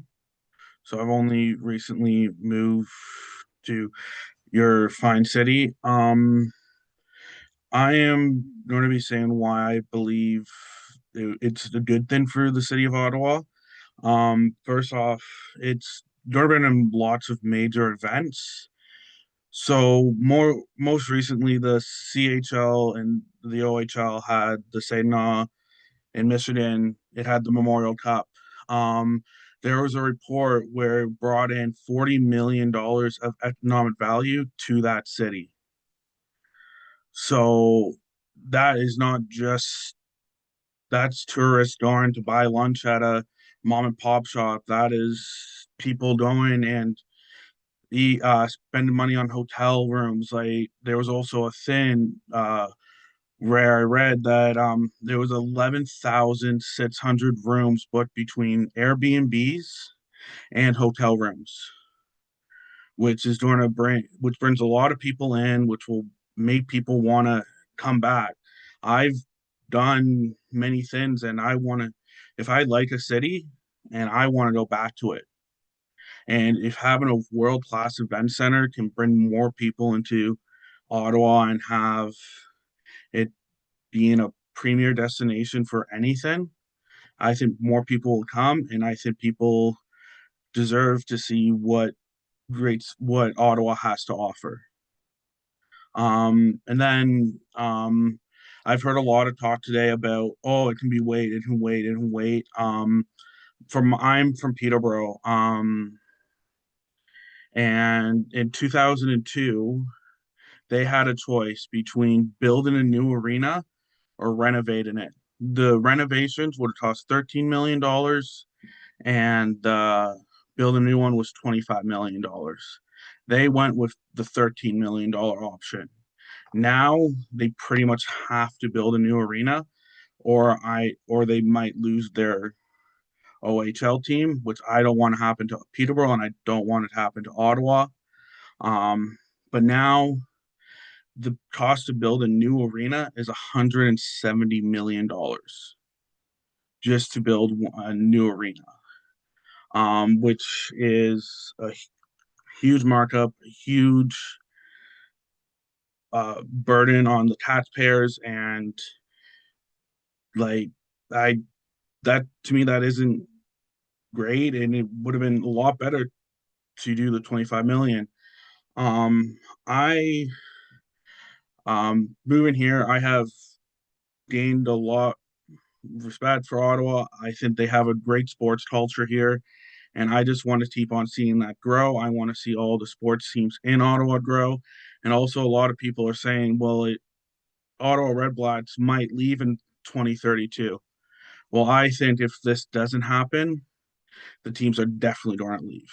It's not a maybe. It's not a, oh, they might or whatever. I think it will definitely leave the city of Ottawa, and I think that would be a tragedy because Ottawa has some of the best sports fans that I've met. They're kind, they're friendly, and they're just great and so passionate about their teams. I would like to thank you for your time. I believe that this will be good for the city, and I think that it will be a great great thing. So thank you for your time, and hope you guys have a great rest of your night. Okay, thank you very much. We'll go next to Kevin Pipe.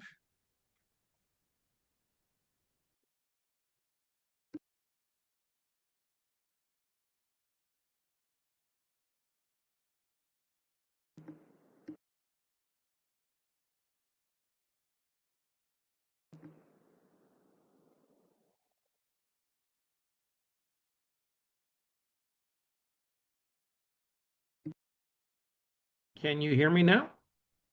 Yes. Thank you for this opportunity. I've been a homeowner and resident of the Glebe for the past 37 years. In my opinion, one of the finest neighborhoods across this wonderful country, and I've had a lifelong history in soccer across Canada as well. I speak to you today stating my unreserved support of Lansdowne 2.0 and the leadership demonstrated by you, Mr. Mayor, and most members of City Council and the local business community, in particular OSEG, in bringing this exciting and vibrant project to where it is today. For those of us who remember what Lansdowne was like in 2010 and compared to it to today, it's like chalk and cheese. A dilapidated asphalt parking lot with rundown facilities. It is now a vibrant sports and entertainment, residential, and commercial district, drawing millions of visitors and contributing significantly to the quality of life to residents of Ottawa, including those who originally argued against Lansdowne then and doing so now. We've heard it often stated that Ottawa is a G7 capital city and that we need to raise the bar if we are to achieve the vision to which a metropolis of this standing should aspire.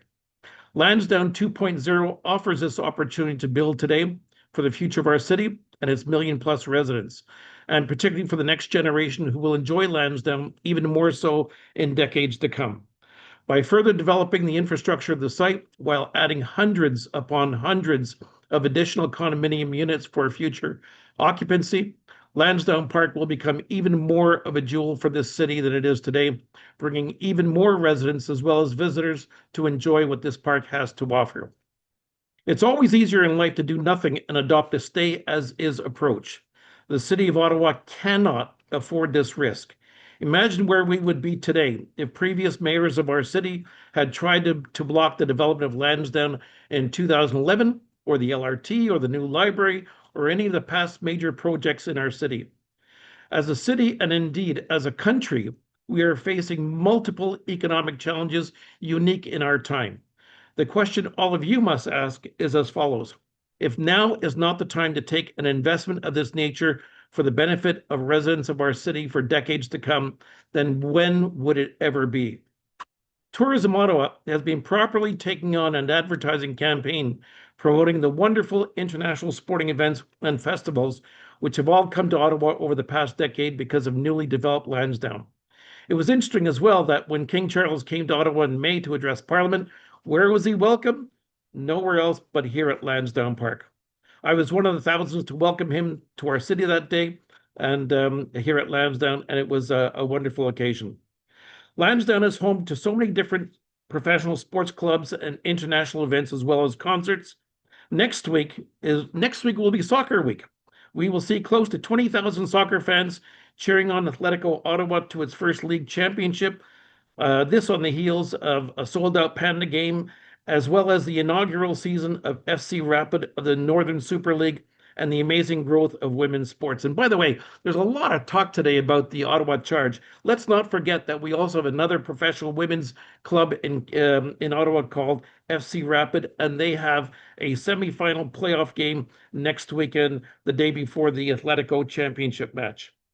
Let's continue to invest in our community and our collective future in order to optimize what lies before us.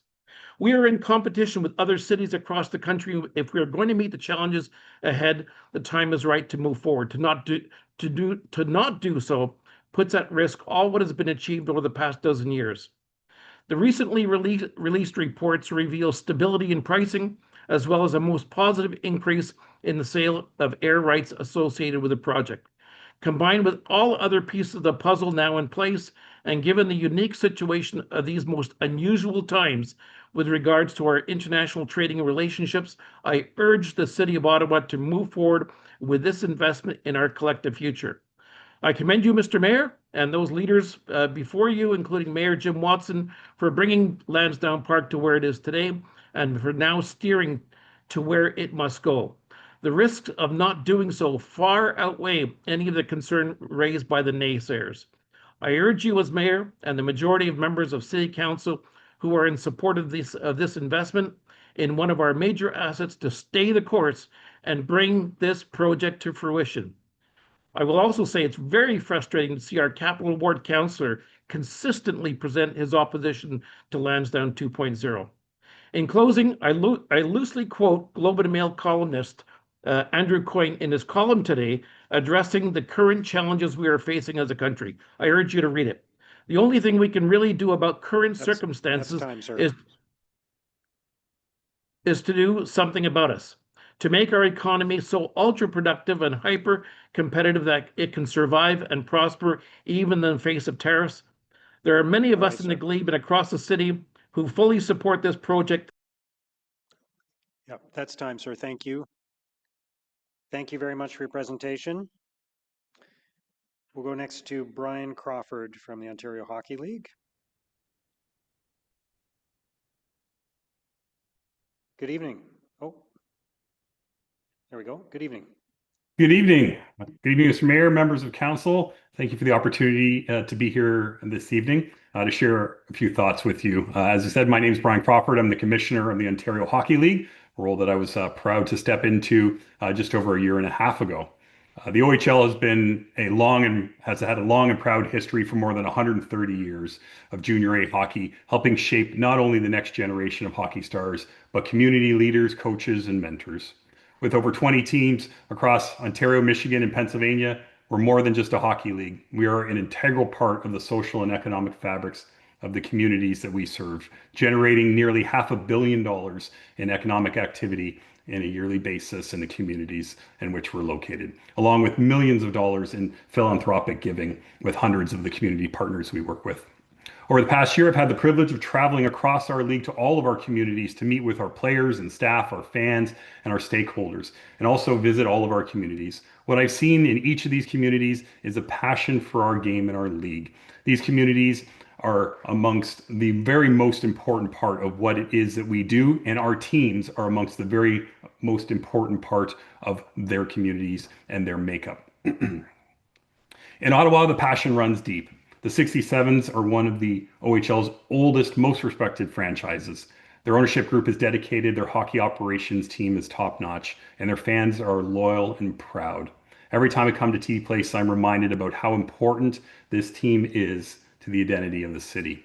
I've also seen firsthand that the facility itself has reached the end of its life, and as a result, it has not kept pace with the needs of the team, the fan, or the city that supports them.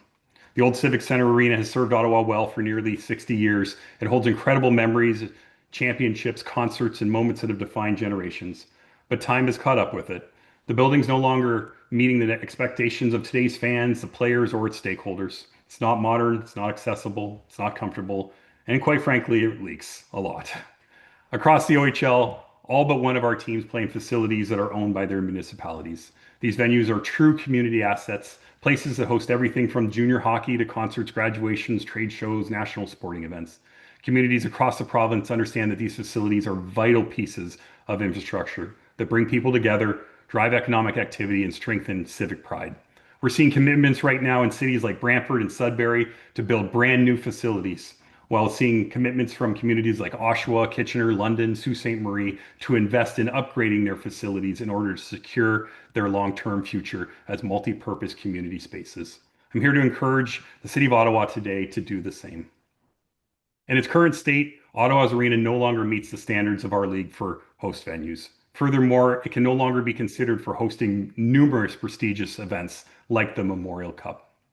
Before joining the OHL, I spent several years leading Canada basketball, so I have experience hosting other events in Ottawa as well, including the FIBA World Cup qualifier on Canada Day, where FIBA nearly canceled the game due to the extremely hot temperatures inside the building on that July 1st in 2018.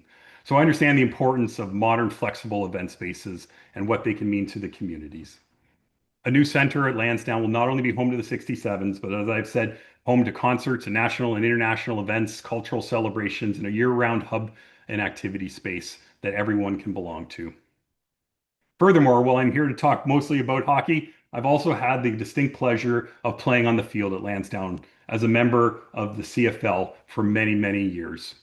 I saw what that stadium was like before its first reiteration and redevelopment, and I've seen what the redevelopment of the stadium has meant to the long-term viability of the CFL football in the city of Ottawa and eventually the establishment of professional soccer in the city. So now it's time to finish the job. Replacing the north side stands in the arena will complete the vision and ensure Lansdowne continues to be a gathering place that reflects the energy and spirit of the community, and not just for the Ottawa community, but the entire community of Canada as a whole and all Canadians. It's about more than just a hockey rink. It's about investing in community, accessibility, and pride of place. And it's about giving Ottawa the infrastructure it needs to retain its vibrant sports teams, host concerts, attracts national and international events, drive tourism, and strengthen the economy. The OHL is proud to lend its voice in support of Lansdowne 2.0. We believe in this project, and we believe that it will give Ottawa the kind of world-class venue it deserves, one that honors its history and serves its people and inspires future generations. Thank you. Thank you very much, Commissioner Crawford. All right, we appreciate it. Thank you. We'll go next to Brenda Reich.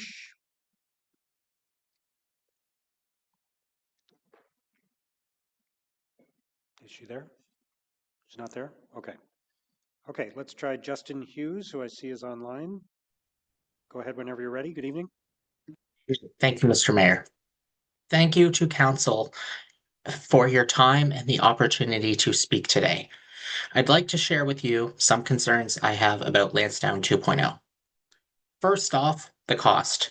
Lansdowne 2.0 is set to cost just shy of $419 million, which is a massive investment at a time when OC Transpo is facing ongoing deficits and service cuts. We should be directing more funding towards public transit, which is clearly underfunded. On top of that, Ottawa already faces a $10.8 billion infrastructure gap. Now, I do understand that the stadium needs to be replaced and that the stadium and the arena are aging. Sorry, I'll rephrase. I understand that the north side stands need to be replaced, and I understand that the arena is aging, but I don't think that this project should be our top priority right now. Secondly, I have concerns with the proposal presented. Why are we committing upwards of $500 million to a project that will offer a worse sports experience for fans? The new arena will lose approximately 4,300 seats, and the north side stands will lose 3,000. The new north side stands won't even have a roof.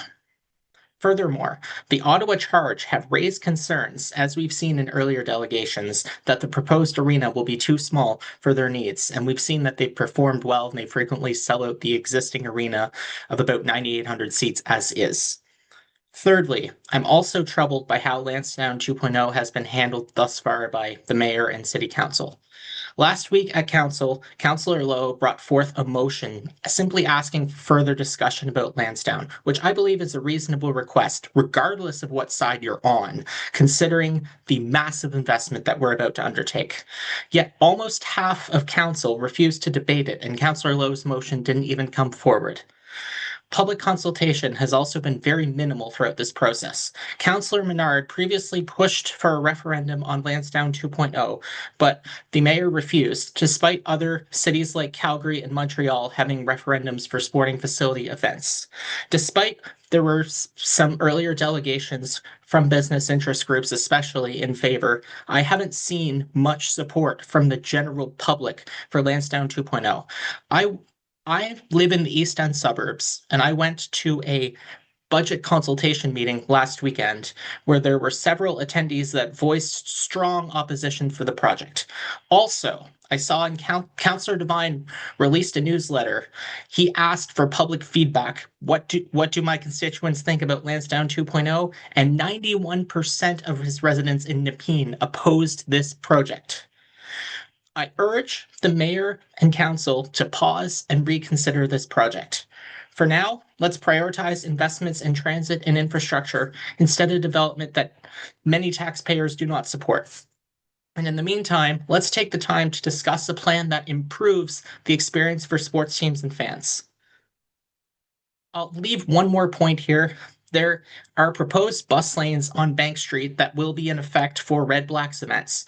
But what if we took this further? What if we also had bus lanes for 613 Flea, for farmers markets, or just at all times approach on Bank Street approaching Lansdowne? This might encourage people, especially ones that don't want to drive downtown. Maybe they live downtown, maybe they want to take a park and ride somewhere and bus over. They can go watch a movie, have a nice meal, just enjoy the park, enjoy a nice day. Mayor Sutcliffe, if going ahead with Lansdowne 2.0 instead of prioritizing essential city services ends up costing the next election, will you regret it? Thank you for your time, and I urge you to vote no to Lansdowne 2.0. Okay, thank you for your delegation. So it's 6:57, and there's still a few people left to go, not many, but a handful of people. So I'm okay to continue. I know Councillor Brown, you're proposing a motion to continue. Thank you very much, Mr. Mayor. Be it resolved that the meeting time be extended past 7 p.m. pursuant to subsection 8(1)(c) of Procedure Bylaw 2025-100. Okay. Mayor, so what time are we going to? Well, there's 5 or 6 delegates left before we get to the number that we spoke of earlier. So I don't know, Mayor. It's been a long day. I don't think we should be. What was the number we're trying to go to? Pardon? What number are you trying to hit? 59. And we're about to go to 54.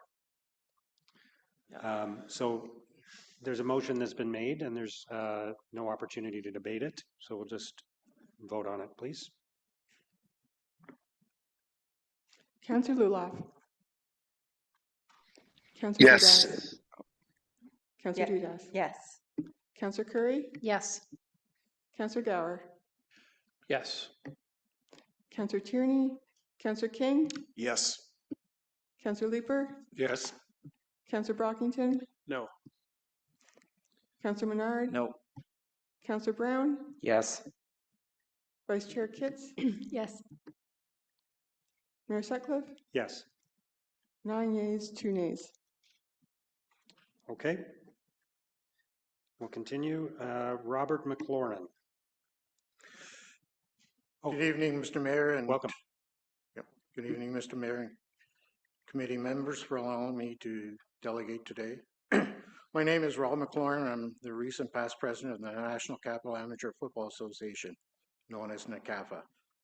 I became involved in NACAFA when my son commenced playing football in Nepean at the U10 level. He turned 37 this year. NACAFA is, as mentioned previously by CEO of Football Ontario, Aaron Giesler. NACAFA is the largest amateur football association in Canada, consisting of 14 local territorial clubs. The league consists of players from ages U10 to U19. Over the last several years, the league has added a non-contact flag program that coexists with the tackle program. I won't go into detail regarding the flag program, as the delegate Rod Moores, who's the VP of non-contact for NACAFA, will speak at a later time in regards to it. In 2025, the league saw a total of 2,193 flag football registrants, as well as 1,779 tackle football registrants. It should be noted that both programs are open to all gender registrations. In 2025, NACAFA also marked its 70th anniversary as a league. Over the years, NACAFA has graduated players who have gone on to attend and play at various prep schools, junior clubs, CEGEPs, universities both in Canada and the US, as well as the CFL. I personally know 2 players who have played within NACAFA that have gone on to play with the Red Blacks, one who won a Grey Cup and one who is still a rostered Red Blacks player. Since the Ottawa Red Blacks inception, the club has contributed over $1 million to amateur football over the years, and NACAFA has benefited immensely from same. These monies received has assisted with NACAFA club's equipment renewal, equipment recertification, as well as expenses associated with championship weekends, both for flag and tackle. In football, players' registration fees tend to be the only major cost, as the uniform and all equipment associated with the sport is supplied by the respective clubs. Monies received from the Red Blacks and the OSEG Foundation. No player who cannot afford the respective club's registration fees are turned away. There are clubs within NACAFA whose respective territory encompasses subsidized housing and challenged income earners, as well as new residents to Canada and the Ottawa area. Outside of the financial assistance from the Red Blacks and OSEG Foundation, Red Blacks host coaching clinics, which provides a wealth of knowledge and tools for local amateur coaches within NACAFA and other leagues. As well, Red Blacks players have also provided their time in attending local club events, activities, and games when their schedule allows for same. Although I cannot speak to the teams in the CFL's Western Conference, it is my opinion that the Red Blacks appear to be more of a community-involved, oriented club than their 3 other counterparts. Football is a small community where information is widely shared. The lengthy relationship between NACAFA and the Ottawa Red Blacks and OSEG Foundation has not been a one-way street, but a very rewarding and mutual partnership. From the inception of the Red Blacks, NACAFA has provided individuals in the selling 50-50 tickets at Red Blacks games. NACAFA understands and supports the funds from same being directed to youth sports initiatives and physical activity. NACAFA has also recently placed the Red Blacks logo on flag football jerseys as a symbol of the Red Blacks' ongoing support and commitment to youth development. Also, every August, just prior to the start of the tackle season, NACAFA holds a U10 jamboree on the Red Blacks field at TD Place. During this event, there are some Red Black players who attend and volunteer having their photos taken with the players, as well as signing autographs. As well, each team gets a full tour of the Red Blacks locker room. This is an event that the players look forward to every year and gets them excited about the upcoming season and football in general.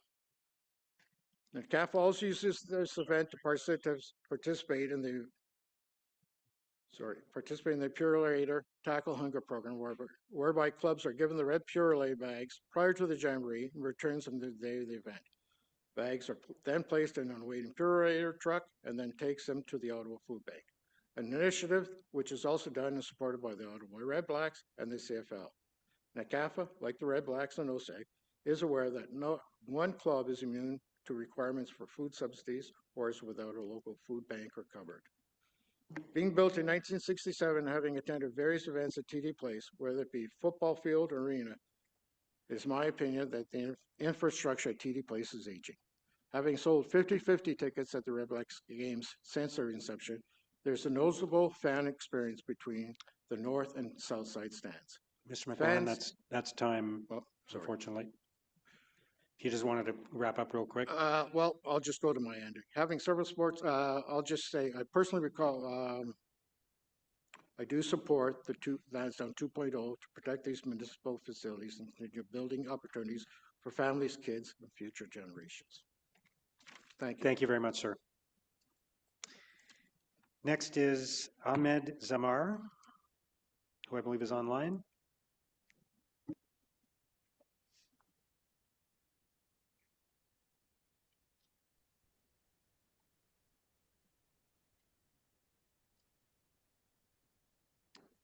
Hello, sir. Go ahead. Hello, good evening. Can you hear me okay? Yep. Amazing. Thank you. Okay, good evening. I apologize for being in the dark a little bit. I am at the field and just ran into the car here for a few minutes. So thank you for giving me a few moments to speak here. So like I'll the just person ask you to, sir, I'll just ask you to speak a little louder so we can hear you. Okay, yes, sir. Thanks. Okay, so like the person ahead of me, Rob McLaurin, I'm here on behalf of the National Capital Amateur Football Association, known as NCAFA. I'm sure you've heard we are one of the largest and among the oldest football leagues, or amateur football leagues in Canada. We're currently celebrating our 70th season, heading into our championship weekend. Every year, thousands of children and youth take part in our programs, from Cornwall to Buckingham, from Kemptville to West Carleton, and everywhere in between. We're very proud of the role, or we're very proud of the role and the reach throughout the region. And our primary focus is helping young people stay active, learn teamwork, develop life skills, building confidence. And then I think above everything else, our sole priority is to create lifelong memories for young kids and the youth, and then friendship. And all of those things are done through our sport. We're very fortunate that we share a very special partnership with the Red Blacks and OSEG. Their ongoing support, including significant financial contributions since the first redevelopment of Lansdowne, has really helped us sustain the league and grow tremendously at every level over the years.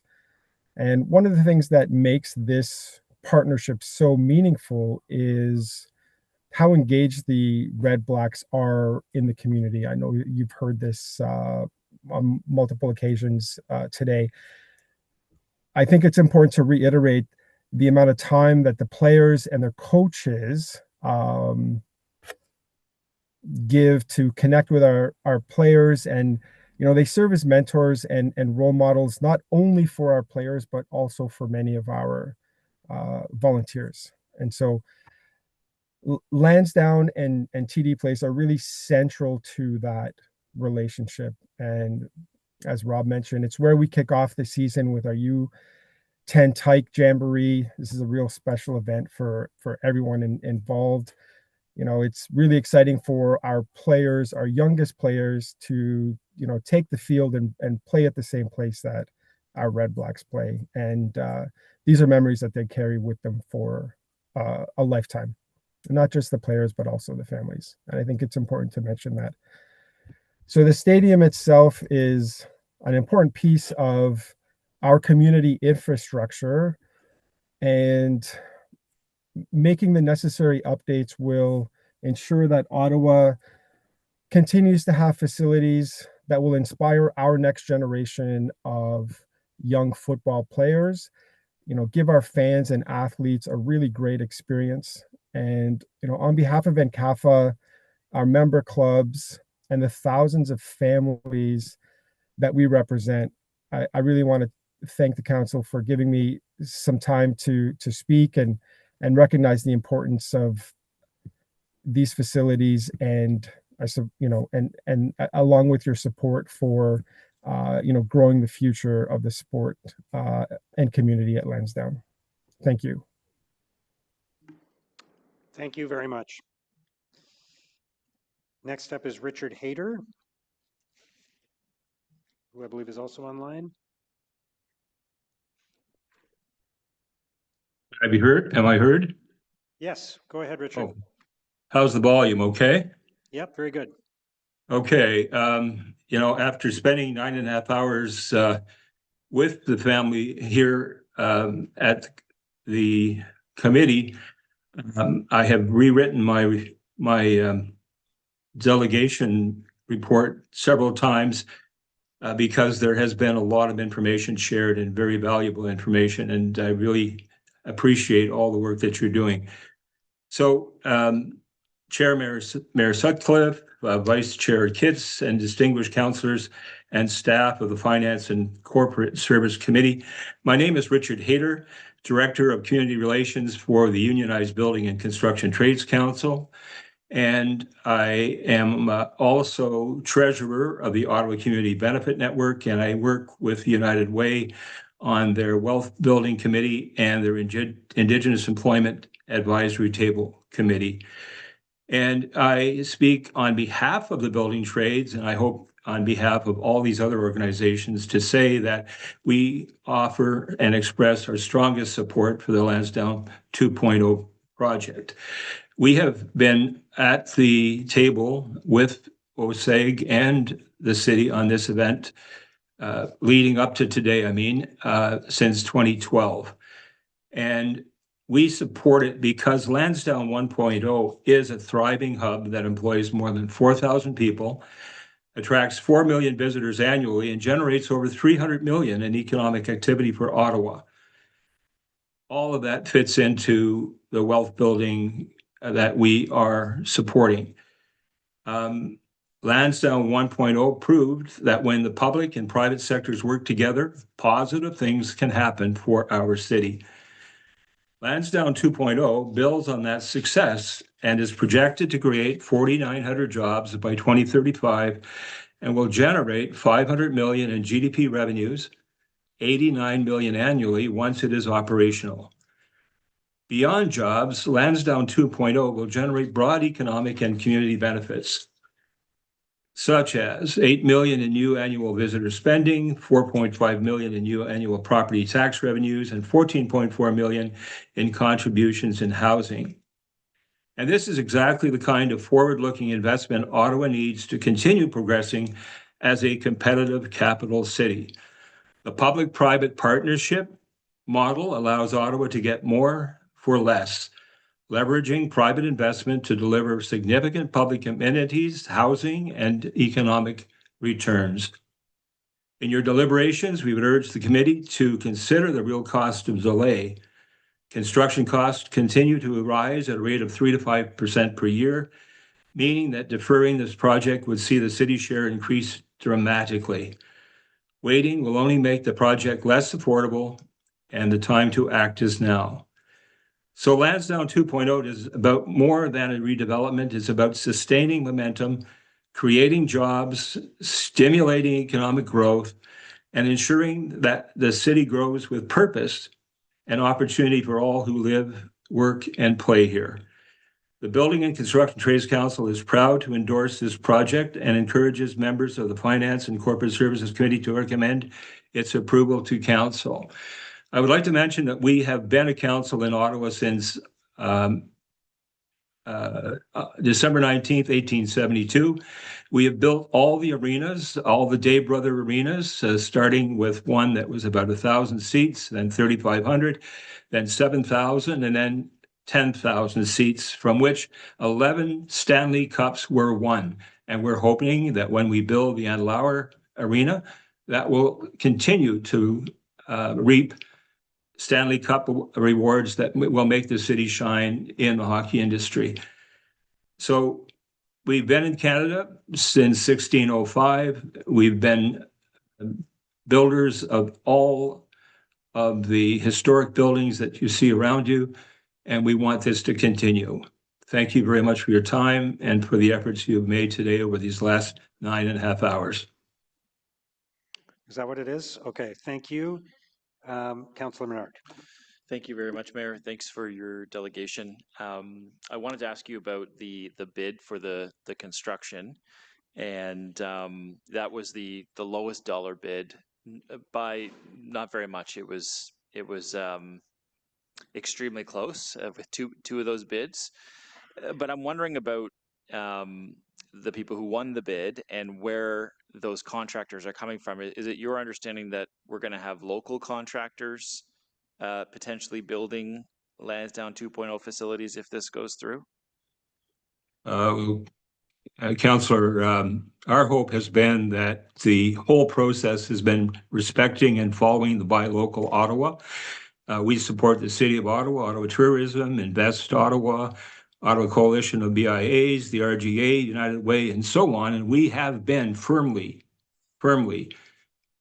focused on Buy Local. So that has been the stream that we're following, and we hope that this will be local labor, this will be qualified labor, this will be people who are giving back to the community, helping us with wealth building for the Indigenous community, for all new Canadians, and people who are here as permanent residents. So I look forward to really seeing all the documentation that everyone else is asking for as well, and it hasn't reached my desk yet.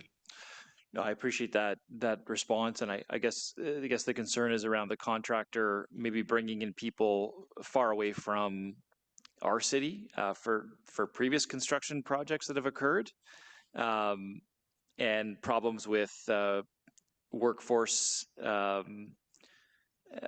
power. Not to mention that if the contractor's construction employees are not from Eastern Ontario, the large project here, the huge amount of investment we're about to potentially make won't benefit the taxpayers locally that are funding it. Do you have a comment on that? Well, first of all, I should mention that I'm here in fact, representing 20 of our affiliates who have 16, I'll call them big league training centers here in Ottawa. So we develop, train, recruit, maintain, and graduate a workforce to work in the City of Ottawa. Now, two things that I should bring up is that we have actually, going back many years, been to council on a number of times to say that the low bid is not the way of the future, that there is procurement models that will make everyone winners, and that has not happened as yet. So there are many things that we could put on the table, but right now I can see the focus this evening is that everyone is exhausted. I was really hoping to be the first up tomorrow morning because we understood that things were being shut down at 7 p.m. And we all have busy lives and many commitments. So I could keep going here. I have 420 years of construction history that we could cover, and it's not going to happen in the next 5 minutes. No, fair enough. I appreciate your delegation very much. I just want to make sure that the procurement model that we've selected goes with local workers if this is to move forward. And I think you would agree with that. And the low bid model doesn't always work very well. And in this case, it was so close that I'm concerned about the bid model, where those workers are actually going to be coming from. And I agree with you on the timeline. I think we should have stopped at 7, but I'm not going to let opportunities go because we've continued on here, and that's been the will of committee. So thank you. Thanks, Mayor. Thank you. Richard, thank you. Next up is Jason Winters, who is online as well. Good evening. Go ahead whenever you're ready. Thank you. Good evening, Mayor Sutcliffe and members of council. Thank you for pushing through tonight and voting to help us get through these delegates as fast as we can. So My name is Jason Winters. I'm the president of the Ottawa Blackjacks. I officially joined the team October 7th, and I'm proud and excited to be part of the CBL and represent the city of Ottawa. In just a few short weeks, I've been incredibly inspired by the passion of our fans, dedication of our players, and the strong sense of community that surrounds the Blackjacks. This is a team that's committed to more than basketball. We're committed to giving back, inspiring youth, and being an active and positive presence in Ottawa. I'm also excited to work closely with OSEG, the City of Ottawa, to continue growing support for the Blackjacks, having basketball being professional in our community. The passion is real, and it's growing here every year. That said, my first work experience at TD Place was a bit of a wake-up call. I was originally going to go down there today, and then I heard the cutoff at 7 o'clock, and I decided I'd come back here to the office. For in my first week, I had multiple buckets that I've had to have in this office behind me. I did not take pictures of it. So to find this, I found the office isn't alone. It's also everywhere in this older arena. Our players during last season had to pause games because of roof leaks. It's a reminder that this building, while full of history and memories, is well past its prime. As you know, the Blackjacks were recently purchased by Justin Pascoe, who unfortunately couldn't be here due to a time difference in Australia. He did, however, share a video message, and I would really encourage you, if you haven't had a chance yet, to take a few minutes and watch it. Justin's message really captures his passion for Ottawa, beliefs in the Blackjacks, and his confidence in the city's vision for Lansdowne 2.0. He shared with me the driving visions behind this investment and in Ottawa as an opportunity presented by Lansdowne 2.0 and a vision for the new modernized 6,500-seat event center that the Blackjacks would proudly call home. From his first conversation with OSEG, Justin was shown the Lansdowne 2.0 city's plan to replace the 60-year-old municipal facilities at Lansdowne. From his early conversations, he learned about Lansdowne 2.0 proposal, the process underway, and the discussion with City Council. The fact that this vision has been going on for 7 years and is now at its final stages for consideration. It gave him the confidence to invest in Ottawa, not just in a basketball team, but in its future. When he toured the existing facilities, there was very little to be inspired about. But what did inspire him was the city's ambitions, with the belief that Ottawa deserves facilities to reflect its growing energy, fan base, and community spirit. For our players, fans, and organization, this isn't just about bricks and mortars. It's about creating a professional environment that has that'll give an exceptional fan experience, that'll reflect the pride in its city and that it has for us and its teams that house us at Lansdowne. As a new president, I'm incredibly excited to work with the CBL, Lansdowne 2.0, and the city and the ownership group. It's really more than just bricks and mortar. This venue will connect communities, drive positive social value, and we all want to be part of that. We're proud to be part of Ottawa's vibrant community down here, and we're excited to grow with you. Thank you again for your time. Thank you very much, and welcome to Ottawa. Thank you. Look forward to the next season. All right, we'll move next to Jim Durrell. Good evening, Mr. Durrell. Oh, your mic isn't on there, Jim. There we go.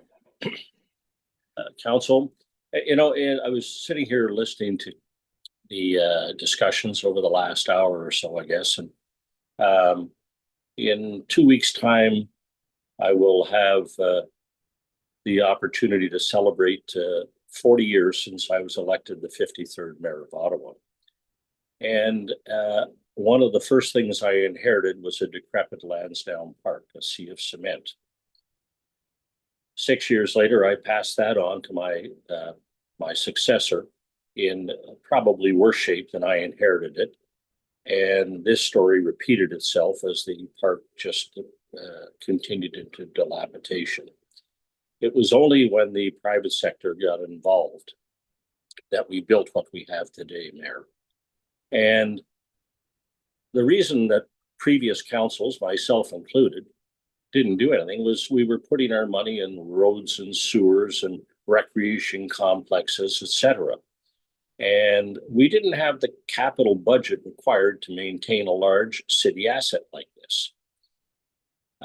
This is a true city building opportunity. And those of you that are going to vote for it are going to vote for it no matter what I say. And those of you that are voting against it have long ago made your minds up, and it doesn't matter what I say again. When I reflect, though, and I think of where this park has come, It's not about the Red Blacks. It's not about football games, which are 10 or 12 a year. It's about all of the things that you've heard today between employment, between kids using this park, between more people visiting Lansdowne Park in a year than any facility, any place in the entire city of Ottawa. It's remarkable when you think about it. That's not just a football stadium. That's everything else. I've had friends comment on the size of the arena, what's not big enough. And long ago, I learned, Mark, that you don't build the church for Easter Sunday. And when, I was intimately involved in bringing the Ottawa Senators here 35 years ago. When the Senators are in the playoffs, you could have a stadium, a hockey rink that would seat 40,000 and they'd sell it out. But you don't build a hockey rink with 40,000 because that's the reality of life, that you don't build the church for Easter Sunday. You build it for day to day. And with the Canadian Tire Centre, we have a big league arena, same as all other big league cities in North America. We don't need a second one. We don't need an imposter. We don't need anything bigger. And if people want to have something bigger, then they can pay for it. But nobody wants to pay. They want you to pay. They want me to pay as a taxpayer, and they want OSAG to pay. And that's just not right. Is the plan perfect, Your Worship? Not even close. Will it ever be perfect? Never. Was Lansdowne 1 perfect? No. Would it have been perfect even if we tinkered with it? No. And this desire for perfection and this desire for more public consultation is all frankly nonsense. You know it and I know it, and the people around the table know this. This thing has been consulted on for as long as I can remember. And meetings, and everybody shows up at these meetings and they give their 2 cents worth. It has received a full public consultation. And in my estimation, it's as good as it could be right now. Would I change some things there? I would. Would Roger and John change things? Probably they would. Would you change things personally? Yes. And would certain councillors? Of course they would. But collectively, what we have in front of us is the best we can get right now. And what this does is moves our city forward once again in a major city building project.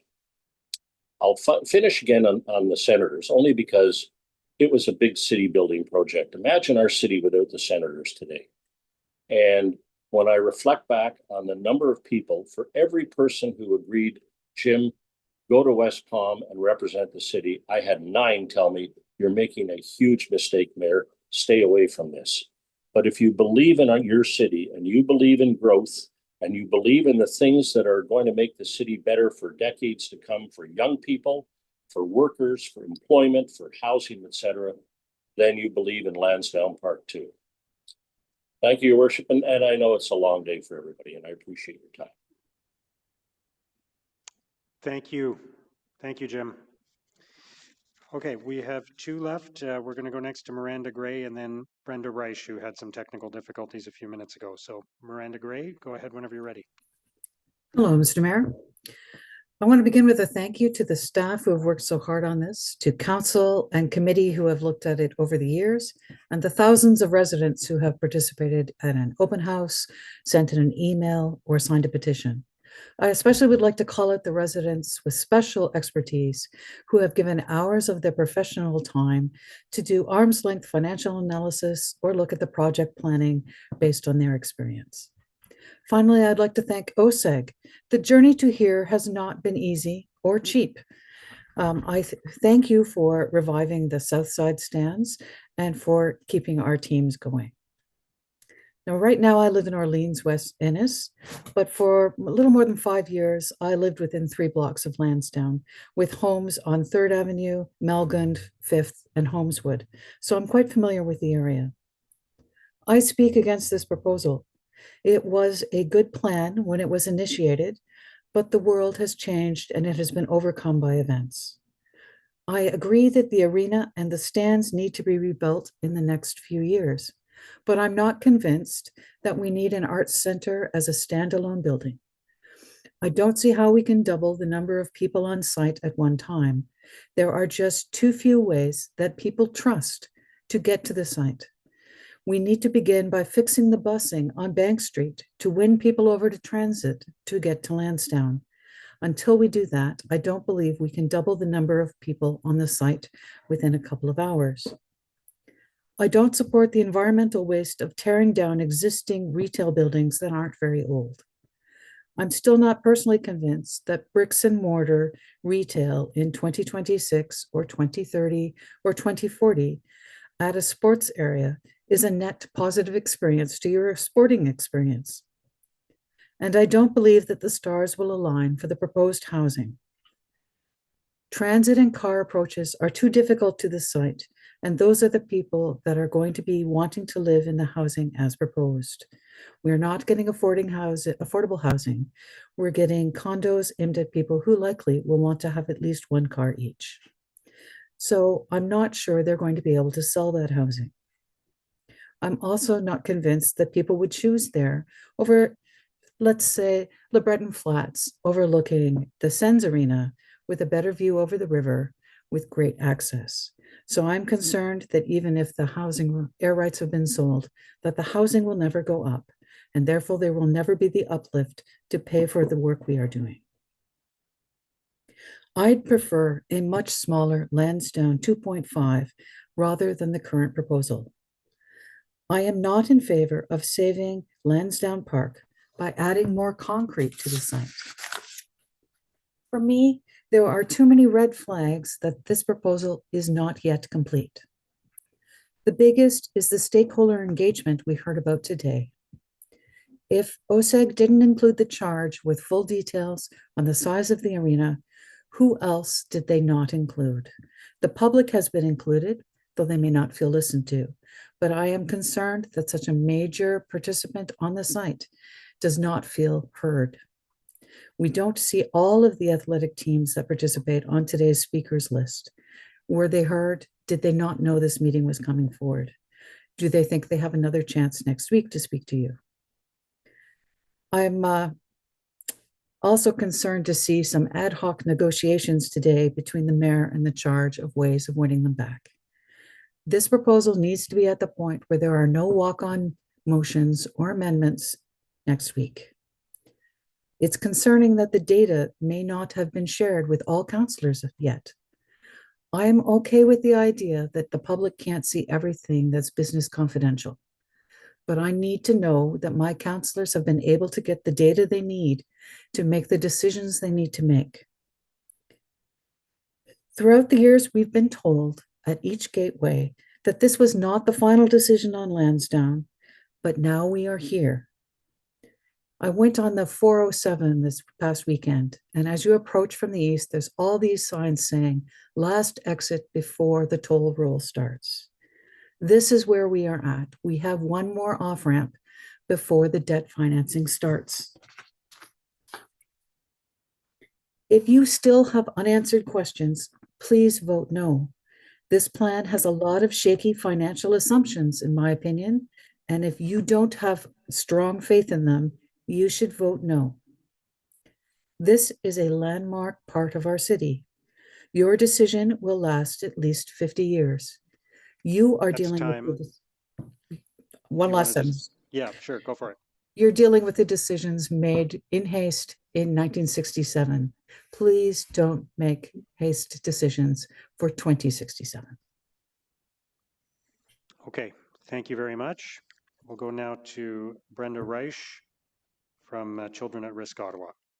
Thank you for accommodating me, Mr. Mayor and council members. I'm sorry things were quite busy today, and I guess I missed my initial spot, so I appreciate being able to be allowed back in. So with regards to, I guess, I haven't been listening to all the proceedings, but I guess it's either a yay or a nay that seems to be coming out. I'm just wanted to comment in terms of the facility needing replacement. We've been going for years as a family to Lansdowne. My autistic son is in his early 30s. The issues with the building have just kept, I mean, I remember rain coming through the roof and fog on the ice. And but one of the main things now is that I have, as I said, developmentally, he's probably more like a 10-year-old, but he's in his 30s. I can't take him to a hockey game by myself because there are no family-friendly washrooms. He can't go into the washroom by himself. He needs help. So this is one of the issues, and this is facing a lot of other families as well. And I found Ottawa 67's games more amenable to Ian could be noisy, he could be squirmy. At the 67's games, they have babies, they have children screaming and crying and doing all sorts of things. So he didn't really stick out like a sore thumb. I was very reticent to take him to Senators games because when he was young, he used to put his feet up on the seat in front of him and bounce, and that would kind of tick off a patron whose seat he's bouncing against. And, and I just didn't want some person turning around saying they paid $60 or $80 for a ticket to have this kid interrupt their game. So, we very much enjoyed not just the 67s, the Red Blacks, the soccer, and it needs to be, the facility needs to be replaced. I mean, it's been limped along for years by OSEG, and I've heard lots of comments that it's not maybe large enough. But I know a lot of OHL rinks usually are, a smaller size than the standard NHL rinks. So as I said, I don't know whether I'm saying yay or nay in terms of, accept this but I'm saying we do need the facility. We need a new, this to be the city of Ottawa and to be holding all the events that are being held at Lansdowne and in that arena. And as he said, it's not a Class A. And I think that we need to look at that. We are Ottawa. We represent the country. So we need a first-class facility. And that includes, accessibility. It includes family-friendly washrooms. It includes just a sparkle. It needs to be able to say, this is Ottawa and this is the best. So I'm not really sure what else to say at this point. As I said, I look at it more from the aspect of our families. We do get a lot of donations for tickets for them because also with some children with autism, you don't know if it's going to work or not. You try to put them into social situations, and it's really nice to be able to go and try something and see if it works. And so there are many, many families that do take advantage of this and do take to that facility. So I am in favor of replacing the facility. I don't know if there can be, a consideration to make it larger or smaller, but definitely replacement. Okay, thank you, Councillor Curry. I want to say, but yeah. Sorry, Kathy. Brenda, thank you. Okay, thank you so much. Sorry, Brenda. Yeah. I think you have to mute your computer. I'm still on. Did you have a question, anyone? Yeah, go ahead. I don't know Kathy, why go I'm ahead. echoing. You're okay now. Okay. Sorry. I wanted to ask you, first of all, I want to thank you very much for coming. And you're our last delegate for the night. And I'm glad that you were able to get in and you were able to hang with us here. I was wondering if you had looked at the sensory rooms in the new design and saw that they are there now in the new design. Yes. And if you had seen that, what you might think of that. It's definitely needed. And that is one thing, as I said, if you're going to try to take your autistic child into a social situation, they have to have ability to have an out. And those sensory rooms are very important. They've occasionally, I think once a year, they've done if they want to call it a sensory friendly type game. Some of the movie theaters do that as well. I know that I spoke with Anne-Marie and she's carved out a little corner to try and have a quiet room, but it's just not enough. And I think we need to look at not just autism, but all sorts of other disabilities that might have difficulties, when things get too loud or they get too crowded, or, I know that when my child was young, I used to be in a mall and I'd hear, before I had him, I used to be in a mall and hear a child melting down. And then once I had him and his diagnosis with autism, I always wondered, is that a child that had autism that just got overwhelmed by the lights and the sounds and the crowds? So that's definitely something that's needed as well. Great. Well, thank you so much again. No, really appreciate it. Thanks for letting me Thank in, and thank you for all your work today. I'm sure it's been a really long day. I saw a couple of you guys yawning, and I'm sure you're ready to hit the road. So, but thank you again. Thank you. Thank you very much. Okay, with that, we will recess until tomorrow morning at 9:30. Thank you.